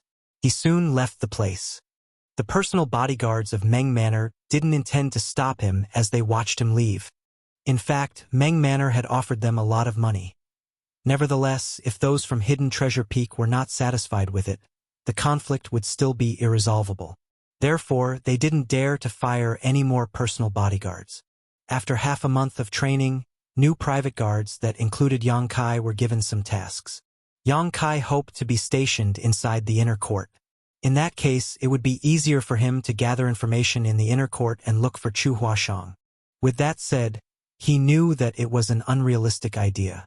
Regardless of anything else, they were new private guards whose loyalty was not time-tested. They would be given some tasks, but they would not be stationed in important places. As expected, Yang Kai was told to watch over some courtyards in the outer court, and he had a veteran private guard named In Ji-yong as his partner. Another 4 people were going to work with them. There were 3 shifts in a day, and 2 of them would respectively guard the place for 8 hours. The task was neither difficult nor simple. They familiarized themselves with each other and came up with a passcode for changing shifts, after which Yang Kai and In Ji-yong hid in a corner and monitored their surroundings to prevent any ill-intentioned people from barging in. It would be peaceful for the next 3 days. When they were not on duty, Yang Kai would buy some wine and food to share with In Ji-yong. Certainly, In Ji-yong was pleased with Yang Kai's tactfulness, so he became more amiable to him. Therefore, barely 3 days later, Yang Kai and In Ji-yong became good friends. One day, Yang Kai brought back some wine and food again. They were seated across from each other while drinking and chatting. Thinking that it was about time, Yang Kai pretended to be drunk as he said, "Brother In, I know nothing about the Meng Manor since I'm new. You've been a private guard here for more than 10 years. Do you have any advice for me?" In Ji-yong stuffed some peanuts into his mouth and looked smilingly at him. "Of course I have a lot of advice for you, but it's not like I can say it all at once. Just stay here for a few more years, and you'll get the hang of it. The Meng Manor is a good place. There's practically no risk we have to face as private guards, and the salaries are attractive. Countless people scramble to get in here every year." Yang Kai filled the cup with wine for him. "Just tell me anything, Brother In. I'm all ears. It's just between you and me." Over the past few days, Yang Kai had bought him a lot of delicious food and wine, so it was hard for In Ji-yong to turn him down. After giving it a thought, In Ji-yong decided to tell him some basic information. According to him, the Meng family started out as salt sellers, and they gradually branched out into different businesses. Their properties were all over the world, and their revenue was counted in the millions of silver coins every year. Presently, the Meng family patriarch, Meng Deyi, was 50 years old. He had more than 10 wives, 4 sons, and 3 daughters. The family businesses were practically managed by the sons, while 2 out of 3 daughters were married to men who were equal matches in terms of their statuses. Only the eldest young lady has been giving the patriarch a headache. In Ji-yong frowned at the mention of the eldest young lady. A sensitive Yang Kai asked, "What's going on with the eldest young lady?" All of a sudden, In Ji-yong looked around. Still feeling worried, he rose from the chair and opened the door. Upon making sure that no one else was around, he took a seat and said to Yang Kai in a small voice, "In the Meng Manor, the eldest young lady's affairs are a taboo. You must not mention it as you please." With a solemn expression, Yang Kai nodded. Don't worry, Brother Yin. I won't. Yin Ji Yong took a sip of the wine and said, in the Meng Manor, the fourth young lady and the fifth young lady are married, but the eldest young lady is still single. Don't you think it's weird? Appearing to be shocked, Yang Kai asked, the eldest young lady is still single? How old is she now? Yin Ji Yong shook his head. I'm not sure, but I suppose she's 26 or 27 years old. 26 or 27 years old. A thought flashed through Yang Kai's mind. He asked in a hushed voice, is no one interested in the eldest young lady because she's ugly? A flabbergasted Yin Ji Yong quickly placed a finger on his own lips and anxiously looked around. Are you sick of living? How dare you slander the eldest young lady? Don't drag me into this. Yang Kai hurriedly patted his own mouth. After pulling himself together, Yin Ji Yong went on to say, I'm telling you, the eldest young lady is not ugly. Rather, she's incredibly beautiful. A curious Yang Kai asked, how do you know, Brother Yin? Yin Ji Yong replied with a smile. I've been a private guard in the Meng Manor for more than 10 years. After all, when I was still a rookie here, the eldest young lady was just a teenager, and she was already beautiful at that time. There's no way she'd be ugly after maturing fully. Since many years ago, the eldest young lady has rarely stepped out of the inner court. Even when she does, she'd be wearing a veil and a hat. However, 3 years ago, yes, it was exactly 3 years ago when I caught a glimpse of the eldest young lady's face. She was truly stunning. This Yin can be considered an experienced person, and I once spent a lot of money to bed the most beautiful woman in a famous brothel in this city. She could be considered alluring, but she was in no way comparable to the eldest young lady. Yang Kai didn't seem to believe him. Are you serious, Brother Yin? It sounds unbelievable. Yin Ji Yong seemed to be thinking back to that time with fondness when he heard what Yang Kai said. He impatiently waved his hand and snapped, it's fine even if you don't believe me. It's the truth regardless. He wasn't willing to keep talking about the eldest young lady's beauty, as though it would be blasphemy to do so. Yang Kai thus took the initiative by asking, since the eldest young lady is so beautiful, why is she still single? Could it be that she had extremely high standards when it comes to men? Yin Ji Yong shook his head. Who knows? Maybe. In any case, the Meng Manor is wealthy, so even if she really was ugly, many men would still propose to her. Moreover, the patriarch has been looking for suitable men for her since she came of age. Over the years, he has found a lot of talented young men who are from wealthy families as well, but the eldest young lady wasn't interested in any of them. Yang Kai nodded. She must be demanding when it comes to men then. Yin Ji Yong chuckled. Rumor has it that the eldest young lady once told a maidservant the reason she's not married up until now isn't that she thinks those talented young men are not good enough. Instead, she's been waiting for a man who is destined to be with her. Destiny, what nonsense. Since he was tipsy, Yin Ji Yong began spouting nonsense. He lamented that life was unfair to him. Despite being powerful, he wasn't given any important tasks. He had been loyal to the Meng Manor for more than 10 years, but he was still a mere guard. On the other hand, Yang Kai's eyes lit up. It was very likely that the eldest young lady of the Meng Manor was Chu Huashang. In this samsara world, the eldest young lady of the Meng Manor was already 26 or 27 years old. The patriarch had been looking for potential partners for her since she came of age, which was about 10 years ago. Chu Huashang had entered the samsara pavilion at around the same time. Furthermore, she had been waiting for a man who was destined to be with her. After entering the samsara pavilion, Chu Huashang set up a heart barrier and reincarnated into this samsara world. Although she had lost her memory, the heart barrier was real. Under the influence of the heart barrier, she would do things that were true to her heart. Yang Kai reckoned that he had to go to the inner court and see the eldest young lady of the Meng Manor. Only by doing so could he be certain whether she was the real Chu Huashang. While he was lost in his thoughts, a flustered voice was heard shouting from somewhere in the Meng Manor, "Fire! There's a fire!" Yang Kai looked out the window and indeed saw a tinge of redness. A shocked Yang Kai quickly got up and opened the door before leaping onto the roof. As he looked around intently, he saw that a particular place in the Meng Manor was on fire while everyone was flustered and in a panic. A lot of servants rushed over with buckets of water in an attempt to put out the blaze. A tipsy Yin Ji Yong appeared beside him and frowned as he had a bad feeling. "Brother Yin." Yang Kai turned to look at him. "Don't make any rash moves without orders." Although Yin Ji Yong was slightly drunk, he was still clear-headed. As a person who had worked for the Meng Manor for a long time, he knew that it was a taboo to be absent from one's duties without permission during a crisis. The best way to deal with the situation was to stay where they were supposed to be. Just when Yang Kai was about to nod his head though, he suddenly felt his chest tightening.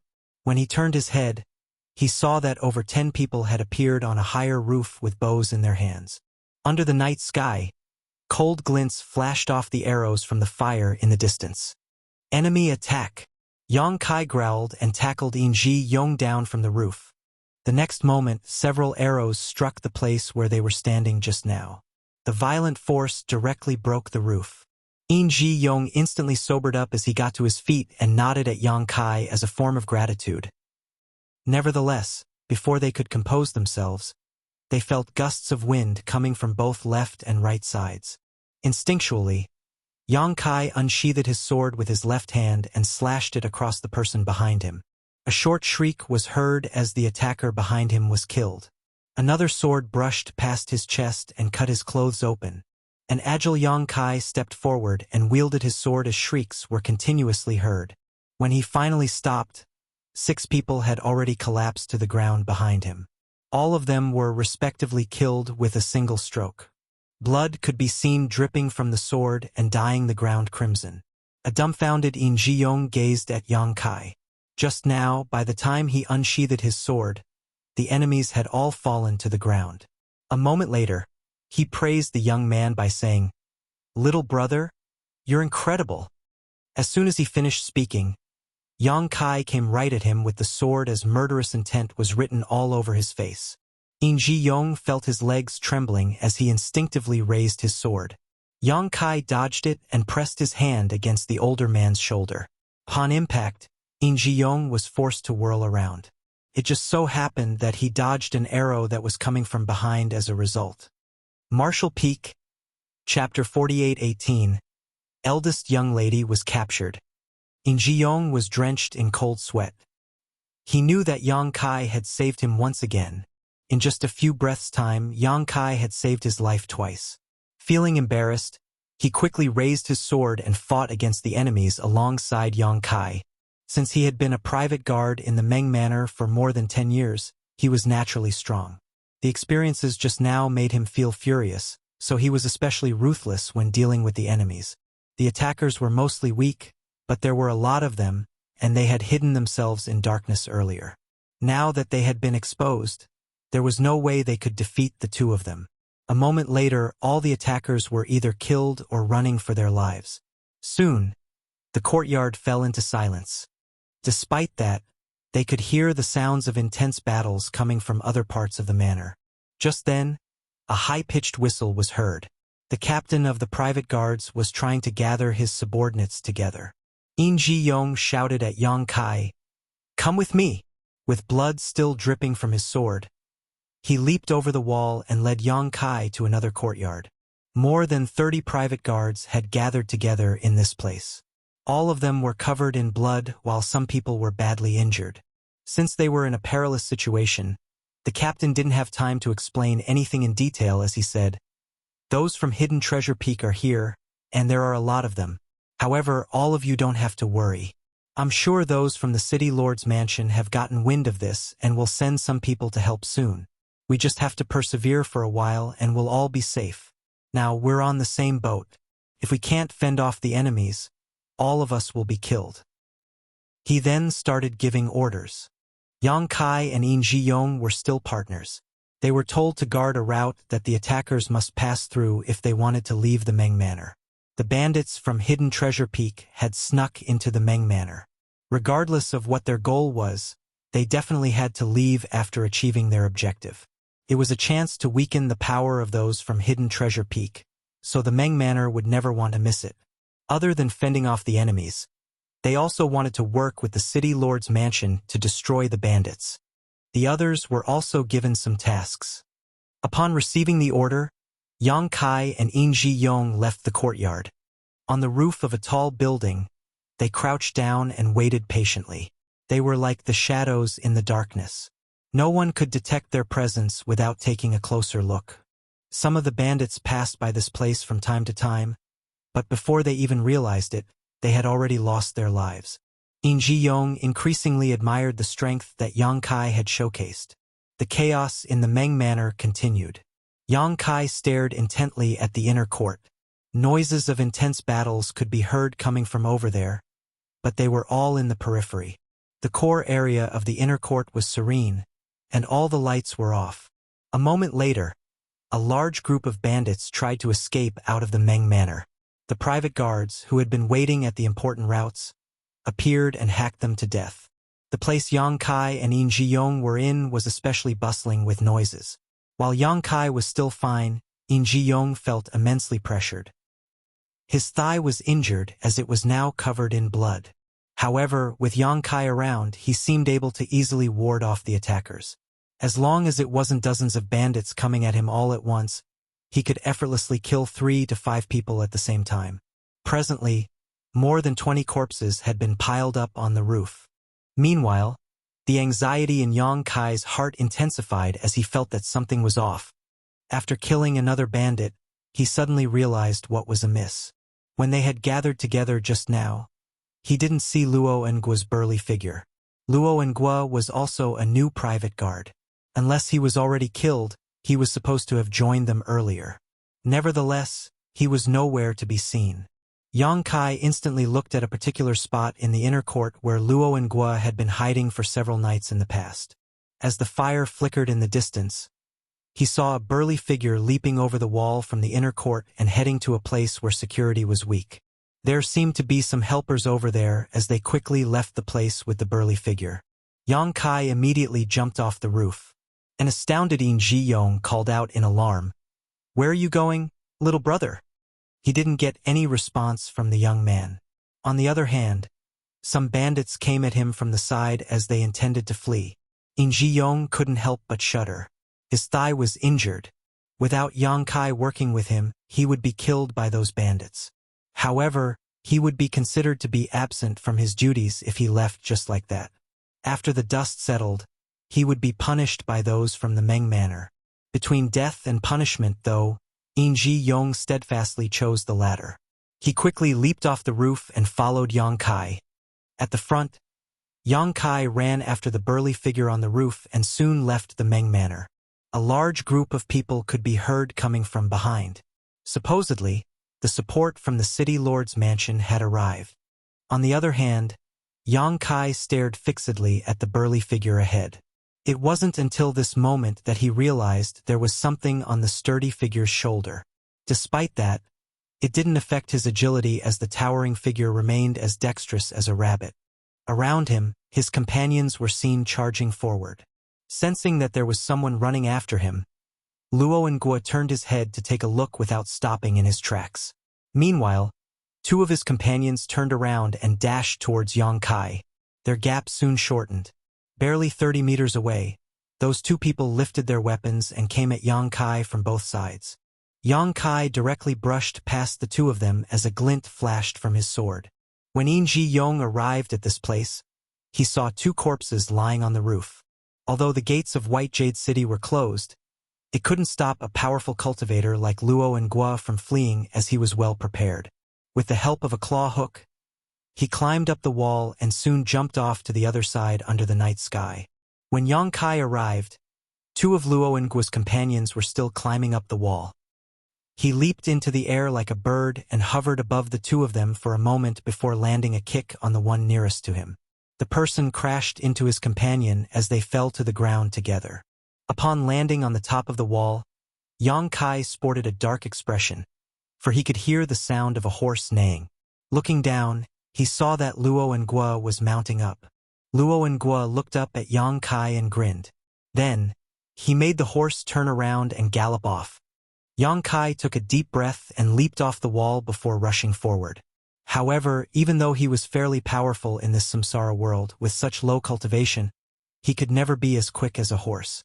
Despite seeing that Luo and Guo was getting further away from him, Yang Kai didn't give up. Instead, he raced after him following the horse's hoofprints. About a cup of tea's time later, Luo and Guo was nowhere to be seen while Yang Kai was feeling extremely anxious. Just then, a horse could be heard galloping towards him from behind. He turned his head and saw In Ji Yong rushing towards him on horseback. The horse stopped in front of Yang Kai as In Ji Yong panted and said, "The eldest young lady was captured." When he saw Yang Kai leaving the Meng Manor to chase after someone just now, he still had no idea what was going on. But soon, the Meng Manor descended into chaos because while they were locked in an intense battle with the bandits, someone snuck into the inner court and abducted the eldest young lady. In Ji Yong immediately thought of the person that Yang Kai was running after. With no time to report the matter to the higher-ups, he took a horse from the stable and dashed off in the direction of Hidden Treasure Peak. He faced an obstacle when trying to pass through the city gates, for they were already closed. The people guarding the gates were from the city lord's mansion, and a mere private guard from the Meng Manor had no authority to make them open the gates. Fortunately, In Ji Yong was friends with the leader of the guards on duty, and he told him what was going on. He also promised a reward from the Meng family before he was allowed to pass through the gates. He believed that, if his speculation was right, Yang Kai was just in front of him. Just as he had expected, he soon found Yang Kai. Following that, he leaped off the horse and said grimly, "Only you can save the eldest young lady, little brother. If you're able to do it, we won't have to worry about money ever again." He had seen Yang Kai's true strength just now, so he had confidence in him. Moreover, there was only one horse and he was injured. Therefore, he wasn't willing to follow him to slow him down. "Don't worry." Yang Kai nodded and jumped onto the horse. After clenching his thighs, he galloped off in a hurry. Yang Kai wasn't sure where Hidden Treasure Peak was exactly, but fortunately, Luo and Guo had left behind some traces while escaping. Furthermore, Luo and Guo was a burly man, and he had to carry the eldest young lady with him. Therefore, it was expected that Yang Kai could outpace him on his horse. At the break of dawn, Yang Kai had a feeling that he was getting closer to his target. After galloping a few more kilometers, he indeed saw Luo and Guo. The noise from behind alerted Luo and Guo, and when he turned his head and saw someone chasing after him, he was astounded. The distance between them was getting shorter. Luo and Guo turned his head several times and finally made out Yang Kai's face. Instantly, he burned with murderous intent. He could never forget about the humiliation inflicted upon him by Yang Kai, who defeated him with his sword on the selection stage. Nevertheless, he didn't show it on his face over the past few days. After all, he was on a mission in the Meng Manor, so he didn't have time to settle the score with Yang Kai. However, when he saw Yang Kai relentlessly pursuing him at this moment, he was infuriated. Since Yang Kai's horse could apparently run faster, there was no way he could flee. After giving it a thought, Luo and Guo slowed his horse down and turned around, choosing to wait on the same spot in silence. A moment later, Yang Kai stopped at a spot a few dozen meters away from him. As their eyes met, Luo and Guo put on a grin while Yang Kai remained calm and collected. "Brat, you're pretty bold. How did you have the gall to chase after me on your own?" Luo and Guo cracked his neck. Yang Kai took a glance at the horse and saw a black cloth bag. There seemed to be a person who was squirming in the cloth bag. Perhaps her mouth had been sealed, so she could only grunt. "Do you want to save the damsel in distress?" Luo and Guo sneered. "Release her." Yang Kai placed his left hand on the hilt of his sword with a cold expression. Luo and Guo scoffed. "You just joined the Meng Manor recently? Why are you pretending to be loyal? Brat, you're pretty strong. Why don't you follow me to the mountain? You can get all the money and women that you want. It's better than working as a private guard in the Meng family." "Release her." Yang Kai repeated his words dispassionately. The smile on Luo and Guo's face disappeared. "I wanted to offer you an opportunity since you're quite talented. However, since you refuse a toast, you must drink a forfeit. Don't blame me for being rough with you." As soon as he finished speaking, he leaped into the air. The horse was unable to bear the impact as all its legs broke while it neighed in pain. While in mid-air, Luo and Guo bellowed, "Do you seriously think you're more powerful than me just because you beat me back then? I'll show you my true power." In the next instant, his fists turned into countless shadows that rained down on Yang Kai. Martial Peak, Chapter 48:19, Liar. Like an eagle descending towards a rabbit, Luo and Guo came right at Yang Kai from above. His towering figure gave off immense pressure to his opponent. If a timid person was faced with such a violent attack, he would be scared out of his wits before even making a move. In that case, he wouldn't be able to defeat him even if they were equally matched. Nevertheless, Luo and Guo was surprised at the fact that Yang Kai remained calm and collected. Yang Kai leaped into the air and unsheathed his sword with his left hand as a glint flashed through his weapon. As the two figures brushed past each other, they landed on the ground with a thud and grunted. Luo and Guo widened his eyes and covered his neck with his hands. Blood could be seen spurting out through the gaps of his fingers. Disbelief was written all over his face. In the past, he had hidden his true power on the stage, so he was unresigned after he was defeated by Yang Kai with a sword. Therefore, when he saw Yang Kai racing after him just now, he intended to show his true power to the other man. Nevertheless, he never expected that this would be the outcome. Just like what had happened on the stage, he was defeated by Yang Kai with a single slash once more. However, the attack was even quicker this time, and he was completely unable to ward it off. The difference was that Yang Kai didn't intend to kill him on the stage back then, but this time he had sent him to hell. Luo and Guo still hadn't figured out how Yang Kai managed to defeat him. It was supposedly impossible for Yang Kai to unsheath his sword from that angle, and the timing at that moment was beyond a human's control. However, he really did it. As a result, Luo and Guo's blood was rapidly leaving him as he felt cold all over his body. He didn't understand why Yang Kai wanted to be a private guard in the Meng Manor, since the latter was such an expert in martial arts. Regardless of how hard he tried, Luo and Guo was unable to stop his blood from spurting out as he gasped in pain. Nevertheless, he wouldn't die so soon. He fell on one knee with a thud as he was engulfed in the fear and pain of death. Yang Kai put his sword back into the sheath and shuffled forward without sparing him a glance. However, after just taking a few steps forward, he staggered and almost fell to the ground. He wasn't sure about the level of Luo and Guo's power according to the standards in this samsara world, but he reckoned that the latter couldn't be considered weak. In comparison, his current cultivation was weaker than that of Luo and Guo. The battle on the stage some time ago had proven it. A cultivator with Yang Kai's current strength, born and bred in this place, would undoubtedly be defeated by a powerful cultivator like Luo and Guo. Nonetheless, Yang Kai reincarnated into this world as a sixth-order open heaven realm master, so his skill and vision were far greater than the limits of this world. The chance that was impossible to grasp in Luo and Guo's eyes could easily be captured by Yang Kai. That was why he could defeat the other party despite being weaker. With that said, it wasn't without a price to pay. 3 of Yang Kai's ribs must have been broken after his chest was struck by Luo and Guo.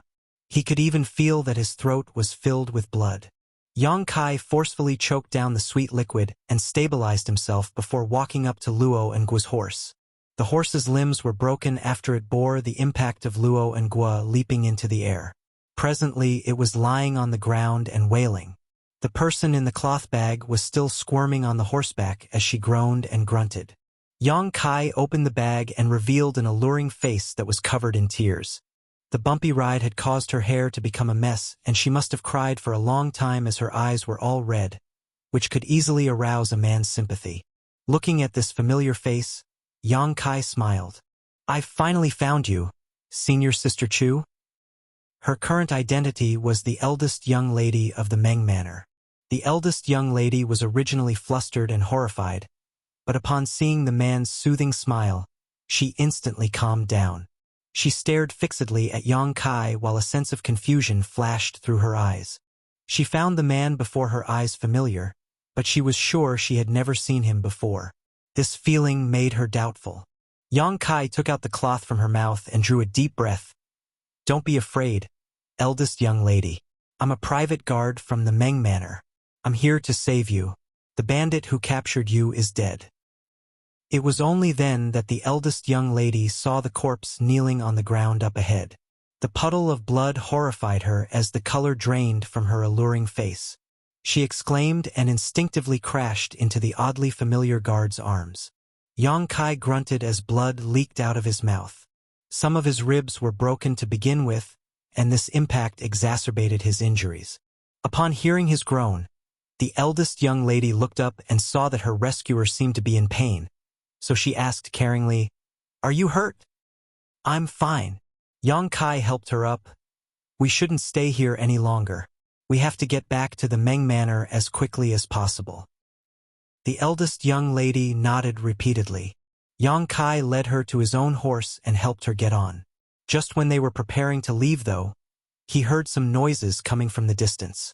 Yang Kai turned his head and saw some dust rising in the air. There seemed to be some horses coming right at them. Quickly making a decision, Yang Kai pointed in a particular direction and shouted, "Eldest young lady, ride in that direction. Don't ever stop." The eldest young lady looked down at him. "What about you?" Yang Kai flashed a smile at her. "I'll get some rest before leaving."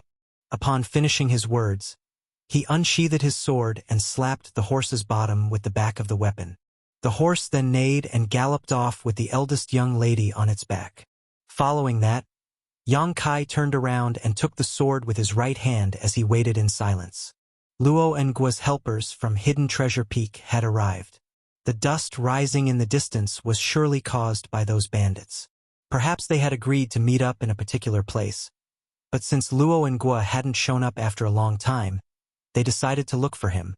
More than 100 horses came into Yang Kai's sight as he licked the blood around his mouth while feeling excited and high-spirited. In this place, he couldn't rely on space principles or his powerful sixth-order open heaven realm cultivation. All he had was the powers given to him in this samsara world and his own experiences. Despite his profound skill, it was impossible for him to deal with more than 100 people in his current condition. Although he supposedly didn't have a chance to survive, it had ignited his fighting spirit and fierce nature. What would happen if he was killed in this samsara world? Yu Xiangdai never told him about it. However, Yang Kai knew that he must not die. Before the heart barrier of senior sister Chu was broken, she wouldn't be able to move into the next reincarnation. Just then, Yang Kai heard the sound of a horse galloping towards him from behind. With a frown, he turned around and saw that the eldest young lady had returned. Her beautiful face was pale as she was terrified to see that more than 100 horses were coming at them. Despite that, she still summoned her courage and didn't hesitate to come back. The eldest young lady apparently had some excellent riding skills as she accurately stopped the horse in front of Yang Kai. With a furious expression, she snapped, "Liar!" This was giving Yang Kai a headache as he asked, "Why did you come back?" I don't know," the eldest young lady stammered. She had no idea why she decided to come back just now, but she instinctively turned around when she heard the noises from behind. Yang Kai gritted his teeth and took the reins before leaping onto the horse. He said beside her ear, "Hold on tight." He then turned the horse around and rushed towards White Jade City. It was unrealistic to tell the eldest young lady to leave on her own now, for the other party had seen her already. If they separated to chase after her, she would be in a perilous situation. In that case, Yang Kai reckoned that he had to take matters into his own hands and protect her personally. On the horse, the eldest young lady hung her head low while blushing. She had never come into such close contact with a man before. The bumpy ride caused her back to rub against the man's chest from time to time. The panting she heard from the man made her feel flustered, while she felt as if there were butterflies in her stomach. More than 100 horses arrived at the place where Luo and Guo was killed soon after. Someone examined the figure that was kneeling on the ground, and upon confirming that Luo and Guo was dead, all of them were agitated as they chased after Yang Kai and the eldest young lady. The reason Yang Kai was able to catch up to Luo and Guo earlier was that his horse could run faster. After all, Luo and Guo had a heavy build, and he had to bring the eldest young lady with him. On the other hand, Yang Kai was on his own. That was the reason he could reach Luo and Gua.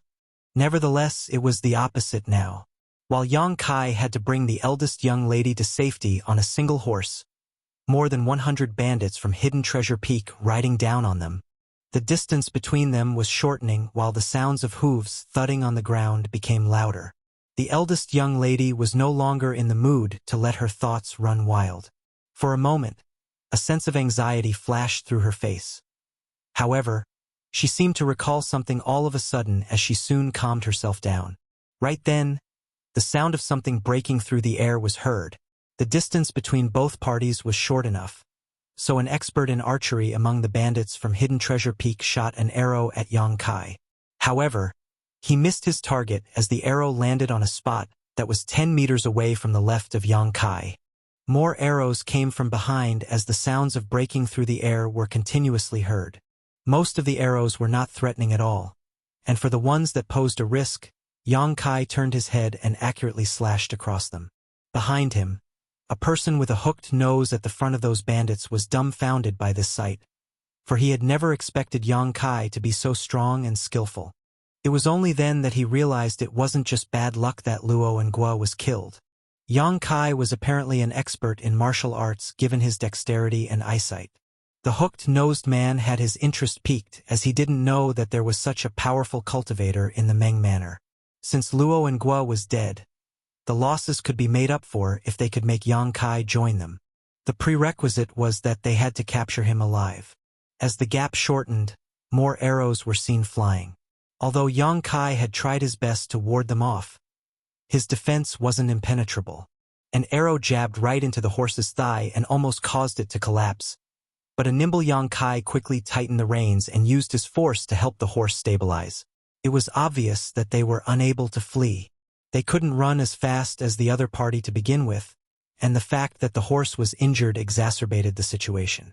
Nevertheless, it would still take them 4 to 5 hours before they could return to White Jade City. Yang Kai initially hoped that those from the Meng Manor or City Lord's mansion could send some people to help so that the two of them could stand a chance to survive, but they were still nowhere to be seen.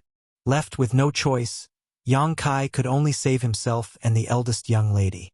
He went through the route he had taken to reach this place in his mind in an attempt to find a useful place. The sounds of breaking through the air were heard again.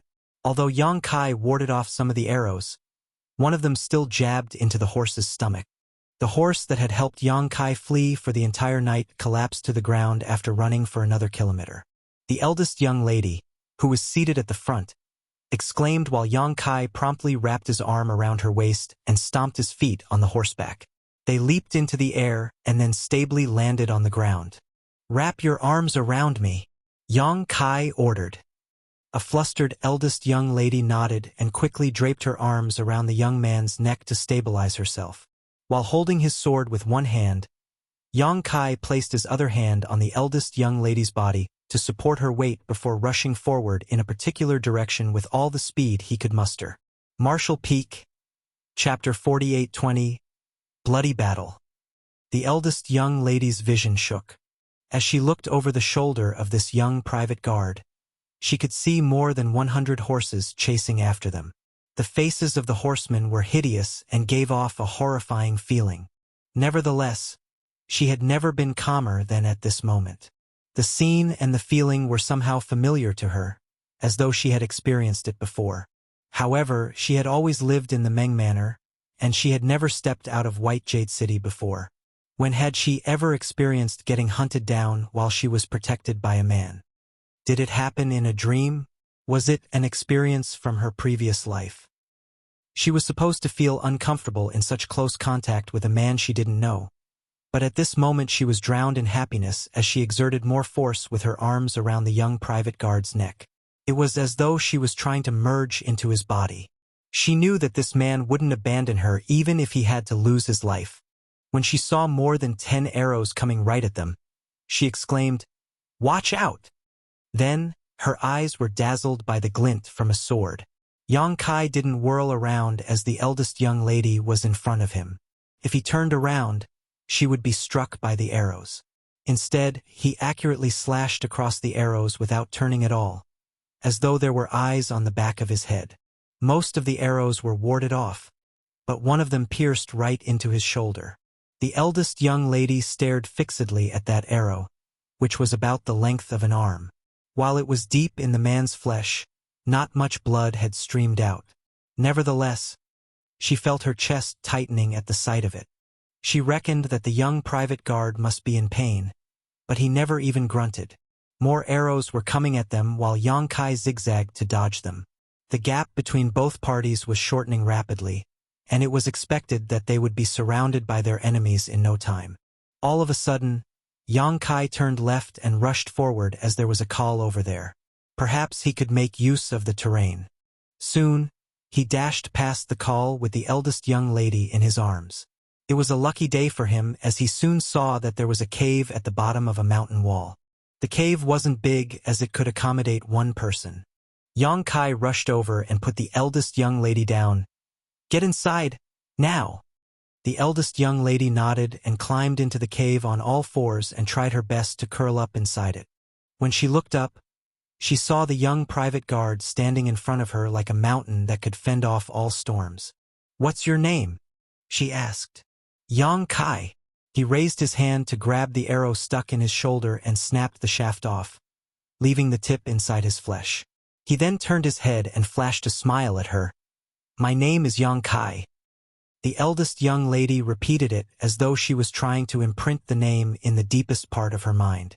She extended her hand to adjust her messy hair and put on a charming smile. "My name is Meng Ru." Yang Kai nodded his head. "A beautiful name." The sounds of hooves stepping on the ground were heard as more than 100 horses arrived at this place. The man with a hooked nose raised his hand, after which all of the horses stopped in their tracks. These bandits then stared fixedly at Yang Kai. As their eyes met, the man with a hooked nose could barely contain his admiration for Yang Kai as he sized him up. "Brat, did you kill Luo and Gua?" Yang Kai replied grimly, "Yes." With a gloomy expression, the man with a hooked nose said, "Luo and Gua was the second manager of Hidden Treasure Peak. You formed a grudge with us by killing him." He shouldn't have kidnapped the eldest young lady of the Meng Manor then. Yang Kai shook his head. "Anyone who dares to harm her must die." The man with a hooked nose sneered, "You're indeed loyal, but you're also extremely foolish. Luo and Gua was weaker than you, so he only had himself to blame for getting killed. However, he was still the second manager of Hidden Treasure Peak. Since you have killed him, I have to avenge his death as the head manager." "How are you going to do that?" Yang Kai asked solemnly. The man with a hooked nose grinned. "An eye for an eye, a tooth for a tooth. How do you think I'm going to avenge his death?" Yang Kai replied impassively, "If you want my life, you're welcome to try to take it. Let's see if you're capable of doing that." The man with a hooked nose scoffed. "Compared to your life, I'm more interested in you. Why don't you give the woman behind you to us as a gesture of sincerity and follow me back to the mountain? Our grudges will be resolved then." Yang Kai frowned and lowered his gaze. After giving it a thought, he replied, "I can follow you back to the mountain, but I can't pass the eldest young lady to you. Let her go back to White Jade City, and I will agree to your demand."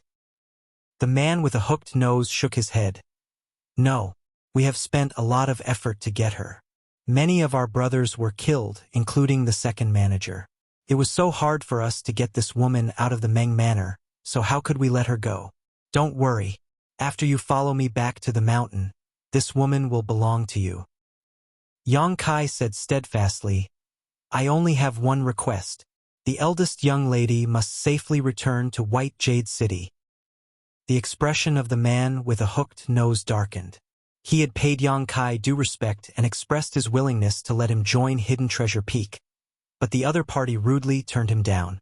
"I'll go to the mountain." The voice of the eldest young lady Meng Ru was suddenly heard coming from behind. "Don't speak nonsense," Yang Kai snapped. Meng Ru obediently shrunk back into the hole. "It seems that there's no room for discussion then."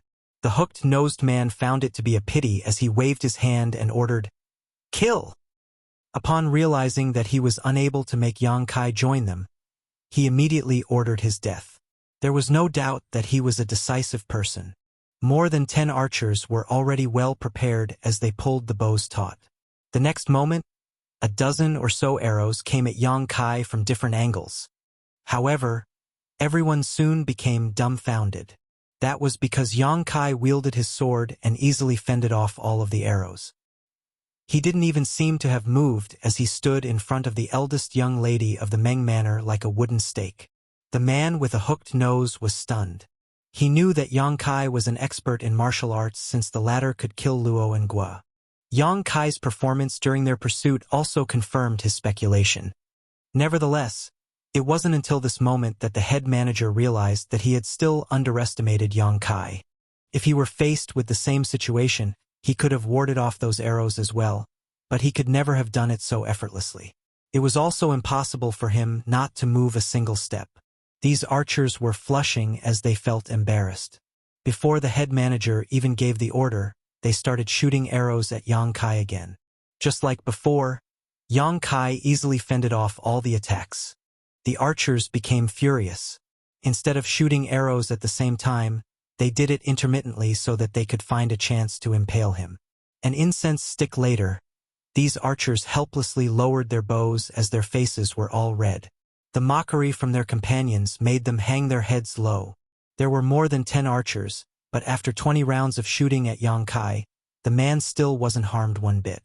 On the other hand, they had no more arrows left. The head manager sported a gloomy expression as well. He reprimanded the people who were laughing and pointed at Yang Kai before giving the order. "You guys over there, go kill him." The smiles of those who were ordered to kill Yang Kai froze as they sported bitter expressions. However, they could not disobey the head manager, so they had no choice but to drive their horses forward. At the very least, they knew that they had to work together. They separated and surrounded Yang Kai from different directions. As they exchanged glances, one of them suddenly charged towards Yang Kai and hacked at him with a sword while the others seized the chance and dashed forward. Yang Kai lowered his figure to dodge the attack and unsheathed his sword as a glint flashed across his weapon. The second person extended his sword while the third person, who had excellent riding skills, leaned far off his horse and swept his sword at Yang Kai's legs while brushing past him. The others showcased their skills and launched fatal attacks on Yang Kai. With Yang Kai as the center, several horses crisscrossed each other. However, many fell off their horses and collapsed to the ground, apparently dead. Only 2 of them survived, and when they turned their heads, their faces instantly paled. Yang Kai remained on the same spot. His top had been cut open as the flesh around his wounds rolled up. His figure was already covered in blood. Nevertheless, he didn't seem to care about it one bit. Blood dripped from his sword and made some pattering sounds on the blood puddle, which was piercing to the ears. The head manager had never been more embarrassed in his life as he growled, "Wastes! You can't even kill a single person. All of you, go get him. You don't have to follow me back to the mountain if you can't kill him." The death of their companions left the others fuming with fury. Although Yang Kai appeared powerful, he was all alone after all. There was no way they were unable to kill him when there were more than 100 of them. They drew their weapons at the same time and drove the horses forward. They appeared as intimidating as a storm. Yang Kai tried his best to stabilize his breathing and pulled off his tattered top from his body. He then fastened it around his sword-holding hand so he wouldn't drop it. As soon as he was done with that, 100 or so horses came charging towards him from all directions and engulfed him. Following a guttural roar, Yang Kai slashed his sword as blood was seen spurting out from his enemies. Shrieks were continuously heard. There was an upside as well as a downside when he told the eldest young lady to hide inside the cave. The upside was that he didn't have to worry about her safety. As long as he stood steadfastly in front of her, he could ensure that she wouldn't be harmed. The downside was that he was unable to move around freely. Once he revealed the woman behind him, those from Hidden Treasure Peak might be able to capture her. Once that happened, Yang Kai wouldn't be able to save her despite being stronger than these bandits. It was the same case for those from Hidden Treasure Peak. While they were pleased to see that the eldest young lady was confined to a spot by Yang Kai, they were unable to freely deal with him in such a small place. Yang Kai only had to face 7 or 8 of them at the same time, while the others could only circle around in the periphery. There was nothing they could do. As more people were killed, the spot in front of the cave began running red with blood. The smell of blood was nauseating. However, the eldest young lady, who was hiding in the hole, realized in shock that she wasn't afraid of such a situation. She couldn't figure out what was going on, as it was the first time she saw dead people. Any other young lady would have passed out in this situation, but she remained clear-headed while she was still able to monitor the young private guard's condition. All of a sudden, a corpse collapsed in front of her. It was a bandit who tried to capture Meng Ru while Yang Kai wasn't paying attention. As soon as he reached this place, though, Yang Kai directly killed him with his sword. It was apparent that the bandit was horrified before his death. Presently, the corpse was right in front of the eldest young lady. She shot a glance at the corpse before snatching the sword from his hand. While clenching the hilt with both hands, she pressed the tip against her chest. Martial Peak, Chapter 48-21, Fate is a Bitch. This young private guard named Yang Kai was indeed powerful. Despite being an ordinary person, the eldest young lady could see that. With that said, she was also aware that there was no way he could defeat so many enemies all on his own.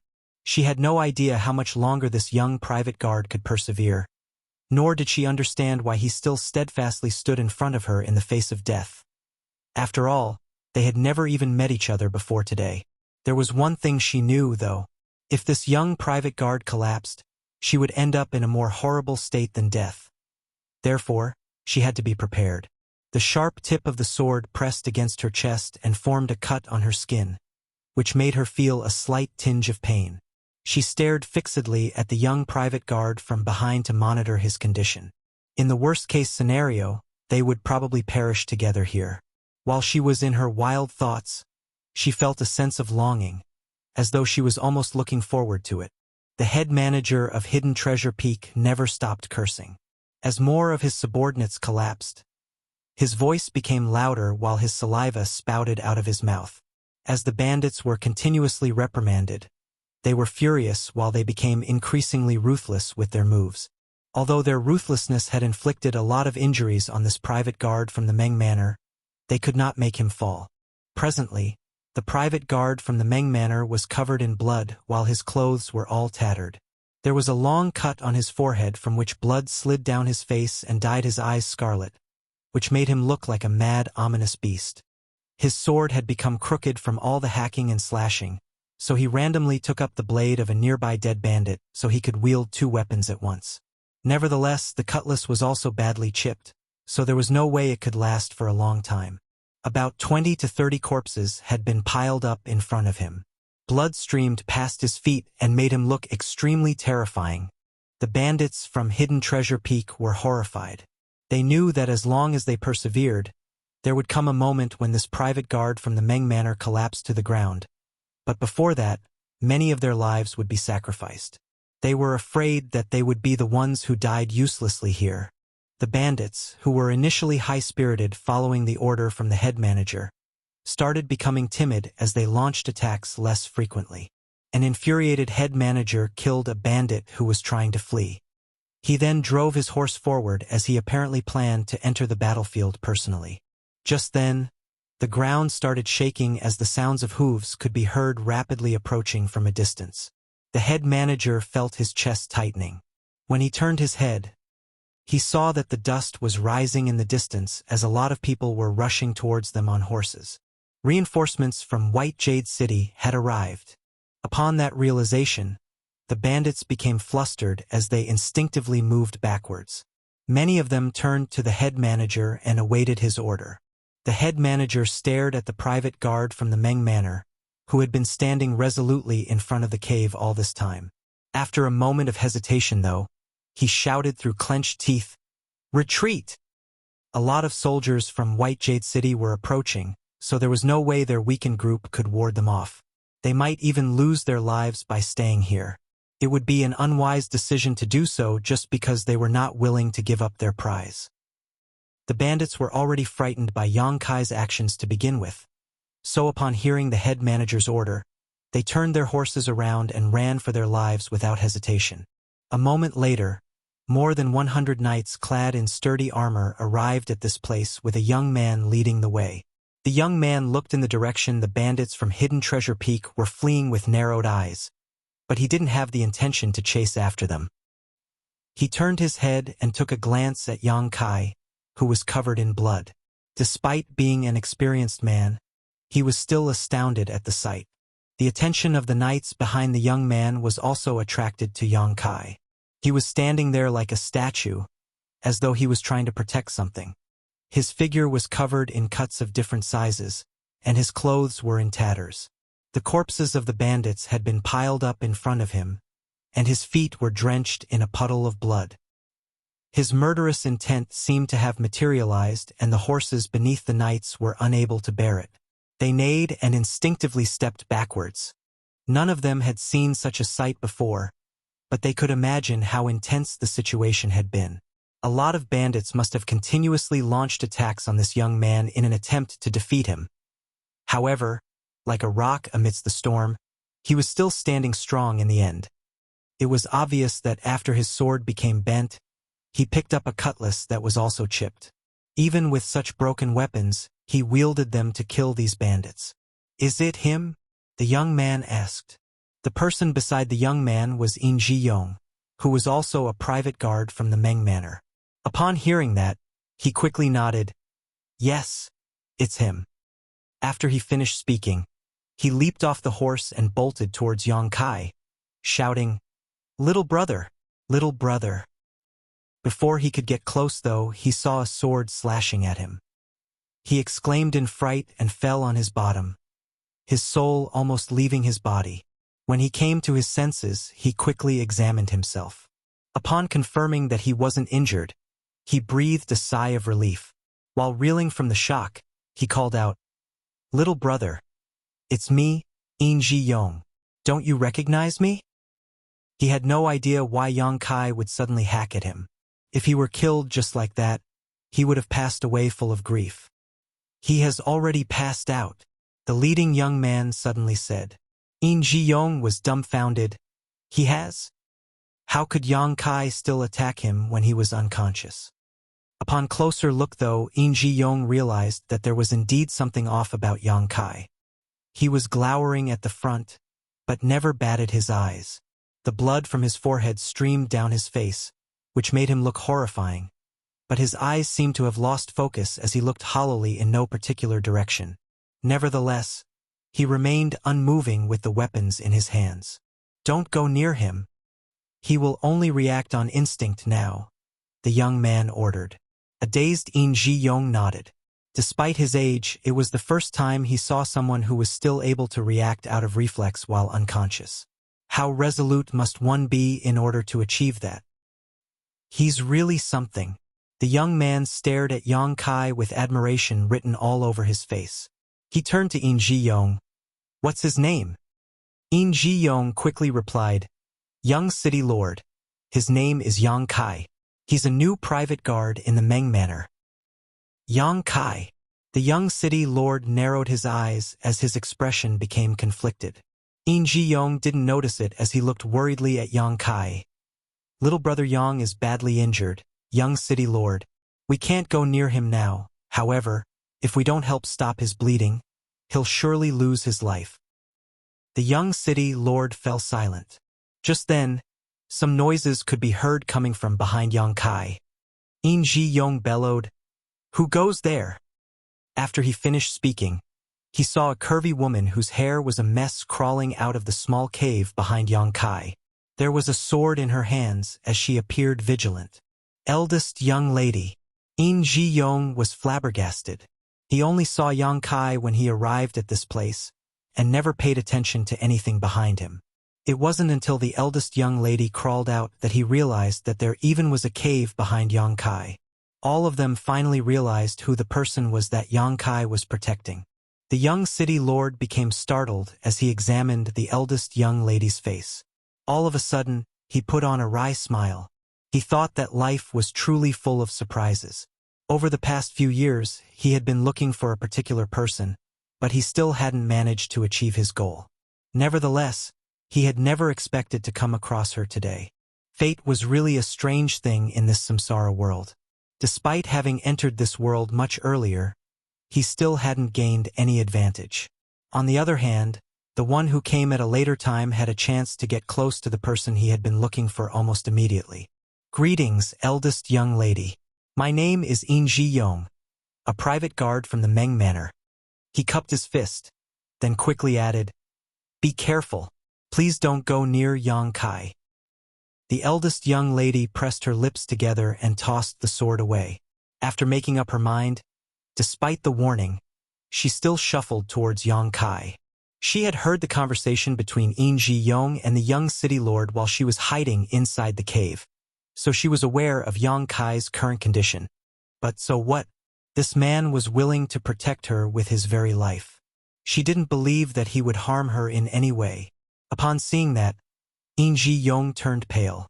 Since the eldest young lady was fine, he and Yang Kai would be given handsome rewards after returning to the Meng Manor. However, if Yang Kai harmed her in any way, he would be doomed. Before In Ji Yong could stop her, the eldest young lady was already standing in front of Yang Kai.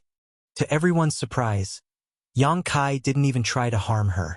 Instead, his expression became more hideous, as though he was trying to suppress something.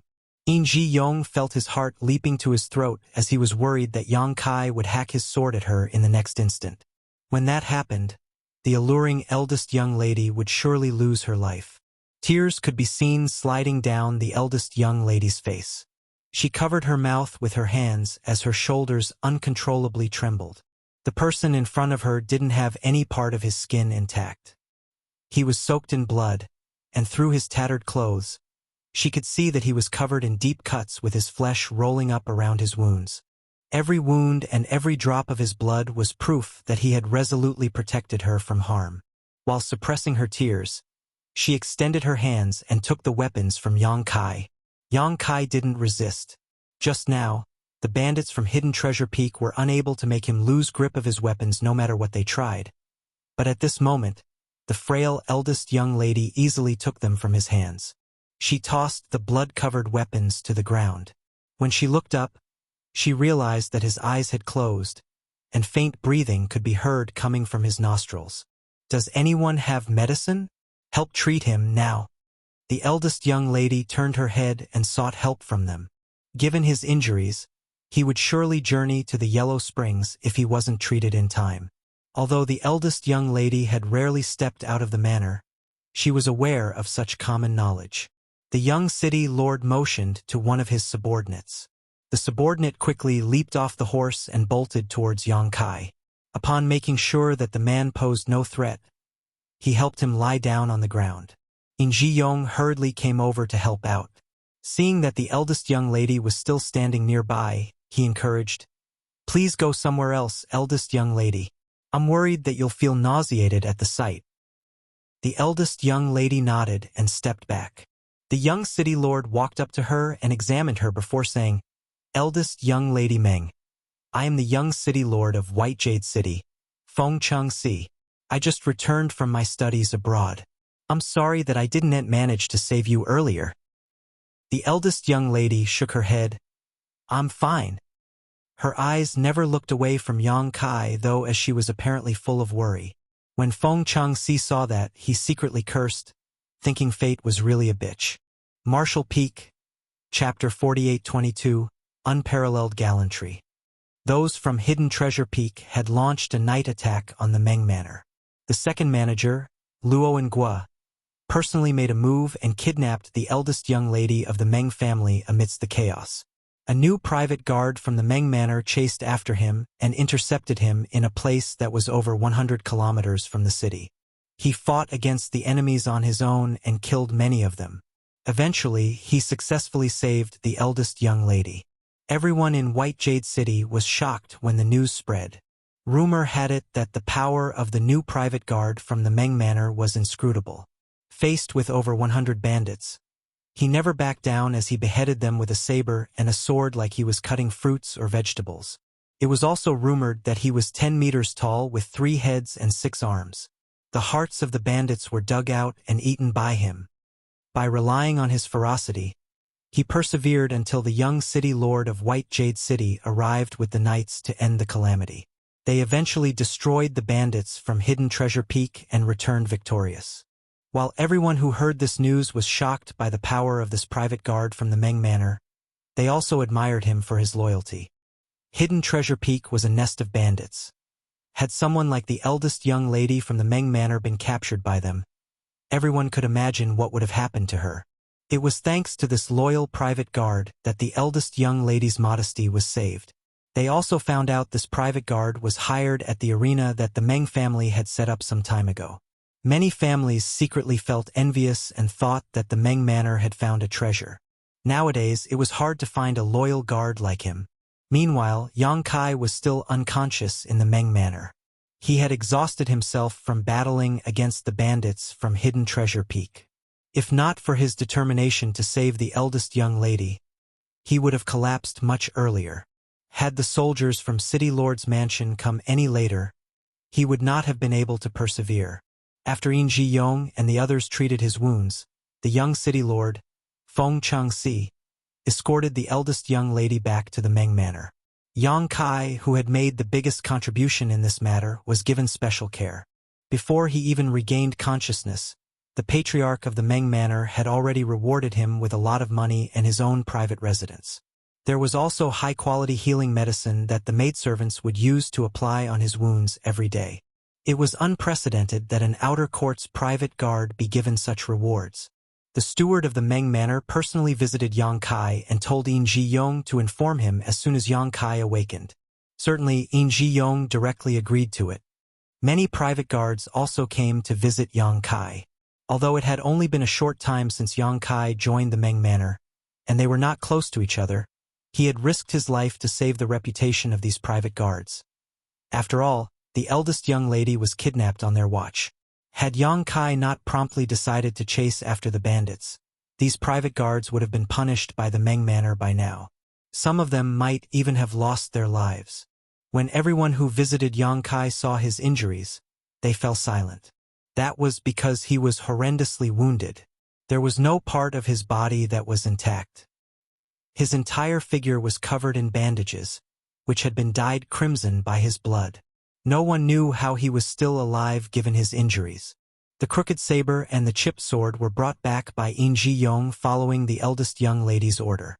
They were the best proof that Yang Kai had used these weapons to kill those bandits. Every day, the eldest young lady would send a maidservant named Chen Chen to visit Yang Kai. She would then go back and report to her on Yang Kai's condition. If possible, the eldest young lady was more than willing to personally visit him. However, she was an unmarried woman as well as the eldest young lady of the Meng Manor. It would be inappropriate for her to visit Yang Kai given her status.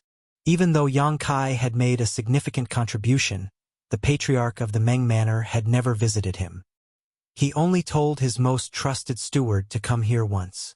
After all, their statuses were too different, and it was the private guard's duty to risk their lives to protect the Meng family members. 7 days later, Yang Kai finally regained consciousness. When he opened his eyes, he realized he was in excruciating pain. His entire figure was aching and his throat felt like it was burning. This was the first time he had been so horribly injured since he began cultivating. Although he was in a samsara world, everything felt so real. He darted his gaze around and saw Yin Ji Yong sitting at the table.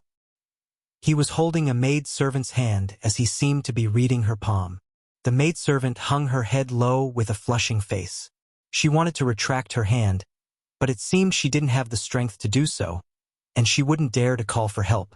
She was on the brink of breaking into tears.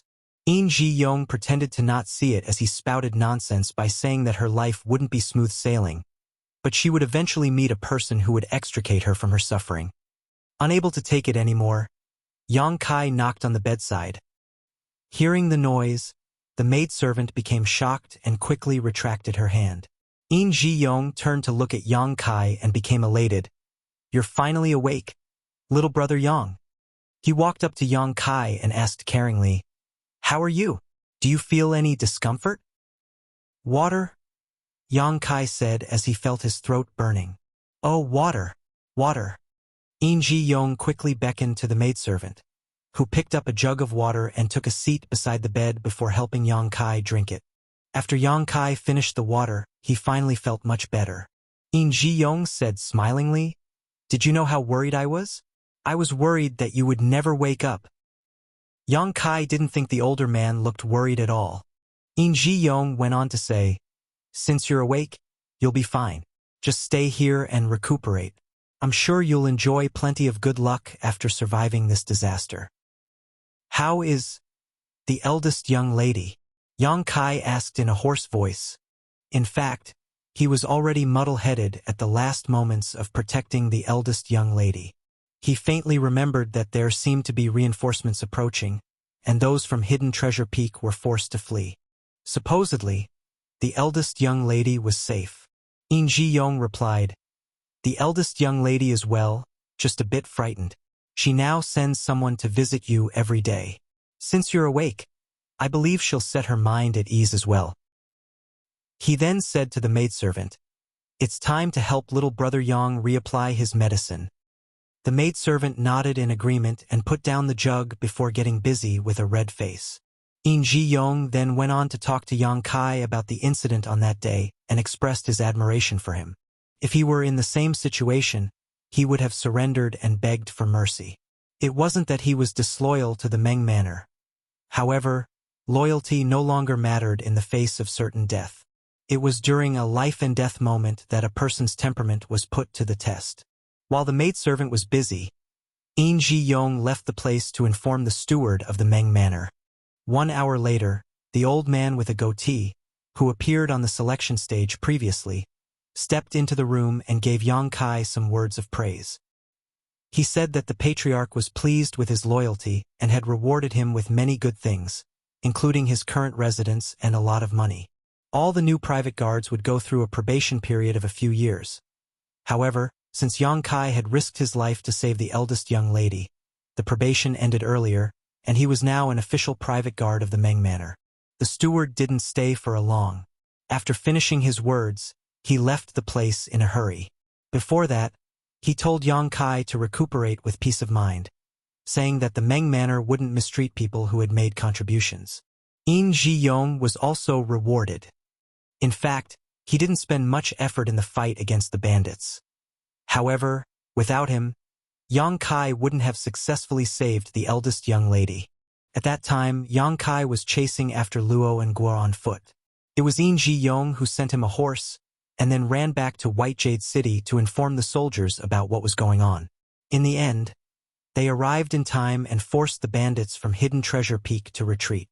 While Yang Kai had made the most significant contribution in saving the eldest young lady, In Ji-yong was the second greatest contributor. Therefore, he had also obtained a lot of rewards. The money that was given to him was enough to let him buy a lot of delicious food and wine for the next 3 years. With that said, he had no idea why he followed Yang Kai on a whim at that time, as it was no different from deserting his duties. However, it was thanks to this rash move that he made a contribution. From his perspective, Yang Kai was his lucky star. It had only been half a month since Yang Kai joined the Meng Manor, but In Ji-yong managed to get the attention and honor he had never enjoyed even after 10 years of service.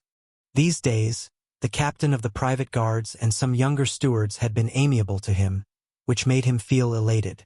Therefore, he was more than willing to take care of Yang Kai every day. The speed Yang Kai recuperated made In Ji-yong doubt whether the younger man was really human. He regained consciousness barely 7 days after he passed out, and was able to get out of the bed and start walking 3 days after that. Another 3 days later, he was clearly on the mend. It only took him 20 days to almost fully recover. While In Ji-yong was dumbfounded, he persuaded Yang Kai to lie on the bed for a few days more. That was because he was responsible for taking care of Yang Kai.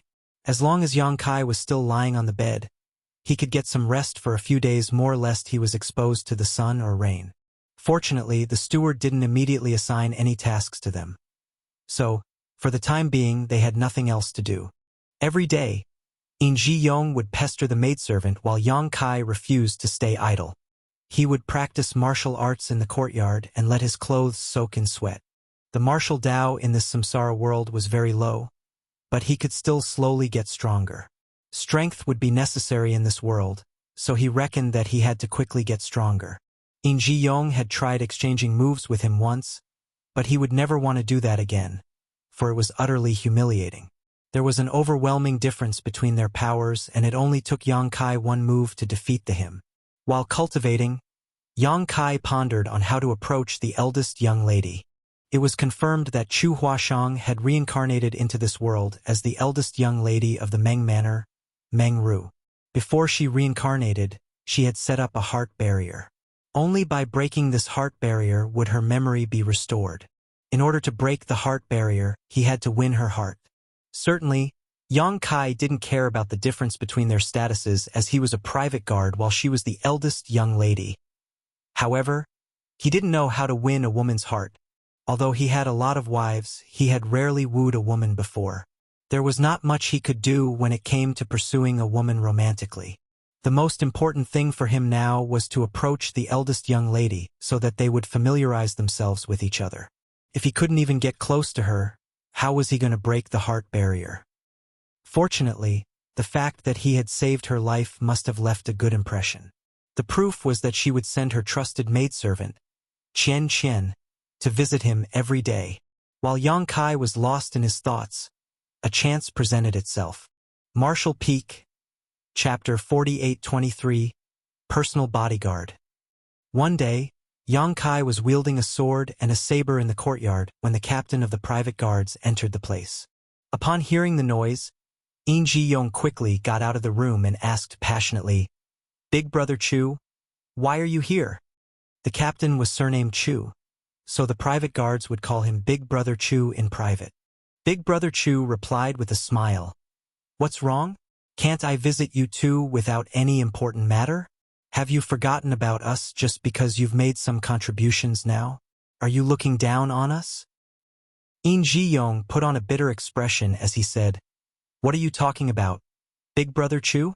It's thanks to your guidance over the years that I've had a chance to make a contribution.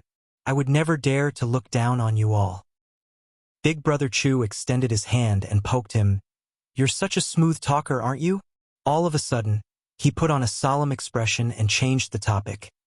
"Anyways, there's indeed an important matter now."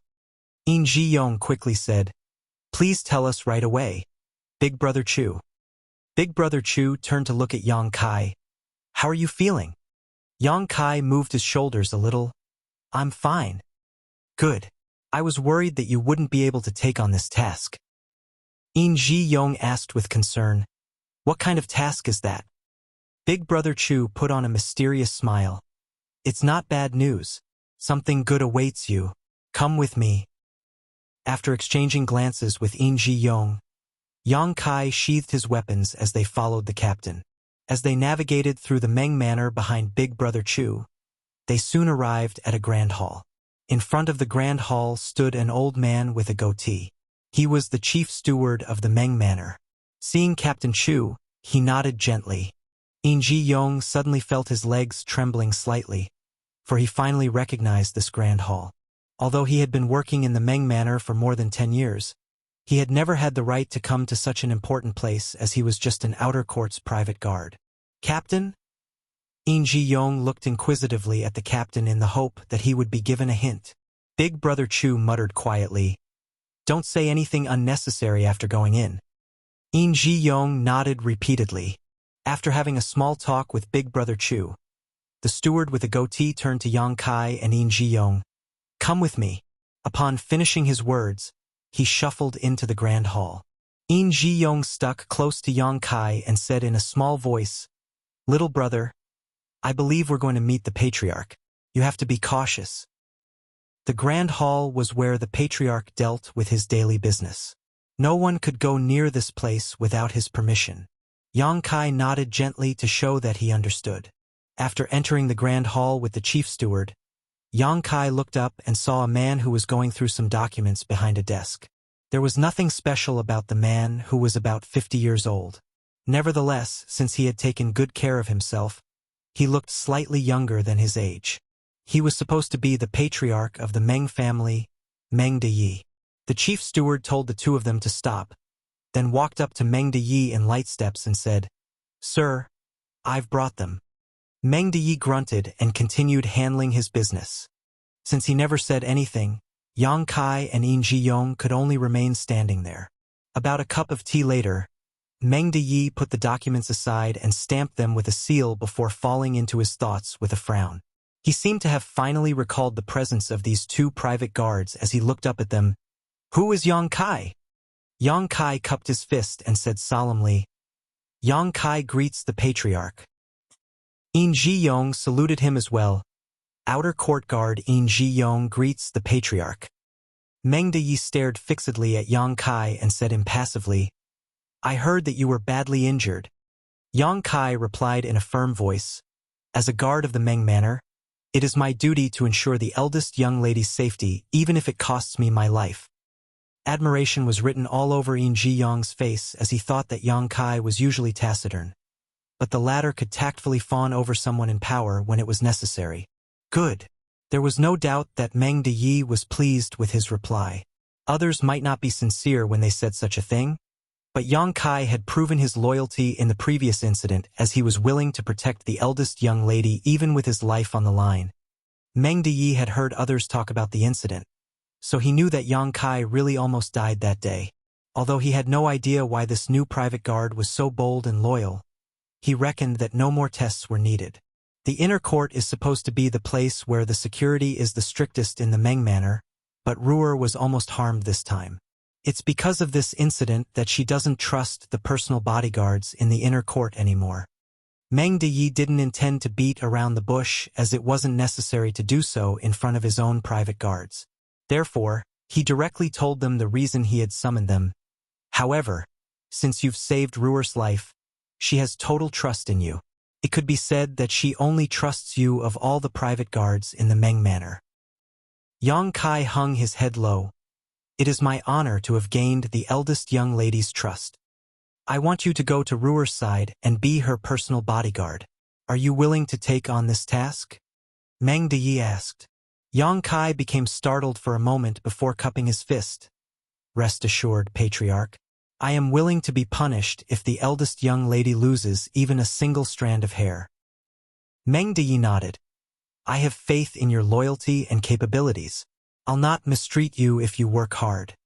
He paused for a moment. Do you have any requests? He can even make a request. Yin Ji-yong was shocked, thinking that the patriarch truly regarded Yang Kai as important. After giving it a thought, Yang Kai replied, I want a good saber and sword. The sword previously given to him by those from the Meng Manor was mass-produced, so it couldn't be considered a good weapon. It soon became bent and chipped, making it all but unusable. The saber he randomly took from a dead bandit from Hidden Treasure Peak was just an ordinary weapon as well. In a world where the martial Tao was so low, one's power would be enhanced greatly by having a good weapon. If Yang Kai had an incredible weapon in his hands at that time, he wouldn't have become so battered. Meng Deyi nodded lightly. You may leave now. Someone will get the weapons ready. Many thanks, Patriarch. To the side, the steward with a goatee saluted Meng Deyi before leading Yang Kai and Yin Ji-yong to leave the hall. An elated Yin Ji-yong still had no idea what was going on. Just now, the patriarch told Yang Kai to be the personal bodyguard of the eldest young lady, but he never mentioned anything about Yin Ji-yong. If he didn't also become a personal bodyguard, why was he summoned to this place? While leading the way at the front, the steward with a goatee said, Congratulations, both of you. Only the most powerful and loyal private guards have a right to enter the inner court of the Meng Manor. Most private guards are not allowed to even approach the inner court. Instantly, Yin Ji-yong became ecstatic as the steward's words suggested that he was also a part of the inner court now, which allowed him to set his mind at ease. It had been more than 10 years since he joined the Meng Manor, but he had always been an insignificant private guard in the outer court. Now that he could enter the inner court, he found it to be surreal while feeling excited. Many thanks, steward. With a smile, Yin Ji-yong walked up to the steward and stuffed a money pouch into his hands. Fully aware of what was going on, the steward discreetly took it as he was pleased with Yin Ji-yong's gesture. Yin Ji-yong then asked, Are there any taboos in the inner court, sir?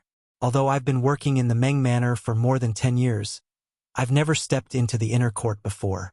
Please grant us some instruction." The steward replied with a smile, "There's indeed some taboos, but the most important thing is that men and women understand their stations. Both of you are men after all, and most of the people living in the inner court are women. Hence, when you're in the inner court, don't listen to anything you shouldn't listen to, and don't look at things you're not supposed to see. Also, don't go to any places as you please without the patriarch's permission. You'll be fine as long as you fulfill your duties." "Yes, yes, yes." In Ji-young nodded repeatedly. "Little brother Yang and I will protect the eldest young lady regardless of what happens. We'll do whatever she tells us to do, and we won't make any mistakes." "I'm glad that's what you think, and you'd better remember what you've said. Although you've made significant contributions this time, the patriarch will not forgive you if you make any mistakes in the inner court." As they spoke, they finally arrived at the inner court. A maidservant with a bun was already waiting in front of the courtyard. In Ji-young walked up to her and cupped his fist. "Lady Chen Chen." She was none other than the maidservant who worked for the eldest young lady, Chen Chen. When Yang Kai was recuperating in the past, the eldest young lady would send her to visit him every day. Hence, In Ji-young recognized her. Chen Chen seemed to be a timid woman. Although she had come into contact with In Ji-young and Yang Kai many times before, she still started blushing at this moment. She couldn't help but take a step back and fall silent with her lips pressed together. The steward stepped forward and said, "Lead the way for them. The eldest young lady will make some arrangements." "Yes," Chen Chen replied. After taking a glance at Yang Kai, she quickly hung her head low and turned around to lead the way. Yang Kai and In Ji-young followed her closely. The inner court was vast and beautiful. A lot of small bridges, ponds, and rockery gardens were built among the various courtyards. In Ji-young looked around and tooted in amazement. It had been more than 10 years since he joined the Meng Manor, but it was the first time he came to the inner court, so he was curious about everything here. He was especially enamored of the pleasant fragrance that lingered in the air that reminded him of the times when he was on a woman's bed. When he came across any women in the inner court, he quickly hung his head low as he would never forget that he was just a guard. Of Meng Deye's 3 daughters, 2 of them were already married. Only the eldest daughter, Meng Ru, was still single. The patriarch had more than 10 wives though, so there were a lot of women in the inner court. If In Ji-young caught a glimpse of anything he was not supposed to see, his eyes would probably be dug out. After making many turns, they finally arrived at the eldest young lady's residence. Chen Chen went inside to inform the eldest young lady about their arrival, while Yang Kai and In Ji-young waited outside the building. It was a building with 3 stories. Many busy servants continuously entered and left the place. Perhaps they had heard the news, so they would look curiously at Yang Kai and In Ji-young when passing them by. Seeing that these 2 men appeared anxious, they covered their mouths and giggled while whispering among themselves. A moment later, Chen Chen stepped out and said to them gently, "Come in. The eldest young lady is waiting for you." In Ji-young replied in a fawning manner, "Many thanks, Lady Chen Chen." They entered and arrived at the lobby on the ground floor. It was supposed to be the place where the eldest young lady received her guests, as it was lavishly decorated. At this moment, the eldest young lady, Meng Ru, was seated by a round table as she stared fixedly at Yang Kai with a pair of bright eyes. Martial Peak, Chapter 48-24, Chen Chen. The eldest young lady appeared flustered when she saw the young private guard, who steadfastly stood in front of her to fend off all the danger for her previously. Although there was no part of his body that was left intact, he still never moved away. Behind her stood a pretty woman, who was supposed to be Meng Ru's maidservant. She looked curiously at Yang Kai and In Ji-young, though most of her attention was drawn to Yang Kai. In Ji-young was older and not very handsome, so there was nothing worth seeing about him. "Greetings, eldest young lady." Yang Kai and In Ji-young saluted her at the same time. Meng Ru nodded and gazed at Yang Kai with concern. "How are you feeling? Did you use the healing medicine I told Chuyer to send to you?" Yang Kai lowered his head and replied, "I am well. Many thanks for your concern. eldest young lady. It is thanks to your medicine that I have recovered sooner than expected. That's good. Meng Ru put on a smile. I didn't know what medicine would work for you, and they didn't allow me to visit you. I wish I could have done so. Yang Kai quickly said, Eldest young lady, you are a noblewoman, so it is not appropriate for you to step into the outer court where the men live. Your reputation would be tarnished if word got out. Meng Ru sighed. That is what they all said. She appeared dejected. However, she soon put on a bright smile. I can be at ease now since you're fine. I was frightened when I saw you looking so horrible. I thought you would die. Yang Kai lifted his head and flashed a smile at her. Well, it is not so easy to kill me. Seeing that he was so impudent, the maidservant, who was standing behind Meng Ru, frowned with displeasure and shot him a glare. She interrupted their conversation by saying, Since you two have made a contribution, the eldest young lady has asked the patriarch to transfer you to this place. You must fulfill your duties and ensure the eldest young lady's safety at all costs. We will remember. Yang Kai and In Ji Yong cupped their fists. The maidservant then whispered to Meng Ru, Eldest young lady, it's getting late. You must take your medicine now. Isn't it still being prepared? Just wait a while longer, Meng Ru replied. The maidservant shook her head. The medicine is indeed being prepared, but you were quite frightened previously. The doctor has said that you must recuperate without being disturbed for the time being. A helpless eldest young lady let out a sigh. Fine. With the help of the maidservant, she rose from the chair and spoke to Chen Qian, who had led Yang Kai and In Ji Yong to this place. Show them around the inner court and find a place for them to live. Yes. Chen Qian saluted her in an elegant manner. The maidservant then helped the eldest young lady Meng Ru walk up the stairs while Chen Qian said to the two of them in a small voice, Please come with me. Yang Kai and In Ji Yong thanked her before taking a stroll around the surrounding area with Chen Qian leading the way. The place where the eldest young lady lived wasn't large, but there were still some places that they had to pay attention to lest they failed to discover some ill-intentioned people who hid there when the enemies struck again. While following the maidservant, Yang Kai looked around and memorized the terrain. Since he was now responsible for protecting Meng Ru in the inner court, he had to put in his best effort. Furthermore, he had to find a way to win the eldest young lady's heart in order to break the heart barrier that Chu Huashang had set up before this reincarnation. A moment later, Chen Qian brought them to a tile-roofed house. This is where you will be living, as it is not far away from the eldest young lady's room. When you're not on duty, you can just remain here and be ready for any emergencies. Many thanks, Lady Chen Qian. In Ji Yong thanked her and passed her a package as a gesture of friendliness. Chen Qian apparently had no idea what was going on as she took the package. When she realized what was inside, she quickly passed it back to him and waved her hands. There's no need for that. In Ji Yong said with a smile, We'll need your advice in many areas in the future. Please don't turn me down as it's just a small gift. There's really no need for that. Chen Qian was flushing. I just joined the Meng Manor not long ago, so there's no advice I could give you. In Ji Yong was startled. You just joined the Meng Manor not long ago? Yes. Chen Qian nodded repeatedly as she appeared uneasy. In Ji Yong's interest had been piqued. Supposedly, the maidservants by the eldest young lady's side must have passed a lot of tests and proven their loyalty to the Meng Manor. The new servants didn't even have the right to enter the inner court, let alone serve the eldest young lady. When did you join? In Ji Yong asked curiously. About a month ago, Chen Qian replied in a small voice. In Ji Yong was dumbfounded as he gave her a thumbs up. You're truly lucky to have the right to serve the eldest young lady after only a month. Chen Qian hung her head low. I don't understand either. After the previous incident, I was told to send some medicine to the eldest young lady. When she saw me, she decided to make me stay. I see.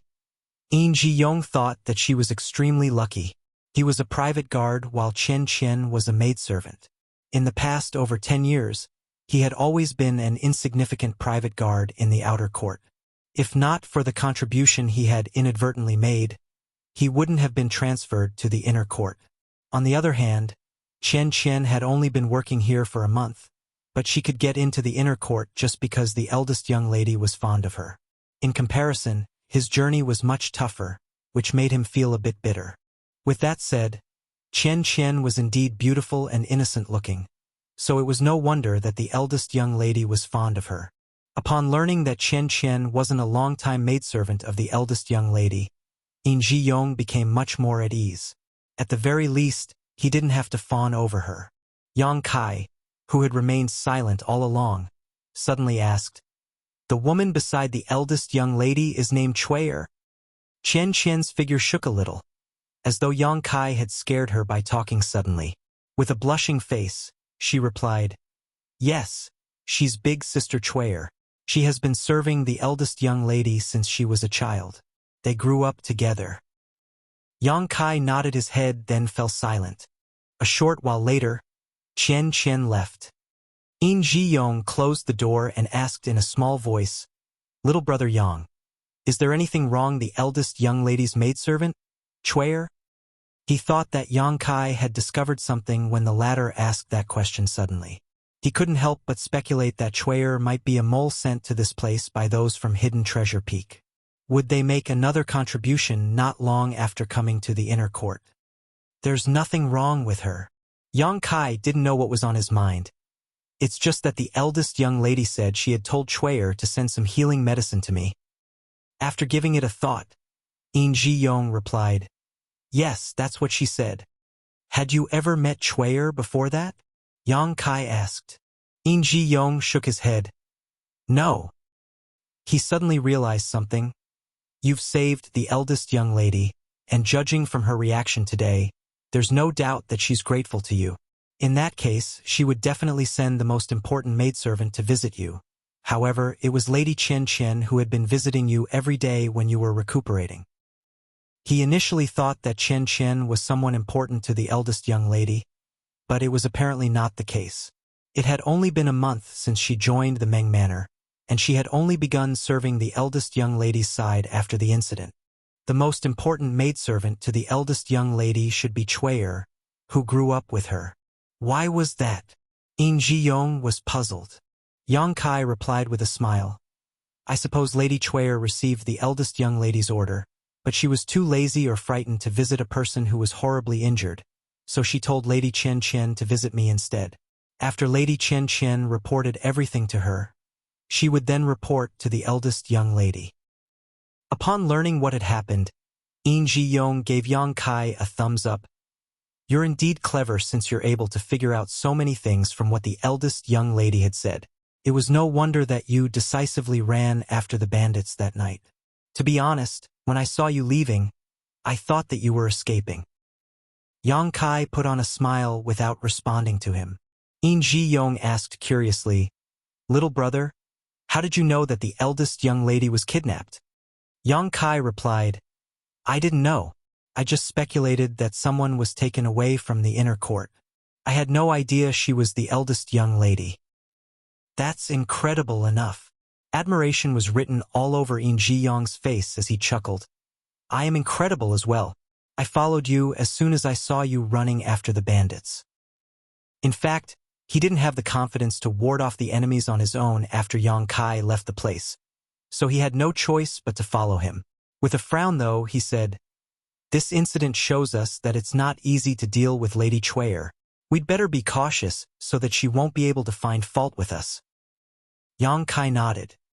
He had a feeling that if he wanted to win the eldest young lady's heart, Chui'er would be an obstacle. Certainly, Yang Kai and Yin Ji-yong were not the only private guards in the inner court. In fact, there were a lot of private guards, and they were significantly more powerful than the ones in the outer court. After the previous incident, the eldest young lady no longer trusted the personal bodyguards in the inner court, though. It wasn't that she was willful, but she was taken away by the bandit under the watch of so many personal bodyguards. So trust had indeed been lost. That was the reason she wanted Yang Kai and Yin Ji-yong by her side. Patriarch Meng doted on his eldest daughter, so he directly agreed to this request.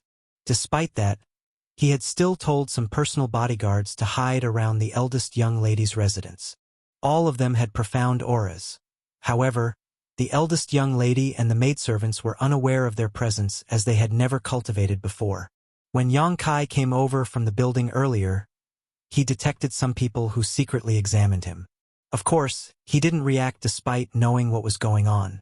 When Yang Kai agreed to become the eldest young lady's personal bodyguard, he also made a request to the patriarch, and it seemed the Meng family was as efficient as they were wealthy.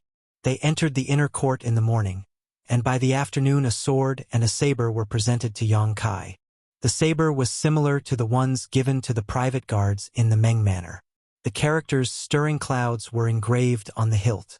When he pulled out the weapon, a dazzling glint flashed through the blade. The simple-looking sword was about 1 meter long, but the blade was shiny and sharp. When he flicked at the blade, a sword cry rang out for quite some time. The characters covering rain were engraved on its hilt.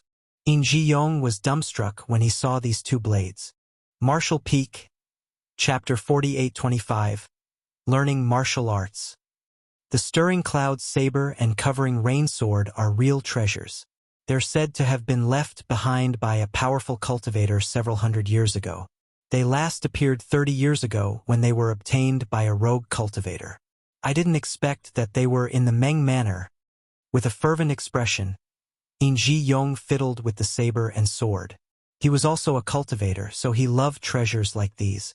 The average cultivator would see his power increase by 30% by wielding these exquisite weapons, not to mention that Yang Kai was a very powerful cultivator. Moreover, given In Ji-yong's eyesight, he was certain that the Stirring Cloud saber and covering rain sword before his eyes were genuine, not counterfeits one could easily find on the streets. He reluctantly put the weapons back into their sheaths and said with envy, "Little brother Yang, the patriarch must regard you highly if he gave you such treasures. I suppose only someone like you deserves such an incredible sword and saber though." In the battle to protect the eldest young lady Meng Ru, Yang Kai did not only prove his loyalty but also his incredible strength and skill. In fact, Meng Deyi had sent his trusted aide to examine the battlefield, and the conclusion was that there were fewer than 10 people in the world who could fight against 100 bandits on their own and cause such casualties.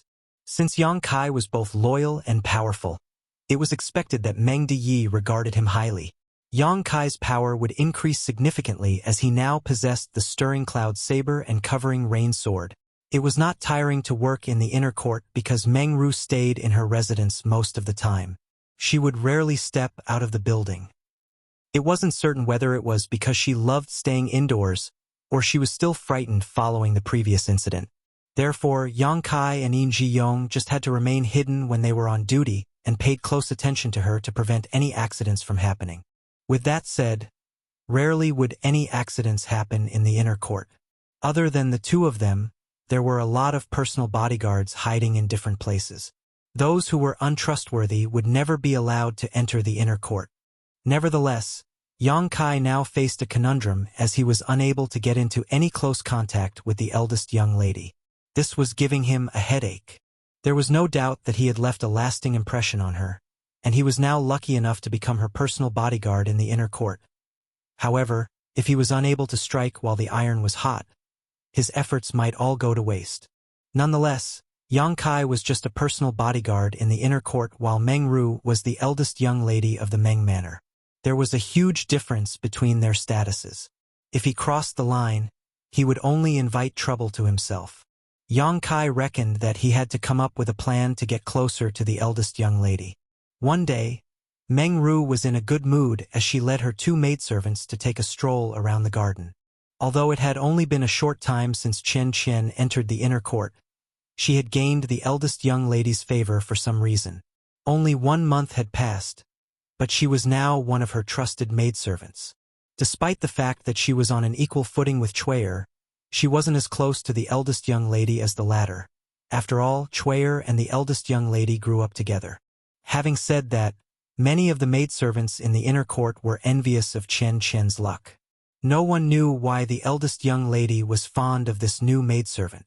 Yang Kai and In Ji-yong followed them without revealing themselves. The eldest young lady and the maidservants had no idea where they were.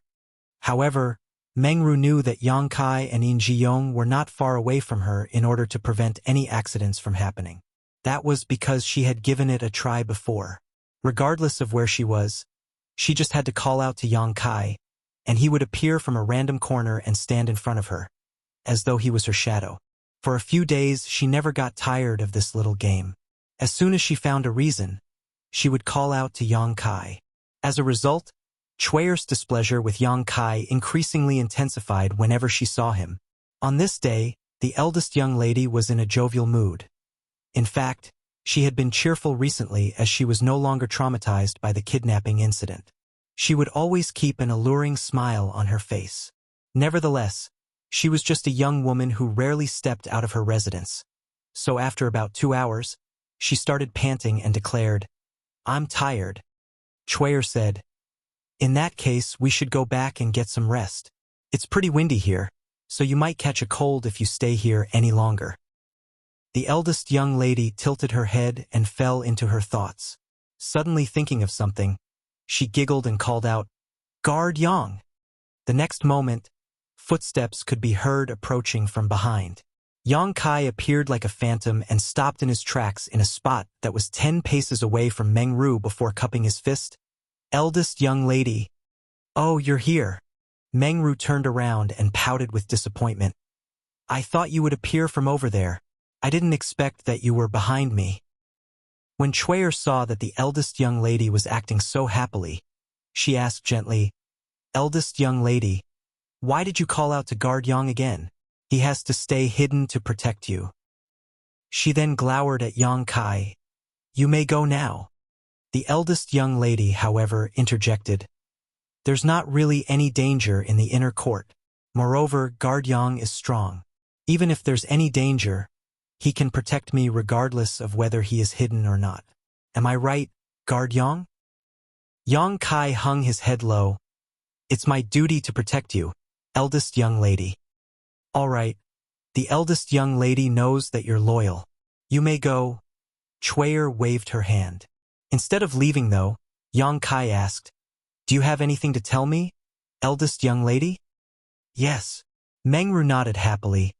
"I want to learn martial arts. Why don't you teach me?" Chui was astounded and asked, "You want to learn martial arts, eldest young lady? You've never been interested in them since you were a child." Mengru replied with a smile, "That was in the past. Preferences can change over time." Chui dissuaded her by saying, "I'm worried that it's too late for you to start learning martial arts. You won't become a powerful cultivator. Furthermore," Mengru cut her off by saying, "It's not like I want to become a powerful cultivator. I just want to strengthen my body. Isn't that one of the benefits of learning martial arts? I feel tired after just walking for a short time, which must be because I'm weak. Moreover, I found it difficult to hold a sword previously as I almost couldn't lift it. If I had learned martial arts, that wouldn't have happened. Even if I come across any danger again, I'll have the strength to protect myself." Seeing that the eldest young lady was insistent, Chui wouldn't dare to refute her. After giving it a thought, she offered a suggestion. "If you want to learn martial arts, you can ask a martial arts instructor in the manor to teach you. Guard Yang has his own duties, so it might not be convenient for him." Mengru snorted. "The martial arts instructors in the manor are not as strong as guard Yang. You have no idea how bold he was. At that time, he easily killed those bandits with the sword and saber in his hands.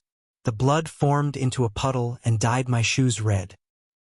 Chui had never heard of anything so ruthless before, so she turned pale in an instant and wouldn't dare to say anything. Mengru then turned to Yang Kai and asked, "Will you teach me, guard Yang?" Certainly, Yang Kai was more than willing to do that as he would have a chance to come into close contact with the eldest young lady repeatedly. So after pretending to ponder for a moment, he nodded. "I am your subordinate, so I will definitely obey your orders." Mengru clapped her hands with joy. "Let's start now then." "Here?" Yang Kai asked. "Oh, let's go back first." Mengru came to her senses and shuffled forward. Yang Kai followed her closely. Chui snapped back to reality and frowned. After telling Chen something, she pulled up her dress and dashed out of the inner court. The eldest young lady wanted to learn martial arts, and she insisted that Yang Kai had to teach her. This matter had to be reported to the patriarch. Since Chuyer was powerless to stop her, she reckoned that she would ask the patriarch to intervene. Upon leaving the inner court, Chuyer arrived at the grand hall where the patriarch dealt with his daily business. After waiting for a bit, she was allowed to see him. Chuyer quickly told him what was going on. With his back leaning against his chair, Meng Deyi placed his hands on his belly and gave it a thought. If Ruer wants to learn martial arts, just let her be. I suppose she just wants to learn it for fun. She won't persevere for long. Tell Yang Kai that he must not let Ruer get injured. If she loses a strand of hair, I'll not spare him. Chuyer had never expected that the patriarch would agree to it. Although it was obvious to everyone that he had been doting on the eldest young lady over the years, she thought he would stop her this time. She had the urge to say that after the previous incident, there was something wrong with the way the eldest young lady looked at Yang Kai. She had been by her side for many years, but she had never seen Meng Ru looking at a man with such a gaze before. That was a gaze with a sense of longing. However, she wouldn't dare to say such a thing out loud. First of all, she was worried that she was mistaken. Secondly, it might ruin the eldest young lady's reputation. You may leave now. Meng Deyi waved his hand. Left with no choice, Chuyer left the hall. Upon returning to the inner court, she realized that the eldest young lady had changed into some tight-fitting clothes. There was a wooden sword in her hand as she wielded it following Yang Kai's instructions. The move was monotonous, but the eldest young lady seemed joyful and serious as she kept asking Yang Kai whether she was doing it right. Yang Kai was just standing in a spot not far away from her as he gave her instructions from time to time. Meanwhile, Qian Qian was standing silently to the side. Chuyer walked up to her and complained, "Why didn't you stop her?" A flustered Qian Qian lowered her head and remained silent. Chuyer snapped, "You're so useless. I'll chase you out of here sooner or later." Qian Qian hung her head even lower. Just a quarter-hour later, the eldest young lady was drenched in sweat. A well-prepared Chuyer walked up to her with a wet towel and helped her wipe herself off. With a hopeful gaze, Meng Ru asked, "How was I doing, Guard Yang?" Yang Kai nodded his head. "As a beginner, you were doing very well. You have the talent to learn martial arts." That was to be expected. After all, she was Chu Huashang's reincarnation. Although she had lost her memory, her instincts were ingrained in the deepest part of her soul. It wasn't surprising that she had shown exceptional aptitude in learning martial arts. Meng Ru was elated. "Really? You'd better not lie to me. If you do, I'll—" As she spoke, she balled up her fist and shook it as though she was going to punch him. However, she soon realized that she was acting rather coquettishly, so she quickly retracted her hand and wiped her face to conceal her embarrassment. With a solemn expression, Yang Kai replied, "I would never dare to lie to you. It's the truth." Upon hearing that, Meng Ru put on a bright smile. Chuyer pressed her lips together. "You'd better be cautious, eldest young lady. Men's words cannot be trusted." "What are you talking about? It's not like you've had a man before." Meng Ru pinched the other woman's nose. A blushing Chuyer stomped her foot on the ground. "How could you even say such a thing? I have to tell the patriarch about it." "No, don't do that. I'll keep my mouth shut, Chuyer." Meng Ru quickly pleaded with her. Martial Peak, Chapter 4826, Young City Lord. Everyone thought that Meng Ru was just learning martial arts for fun, which was why she pestered her personal bodyguard to teach her. After she became exhausted and lost interest in it, she would give it up. Therefore, after she persevered for a few days, the women in the inner court were shocked, including her maidservant Chuyer. Every day, the eldest young lady would get out of her bed before the sky turned bright. Unlike in the past when she would dress up patiently, she just had to tie up her hair and put on some tight-fitting clothes now before heading to the courtyard with a wooden sword. Yang Kai would always be waiting for her there.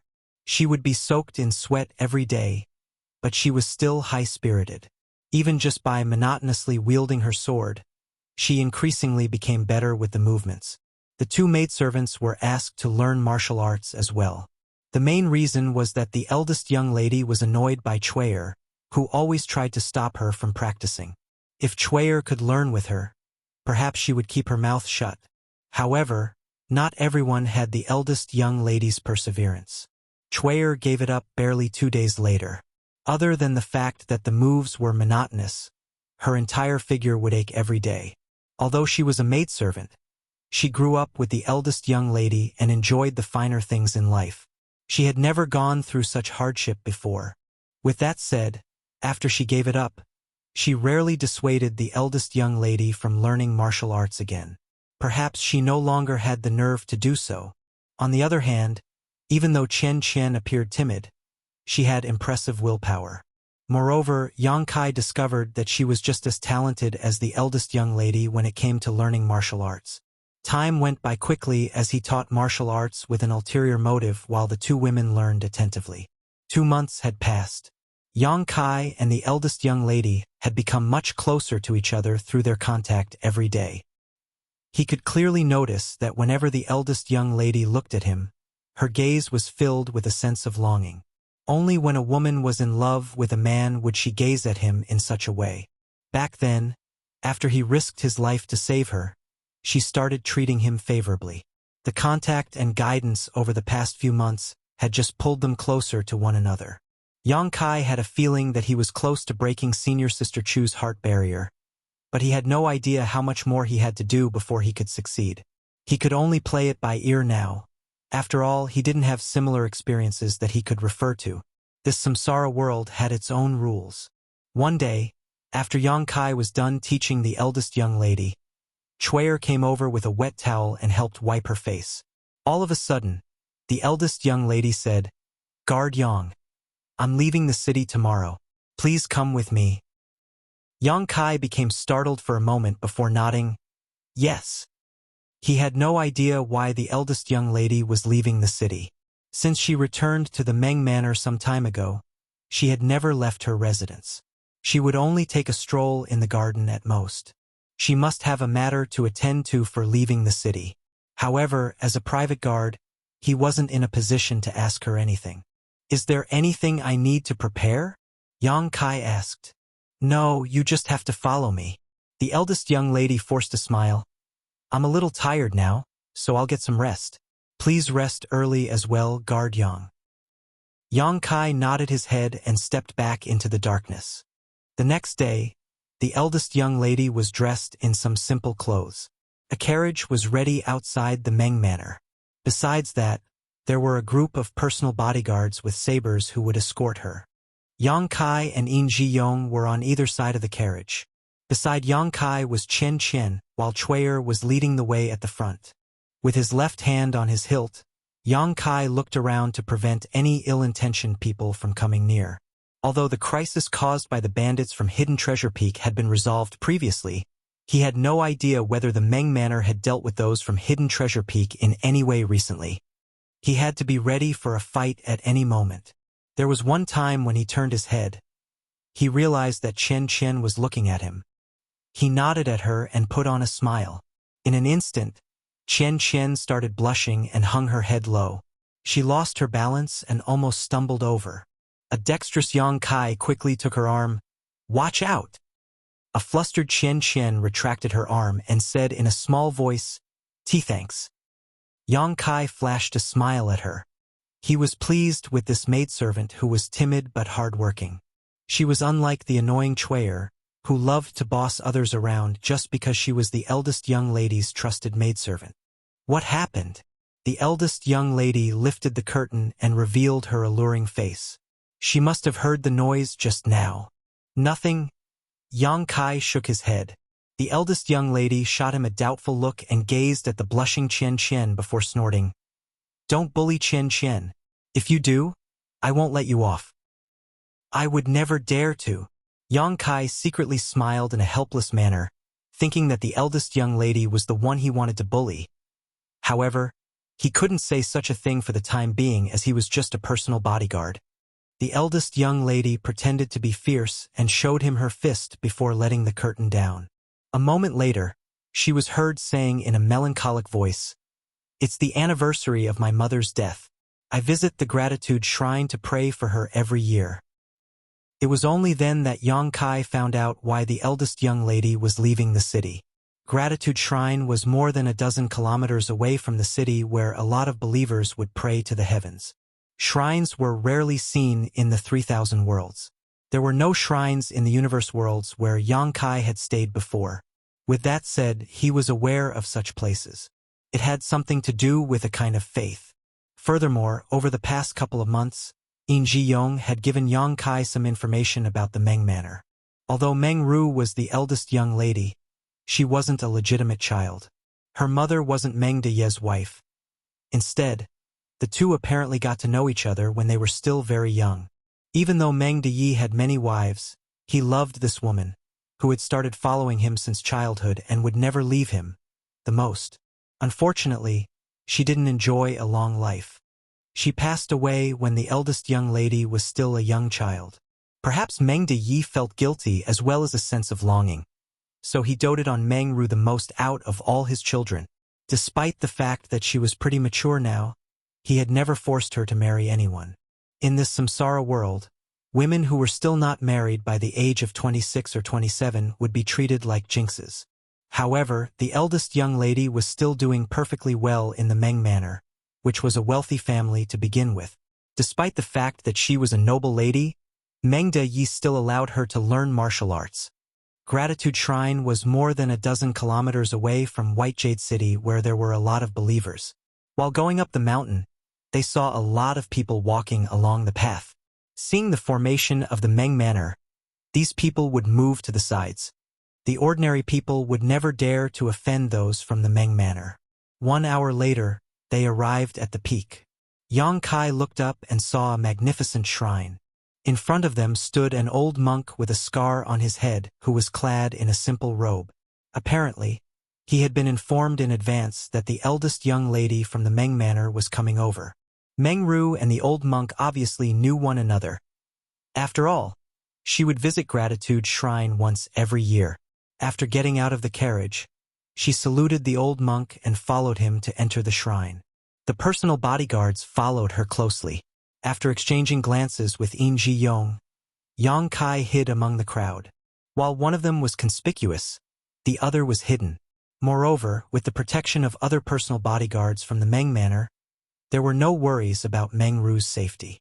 After following the old monk to an altar where ceremonial lamps were placed, Meng Ru poured some oil into it for her mother and headed to another grand hall where she would light some incense sticks, pray, and perform divination with sticks.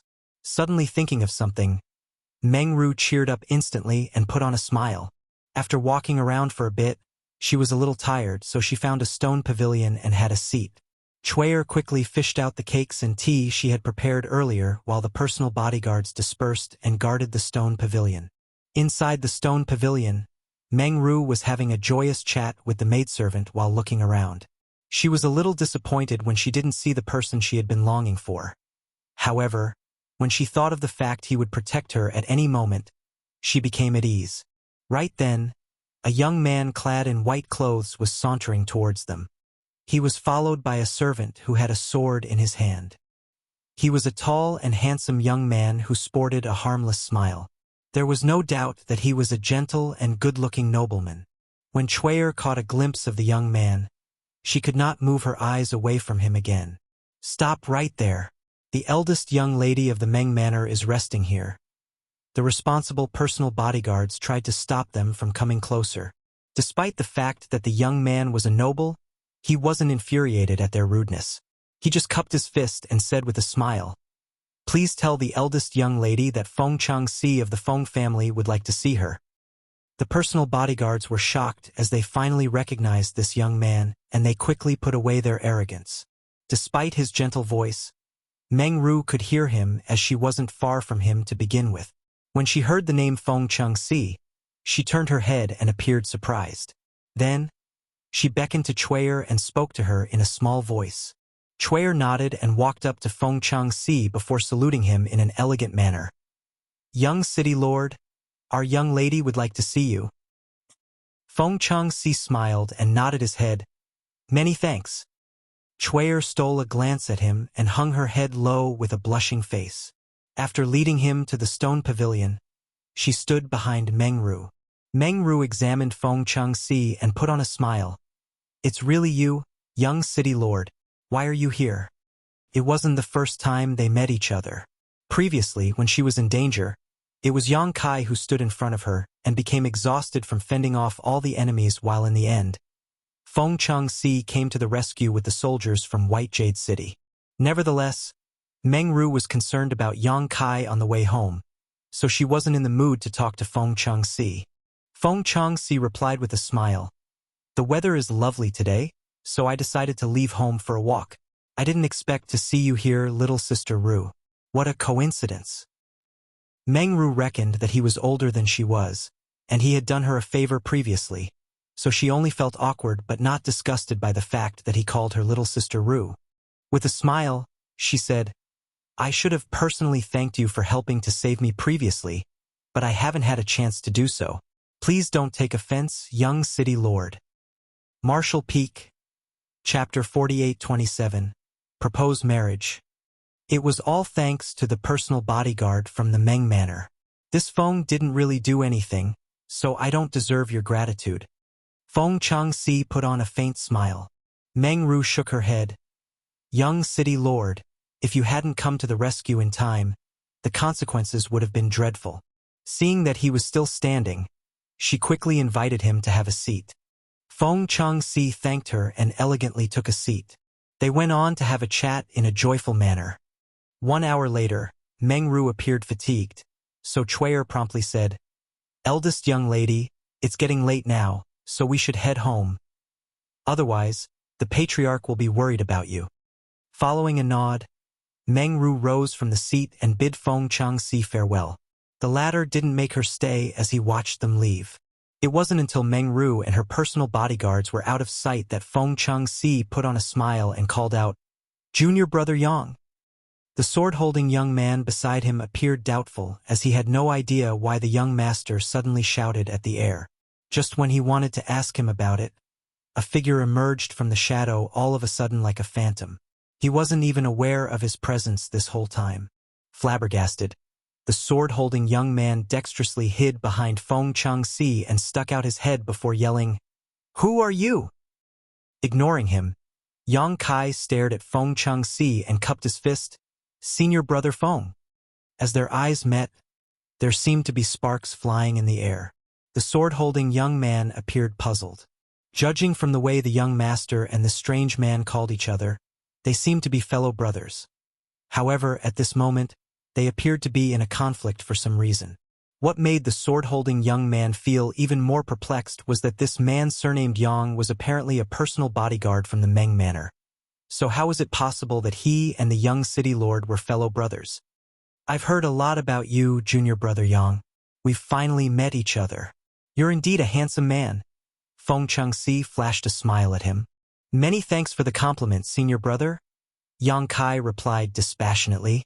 Sensing his impassiveness, Feng Changxi said with a frown, It wasn't my idea to come into this world. However, since I've received the order from my honored master, I have to do my best. Please forgive me if I've offended you in any way. Yang Kai nodded. We'll do our best in our own ways then. However, I still have to persuade you to quit as early as possible so that you'll be spared the embarrassment. Feng Changxi asked with a smile, Do you have so much confidence in yourself, junior brother? Yang Kai lifted his head and replied arrogantly, Don't you get it? I'm very close to her now. He found it somewhat laughable that he was competing against another man to win over a woman's heart. Feng Changxi said, I'm fully aware of the advantages you have, but you'd better not underestimate me. I have my own advantages as well. I'll be looking forward to it. Then, Yang Kai turned around and disappeared into the darkness. A moment later, the sword-holding young man, who was hiding behind Feng Changxi, looked around curiously. Young master, is that ghost gone? An annoyed Feng Changxi knocked on his head. What nonsense are you spouting? We're heading back now. Yes, the sword-holding young man responded as he kept looking back at the stone pavilion, as though a saber and sword-wielding ghost would reappear at any moment. Yang Kai would soon find out what Feng Chengxi's planned to do. That guy showcased his advantage with just one move and forced Yang Kai onto the defensive. The day after they returned from Gratitude Shrine, the eldest young lady and Chen Qian were learning martial arts from Yang Kai when Chuyer rushed over with an excited expression and shouted, "Eldest young lady! Eldest young lady! Something major has happened." Meng Ru, who was wielding the wooden sword, was shocked as she stopped what she was doing and looked at her. However, upon seeing Chuyer's expression, she glared at her. "Why are you shouting? I was frightened." Chuyer stood in front of the eldest young lady and stuck out her tongue before saying in a hushed voice, "Eldest young lady, something major has really happened." "What's the matter?" Meng Ru asked with a frown. While trying to be mysterious, Chuyer glanced at her and replied, "It's something great." A helpless Meng Ru rapidly extended her hand and pinched the other woman's waist. "How dare you keep me on tenterhooks? Are you going to tell me or not?" Chuyer giggled and begged for mercy, after which Meng Ru let her off. Chen Qian picked up a towel and passed it to Meng Ru, who wiped her face with it and listened attentively. It was then that Chuyer said, "Those from City Lord's mansion have sent us several gift cards. It's said that the young City Lord is proposing marriage." Meng Ru froze for a moment before taking a glance at Yang Kai with anxiety and asking nervously, "Propose marriage? What are you talking about?" Chuyer replied with a smile, "What else could it be? It's the marriage between you and the young City Lord. You saw him yesterday. He's handsome and good at martial arts. Moreover, he's wealthy and mild-tempered. Everything about him is good. He's a perfect match for you." An anxious Meng Ru asked, "Did my father agree to it?" Chuyer shook her head. "I have no idea, but the patriarch looks pleased. He's having a chat with the young City Lord in the reception hall right now." Upon hearing that, Meng Ru quickly tossed the towel away and sprinted off. A shocked Chuyer asked, "Where are you going, eldest young lady?" Meng Ru ignored her. Nevertheless, she suddenly stopped in her tracks and stood there for a moment before turning around. With a conflicted expression, she gazed at Yang Kai. "Guard Yang. I'm a little tired now, so let's call it a day." Yang Kai nodded. "Since you're tired, you should get some rest, eldest young lady."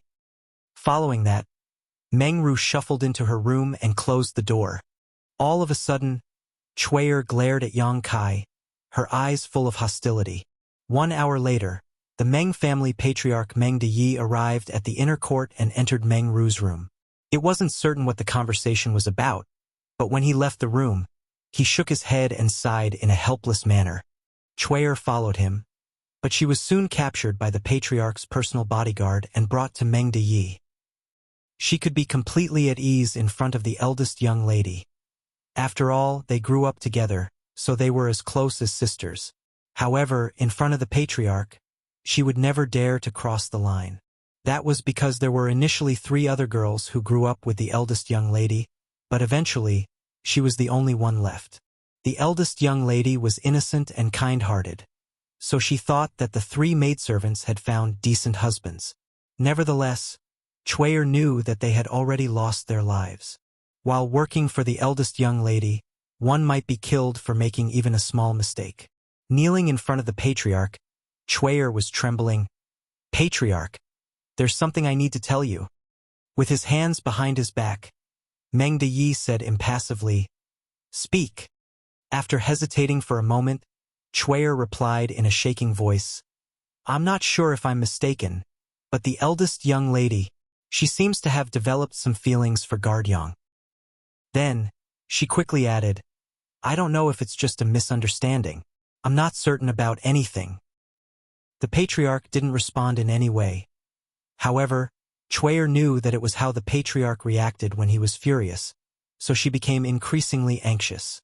A moment later, the patriarch asked, "When did you discover it?" A terrified Chuyer replied, "After the eldest young lady was rescued."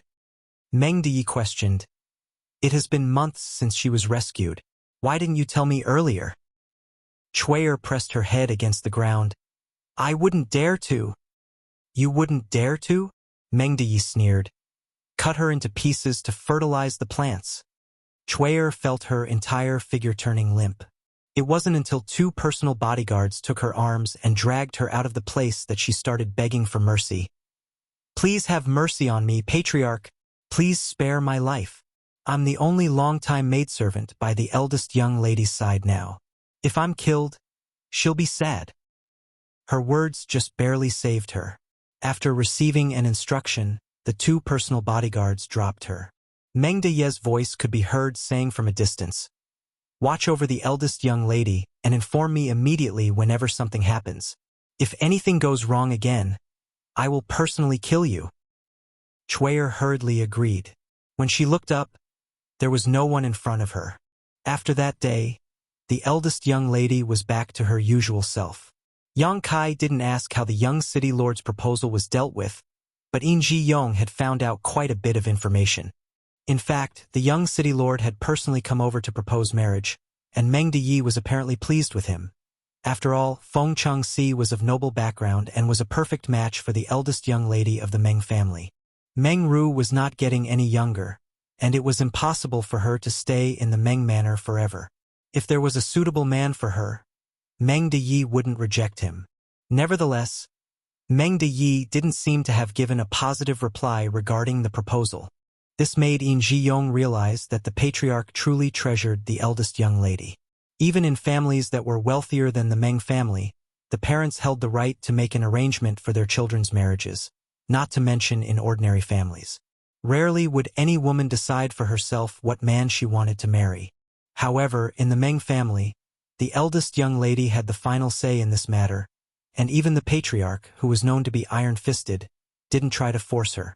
With that said, Yang Kai clearly noticed that there were now more people who were hidden around the eldest young lady's residence. Other than paying close attention to the eldest young lady, they were also watching over him. Recently, Chuyer had been acting weirdly as well. In the past, he could sense that she detested him, but it seemed to have turned into resentment now. She could barely contain the hatred in her eyes. Yang Kai had a feeling that something was amiss. One day, Yang Kai and In Ji-yong were told to see the patriarch. Inside the grand hall, Meng Deyi gazed at them and said, "I have some goods that have to be sent to Great Abundance City tomorrow. These goods are extremely important, so I want you two to escort them." Upon hearing that, In Ji-yong was startled. What about the eldest young lady? He and Yang Kai were the eldest young lady's personal bodyguards, so supposedly, they would have to send goods to another city. Hence, he was puzzled by Meng Deye's order. Meng Deyi replied, "I've made arrangements for her, so you don't have to worry about her." He paused for a moment. "She'll marry someone sooner or later. You two are loyal to the Meng manor.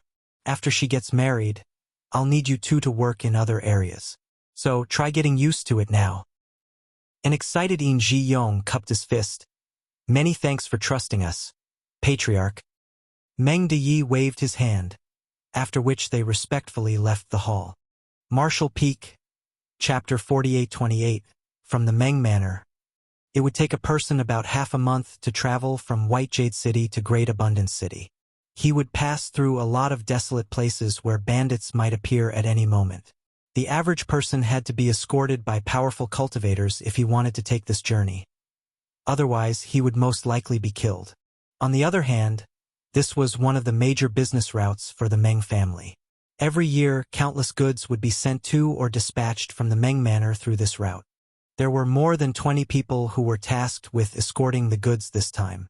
Other than Yang Kai and In Ji-yong, who were personal bodyguards from the Meng manor, the rest were from Grand Abundance Bureau, an armed escort service provider from White Jade City. The chief armed escort was surnamed Gua. He was a straightforward and well-built man.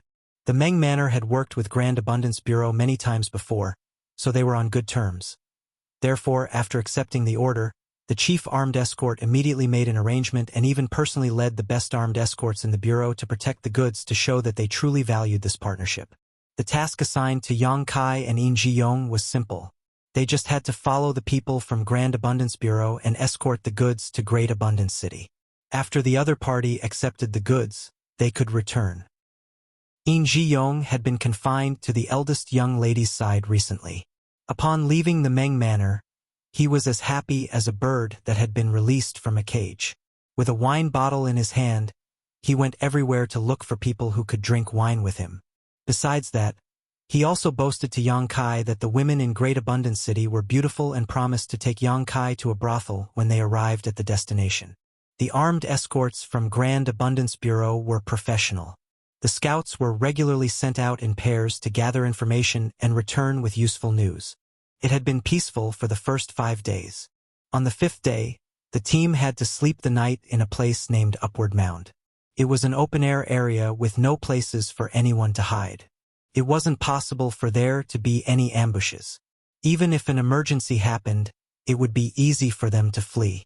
Those from Grand Abundance Bureau were careful when looking for a place to rest, and after they were done with dinner, most slept while the rest stood guard. In the middle of the night, Yang Kai awakened in shock as he caught a whiff of a metallic tang.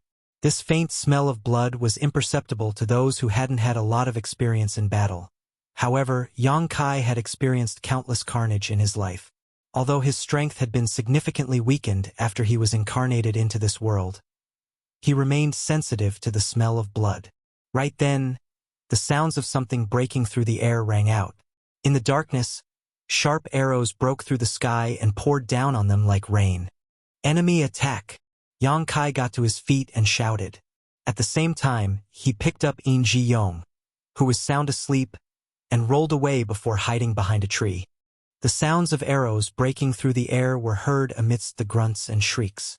After just a short moment, the armed escorts from Grand Abundance Bureau were all either killed or injured. In Ji Yong had had some wine before going to sleep, but he was completely sober at this moment and asked in horror, "What's going on?" There wasn't a need for Yang Kai to answer the question. Presently, all the tents were on fire. The arrows were aflame as they turned the tents and carriages into pyres. The horses neighed in shock as the entire place descended into chaos. The rain of arrows didn't seem to be stopping anytime soon. Yang Kai pulled a dead-armed escort towards himself and covered his body with the corpse. Upon seeing that, In Ji Yong did the same. The arrows that poured down like rain only stopped a cup of tea later. The entire place was ablaze as all 20 armed escorts from Grand Abundance Bureau were all dead. It wasn't until this moment that horses were heard approaching them from a distance. Hiding beneath a corpse, In Ji Yong looked around in horror with the help of the flickering fire. More than 100 people on horses had appeared from all directions. The burly bald man at the front was holding a saber with a hideous expression. In Ji Yong felt his heart skipping a beat, for he recognized the bald man. The person was none other than the head manager of Hidden Treasure Peak.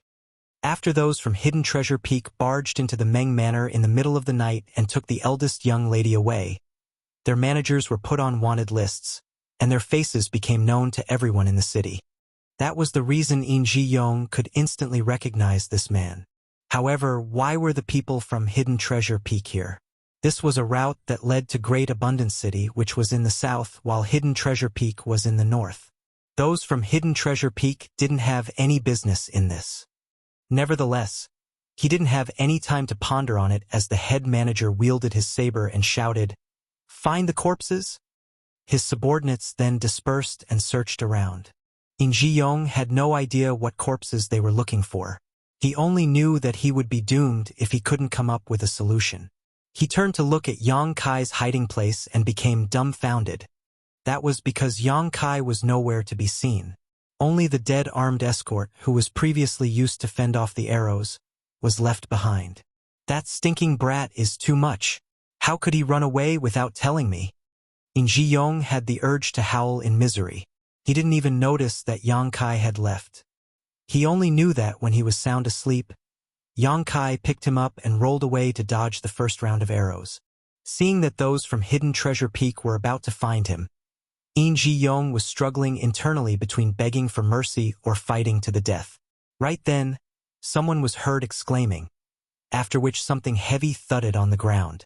The next moment, everyone was heard yelling, "Head manager! Don't move!" The head manager bellowed.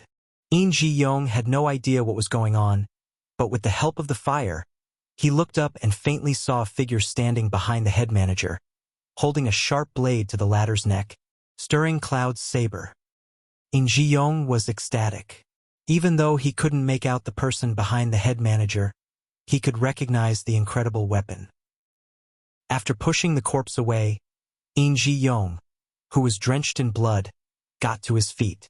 His action stunned the bandits around him. The head manager took a glance at him and grinned. "You two are indeed martial arts experts. I didn't expect you to survive." "Thanks for the compliment." Yang Kai's voice was heard coming behind him. The next moment, In Ji-yong saw Yang Kai sticking out his head as the latter asked, "Are you all right, Brother In?" "I'm fine."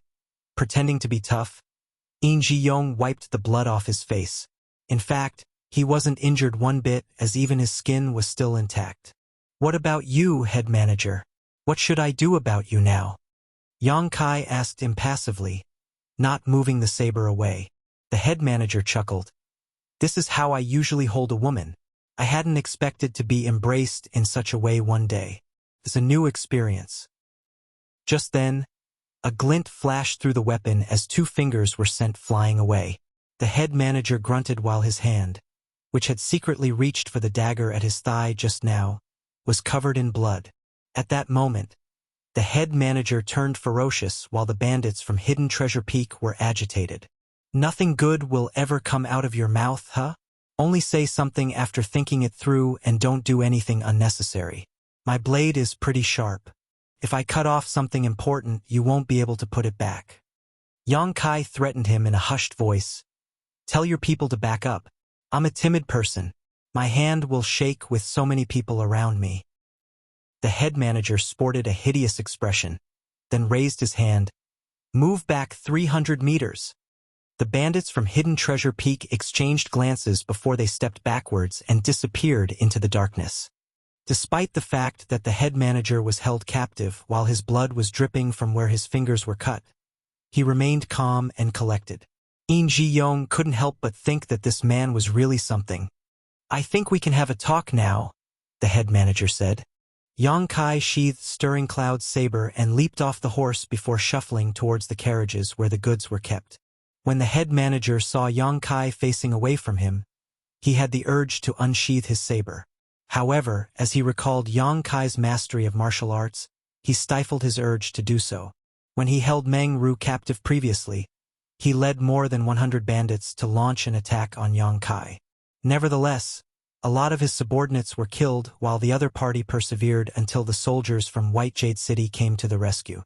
This time, the head manager was captured by Yang Kai while he was unsuspecting, which was why he became at a disadvantage. He still couldn't believe that those from the Meng Manor had found such a powerful guard. "Tell me, who told you to do this?" Yang Kai asked with narrowed eyes while standing in front of the carriage. Upon hearing that, the head manager sneered. "Do we need anyone to tell us to avenge the death of Hidden Treasure Peak's second manager? How did you find out our route and exact location? I'm guessing you have been hiding here for more than a day." The head manager replied impassively, "That's what we do for a living. Of course, we have our own ways of gathering information." While facing away from him, Yang Kai said, "It was those from the Meng Manor, right?"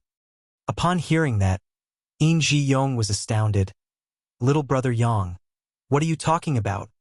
The head manager flashed a smile at In Ji-yong. "Your little brother is pretty interesting. Is there something wrong with his head?" Yang Kai unsheathed his covering rain sword. As a glint flashed through his weapon, the carriage fell apart and revealed the goods inside. When In Ji-yong took a glance, he became flabbergasted. What's going on here?" The valuable goods that the two of them and those from Grand Abundance Bureau had been escorting were just stones placed in crates. He couldn't believe his eyes. He quickly went over to examine the stones. In the end, he confirmed that they were just rocks with nothing else hidden inside them. It was the same case for the other carriages. How could this be? In Ji-yong found it hard to accept the truth as he still had no idea what was going on. More than 20 people from Grand Abundance Bureau had lost their lives just to protect a few carriages of stones. If not for Yang Kai's quick response, the two of them would have perished tonight as well. "There's something I don't understand." Yang Kai turned to look at the head manager.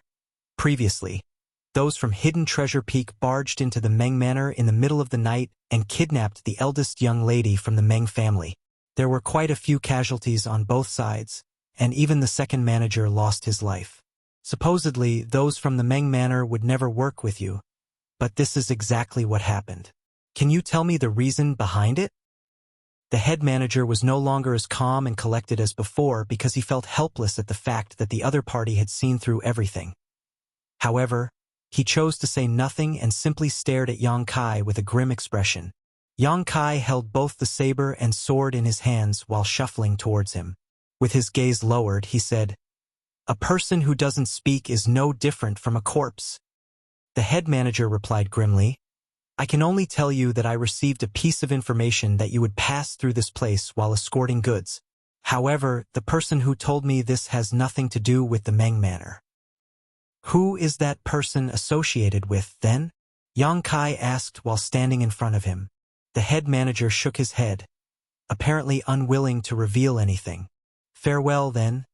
As soon as Yang Kai finished speaking, he pushed out his saber and sword at the same time. Although the head manager had put his guard up, he was still unable to ward off both weapons. His head was sent flying away while blood spurted out from his neck. On the other hand, Yang Kai leaped onto a horse and picked up the dazed In Ji Yong before clenching his thighs. The next moment, they galloped off in a particular direction.